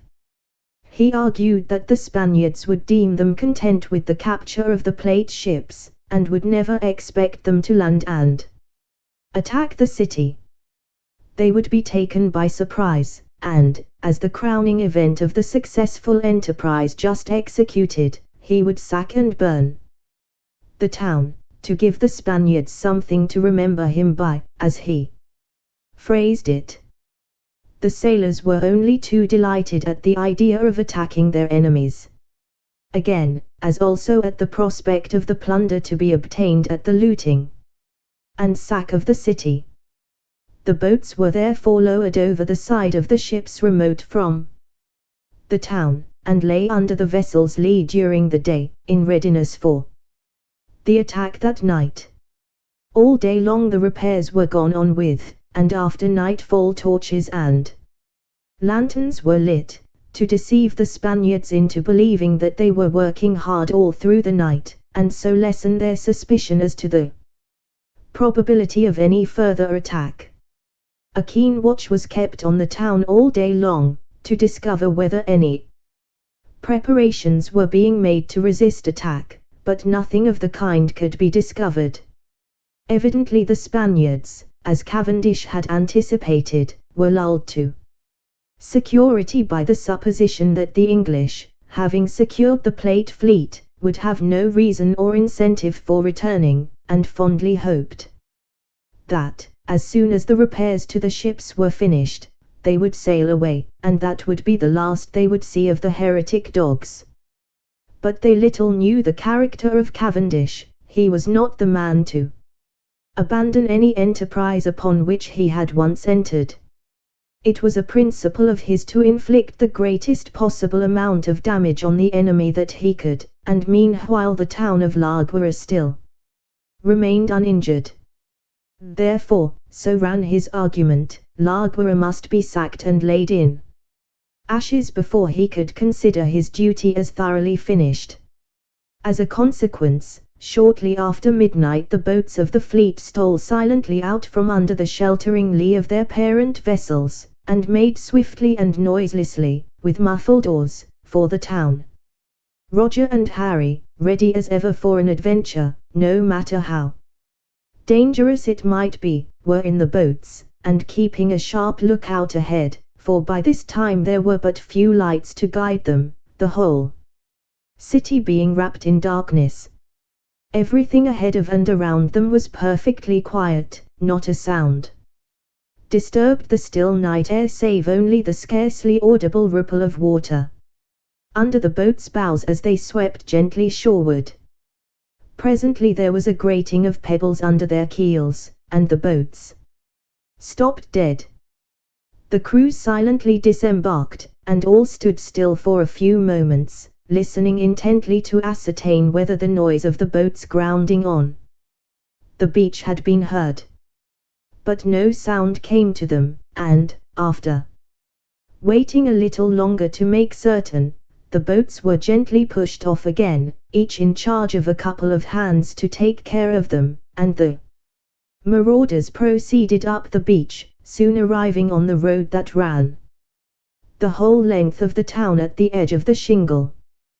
The first thing to be done was to obtain possession of the fort, and, feeling their way as best they could in the dense darkness, they set off in the direction in which they knew it lay.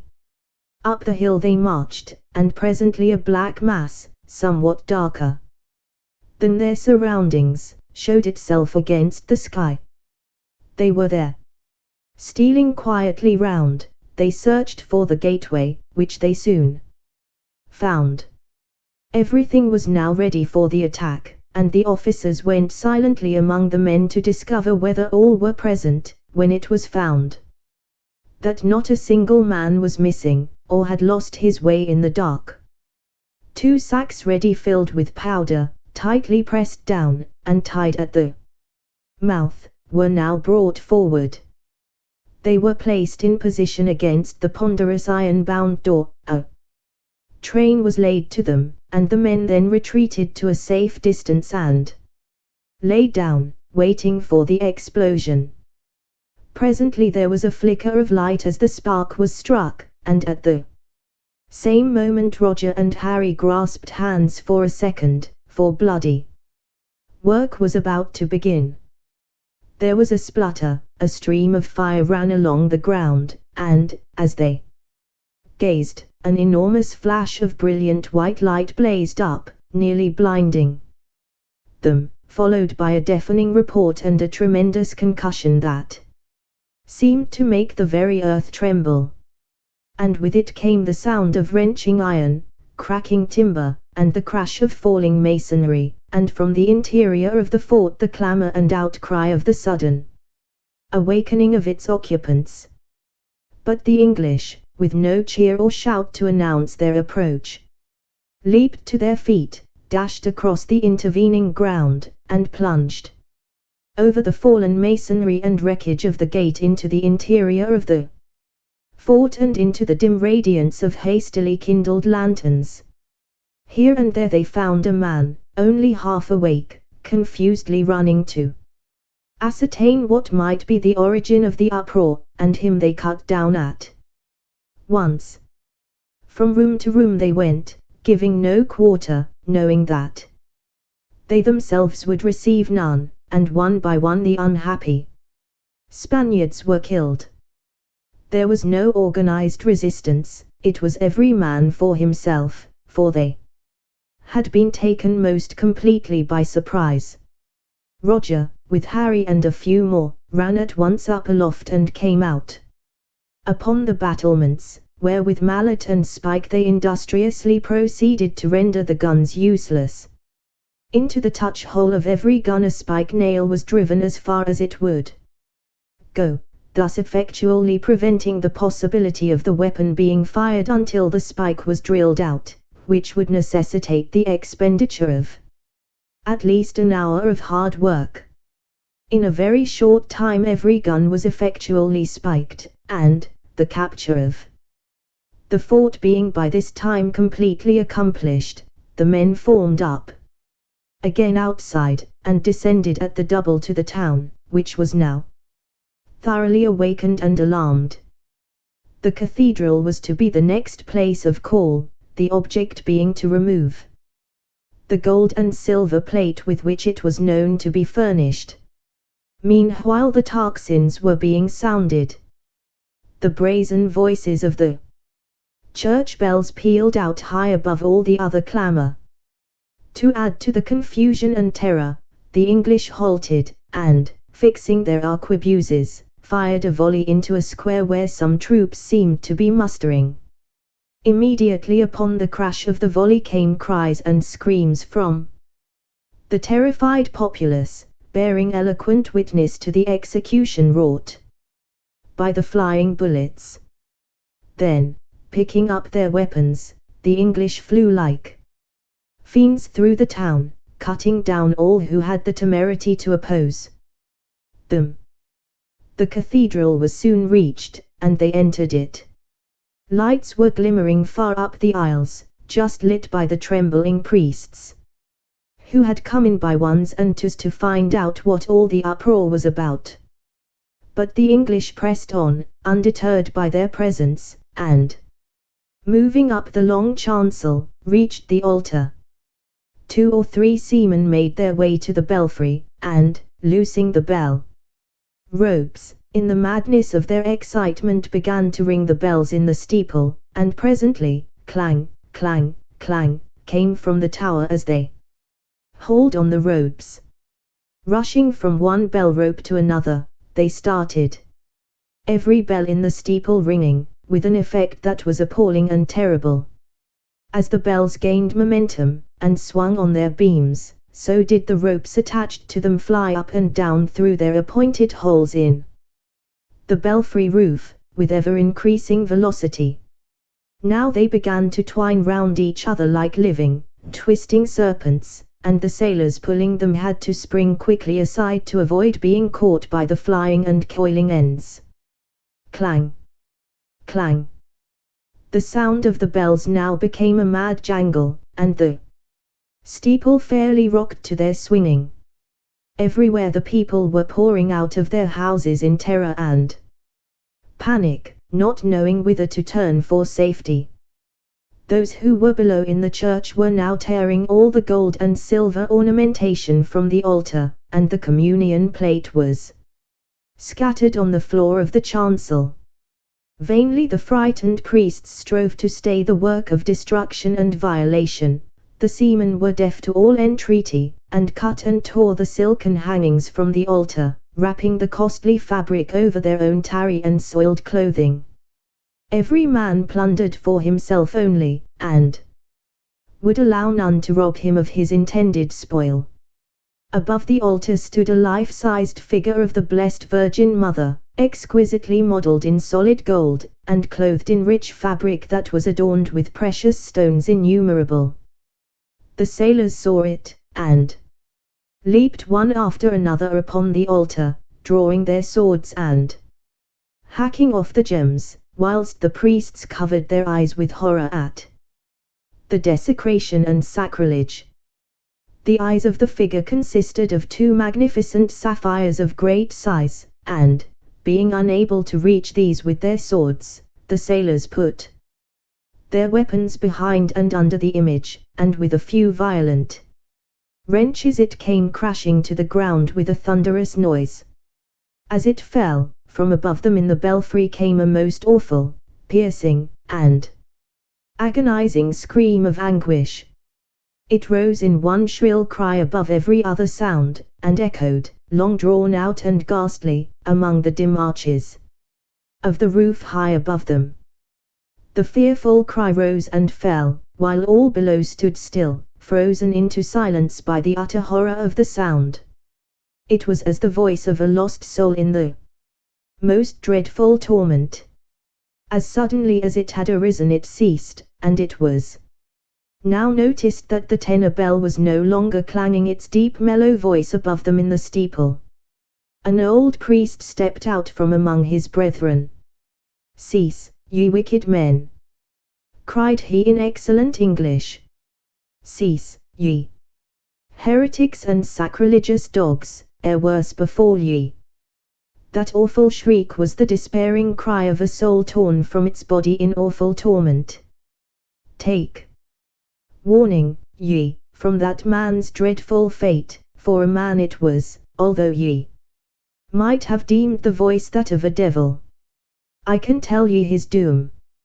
He was caught up by the whirling ropes of the bells which ye have rung to your own confusion, and his body has been torn to pieces in the pipe through which the bell rope runs.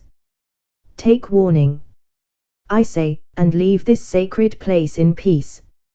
He spoke no more, for one of the officers, fearing the effect his words might have on the superstitious seaman, seized him by the shoulders and hustled him down the long aisle of the building and through the door into the street.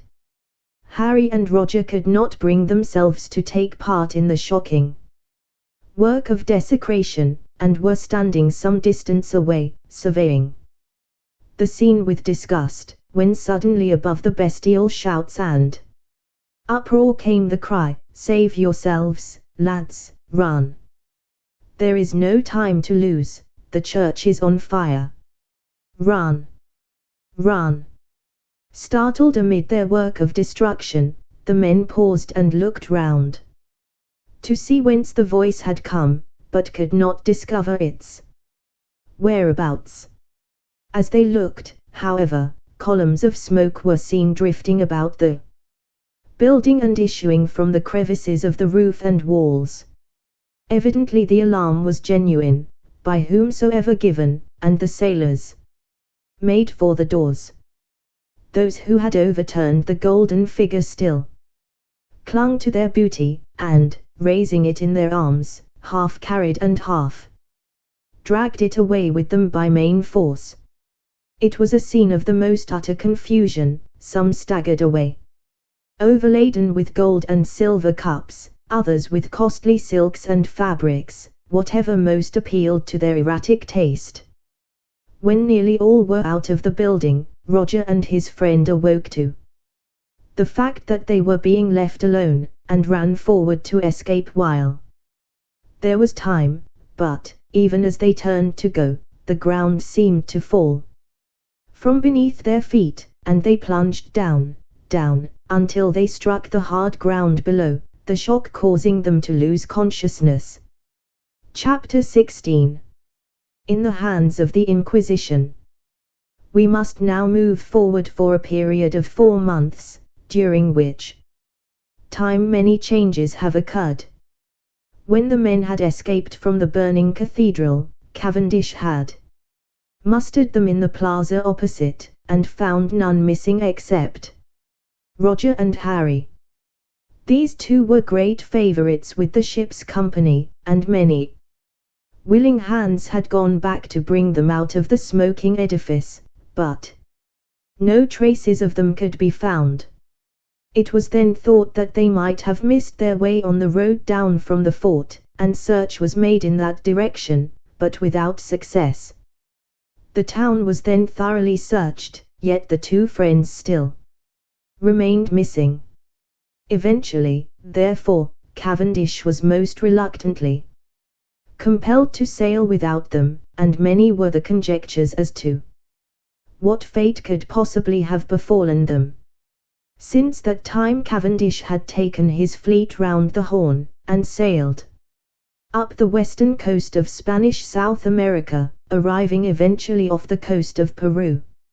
At Callao he had received news that a plate ship was expected to arrive shortly from Manila on her way to Acapulco, in Mexico, and he had determined to waylay and capture her.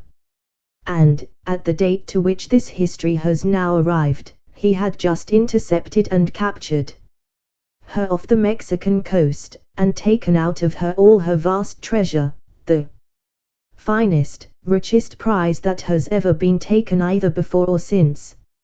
And at this point the exigencies of the narrative demand that he must be left. Meanwhile, our former acquaintance, Alvarez, whom we lost sight of at the Corinage, had successfully made his way through the Cuban jungle, and, arriving at the port of Matanzas, with the remainder of the men, had sailed thence to Vera Cruz, in Mexico, where he had received a high appointment from the Viceroy, which he now held. De Soto had travelled with him to Mexico, and, for so gallant a gentleman, had been singularly unfortunate.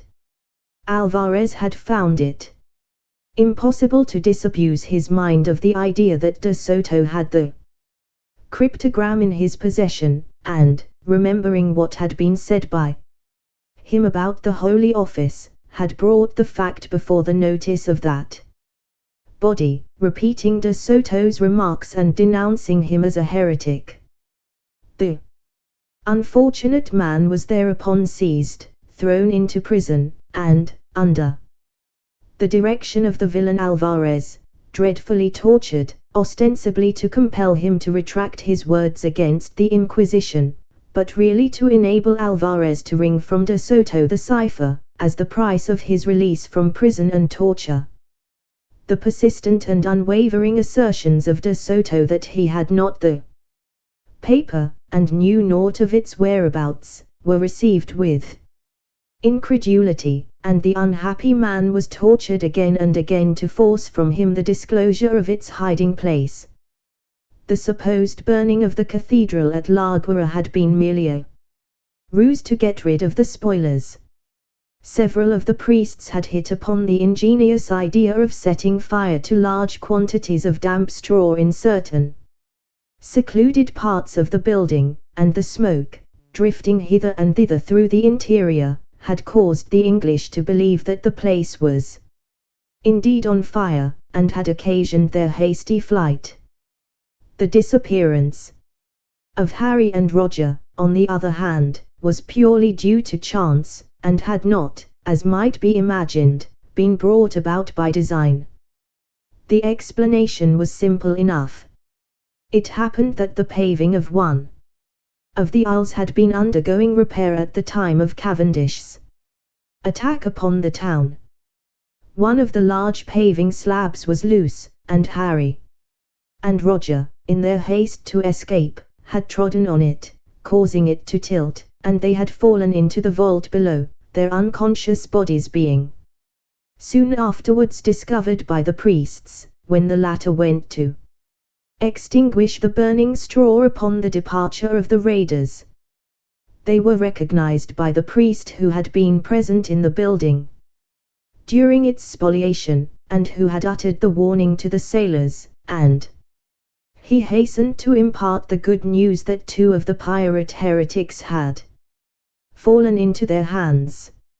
Thereupon the two lads were promptly delivered over to the tender mercies of the Holy Office, who did with them what they would, but their ultimate fate was to be delayed until they should have been publicly exhibited and tortured in every town of importance in New Spain, as an example of what would happen should any heretic ever again dare to set foot upon their sacred territory. The two poor lads had been branded and tortured publicly in the plaza at La Guira, with every refinement of cruelty that yet stopped short of permanent injury, and thence had been sent to Mexico to undergo similar treatment in its cities, after which they were to be returned to La Guira to undergo the final punishment of burning alive at an auto the fe. Our next meeting with the two lads, therefore, is as they sit, bowed head on hands, in their small and horribly dirty cell in the building of the Holy Inquisition in the town of Vera Cruz, in Mexico. They had already been tortured cruelly at La Guira, but their constitutions were strong and yet unbroken, and the sea voyage from La Guira to Vera Cruz, during which they had been carefully nursed in preparation for the endurance of further torments, had done wonders in setting them up again, to such an extent, indeed, that they were now almost their old selves, except for the recollection of their sufferings, which they would never forget, and the scars from the instruments of torture, which would remain with them for the rest of their lives. This was the first day of their imprisonment at Vera Cruz, they having only disembarked from the ship on that same morning. They had just partaken of the scanty meal put into the cell by an unseen jailer, and were now occupied each with his own thoughts, which were none of the pleasantest, as they sat upon two low stones that served for chairs, which, with a larger block of stone for a table, constituted the sole furniture of the cell. The cell itself was like a tomb. It was about 10 feet long by 8 broad, and 12 high, lit by one small window which looked out onto a dirty, dingy quadrangle, surrounded on all sides by the buildings of the Holy Office. The unglazed window itself was barred up with stout iron bars, which were deeply sunk into the wall, the thickness of which was fully 4 feet, and much too thick and strong for them ever to dream of breaking through without the aid of tools, plenty of time, and no interruption. The ledge below the grating was foul, and piled high with the accumulated filth of years, and the cell walls were damp and slimy, covered with a growth of fungus nourished by the hot and steamy moisture. The building itself was some hundreds of years old, having been an Aztec temple before the Spaniards had taken it over and adapted it for its present purpose. The cell door, which had been of stone in Mexican times, consisted now of a thick and solid slab of teak, strongly bound with iron, and stout enough to resist the attack of a battering ram. Chancing once to glance upward and toward the door, having heard some slight sound outside, Roger was just in time to catch sight of an eye, a dark, shining, and sinister orb, glued to a small hole in the door, which he had not before noticed, and which was apparently covered, when not in use for spying purposes. It was evident that a watch, constant and strict, was to be maintained upon them, and that therefore any attempt at escape on their part, which they might be ill-advised enough to hazard, would be discovered at once and promptly frustrated. In fact, it appeared that escape was too absolutely hopeless and impossible to be thought of seriously. As Roger glanced up, the eye vanished, leaving them with the unpleasant sensation of being continually watched. "We are being spied upon," Harry whispered Roger. "I saw an eye at the door just now." And he indicated the place to his friend. Harry rose and went toward the door, and as he did so both lads caught the sound of a retreating footstep. "If we had anything suitable," replied Harry, "we might close it up. But I suppose it would be quite useless for us to do so, they would only clear it out again, and very likely torture us for our pains." "Well," remarked Roger, "if they do here, as they did at La Guerra, that is, always pass our food in through a trap in the wall, and never enter the cell, we might risk doing it and see what happens. They can but open the hole once more, and we can make no plans, nor indeed can we do anything, while we are watched constantly, so we might try it at all events." At this moment, as they stood gazing at the tiny aperture, there was a slight click at the back of them, and, turning round quickly, they saw a platter of food and jug of water inside the cell, and close against the wall. But of the aperture through which it had been passed they could discover no trace in that dim light, even after close and careful examination. "It is as we thought," said Roger. "It seems to be the custom in these Spanish prisons never to allow the prisoners to see or speak to anyone, even the jailer.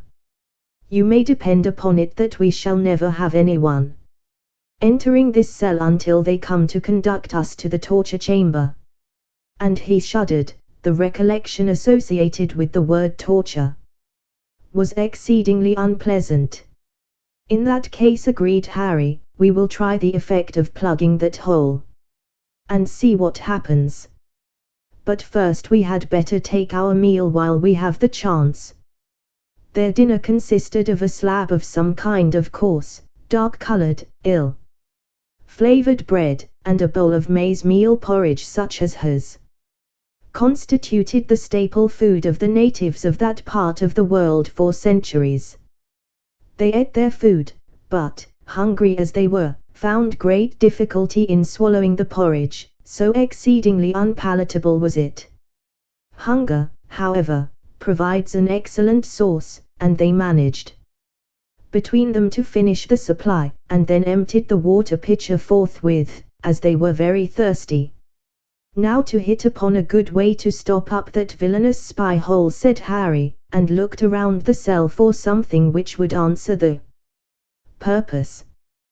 They could see nothing suitable until their eyes fell upon the accumulation of dirt upon the window ledge. "Ah! I have it," ejaculated Roger, and, climbing on Harry's shoulders, he reached down a handful of the dust. Now mix this, he went on, with that liquor left from the porridge. That contains a good deal of sticky matter, and will make this stuff hold together. They mixed the dirt and dust and floury water all together, and, leaving it for a time to harden slightly, found that the mass held fairly firmly together, and might make a reasonably good plug. We must, however, wait for darkness, Roger, said Harry. If we put this in after dark it will not be noticed until the morning, by which time it ought to have hardened sufficiently to prevent its being pushed out again. If we were to do it now, it would be noticed when our friend the spy comes round for a final look at us, and would doubtless be removed again before it had had a chance of setting.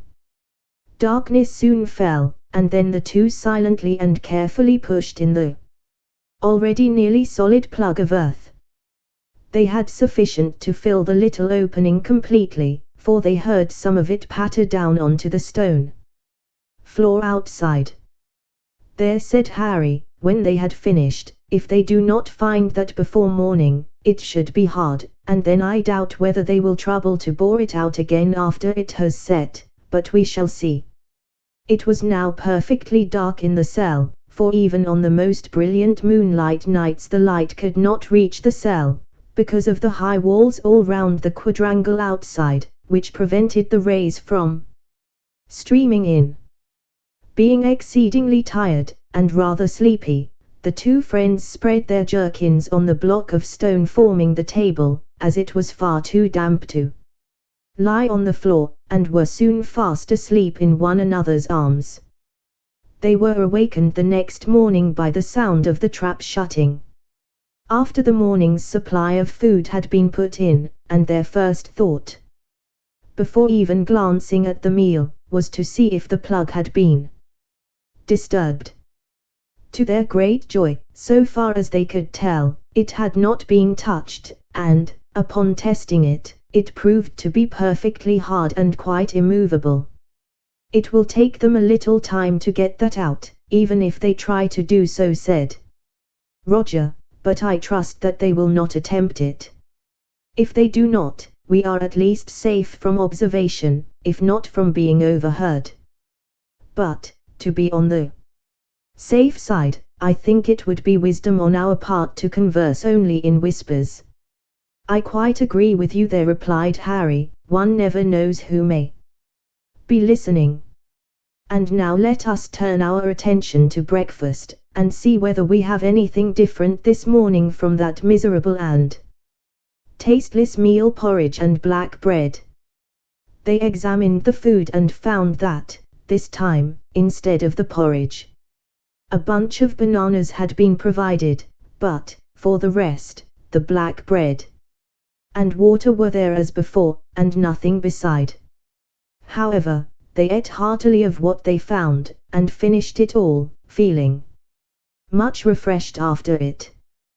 But ever hanging over them was the black cloud, which they could not forget, the remembrance of the tortures through which they had already passed, and the anticipation of others to follow.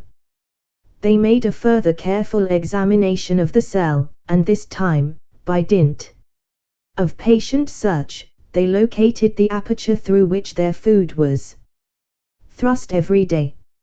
It was constructed with much skill, and only by very close inspection could they make out the small joints indicating the position of the trap.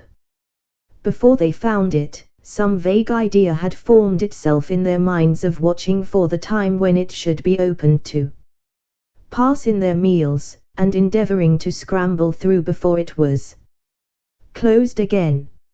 It was a harebrained scheme, and would never have suggested itself were it not for the fact that their minds had been persistently dwelling upon the chances of escape, and had become so dulled by long confinement that they were not now so clear as they had been in happier times.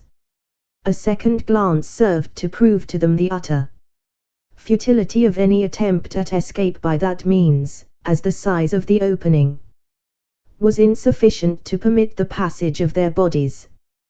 This discovery came as a severe disappointment to them, and they remained for some considerable time sitting on their respective stone stools, a prey to black despair and utter hopelessness. They were aroused from their dismal reverie by hearing a stealthy footstep approaching the door.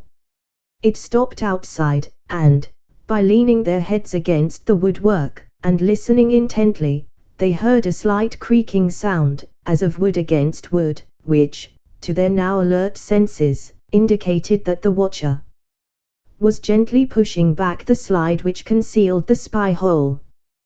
There was then a pause, and the lads looked across at one another and could not forbear a smile, even in their state of misery and suspense, at the idea of the spy's astonishment and disappointment at finding all dark, when he expected to be able to see into the cell.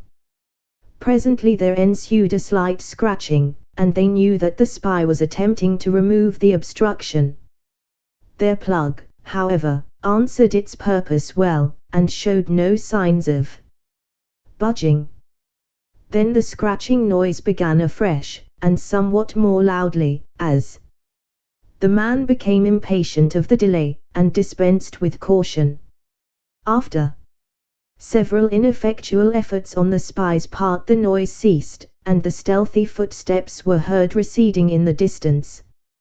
"Well, Roger," said Harry, when the sound of the spy's footsteps had ceased, "we got the better of him that time, did we not?" Responded Roger gloomily, "but we must not expect that the matter will rest there. They will be certain to return and drill that hole out again, or make a fresh one, and we are sure to be punished in some way for what we have done, either by starvation or torture. I am by no means sure that we were wise in stopping up that spy hole, or that by doing so we have served any good purpose." "Oh, come now, Roger, old fellow, you must not think like that," answered Harry. "Now that they have seen that we know they watch us, they may not attempt it again, and they would surely not do very much to us for a little thing like that. Besides, it is intolerable to think that we are being spied upon all day long, and that whatever we do or say is known. There would be absolutely no chance whatever of our making a successful attempt to escape at any time if we had not closed the hole. At any rate, it is done now, and it is no good our worrying over it. We must just wait and see what happens. If they are going to make a fresh place of observation, or punish us for what we have done, they will not defer it long, so today will, in my opinion, decide the matter. Meanwhile we must wait, and, while we are unobserved, we had better make the most of our time." "You are right, Harry, old friend," said Roger, "but for my part I do not feel much like talking, or anything else. If we had something really useful to occupy us to pass the time it would be different, but as it is, well, what can we do?" "Well, I'll tell you," answered Harry. "We will wait for a little while, in order to ascertain whether they mean to do anything about this matter of closing up the spy hole, and, if no one comes, I think we could not do better than make another attempt to translate that cryptogram of ours. We have made many attempts already, it is true, and it has always got the better of us. But then, we have never, until now, really had the time to spare to attend to it properly. Now would be a very good opportunity. We have plenty of time, which drags heavily enough, God knows. This would serve to make it pass, and if we succeed, and should be able also to effect our escape, we should then be ready to secure that treasure without delay. For although, so far as we are aware, we are the only ones who know anything whatever about the affair. Delay is dangerous. Someone might easily even get there before us and discover the treasure. By accident. One never knows. What think you, Roger? Why, Harry, lad, said Roger, brightening up considerably, I think that it's a very good idea. I am surprised that I never thought of it myself. We had better wait a little, however, and see what happens, before we extract the paper from my jacket. We do not want to be taken by surprise. The words were hardly out of his mouth when, from somewhere in the building, evidently some distance away, came a long wailing cry, low at first, then rising gradually higher and higher, until it became a piercing scream, the scream of a man in mortal agony. The long-drawn shriek continued for some moments, and then died down again to a low, moaning sound. Then it rose again, and changed into a series of short yapping cries of anguish, almost like the barking of a dog. Then it ceased. What on earth is that, Harry? Ejaculated Roger, looking at his friend, on whose forehead the cold perspiration was now standing in beads. What an awful sound! I am afraid, my friend, replied Harry, that it means that some poor mortal is undergoing torture almost greater than he can bear. What devils these inquisitors are! If I could but be at the head of a few hundred English seamen at this moment, would I not pull this place of torture about their ears, and would I not put a few of them to the torture themselves, just to teach them by experience what it feels like, and as a warning to the rest. God help that poor wretch, whoever he may be. What a fearful, awful sound it is. This is getting dreadful, he went on, as another shrill and blood-curdling scream broke on their ears, quavering as it was with the extremity of fearful agony, yet not quite so loud as before, as though the unfortunate individual were losing his strength. To be imprisoned here, and not to be able to do anything to help the poor fellow. Oh, they are fiends in human shape, cried Roger, stamping his foot on the ground in impotent fury. Then came a sound which made the lads start and look apprehensively at each other. It was the noise of footsteps approaching down the long passage at the end of which their own cell was situated. Chapter 17. In the torture chamber of Vera Cruz. Both lads felt their hearts stop beating, and a cold chill seized their bodies as they heard the footsteps pass other cell doors without pausing, and continue down the passage towards their own. Those dreadful cries still rang in their ears, and they felt that if the approaching person was coming to conduct them also to the torture, they could not bear it. They were still, it must be remembered, only lads, and the sound of those cries of agony had racked their nerves, as they might those of much older men, more than they themselves knew. They felt their very hair rising on their scalps, and a sensation of deadly sickness and faintness swept over them. Harry was the first to recover his presence of mind, and he spoke to Roger. Come, come, Roger, lad, said he, pull yourself together, my friend. If they are indeed coming for us, we must make up our minds to endure it as best we can, even as we have done before. And perchance we are mistaken, and they do not intend to torture us at all. Roger came out of his dismal reverie of foreboding, and his face became once more immobile. A few heartbeats and he was as well prepared as Harry for what might happen. Once, for a moment, the footsteps paused, and their hearts gave a great bound of thankfulness.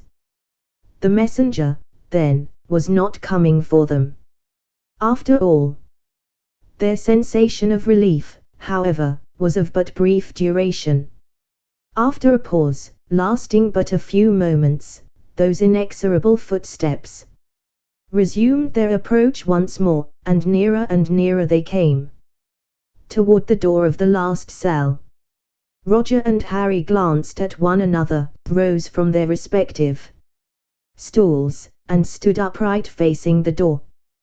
They had just time to give each other a firm and reassuring hand clasp, when the key grated in the rusty lock outside, the bolts were slipped back with a grinding noise, and the door creaked open on its hinges, disclosing, against the semi-darkness of the long corridor, the form of a man, robed from head to foot in black. Even his head and face were invisible, covered by a kind of black cloth helmet terminating in a peak, and with 2 slits cut in it for the eyes. Through these slits they could discern a pair of fiery orbs, shining like those of a cat in the darkness, looking full at them, as though to read their inmost thoughts. If the mysterious visitor anticipated seeing any signs of alarm on the lads' faces, he was disappointed, for the 2 stood up facing him, and gave him back glance for glance. Just for a single instant the same thought leapt through both their brains. Why not make a rush, knock the dark visitant down and stun him, and attempt to find our way out of the building before aught is discovered?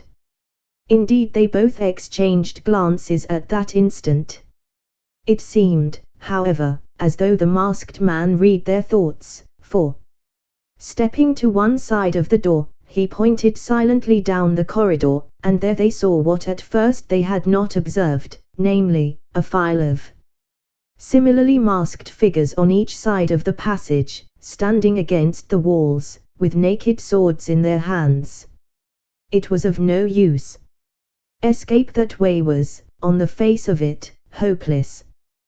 The masked messenger read the expression on the boys' faces as they looked, and they could have sworn that a cruel smile lurked behind that black mask. Then came a voice from the figure, in pure English, without a trace of any foreign accent. "You are both required to attend a scene of punishment.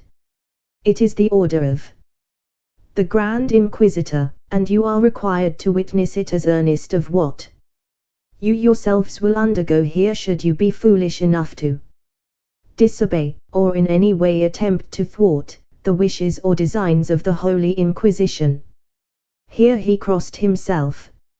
A warning is but seldom given to heretics, so accept this one as it is meant, for your own good. I tell you this. Now follow me, and be careful that you make no attempt at escape, for it is absolutely impossible for you to succeed, and you would but bring a heavy punishment on yourselves.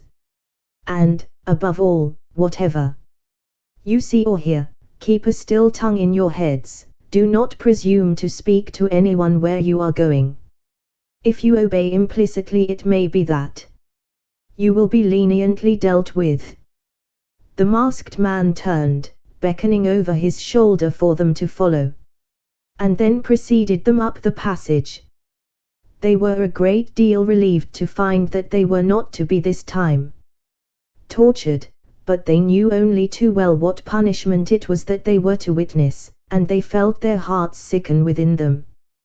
They both knew that the advice they had just received was good, and resolved, if possible, to abide by it. They therefore followed their leader along the corridor in silence, while the masked men with swords fell in behind them. As soon as they had passed, effectually preventing any attempt on their part at escape, up the passage they went, reached the end of it, and then turned to the right, afterwards climbing up a long flight of steps. This brought them to another long passage, but much wider than the one leading to their own cell. It was also covered with some kind of matting, and several doors opened into the corridor. Along this corridor they went, and came presently to another large door, through which they passed, finding themselves in a large and lofty room. This was somewhat dark, and, after the light through which they had just passed, they could not for a few moments discern the objects contained therein. Then, as their eyes became more accustomed to the half-light, they perceived, hanging on the wall, strange instruments of iron and wood, and in different places in the apartment were standing curious looking machines, the use of which they could only imagine with a shudder. The door through which they had just entered was closed and locked. And, turning round, the two friends saw that the masked guards had vanished, as also had the guide who had conducted them thither. But the chamber was tenanted by several funereal figures in black, all with their faces hidden, and whose movements even seemed to suggest something horrible and repulsive. In silence one of the masked figures took down an instrument from the wall, and walked to the opposite end of the room, where stood another group of men in black, with cowled heads. The lads watched, as if fascinated, and with an inward feeling that something dreadful was about to occur. They could perceive a certain dim outline of something that looked like a framework of timber, but its complete shape was hidden from them by the figures of those who were standing in between. All the masked men appeared to the boys to be waiting for something or someone before they proceeded with whatever they were preparing to do. As they stood there, frozen into rigidity and silence by a dreadful and indefinable sensation of horror, they heard a fluttering sigh coming from the opposite end of the room, apparently from somewhere near the mysterious framework. This sigh, faint at first, suddenly changed into a most fearful sound. Something between a moan and the noise a man makes when the breath is suddenly driven from his body. The sound was so full of horror that they felt their blood literally curdle within them. It was all the more terrifying because they could not tell who or what it was that produced it. In spite of themselves they moved a few steps nearer, and then a sight met their eyes which turned them sick. What they had taken for a wooden framework was indeed a framework, but one for a terrible use. It consisted of 4 pieces of timber merely, 2 long and 2 short. These were fastened together in the form of a rectangle, thus producing an article somewhat resembling a bed frame, only rather narrower, and the woodwork was much more massive. 2 iron rings were fixed in the center of each of the short pieces, and to each of these were attached stout straps of rawhide. And there, stretched upon this framework, and supported in position solely by his hands and ankles, around which were fastened the rawhide strips attached to the rings, lay the figure of a man. The body was perfectly naked, and as the boys looked, unable to turn their eyes away through sheer horror at the sight, which held them as though fascinated, the groups of cowled men separated and, seizing the lads, pushed them forward until they stood close to the framework and had a full view of the whole dreadful scene. A voice behind them uttered the words, "Look! Take warning!" But it is very doubtful whether either Harry or Roger heard the words. Their brains seemed paralyzed by the sight that met their eyes. The figure was that of a man, evidently in the prime of life. The legs were stretched so far apart by the framework that it was extraordinary that flesh and blood could endure the strain and still hang together. The arms were also stretched out above the man's head to such an extent that they seemed to be literally parting from the poor body at the shoulders. The muscles had started up, and seemed to be bursting through the skin, and the flesh was stretched so tightly over the bones that it seemed a skeleton rather than a human living body upon which they gazed.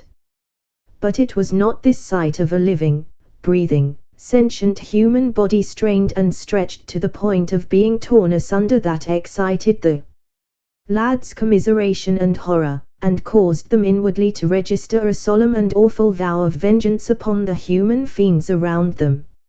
should the opportunity ever arise. No, terrible as was that sight, there were others, horrors that only the most debased and cruel imagination could possibly invent, and to which no pen could possibly do justice, even were any good purpose to be achieved by the attempted recital of them. That caused the lads' souls to revolt at once and forever against a people that could perpetrate such diabolical cruelties. Another deep groan issued from the lips of the hapless sufferer, and he opened his eyes, which had until now been closed, and then they saw that a certain suspicion that for some moments had been growing in their minds was but too well founded. Yes, yes. Oh, horror! It was De Soto, that noble, brave, and chivalrous Spaniard whom they had last seen retiring with the rest of their prisoners into the depths of the jungle of Cuba. Harry uttered a little cry, and, swaying for a moment, fell heavily into the arms of Roger, who laid him gently on the stone floor.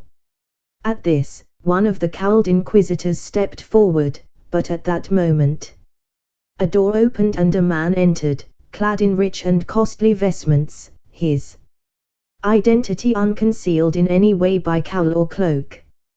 Roger looked up, and could scarcely credit his senses. Where had he seen that sinister and evil countenance before? As he looked, so did the man who had just entered look at Roger, a new light dawning in his evil eyes. Then Roger recognized the man, he had seen him before. It was Alvarez.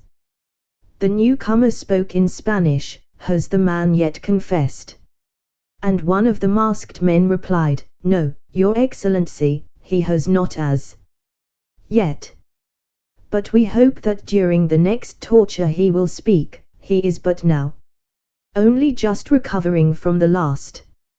Continue, then commanded Alvarez.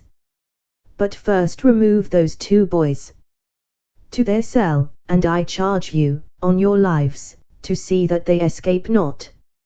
For of all those whom I have ever wished to have in my power I wanted that one most, pointing to Roger. Therefore, keep him safe, keep both of them safe, for I shall require them soon. Chapter 18. The translation of the cryptogram. In obedience to the commands of Alvarez, two of the black-cloaked men seized Roger, each of them taking him by an arm, and led him back to the cell, whilst two more followed with the unconscious body of poor Harry. When they arrived in the cell, the men who were carrying Harry's body simply flung it down on the stone table with careless violence, and then, without glancing back, left the apartment, and, closing the door, locked and bolted it again on the outside. Roger's first thought was for his friend, whose head had been badly cut, owing to the force with which he had been flung on the stone table. He instinctively glanced round the cell, and his eyes fell upon the jug of water, which, with their food, had been placed there during their visit to the torture chamber. With an exclamation of thankfulness he seized upon the jug, and, stripping off his doublet, tore away the sleeve of his undershirt, then, dipping that in the water, he bound it round the head of his friend over the jagged gash. The sensation of cold produced by the soaking bandage restored Harry to consciousness, and, heaving a sigh, he opened his eyes, then memory returned, and he gave a great shudder as he remembered the awful scene upon which he had gazed but a short time since. His wandering eye caught sight of Roger's familiar form, he called his friend to him, and Roger assisted him to his feet.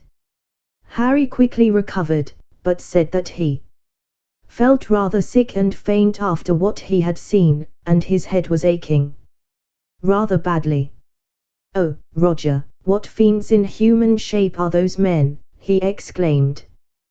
They cut and slash and burn the living bodies of their fellow men until they lose all semblance of human beings.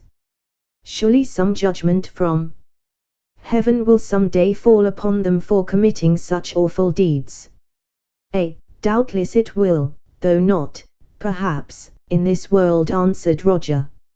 Now, if we could but find Mr. Cavendish, let him know what is going on here, and march up with 100 or 2 of our lads from the fleet, we would ourselves visit such a judgment upon them as would leave room for no other. But, Harry, I have somewhat to tell you, dear lad. After you had fainted at sight of poor De Soto, a man came in, recognized us both, and ordered us to be taken back here, as he would require us both in the future. That man was Alvarez. I see it all now. He suspects De Soto of possessing the cryptogram, and has tortured him to make him confess its whereabouts. De Soto, not having it, cannot say where it is. Now, you and I were on the Gloria del Mundo before she sank. I don't know whether Alvarez saw you, but he did me the honor of desiring to slay me, as I lay helpless before he left the ship. He was frustrated in his humane desire, however, but, knowing that I escaped after all from the Gloria, his suspicious mind will almost certainly jump to the conclusion that I have that paper, seeing that De Soto has persistently, and despite the most frightful tortures, evidently denied all knowledge of it. I can see that something of the kind is in his thoughts, because of his stringent commands for us to be kept safe, as he will require us in the future. So, we know what to look forward to, my friend, if we cannot make our escape. The same sort of torture as that through which poor De Soto has just passed will be ours, God help us. Now, what counsel have you to offer under the circumstances?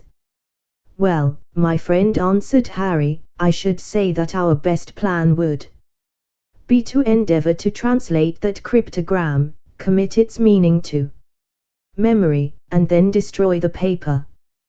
Then, if we are asked for it, we can say that we have it not, and allow them to search us as proof that what we say is true. Also, if Alvarez finds that the paper is really not in our hands, and if, in addition to that, we tell him that we know not where it is, perhaps we may avoid being tortured to make us confess its hiding place, for I am sure that poor De Soto was tortured for no other reason than that Alvarez thought he had the cryptogram, and wished to make him confess where it is.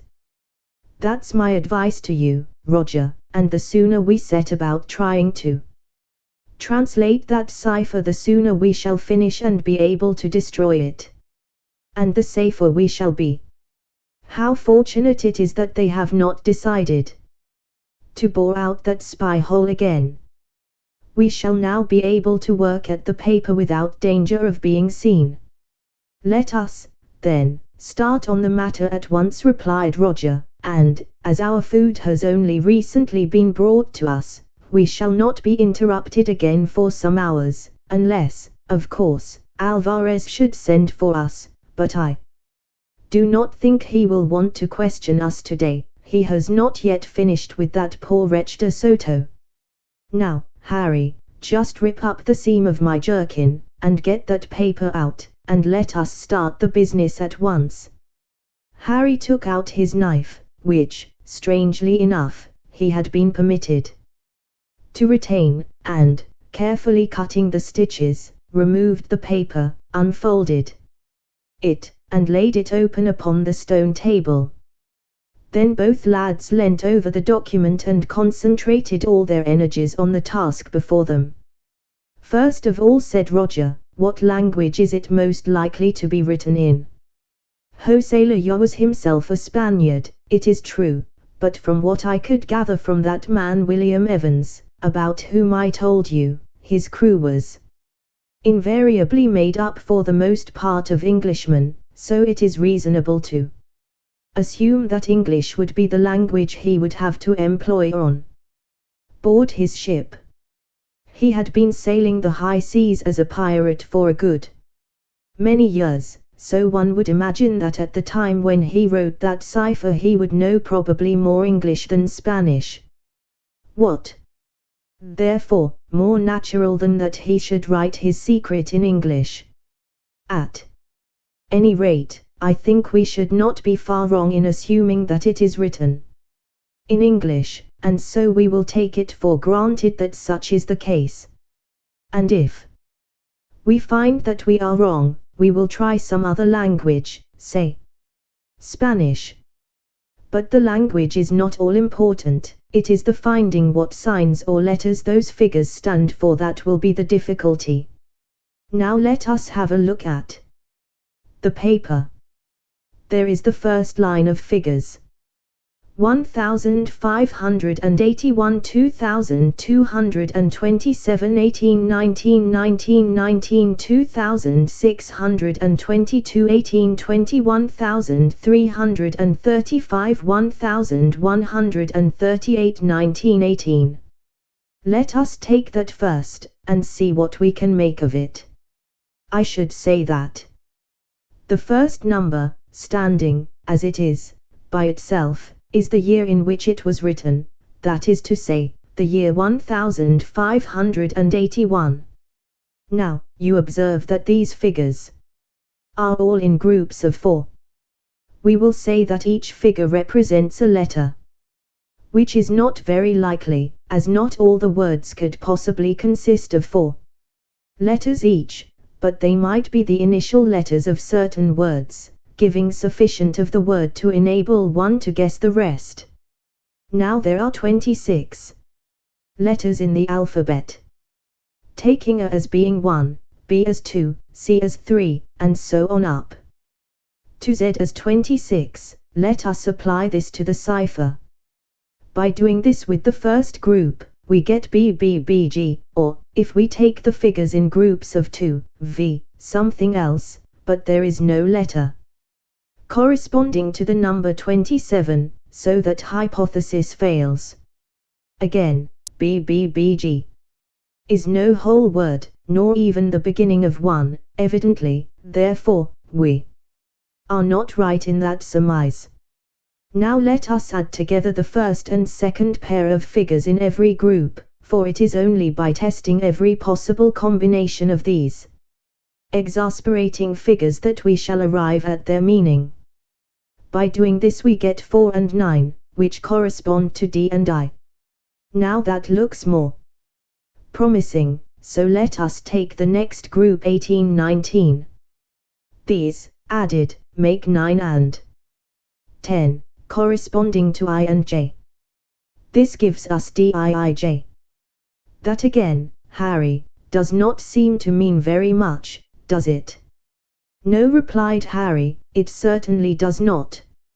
Still, let us go on, we may make something out of it yet. The next group is 1919, which makes 10 and 10. Or JJ, and the next group makes 8 and 4, or H and D. Now let us put all these together. By doing so, we get DIIJJHD, which certainly does not look like any language. We can make no words out of those letters, whichever way we arrange them, so it seems that we are wrong again in our method.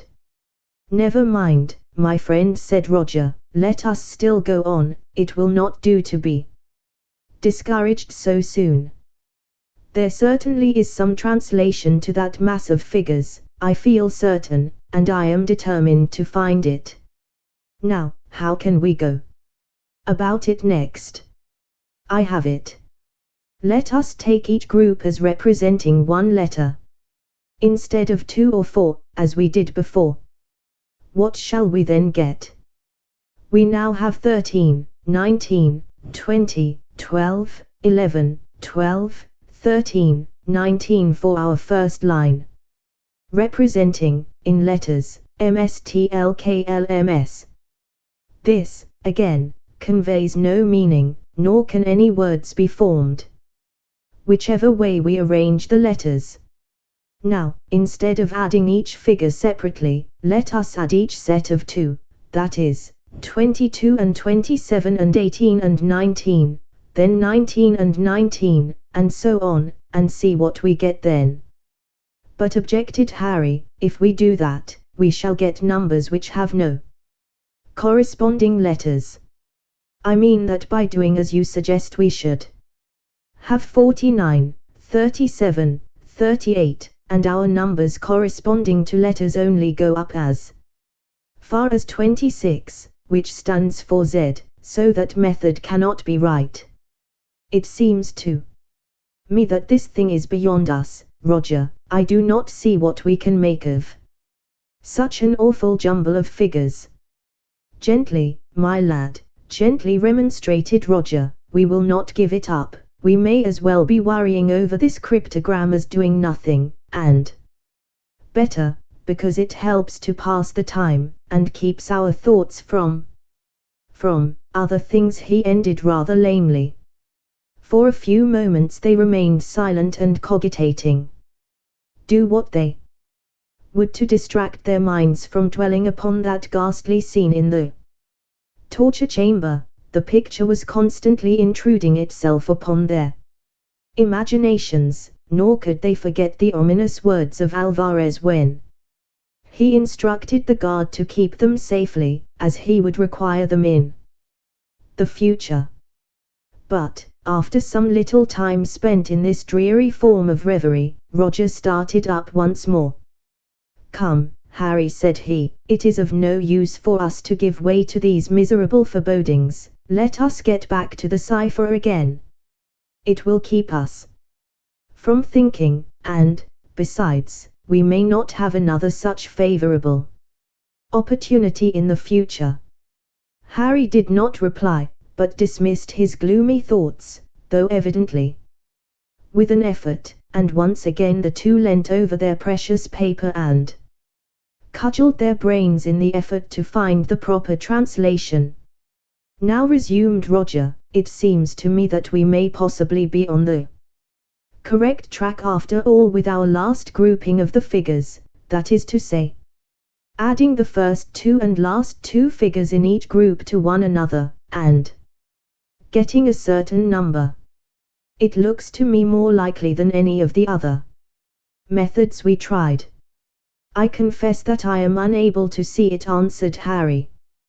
We have already ascertained that by that method we get, first of all, the numbers 49, 37, and 38, and, as I remarked, we have no letters corresponding to those numbers.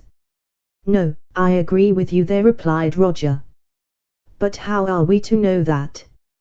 Jose selected the number 1 for his letter A, 2 for the letter B, and so on. It is not very likely that he would, as that method of procedure would make the solving of the cipher a fairly easy matter, and we should have translated it by now. It is much more likely that he took some other number for his letter A, say 15, or 40, or any number rather than 1. Harry retorted, well, in that case we are just as far off the solution as at first, for how can we possibly tell, except by experiment, what numbers correspond to the right letters? And it would take us weeks to discover it. By that method, I agree with you that we certainly should be a very considerable time in arriving at the solution if we tried to do it simply by experiment, said Roger. But I do not propose to set about it in that way. Now think, Harry. What letter occurs most frequently in the English tongue? Well, replied his friend, I have never given any thought to the matter, so I couldn't say immediately, but I should say that the letter A occurs as often as any. It certainly does often occur, as you say, agreed Roger, but the letter E occurs more often than any other letter, and, knowing that, I am going to look for the number that occurs most often in the cipher, and I feel sure that that number will be found to correspond to the letter E, provided always, of course, that this cryptogram is written in English. Bravo, Roger, shouted Harry, well thought of. Now, I should never have hit upon that method if I had been worrying at this thing forever. Sure. Roger whispered. Be quiet, man, do you want to bring those spies and jailers upon us? For you assuredly will, if you make much of that row. I am sorry, said Harry. For the moment I had forgotten where we were. And I felt so sure that you had hit upon the right method of translating the cipher that I shouted without thinking. Roger interrupted his friend, do not speak for a few moments. Even then, I thought I caught the sound of some person outside the door. I pray heaven that they may not come into the cell. The two listened most intently for some minutes, with their ears pressed up against the wall and door, but caught no sound from outside. So, after waiting a little time longer, to make perfectly certain, they both returned to the task in hand. Now let us go on where we left off just now, Harry suggested. You say that we want to find out the number that occurs most often in the cryptogram, and allow that to represent E. That is so, replied Roger. Now, let us have a look through it again. They both counted up, and presently Harry, who had finished first, exclaimed, this time in a carefully lowered voice. Well, the number 34 occurs oftener than any other, that is, if you are adding the first two and last two figures of each group together. Wait a moment, said Roger, still busily counting. Then, after a pause, he added, yes, you are right, Harry, the number 34 does occur most frequently. And we can, I am sure, take it as representing the letter E. Now, going upon that assumption, A will be represented by 30, B by 31, C by 32, D by 33, and so on. Now I believe that we have the translation in our own hands. Let us make the experiment, but we ought to write it down as we go along, or else we shall forget part of it perhaps.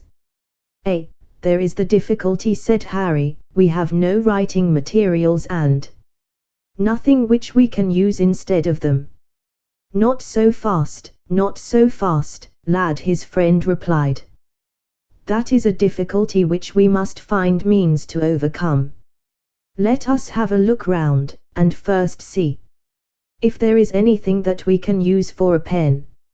If we can find such a thing, the ink will be an easy matter afterwards. Indeed! Exclaimed Harry incredulously. I pray you explain how in the world you are going to get a supply of ink. Never mind, retorted Roger with a quiet smile, you leave that to me. Get me something that will serve for a pen, and I will find the ink quickly enough. Seeing that Roger was not going to divulge the secret of the ink, Harry joined him in a search of the cell, looking for something that would answer the purpose. Just at that moment there was a click, and, turning quickly round, they perceived that another meal had been pushed in through the trapdoor. We will leave that for a time, said Roger, intent upon his search. The food can wait, but we cannot delay with what we are now doing, for we can never know when we may be interrupted. Harry agreed, and the search proceeded without very conspicuous success. A few fragments of straw, a quantity of woolly dust, a few tiny splinters of wood, and a small and extremely rusty nail were all that rewarded them. Ah! Ejaculated Harry, I had forgotten that window sill. There is more likely to be something in that accumulation of stuff up there than in the cell itself.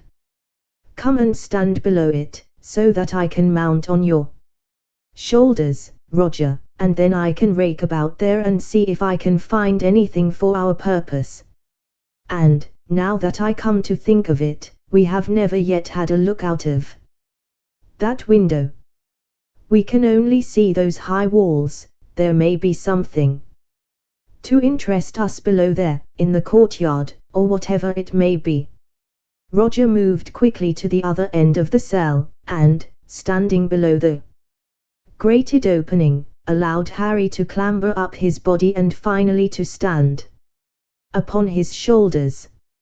Harry then grasped the bars of the grating, to take some of the pressure off his friend's back, and began to burrow in the heap of dust and rubbish that had accumulated for years upon years on the sill. Suddenly Roger heard his name whispered softly, "Roger, Roger, Roger," and became aware of the fact that Harry was hurriedly preparing to descend from his perch. Roger eased his friend to the floor, and then asked what was the matter. "Why," said Harry, "there is a man below who appears to be waiting there for some definite purpose, and when he saw me at the window he began to make signs, which, unfortunately, I could not understand, and then held out his hands, as though to catch something he expected me to throw out. I cannot make out at all what it is he wants. You had better have a look, Roger." "Yes," answered Roger, "let me get on your shoulders at once, Harry. This may be an important matter. Perchance it may be someone who is willing to help us to escape, and wishes to communicate with us." Harry immediately helped his chum up to his own former position.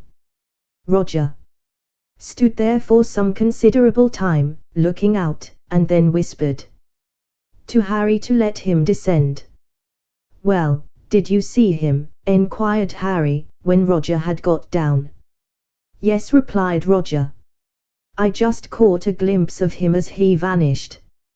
He seemed to be a ragged sort of fellow, so far as I could make out.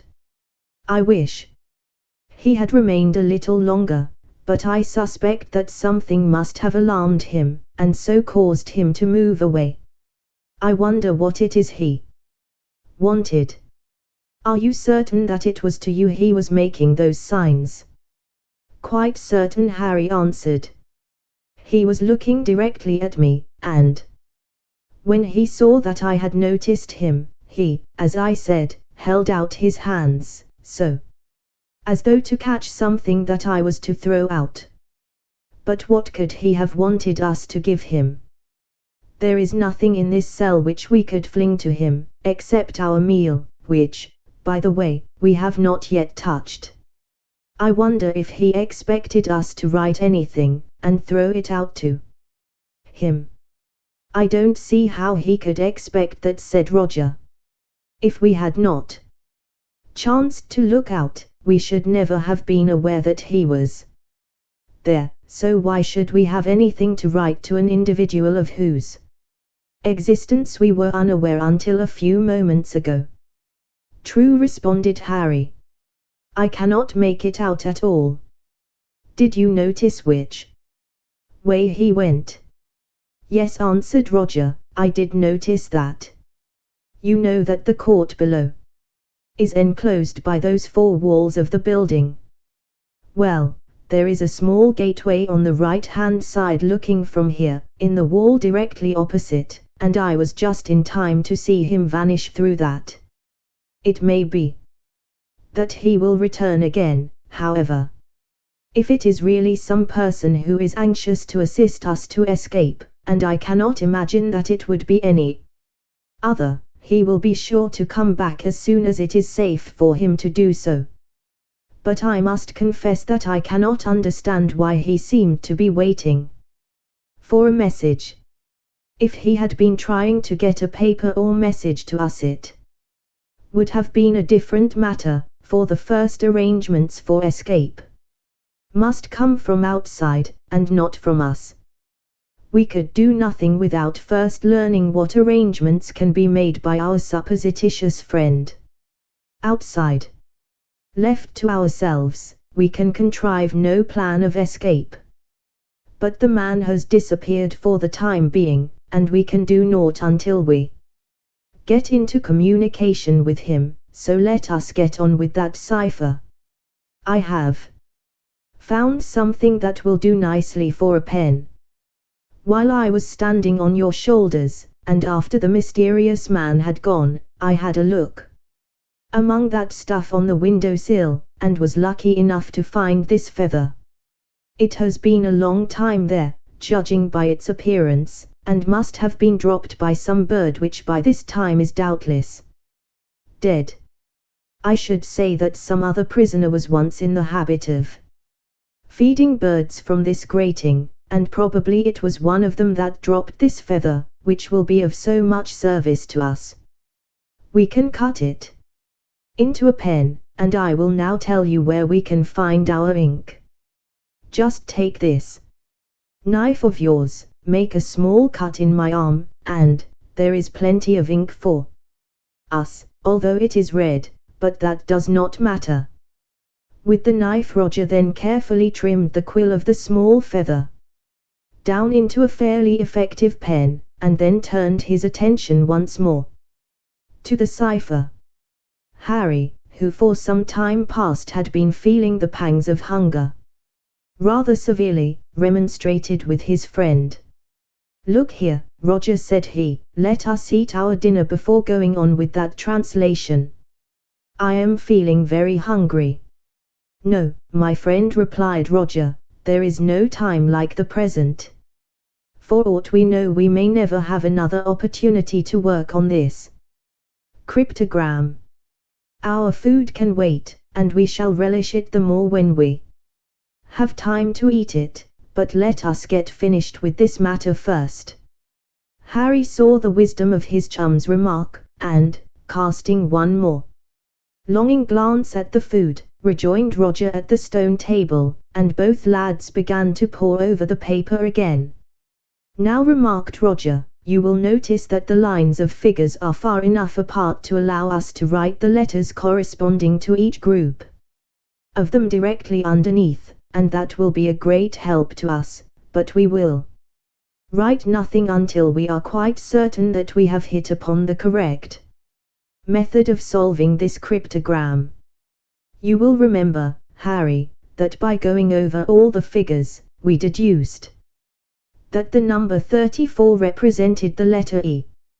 You will notice that this number, 34, is made up of many different groups of two figures, such as 17 and 17, 14 and 20, 12 and 22, 16 and 18, 15 and 19, 13 and 21, and so forth, but that, I fancy, is only done to make the solving of the cipher more difficult.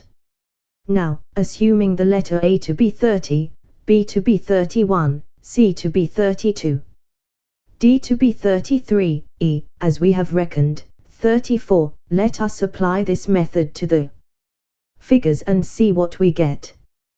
We have already surmised that the number 1581 stands for no particular letter, but is really what it seems most likely to be, that is, the year in which this cryptogram was invented and written. Besides which, 15 and 81 added, according to the system we are now employing, would make 96, a number which has no letter corresponding to it. Now take the first group of figures, which is 2227, divided into two groups of two figures each, and added to one another, as we intend to proceed, this makes 49. Now what letter corresponds to the number 49? We find that the letter I does. Take the next group, which is 1819. This resolves itself into 37, and H is the letter belonging to that figure. From 1919 we get 38, and the letter I, and from 2622 comes 48, and the letter S. Now you see, Harry, that by this method we have already got the English word this, and from that it would seem that we are at last on the right track for translating the cryptogram. From the next two groups we get the word is, and from the following three the word the. I think now, Harry, that we may begin and write down the translation as we go along. For I feel sure that we are right at last. It would be more than mere coincidence if the words this is the were not part of a connected and intelligible whole. So just hand me that knife, Harry, boy, and I will produce the necessary ink. Harry did as he was requested, and, taking the weapon, Roger made a small but sufficiently deep incision in his left arm to produce the necessary amount of blood for their ink. Dipping the improvised pen in his own blood, Roger began to write under the groups of figures the letters which corresponded to them, and, prompted by Harry, it was not long ere he had the whole translation written down. And when this was completed he wiped the blood off his arm, and hid the pen in the lining of his jerkin. Then with much satisfaction he read out the true meaning of the cryptogram which he had held for so long a time in his possession, and which Alvarez would have sold his soul to secure. It ran as follows: 1581. This is the key to the treasure of me, Jose La. This treasure which is of is here understood, I suppose put in Roger. Great worth is of jewels most part of much price, taken by me in the South Seas. Many emeralds I took from a prince of Mexico. Much gold also, buried deep. Hole under stone. Iron Ring Cave Lonely Inlet 75 degrees west. 20 degrees north. Northeast End Island Cuba. Stone 14 paces mouth 5 paces right. Wall entering. There, said Roger in tones of exultation, what do you say to my method now, Harry? We now have the treasure in our power, or rather, when we get free once more. Yes, agreed Harry, always providing that someone else has not got there before us. Which is not at all likely, answered Roger. We are almost certain that this and the other are the only two copies of the cryptogram now in existence, and, as soon as we have learned by heart its translation, we will destroy the papers, and then nobody will ever come at it except by accident, which is most unlikely. Why, Harry, he continued in excited tones, Lonely Inlet must mean that very identical bay where we careened the ships, and where the savages attacked us. Just imagine, we may actually have walked over the spot where the treasure lies buried. You see it says hole under stone Iron Ring Cave. It may have been the very cave that we were in when the natives besieged us, and we were rescued by the sailors. But I saw no iron ring anywhere in it, did you, Harry? No, answered Harry, I did not. But that stands for nothing, for there might have been 100 stones and iron rings in that very cave on that occasion, and we should never have noticed them. We were otherwise much too fully occupied, he concluded with a smile. I remember now, continued Roger, that old Carey told me a yarn about Jose La. You, too, were present by the way, that night after we reached the bay, and he said that the pirate was known to have frequented those parts, and was supposed to have hidden some of his treasure somewhere about there. I thought it was only an old sailor's yarn at the time, I remember, but it seems to have been perfectly true. Yes, agreed Harry, but I should not reckon on this treasure too much if I were you, Roger. Remember we are in prison, it may be for the rest of our lives, unless that mysterious man we saw just now should really be a friend who wishes to assist us to escape. Besides, I am sure that Alvarez has a suspicion that we know something about the paper, and I cannot forget the sinister meaning of his words when he said that he would require us later. I know only too well what will happen when that time comes, and if he should treat us as he did poor De Soto, well, we should never touch that hoard, Roger. Heaven preserve us both from a fate like that, Roger ejaculated. I would give up every hope of securing that wealth to avoid being tortured as he was. But I would not let Alvarez know where it is, even to save myself from all the agonies he could inflict upon me. I would endure even death rather than tell that villain, that cruel, inhuman scoundrel, where the treasure is, for I know quite well how he would use any money he might be able to lay his hands upon. But I won't talk about it. No, whatever may happen, Alvarez shall never know through me. What say you, Harry? I am with you there, Roger the lad replied. I, too, swear that I will never divulge the secret to Alvarez, whatever he may do. But excuse me, my friend, you said that, after the business with the paper had been got through with, we would have our dinner, and, as I said once before, I am hungry, so come let us fall to. Wait one moment, said Roger. Do you think you know that translation by heart thoroughly, for I have committed it to memory, and if you have done the same we will destroy it, as it is much too dangerous a document to keep about us, now that we have incurred the suspicion of that fiend Alvarez. Yes, answered Harry, I know it perfectly, and he repeated it to his friend. The paper was then at once torn up into the most minute particles. They were on the point of throwing them out of the window, but refrained. Not so much because of the danger that they might be pieced together again, as that they might attract the attention of anybody who chanced to be about at the time. After a while, however, they found a deep crack between the cell wall and the floor, partly concealed by slime and dirt, and into this crack they pushed the remnants of the cryptogram, and then hid the small aperture again by covering it with more dirt scraped from the cell floor. Thus hidden, it was exceedingly unlikely that anybody would ever find the pieces unless the exact spot was pointed out to him. The two lads then turned with much lightened hearts to their meal. It was placed upon the stone table, and they began to share it between them. There was a bunch of bananas this time, a delicacy they had received but once before. Roger took them up to count and divide the fruit, when he exclaimed, Why, whatever is this? What? Asked Harry. Look at this, rejoined Roger, holding something in his fingers.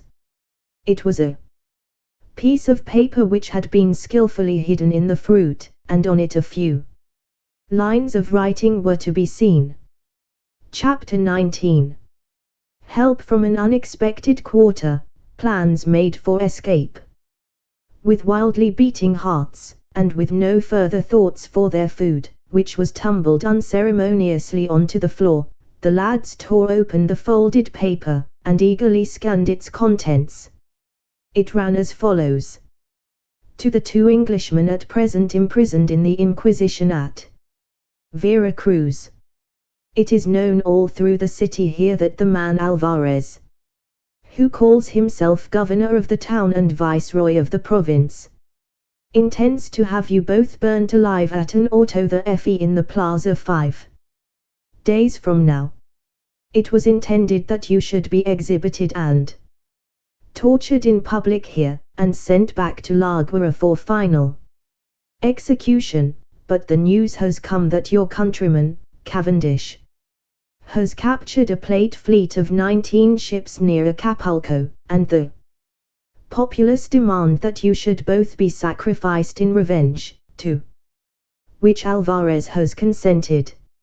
Unless you can escape before the expiry of the 5 days you are doomed. There is one chance for you. If you can take it, and I am here to assist you, you can trust me implicitly. I am an English sailor who was made to renounce my religion through torture, and I am now in service here, but I have not forgotten my country. To escape, you must contrive to lower a thin cord from the window, the thinner the better, so that I can communicate with and send small articles to you. Leave this cord hanging from your window, at midnight on the third night from now. Without fail, I can do nothing until then. I have contrived to get this message concealed in your food on this one occasion, but I shall never be able to do so again. So you must somehow or another manage to lower to the ground the thin cord of which I told you. Without that I cannot aid you. I shall wait here for a time, so that you can throw down a note saying you have received my message, but say no more besides that.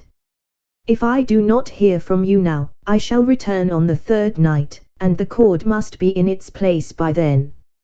For the present, farewell. From a true friend. This was a long message, but the man who wrote it had done so in such small letters that it occupied but little space. So small, indeed, was the writing that it was as much as they could do to decipher it. When they had finishing reading this remarkable communication, the lads looked at each other for a moment in utter amazement. Suddenly Roger ejaculated, "Ah, of course. Now I have it, Harry. The man that we saw waiting below the window, he was the person who wrote this, and he was waiting for the answer, as he said in the note. That is why he seemed to expect us to throw him something. Oh, why did we not think of looking sooner? But, of course, we expected nothing of the kind. Anyhow, he says he will return on the third night from now. But where, Harry, are we going to get that cord that he wants us to hang from? The window. Our escape hinges upon our getting it, and yet, where is it to come from? It is utterly impossible for us to get hold of a cord or line of any sort, so far as I can see. I wonder who the fellow is, and can we trust him?" "Well," replied Harry, "you saw what he wrote in that message. In 5 days from now, unless we can meanwhile escape, we are doomed to die. An awful death. The man would, I should say, have no object in betraying us, because, if we are already sentenced to death, they do not need any excuse for executing us. And I do not see what the man has to gain by deceiving us. No, Roger, I think the man is genuine enough, and in any case, if we are to suffer death, we may as well die in the attempt to escape as wait here for death to come to us. Is it not so, my friend? But perhaps we had better put off the further discussion of this until we have eaten the food. If, when they come to put in our next supply, they find this still uneaten, they may suspect that something is amiss, and remove us to another cell, or even separate us, either of which happenings would put an end for good and all to our chances of escape. Besides, we can talk as we are eating. Come, Roger, wake up, man, and fall to. Eat as much as you can, for we shall need all our strength to go through with what is before us." Roger saw the wisdom of Harry's argument, and, replacing the food on the table, whence it had fallen in their eagerness to read the message, they set to, and very soon demolished the whole of it, replacing the platter, as usual, when they had finished, by the side of the trap, to be removed when the next meal was put in. "Now," remarked Harry, "let us resume our discussion of this strange business, Roger. So far as I can see, the matter stands. Hullo! What's that? Did you hear that, Roger?" he suddenly interjected. "Yes," replied Roger, "I did. What can it be, I wonder?" There had come a slight sound from the direction of the grating, as of some hard substance striking against the iron bars. Both lads hurried to the grating, and glanced up at it, but they could see nothing to account for the sound. "This is most remarkable," said Harry. "I heard the sound quite plainly. It was just like two pieces of iron striking together, and it sounded in the cell itself, or just outside the grating. Jump up on my shoulders again, Roger, and see if you can see anything or anybody about." Harry bent his back, and helped Roger to climb up on his shoulders. And Roger had just drawn himself upright with his face reaching to the level of the grating, when he uttered a suppressed exclamation, and half fell, half slid down to the floor from his perch, and started vigorously rubbing his cheek. "Whatever is the matter with you, Roger?" ejaculated Harry somewhat crossly. "You nearly broke my back coming down like that." Then, as he saw Roger rubbing his face, his tone changed, and he enquired anxiously, "What is it, old fellow, are you hurt?" "No, not much, that is," rejoined his friend. "Just as I got my head up level with the grating, and was going to look out, something hit me on the cheek with considerable force, and, losing my balance, I came tumbling down. I am sorry if I hurt you, Harry, old lad." As he finished speaking, both caught the sound of quick and stealthy footsteps retreating across the courtyard below, and retiring, so far as they could judge by the sound, through the gateway by which the writer of their message had disappeared. "Ha," said Harry, "someone has been below our window again. I wonder what it is this time." "And what was it that struck you, Roger, could you tell?" "No," answered Roger. "I know only that something hit me hard on the cheek, and I thought for the moment that my eye was struck. No, I have not the least idea what it could have been." "Could it," suggested Harry, "have been that fellow whom we saw this morning, come back again with another message, and was he trying to attract our attention, think you?"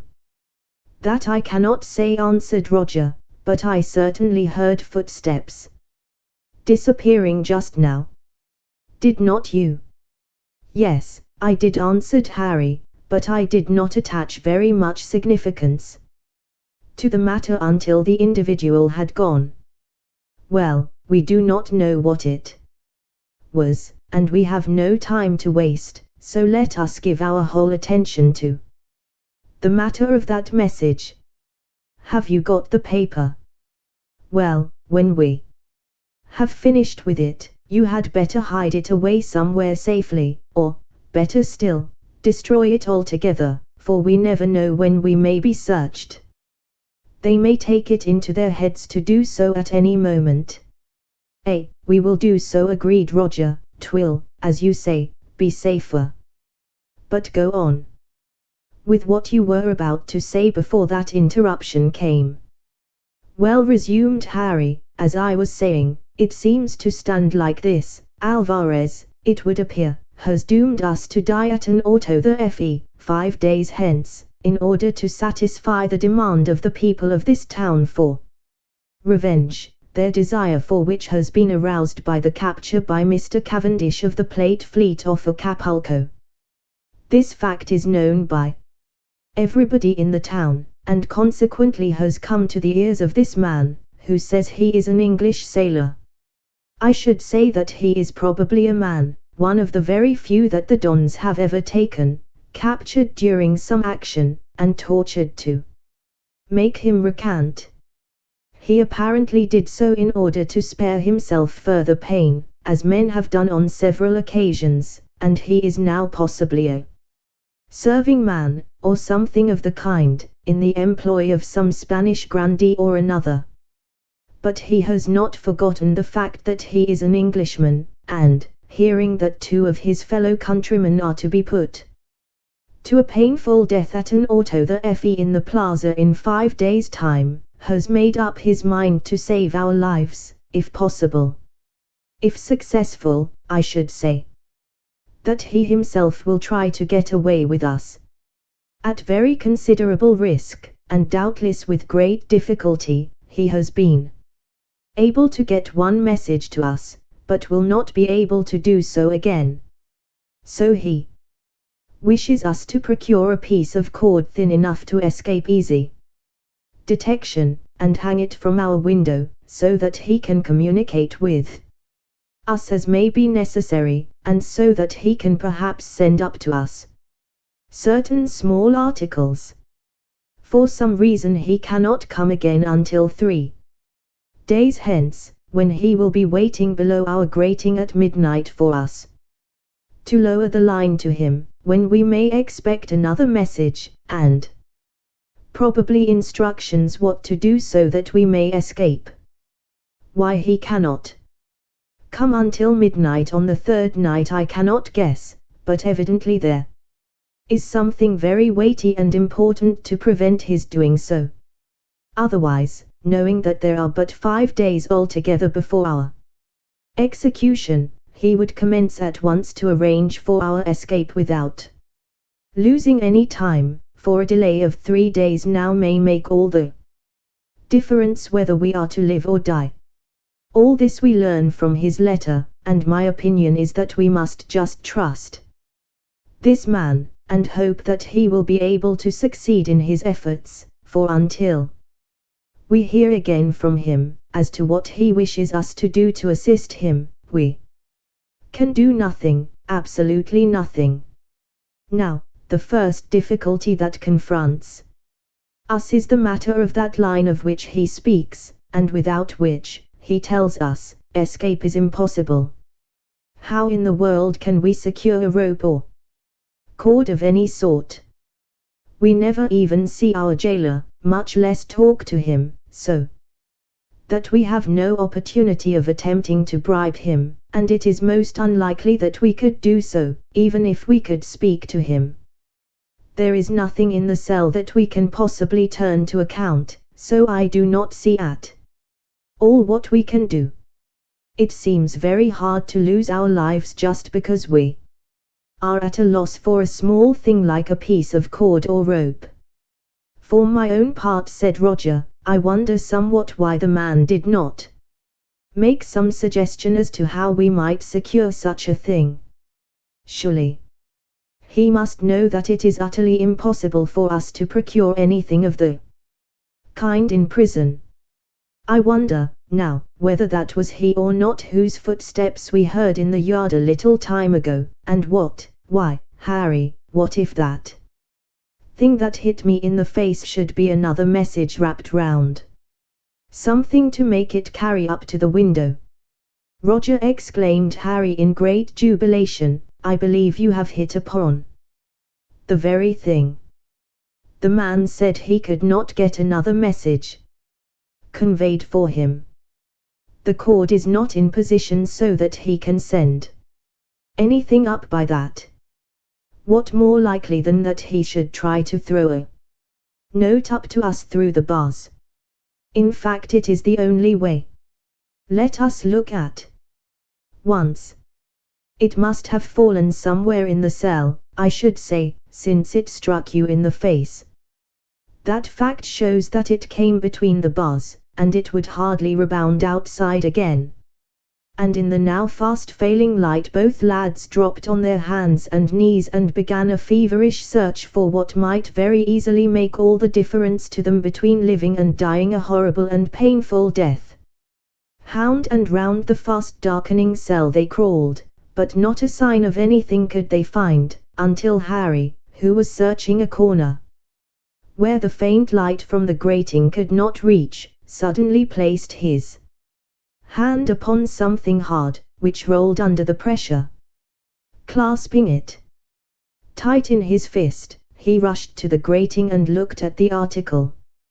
Yes, sure enough, it was a piece of paper wrapped round a pebble. He softly called Roger to his side, and, opening the folded missive, both began to read. And, as they read, both faces became several shades paler, and their hearts beat thickly. The note ran as follows. I waited for some time below your window in the hope that you would drop an answer from it to my first letter, but I found that I was being watched, and had therefore to leave. How I shall get this present note to you I do not know, but if nobody is about I shall wrap it round a stone and try to throw it through your window. This is to tell you that Alvarez has decided to advance the day for your execution, which will take place on the day after tomorrow. Therefore you must act at once. I am myself in great danger through my attempts to help you, and if the date had not been altered should not have come until the third night from now. But there is no time to lose, so I must endeavor to come to you tonight. I may be discovered, but I must risk that. Now, attend well to what I am going to write. At midnight tonight, instead of 3 nights hence, I shall be here, underneath your window. You must at any cost let down a thin cord, or all my efforts will be vain. I will then attach to the cord several small files and a saw of fine temper. If the line is not strong enough to bear the weight, I will tie a light line which I shall bring with me to yours. You will then hold that up first, and, making fast the end, you can then pull up the things I shall bring. If I have any more news then, I will also send up a letter to you. With the files and saw you must cut away all the bars of your grating except one. This will leave room for you to climb through. The one bar must be left to secure a stout rope to, so that you may slide down it. The work of cutting the bars will take you all tomorrow, so after my visit tonight I shall not come again until the time arrives for you to make your escape. Be very careful to work silently, or you will be discovered, for spies are everywhere. When the bars are cut, put them back in their places, so that if anyone enters your cell they shall not notice the change. For your first line to lower down to me, unravel your hose or under jerkin, or any garment you can spare without it being noticed. This will give you a long, thin line, to the end of which you must secure a light weight to prevent it from blowing about. Now, until tonight. Farewell. I shall be there at midnight exactly, and you must be quite ready. Make no mistake, for this is your only chance, and any mistake will mean the loss of my life as well as your own.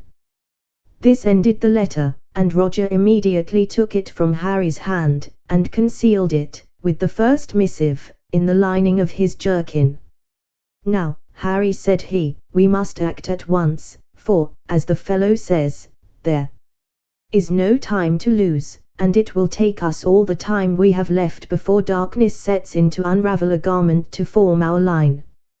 He will send us up several files, he says in the letter.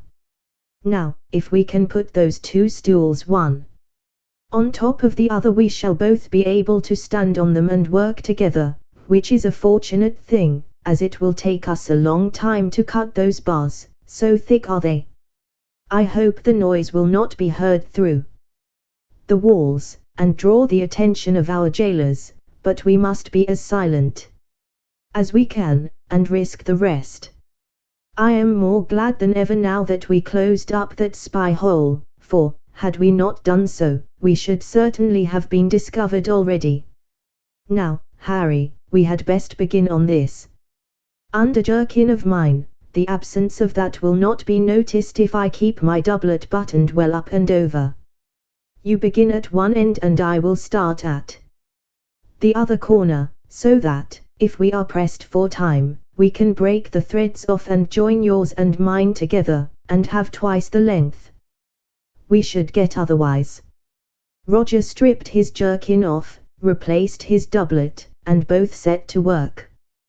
By this time the daylight had nearly gone, but, as fortune would have it, a full moon rode high in the sky, and one shaft of light filtered in through the barred window. The court below, however, was in darkness, as the walls were so high that the moonbeams never struck lower than about halfway down them. In this small patch of light, then, the two lads worked for their lives. When they began their task they considered that about 3 hours would suffice to complete the work. As time passed, however, it seemed to them as though their fingers were made of lead, so slow did they appear to move, to the lad's excited imagination. Yard by yard the silk became unravelled, and was rolled carefully round Roger's finger, so that, when the time came, there might be no hitch in paying it out.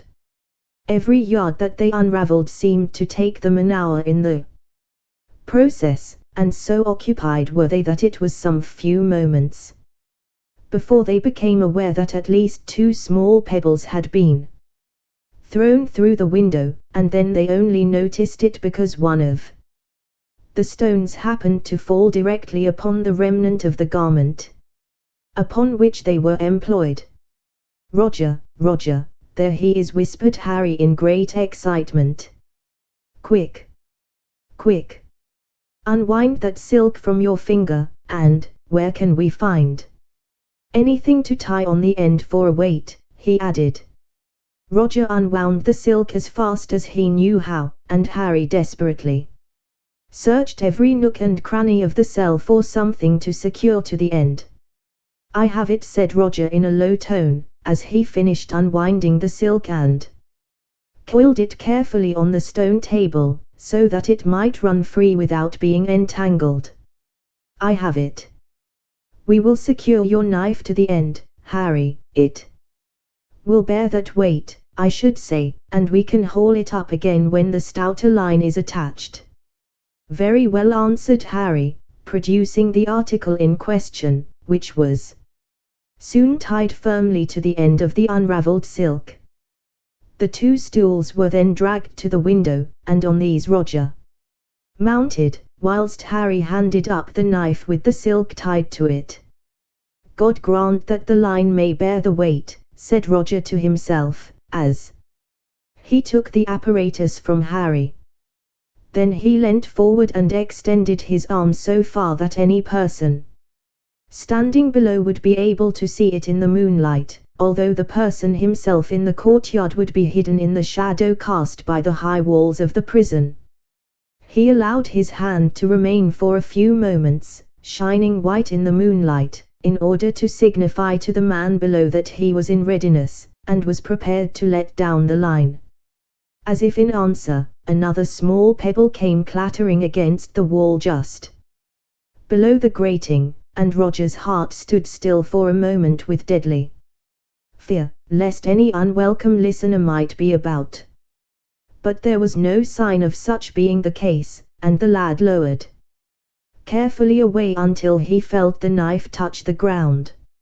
A few seconds later he felt a gentle vibration of the silk, as the man below fastened something to it, and then came 3 light pulls on the line.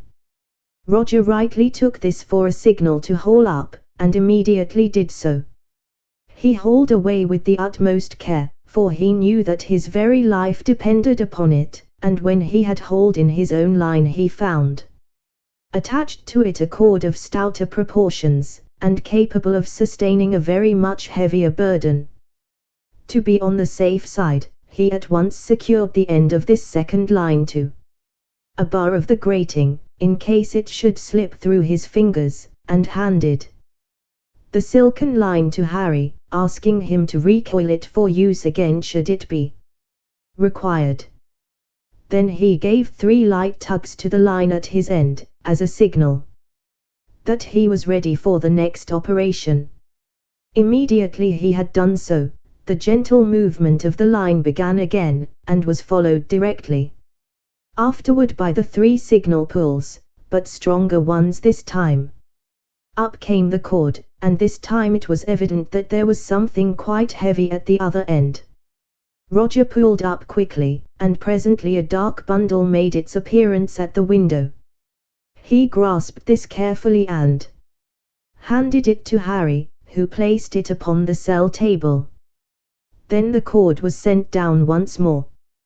There was a longer pause this time, and Roger was on the point of pulling up the cord, thinking that their unknown friend had finished his part of the business, when the 3 pulls came again, and Roger once more hoisted away on the line. It was not so heavy on this occasion, and on taking it in through the window he found that Harry's knife and a piece of paper were the only articles that were attached. He surmised, therefore, that nothing else was to be sent up, and read the missive before sending down the cord again. It was short and to the point this time. It ran thus: I am writing this in the courtyard below. I have sent up all the necessary tools, so you need not lower the cord again tonight. It rests with you now to cut the bars, and it must be done by midnight tomorrow night or all will be in vain. I shall be here again then, and will send up a rope thick enough to bear your weight. You must climb down this, and I will be at the bottom to receive and guide you to safety. Till tomorrow, farewell. When this had been read, it was placed, together with the other 2 missives, in the lining of Roger's doublet. Now, Harry, lad, the latter whispered, quick, let us see what there is in this bundle, and then set to work at once. No sleep tonight, my lad. When next we sleep we shall either be out of the clutches of the Inquisition, or we shall be sleeping the last long sleep of all. Chapter 20. How Roger effected his escape. On opening the bundle it was found to contain 3 files, very thin, extremely sharp, and of wonderful temper. There were also 2 small saws, with handles to them, and a bottle of very thick oil, to make the saws and files cut faster, and also to prevent that harsh, squeaking sound, which usually arises when steel cuts against steel. The 2 lads, in their eagerness, snatched the tools from the leather bag, and, replacing the stools one above the other, mounted them and began to work swiftly and silently. We must remember, Roger whispered Harry, that we shall have to listen very carefully for footsteps coming along that passage, and hide these tools somewhere at the first sound. Of course, if we were seen working here, or if the tools were discovered, we might just as well give up at once, for there would be no hope left. You are right, my friend, answered Roger. But I do not intend that anybody shall catch us at this work, nor shall they catch sight of the tools. At the first sound of any person approaching you must jump down for your life, remove the stools, and sit down and pretend to be asleep. I will wrap the tools up quickly in their bag, and slip them into my jerkin. If we are summoned from the cell, and are likely to be searched, I shall endeavor, as we go, to drop the parcel behind the door, where it cannot be seen unless someone enters the cell and deliberately looks behind the door, which is not very likely unless they suspect us of having got hold of any tools. Now remember what I say. No more talk now, Harry, we shall require all our breath for working. They slaved away with file and saw, never ceasing work for a moment, until their muscles utterly refused to allow their tired arms to make another movement, and then they rested for a moment to recover. Harry and Roger each worked on a separate bar of the grating, and so equal had been their efforts that each lad's bar was cut through at the same time. "There go 2 nails drawn from our coffins," Roger said Harry, and he attacked his second bar with the energy born of deserved success. Roger uttered no word, but saved all his breath, and put every ounce of his strength into his arms, cutting away with file and saw like a very madman. As the bars were cut out, they were laid carefully on the sill in front of them, so as to be at hand for replacement directly any suspicious sound was heard. All night long they worked, and with such a will that soon after daybreak next morning but 2 bars remained to be cut through. As usual, an hour or 2 after dawn they heard the click of the trap as their food was placed in the cell, but it startled them only for a moment, for they had not overlooked the fact that their food was due to arrive. Moreover, they knew that the aperture was so small that there was but just room to pass a small platter through it, and that, even if the jailer should attempt to spy on them, the window was beyond his range of vision. The sound, however, recalled the fact to their minds that they were very hungry, and that if they wished to keep up their strength they must eat. And, as Harry said, they had done good work during the night, so that they could spare the time. The tools were therefore packed up and hidden away, the bars already cut were replaced so that anybody chancing to look in should notice nothing out of the ordinary. Then the stools were removed from below the window, and both lads sat down to their morning meal with keener appetites than they had known for some months past. Everything in the cell presented its usual appearance, and the twain were hastily finishing their meal when the tramp of feet was heard in the passage. No quiet, stealthy footstep this time, but a clatter of several approaching men which there was no mistaking. Roger and Harry looked at one another, dismay written all over their countenances. What was to happen now? Had the hour for their execution been advanced again, and were they to be led out to death at once, or was their cell to be changed and all their labor rendered useless, and their chance of escape destroyed at the very last moment? These, and 100 other surmises, chased each other rapidly through the lads' minds as they listened with bated breath to the noise of the approaching footsteps. Each, however, pulled himself together, and by the time that the cell door was opened the lads presented absolutely expressionless faces to their enemies. The door clanged open, disclosing to their sight a number of men in black robes and cowls. "His Excellency the Viceroy requires the attendance of you both," said one of the masked inquisitors in a deep voice and in remarkably good English. "Follow me at once." The man turned to lead the way. Harry followed close on his heels, but as Roger prepared to leave the cell he pretended to stumble, and when picking himself up adroitly deposited the little satchel of tools behind the open door.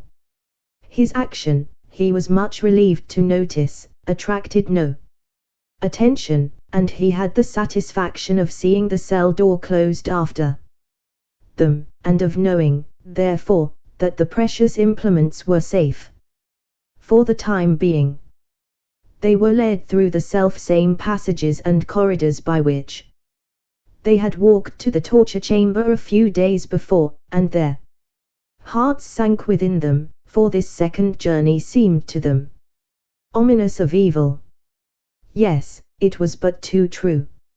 In a few minutes they reached the door of that chamber of horrors, passed through it, heard it shut after them, and found themselves once more in the presence of that arch-fiend, Alvarez, Viceroy of the province, Governor of the city, and Chief of the Holy Inquisition in the town of Vera Cruz. They were not long left in doubt as to what was in store for them. Alvarez spoke. I understand that you two young men formerly belonged to the squadron of that most pestilent heretic and pirate, Cavendish, is it not so? Answer. Me. Yes, replied Harry, we belonged, and consider that we still belong, to the ship of Mr. Cavendish, who is no pirate, but a noble and true English gentleman. Silence, snarled Alvarez. Do not dare to speak in that way to me. Answer my questions only, and make no remarks of your own. I say that the man Cavendish is a pirate, and that is sufficient. Now, you are both heretics, that I know, and I am shortly going to the trouble of attempting to convert you to the only true faith, through the gentle, loving, and persuasive methods applied to heretics by the most holy Inquisition. You had an example, only the other day, of the way in which Mother Church deals with those who obey her not. She always uses the most gentle means to bring about conversion, and would lead heretics to a knowledge of the true faith by loving kindness alone, as no doubt you noticed in the case of the man de Soto, who was undergoing the process of persuasion when you were last here. And he gave vent to a most horrible and grating laugh. I am deeply grieved to inform you, he continued, that de Soto persisted in denying all knowledge of a certain matter, and, well, he is dead now. Rest his soul, he added sardonically. Since seeing you two, he resumed, I have come to the conclusion that I was perhaps somewhat hasty with de Soto, and imagine it is possible that he did not possess the knowledge I credited him with, and it may be that I punished him unjustly. But that little matter is now past regret, and we have to deal with the present. The matter in hand deals with the loss of a certain document from the cabin of a Spanish war vessel, the Gloria del Mundo, which ship you both doubtless remember. I thought at first that de Soto was responsible for its disappearance, but, if my memory serves me aright, you two lads left the vessel after de Soto and myself. And, from what I have gathered, I imagine that you may know something about the paper. If you know, tell me where it is, and I will spare you, but if you decide not to speak, well, you saw what de Soto suffered the other day, and his treatment was gentle compared with what yours will be. Unless you decide to tell me where that paper is to be found, for I am convinced that you know. Now, speak, you. Again Harry acted as spokesman, and replied. Señor Alvarez, we have heard what you say, and we know to what paper you refer, but we have it not. It is no longer in existence, and consequently it can never be found. You may do your worst, but though you should torture us both to death, it is not in our power, or that of any other mortal, to give you a document which does not now exist. I do not believe you, shouted Alvarez. It cannot be so. That paper must be somewhere, he foamed, and I will have it if I am compelled to tear you limb from limb to get it. Will you speak, or will you not? Alvarez literally foamed at the mouth with rage, for indeed he was nearly mad with disappointment. In spite of himself, he had an inward conviction that what Harry said was true, and that, do what he might, he would never again set eyes on that paper, the possession of which he so earnestly desired. Revenge, however, sweet revenge, still remained, and that he could and would have. He had worked himself up to a pitch of fury that very closely approached madness. Moreover, his bitter disappointment demanded alleviation through the suffering of him who had inflicted it. So, without waiting for a reply, he roared, pointing to Harry. Seize that lad who spoke, and put him to the torture. I will soon see whether he still refuses to speak when I command. Bind that other one. And let him see all that happens, for it will be his turn next, and he may as well know what is in store for him. Ha! Ha! And he laughed again with sardonic fury. Both lads struggled desperately in the grip of the black-cowled inquisitors, but their struggles were fruitless, and in a few minutes Harry was lying on the floor bound, while Roger was tied in an upright position to one of the pillars of the chamber, in such a fashion that, do as he would, he could not avoid witnessing the tortures that were to be executed upon the body of his dear friend and bosom companion from his boyhood upwards. At the last moment Roger would have intervened to save Harry, actually offering to yield up the coveted secret if Alvarez would relent. But the latter refused. His lust of blood was aroused, his passion for witnessing the agony of others must be satiated at any cost. Moreover, was not Roger in his power? He would compel the lad to witness his friend's sufferings, give him the night wherein to dwell upon them, and, next morning, first wring the secret from him under a threat of torture, and afterwards. It is unnecessary to harrow the feelings of the reader with a description of what next took place in that ghastly chamber. Suffice it to say that the torture and examination of Harry lasted until midday, when it was seen that his senses had left him, and that he was no longer conscious of the dreadful injuries that were being inflicted upon him. He was then carried back to the cell and laid upon the floor, while Roger was unbound and allowed to accompany him. The door was closed and bolted, and Roger was alone with the pitiful, scarred, torn, and bleeding wreck of his friend. He fetched water from the jug and forced a few drops down Harry's throat, laved his brow, and bound up his seared and bleeding wounds as best he could. Presently Harry opened his eyes, and, seeing Roger bending over him, smiled even amid his pain. "Do not weep, Roger, old friend," he said, noticing the tears running down his chum's face. "They have done their utmost on me, and I shall not last out long enough to suffer at their hands again. Nay, Roger, dear lad, it is of no use. You cannot save me, and indeed I do not desire to live, for of what use would life be to one in my condition? They have torn the life so nearly from my poor body that there is but little remaining, and that little you could not save, my dear old friend. You did your best before they began upon me, and failed. No man could do more. Just put your doublet under my head to keep it off the hard stone, dear lad, and oh, Roger, do not weep so bitterly, it tears my heart to see you. I feel but little pain now, and what still remains will not be for long. Now, Roger, listen to me, my friend.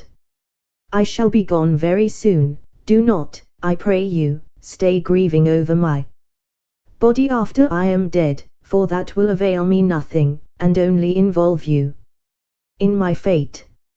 Therefore, get those tools and cut away at that grating, so that you will be ready when that unknown friend of ours comes to assist you to escape. Promise me, Roger. You will win home safely, I know it, I feel that you will. And you will take care of Mary, my dear sister Mary, will you not, Roger? See that she comes to no harm, old friend. Remember the secret of that cryptogram, Roger, and fetch that treasure away. My share of it is yours, my friend. I do not tell you to give it to Mary, for I think you can guess what I mean when I say I do not think it will be necessary. Roger, he resumed after a short silence, broken only by the deep sobs Of his sorrowing companion, Roger, "Dear lad, hold my hand, for it is getting very dark, and I cannot see. I like to feel that you are near me, and I have no fear." His breathing now grew rapidly weaker, until presently only a faint fluttering sigh could be heard, then his eyes opened again, and he said, "Goodbye, Roger, I am going, dear lad and faithful comrade, goodbye, and God bless you. Remember what I said about preparing for tonight, and do not grieve for me, for indeed I am quite happy. Goodbye." His head fell back, his breathing ceased, and Roger knew that he was now alone. Alone in prison, and still in the hands of the Holy Office. He reverently closed the eyes of his chum, and covered his face, after which he remained seated by the side of the body of the beloved dead, lost in bitter thought and sorrowful retrospection. He was aroused by hearing the click of the trapdoor in the wall as the food was thrust in, and this recalled him to himself. He remembered Harry's last injunction, that he was to continue the work of cutting through the bars of the grating in order to be ready to escape when midnight came. And he also remembered that Harry had given his sister Mary into his charge, and enjoined him to look after and take care of her. How could he do this if he remained where he was, and lost his life, even as poor Harry had lost his? No, he must put away his grief and melancholy thoughts until a more convenient season. If he wished to fulfill his promises to his dead friend, he must first escape. Actuated by these reflections, he feverishly seized the tools once more and set to work on the remaining 2 bars of the grating. The work took longer, laboring by himself, but eventually 1 bar was cut through entirely, and but 1 more remained. The night was getting on, however. There was no means of knowing what hour it was, but he felt that it must be nearing the appointed time. He seized one of the saws and began work on the last bar, and at last cut it through also at the top. He had barely finished that part of his task when a pebble came clattering up against the wall just below the grating. The man was there already then. He left the bar for a moment and lowered away the cord, and presently he felt the now familiar jerking at the end and hauled it up. There was a missive at the end, and, unfastening it from the cord, Roger took it to the friendly patch of moonlight and read as follows: "I have heard the news already, and am sorry. But I have come to save you, as it is to be your turn tomorrow. Come at once, if you can, but if you have not quite finished, I can wait a little. When you are ready, send down the cord, and I will attach the rope. You can haul that up and fasten it securely. Then climb down as quickly as you can. We are in luck tonight. Before dark fell I noticed an English vessel in the offing. She is still there. If we can but seize a boat we shall be able to reach her, and we shall then be safe, so hasten." Roger very quickly glanced through this communication, and prepared to finish his work on the bar, when he noticed that it was the only one remaining. In his abstraction he had already cut through one end of the last bar, the only one to which he could secure the rope. Luckily, he had cut it at the top end, so he trusted that, if the rope were fastened securely at the bottom, it would bear his weight. He quickly lowered away his cord again, and in another minute felt the welcome tug, which signified that the means of his escape was secured at the end of the cord. He hauled away slowly, for this time the burden was heavy, but eventually he saw the end of a good stout rope make its appearance at the grating. He gathered in a sufficient length, and secured it firmly to the one remaining bar, and, as he did so, it dawned upon him that, had his rescue come but a little later, he would himself, in his grief and abstraction, have destroyed his only chance of ever being able to escape, by removing the last bar altogether. All being now ready, Roger went over to Harry's body, and, tenderly kissing the poor white lips, said, very softly, "Goodbye, dear lad, until we meet again. I will amply avenge thee." Then, with his knife he cut off a lock of his friend's hair, and placed it securely in his bosom. He cast one more look round the cell, and then hauled himself up into the embrasure, and, forcing his body through the opening, seized the rope, with a fervent prayer in his heart for deliverance, and began the descent. After what seemed an eternity he felt a pair of strong arms flung round him, and he was eased to the ground. "Come along, sir," exclaimed the unknown man in a whisper, "we have no time to lose. They seem more wakeful than usual tonight, aloft there," pointing upward at the building with his thumb, "and they may find out your absence at any moment. Then we should both be lost, unless we were well clear of this accursed building. Now, speak no more, on your life, but do as I do, and follow me. If anybody accosts us, leave the answering to me. Cover your face as well as you can, and come along." He grasped Roger's hand, and together they set off through the darkness.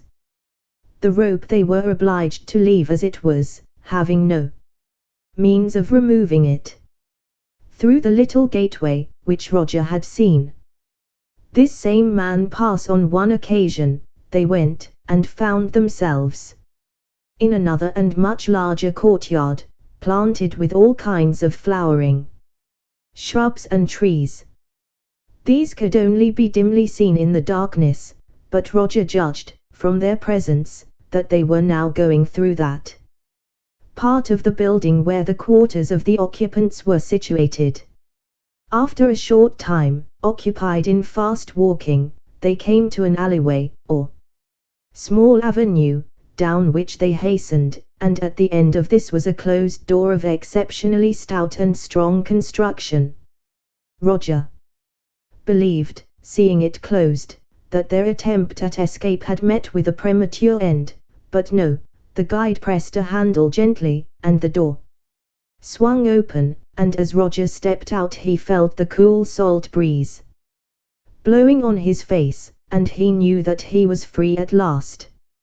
Free, after months of weary imprisonment, torture, and suffering, yes, free. His whole body seemed to expand to the grateful influence of the gentle sea breeze, but his heart was very, very sad for the loss of his friend. The two fugitives plunged onward, across streets, down alleys, and up steps, until they come to a huge open square, at the rear of which an enormous building towered high. In the middle of the square was to be made out, dimly, a pile or heap of some sort, with what looked like a short, thick pole, standing upright above it. Roger asked his guide in a whisper what it was. The man replied, "This big square is the plaza of Vera Cruz, and the large building yonder is the cathedral. That peculiar-shaped object you see there is a heap of wood and straw surrounding a stake, and on that heap, bound to that stake, you and your friend were doomed to die tomorrow."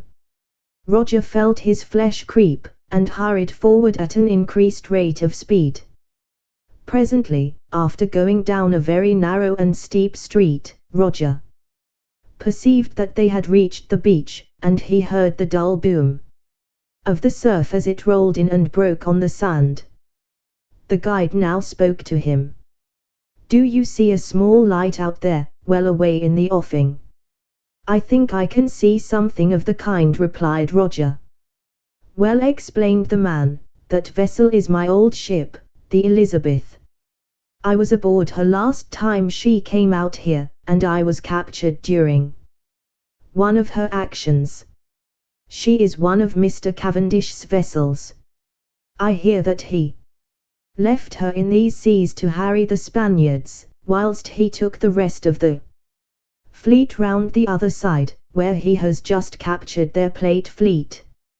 I shall be right glad to get back aboard her again." "What," exclaimed Roger in astonishment, "is that the dear old Elizabeth?" "Why, I know her captain and crew well. Many is the time I have been aboard her."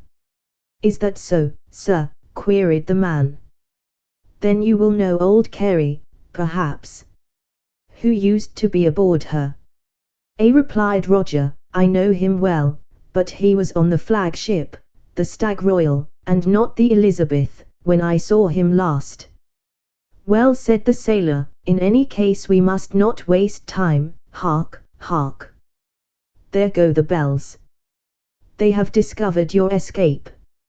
Now we must be moving, for our very lives. This way."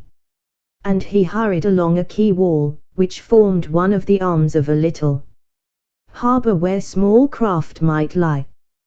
The bells were indeed clanging wildly, and the noise was deafening. Voices were to be heard now, snouts and cries, though whether the people were yet on their track or not they could not tell.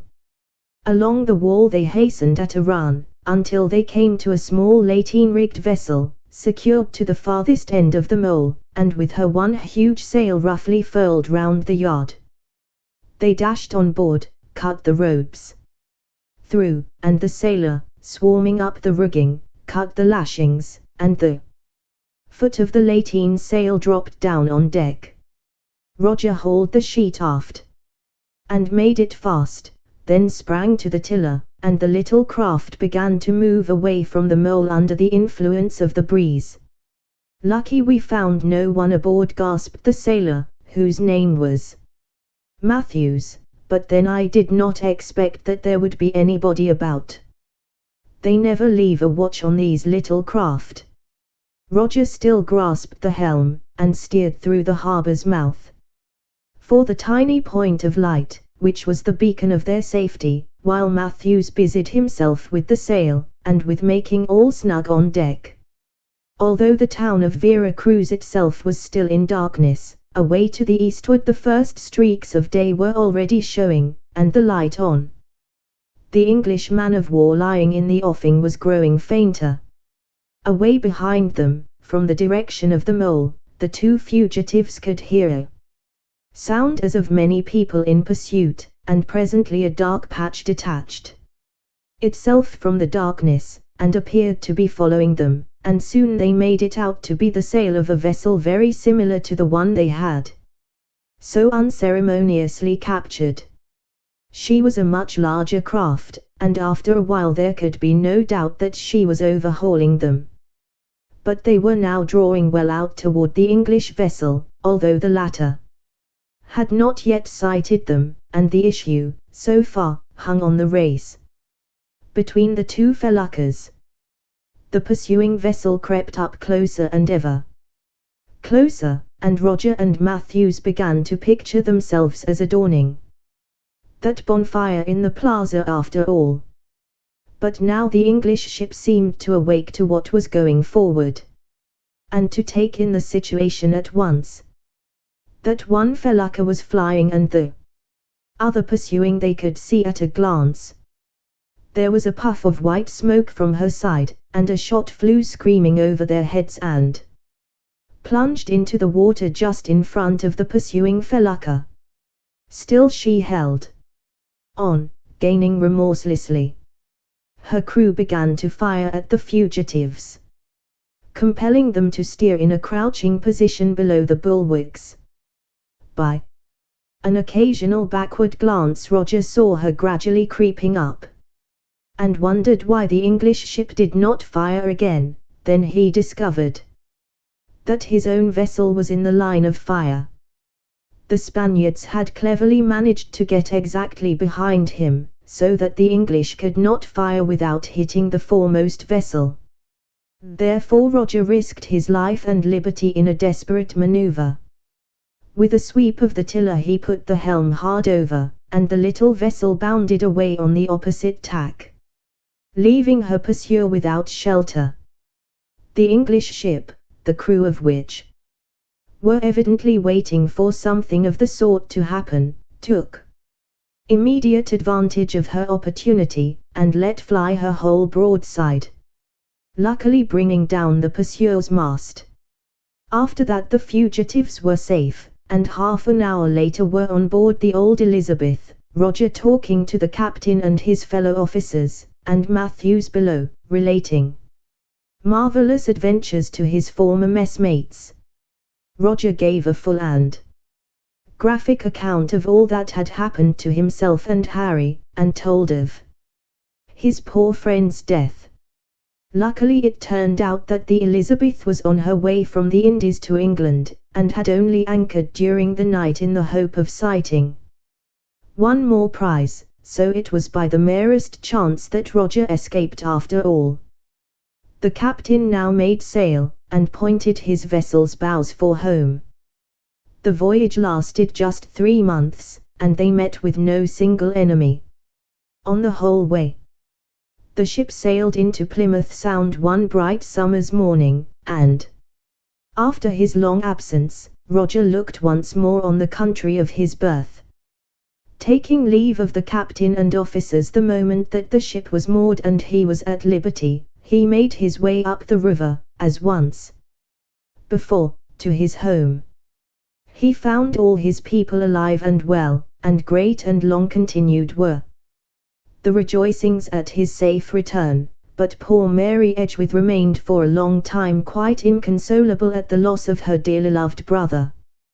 But time heals all wounds, and when at length Roger asked her a certain question, her sorrow had sufficiently abated to admit of her saying yes, by way of answer.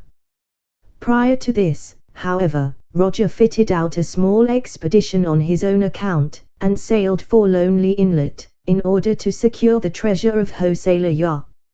He found it, strangely enough, in the identical cave where Harry and he had kept the savages at bay, and its value proved to be vastly greater than even he had imagined, despite all that he had heard regarding it.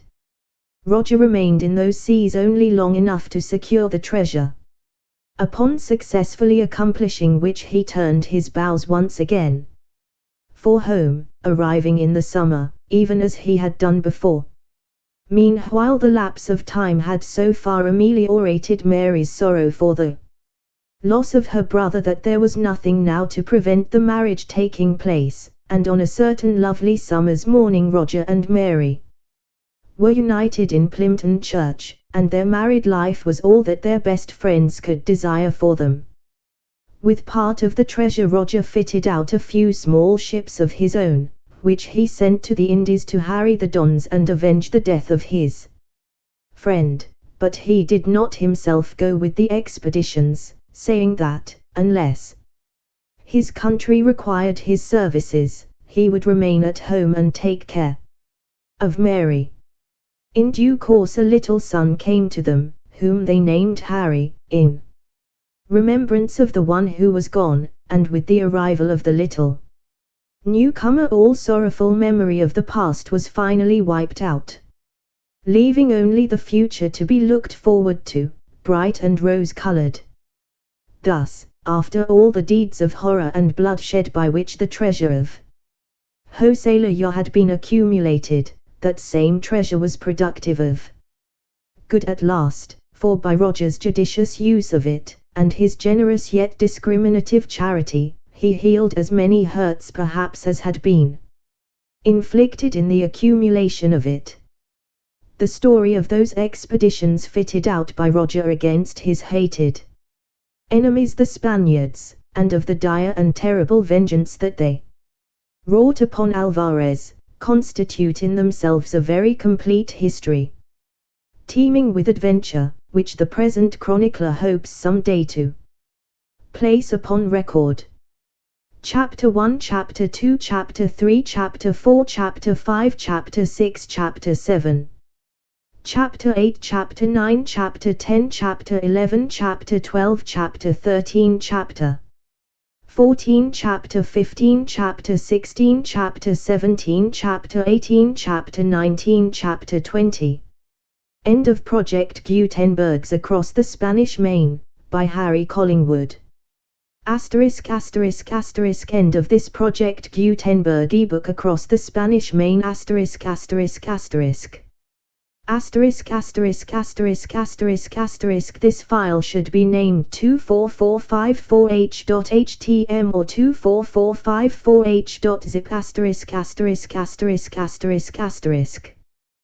This and all associated files of various formats will be found in http://www.gutenberg.org/2/4/4/5/24454/. Produced by Nick Hodson of London, England. Updated editions will replace the previous one. The old editions will be renamed. Creating the works from public domain print editions means that no one owns a United States copyright in these works, so the Foundation and you can copy and distribute it in the United States without permission and without paying copyright royalties.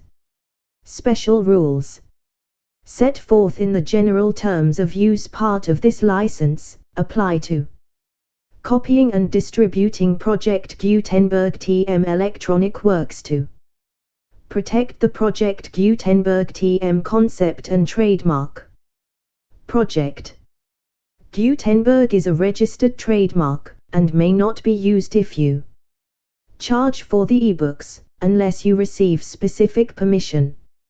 If you do not charge anything for copies of this ebook, complying with the rules is very easy. You may use this ebook for nearly any purpose, such as creation of derivative works, reports, performances and research. They may be modified and printed and given away. You may do practically anything with public domain ebooks.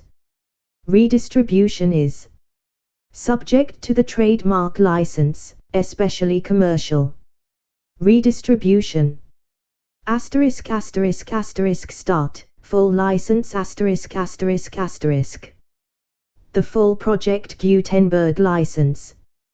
Please read this before you distribute or use this work.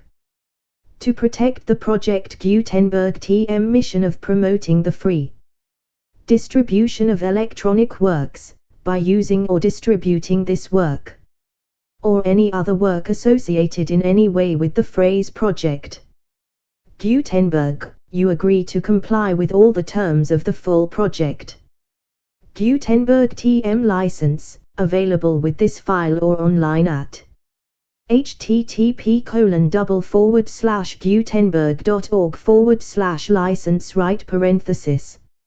Section 1. General Terms of Use and Redistributing Project Gutenberg TM Electronic Works 1.0. By reading or using any part of this Project Gutenberg TM electronic work, you indicate that you have read, understand, agree to, and accept all the terms of this license and intellectual property trademark/copyright agreement. If you do not agree to abide by all the terms of this agreement, you must cease using and return or destroy all copies of Project Gutenberg TM electronic works in your possession. If you paid a fee for obtaining a copy of or access to a Project Gutenberg TM electronic work and you do not agree to be bound by the terms of this agreement, you may obtain a refund from the person or entity to whom you paid the fee as set forth in paragraph 1.e.8. 1.b. Project Gutenberg is a registered trademark. It may only be used on or associated in any way with an electronic work by people who Agree to be bound by the terms of this agreement. There are a few things that you can do with most Project Gutenberg TM electronic works, even without complying with the full terms of this agreement. See paragraph 1.c below. There are a lot of things you can do with Project Gutenberg TM electronic works if you follow the terms of this agreement, and help preserve free future access to Project Gutenberg TM electronic works. See paragraph 1.e below. 1.c. The Project Gutenberg Literary Archive Foundation, the Foundation, OPGLAF, owns a compilation copyright in the collection of Project Gutenberg TM electronic works. Nearly all the individual works in the collection are in the public domain in the United States. If an individual work is in the public domain in the United States and you are located in the United States, we do not claim a right to prevent you from copying, distributing, performing, displaying or creating derivative works based on the work as long as all references to Project Gutenberg are removed. Of course, we hope that you will support the Project Gutenberg TM mission of promoting free access to electronic works by freely sharing Project Gutenberg TM works in compliance with the terms of this agreement for keeping the Project Gutenberg TM name associated with the work. You can easily comply with the terms of this agreement by keeping this work in the same format with its attached full Project Gutenberg TM license when you share it without charge with others. 1.d. The copyright laws of the place where you are located also govern what you can do with this work. Copyright laws in most countries are in a constant state of change. If you are outside the United States, check the laws of your country in addition to the terms of this agreement before downloading, copying, displaying, performing, distributing or creating derivative works based on this work or any other Project Gutenberg TM work. The Foundation makes no representations concerning the copyright status of any work in any country outside the United States. 1.e. Unless you have removed all references to Project Gutenberg. 1.e.1. The following sentence, with active links to, or other immediate access to, the full Project Gutenberg TM license must appear prominently whenever any copy of a Project Gutenberg TM work, any work on which the phrase Project Gutenberg appears, or with which the phrase Project Gutenberg is associated, is accessed, displayed, performed, viewed, copied or distributed. This ebook is for the use of anyone anywhere at no cost and with almost no restrictions whatsoever.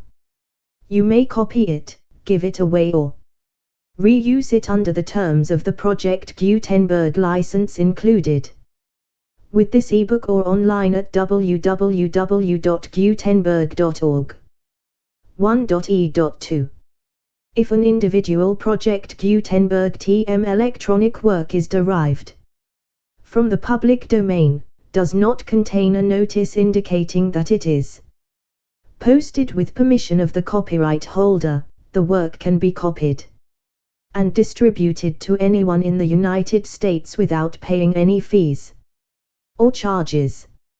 If you are redistributing or providing access to a work with the phrase Project Gutenberg associated with or appearing on the work, you must comply either with the requirements of paragraphs 1.e.1 through 1.e.7 or obtain permission for the use of the work and the Project Gutenberg TM trademark as set forth in paragraphs 1.e.8 or 1.e.9. 1.e.3. If an individual Project Gutenberg TM electronic work is posted with the permission of the copyright holder, your use and distribution must comply with both paragraphs 1.e.1 through 1.e.7 and any additional terms imposed by the copyright holder.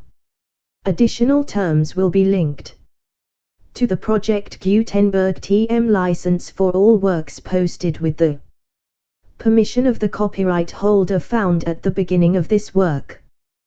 1.e.4. Do not unlink or detach or remove the full Project Gutenberg TM license terms from this work, or any files containing a part of this work or any other work associated with Project Gutenberg TM. 1.e.5. Do not copy, display, perform, distribute or redistribute this electronic work, or any part of this electronic work, without prominently displaying the sentence set forth in paragraph 1.e.1 with active links or immediate access to the full terms of the Project Gutenberg TM license. 1.e.6. You may convert to and distribute this work in any binary, compressed, marked up, non-proprietary or proprietary form, including any word processing or hypertext form. However, if you provide access to or distribute copies of a Project Gutenberg TM work in a format other than plain vanilla ASCII or other format used in the official version posted on the official Project Gutenberg TM website, www.gutenberg.org. You must, at no additional cost, fee or expense to the user, provide a copy, a means of exporting a copy, or a means of obtaining a copy upon request, of the work in its original plain vanilla ASCII or other form. Any alternate format must include the full Project Gutenberg TM license as specified in paragraph 1.e.1. 1.e.7. Do not charge a fee for access to, viewing, displaying, performing, copying or distributing any Project Gutenberg TM works, unless you comply with paragraph 1.e.8 or 1.e.9. 1.e.8. You may charge a reasonable fee for copies of or providing access to or distributing Project Gutenberg TM electronic works provided that you pay a royalty fee of 20% of the gross profits you derive from the use of Project Gutenberg TM works calculated using the method you already use to calculate your applicable taxes. The fee is owed to the owner of the Project Gutenberg TM trademark, but he has agreed to donate royalties under this paragraph to the Project Gutenberg Literary Archive Foundation. Royalty payments must be paid within 60 days following each date on which you prepare, or are legally required to prepare, your periodic tax returns. Royalty payments should be clearly marked as such and sent to the Project Gutenberg Literary Archive Foundation at the address specified in Section 4, Information about donations to the Project Gutenberg Literary Archive Foundation. You provide a full refund of any money paid by a user who notifies you in writing, or by email, within 30 days of receipt that he does not agree to the terms of the full Project Gutenberg TM license. You must require such a user to return or destroy all copies of the works possessed in a physical medium, and discontinue all use of and all access to other copies of Project Gutenberg TM works. You provide, in accordance with paragraph 1.f.3, a full refund of any money paid for a work or a replacement copy, if a defect in the Electronic work is discovered and reported to you within 90 days of receipt of the work. You comply with all other terms of this agreement for free distribution of Project Gutenberg TM works. 1.e.9. If you wish to charge a fee or distribute a Project Gutenberg TM electronic work or group of works on different terms than are set forth in this agreement, you must obtain permission in writing from both the Project Gutenberg Literary Archive Foundation and Michael Hart, the owner of the Project Gutenberg TM trademark. Contact the Foundation as set forth in Section 3 below. 1.f. 1.f.1. Project Gutenberg volunteers and employees expend considerable effort to identify, do copyright research on, transcribe and proofread public domain works in creating the Project Gutenberg TM collection. Despite these efforts, Project Gutenberg TM electronic works, and the medium on which they may be stored, may contain defects such as, but not limited to, incomplete, inaccurate or corrupt data, transcription errors, a copyright or other intellectual property infringement, a defective or damaged disk or other medium, a computer virus, or computer codes that damage or cannot be read by your equipment. 1.f.2. Limited warranty, disclaimer of damages, except for the right of replacement or refund described in paragraph 1.f.3, the Project Gutenberg Literary Archive Foundation, the owner of the Project Gutenberg TM trademark, and any other party distributing a Project Gutenberg TM electronic work under this agreement, disclaim all liability to you for damages, costs and expenses, including legal fees. You agree that you have no remedies for negligence, strict liability, breach of warranty or breach of contract except those provided in paragraph F3. You agree that the Foundation, the trademark owner, and any distributor under this agreement will not be liable to you for actual, direct, indirect, consequential, punitive or incidental damages even if you give notice of the possibility of such damage. 1.f.3.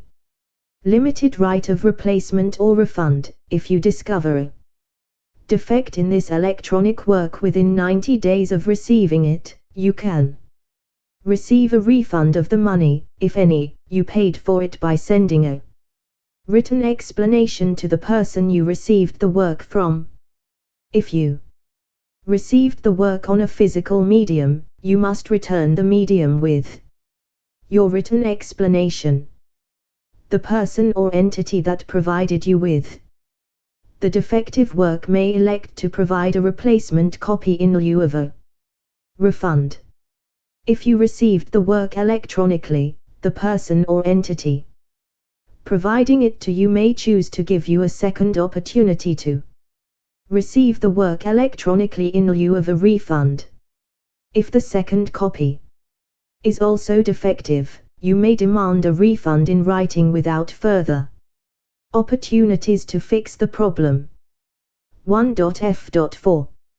Except for the limited right of replacement or refund set forth in paragraph 1.f.3, this work is provided to you as is with no other warranties of any kind, express or implied, including but not limited to warranties of merchantability or fitness for any purpose.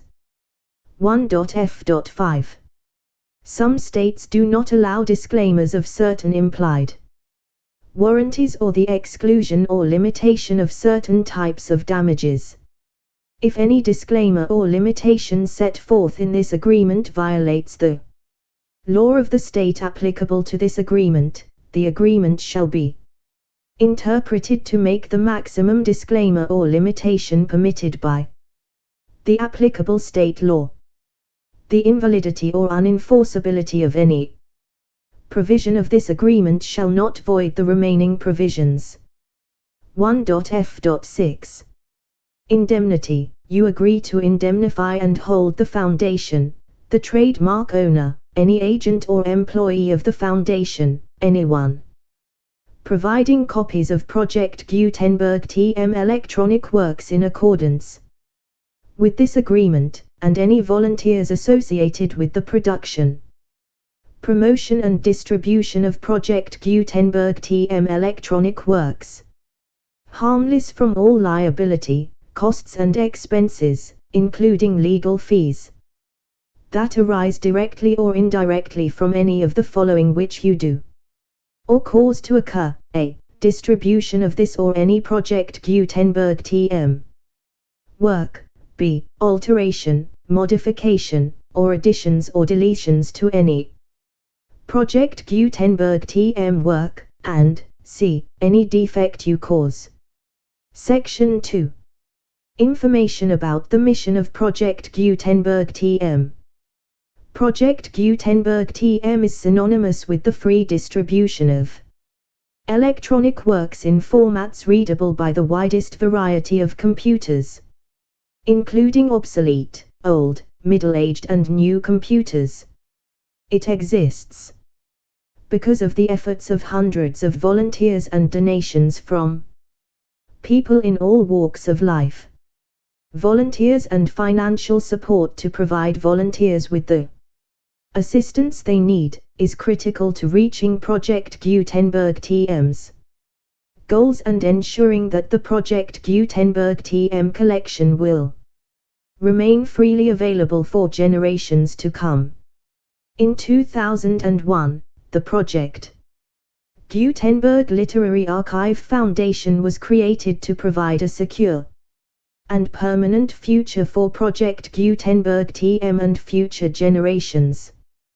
To learn more about the Project Gutenberg Literary Archive Foundation and how your efforts and donations can help, see sections 3 and 4 and the Foundation web page at http://www.pglaf.org.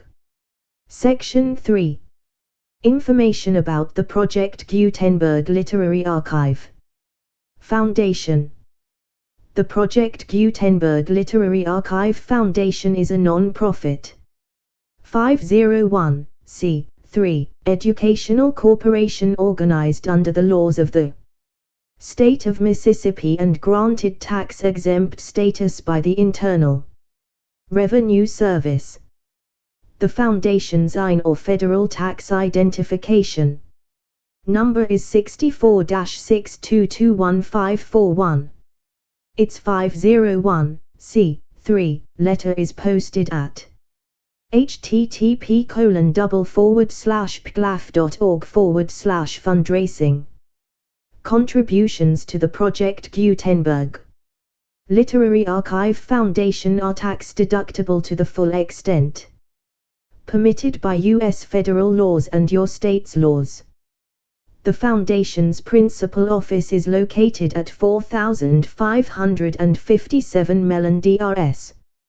Fairbanks, AK 99712, but its volunteers and employees are scattered throughout numerous locations. Its business office is located at 809 North 1500 West, Salt Lake City, UT 84116, 801-596-1887, email business@pglaf.org. Email contact links and up-to-date contact information can be found at the Foundation's website and official page at http://pglaf.org. For additional contact information, Dr. Gregory B. Newby, Chief Executive and Director, newby@pglaf.org. Section 4. Information about donations to the Project Gutenberg Literary Archive Foundation. Project Gutenberg TM depends upon and cannot survive without widespread public support and donations to carry out its mission of increasing the number of public domain and licensed works that can be freely distributed in machine-readable form accessible by the widest array of equipment including outdated equipment. Many small donations, $1 to $5,000, are particularly important to maintaining tax-exempt status with the IRS. The Foundation is committed to complying with the laws regulating charities and charitable donations in all 50 states of the United States. Compliance requirements are not uniform and it takes a considerable effort, much paperwork and many fees to meet and keep up with these requirements. We do not solicit donations in locations where we have not received written confirmation of compliance. To send donations or determine the status of compliance for any particular state, visit http://pglaf.org. While we cannot and do not solicit contributions from states where we have not met the solicitation requirements, we know of no prohibition against accepting unsolicited donations from donors in such states who approach us with offers to donate.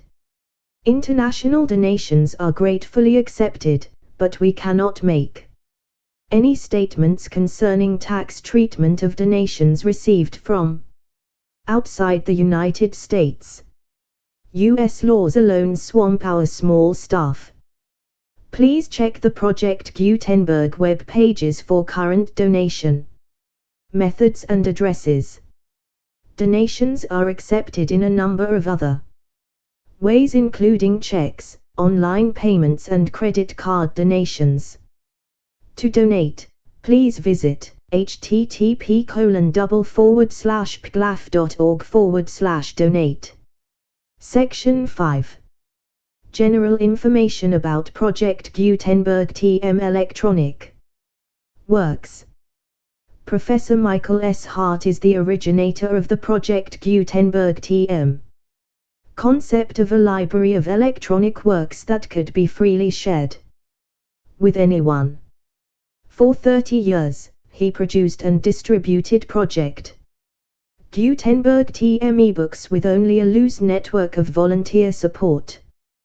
Project Gutenberg TM ebooks are often created from several printed editions, all of which are confirmed as public domain in the U.S. unless a copyright notice is included. Thus, we do not necessarily keep ebooks in compliance with any particular paper edition. Most people start at our website, which has the main PG search facility. http://www.gutenberg.org.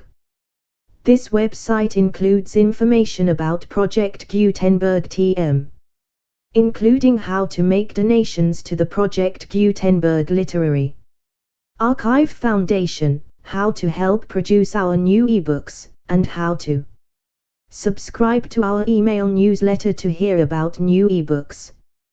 Document outline. Harry Collingwood across the Spanish Main.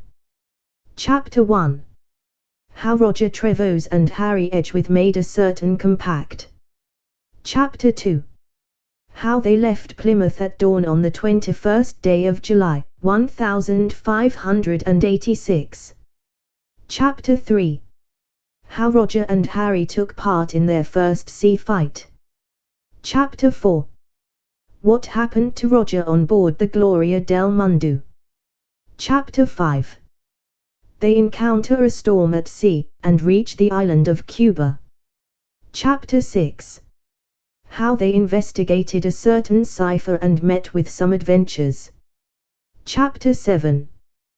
They careen the ships, are attacked, and discover that they are not the first to visit the inlet. Chapter 8. Roger goes ashore to rescue a marooned man, and is himself left in the lurch. Chapter 9. The Marooned Man tells his story. Chapter 10. William Evans continues his yarn. Chapter 11. Death of William Evans, and appearance of a pirate vessel. Chapter 12.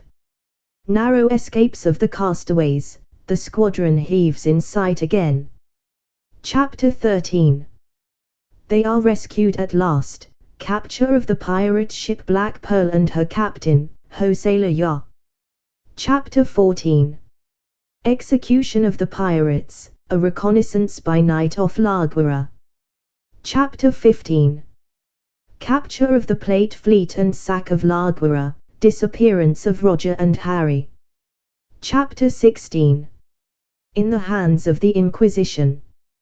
Chapter 17. In the torture chamber of Vera Cruz. Chapter 18. The translation of the cryptogram. Chapter 19. Help from an unexpected quarter, plans made for escape. Chapter 20. How Roger effected his escape.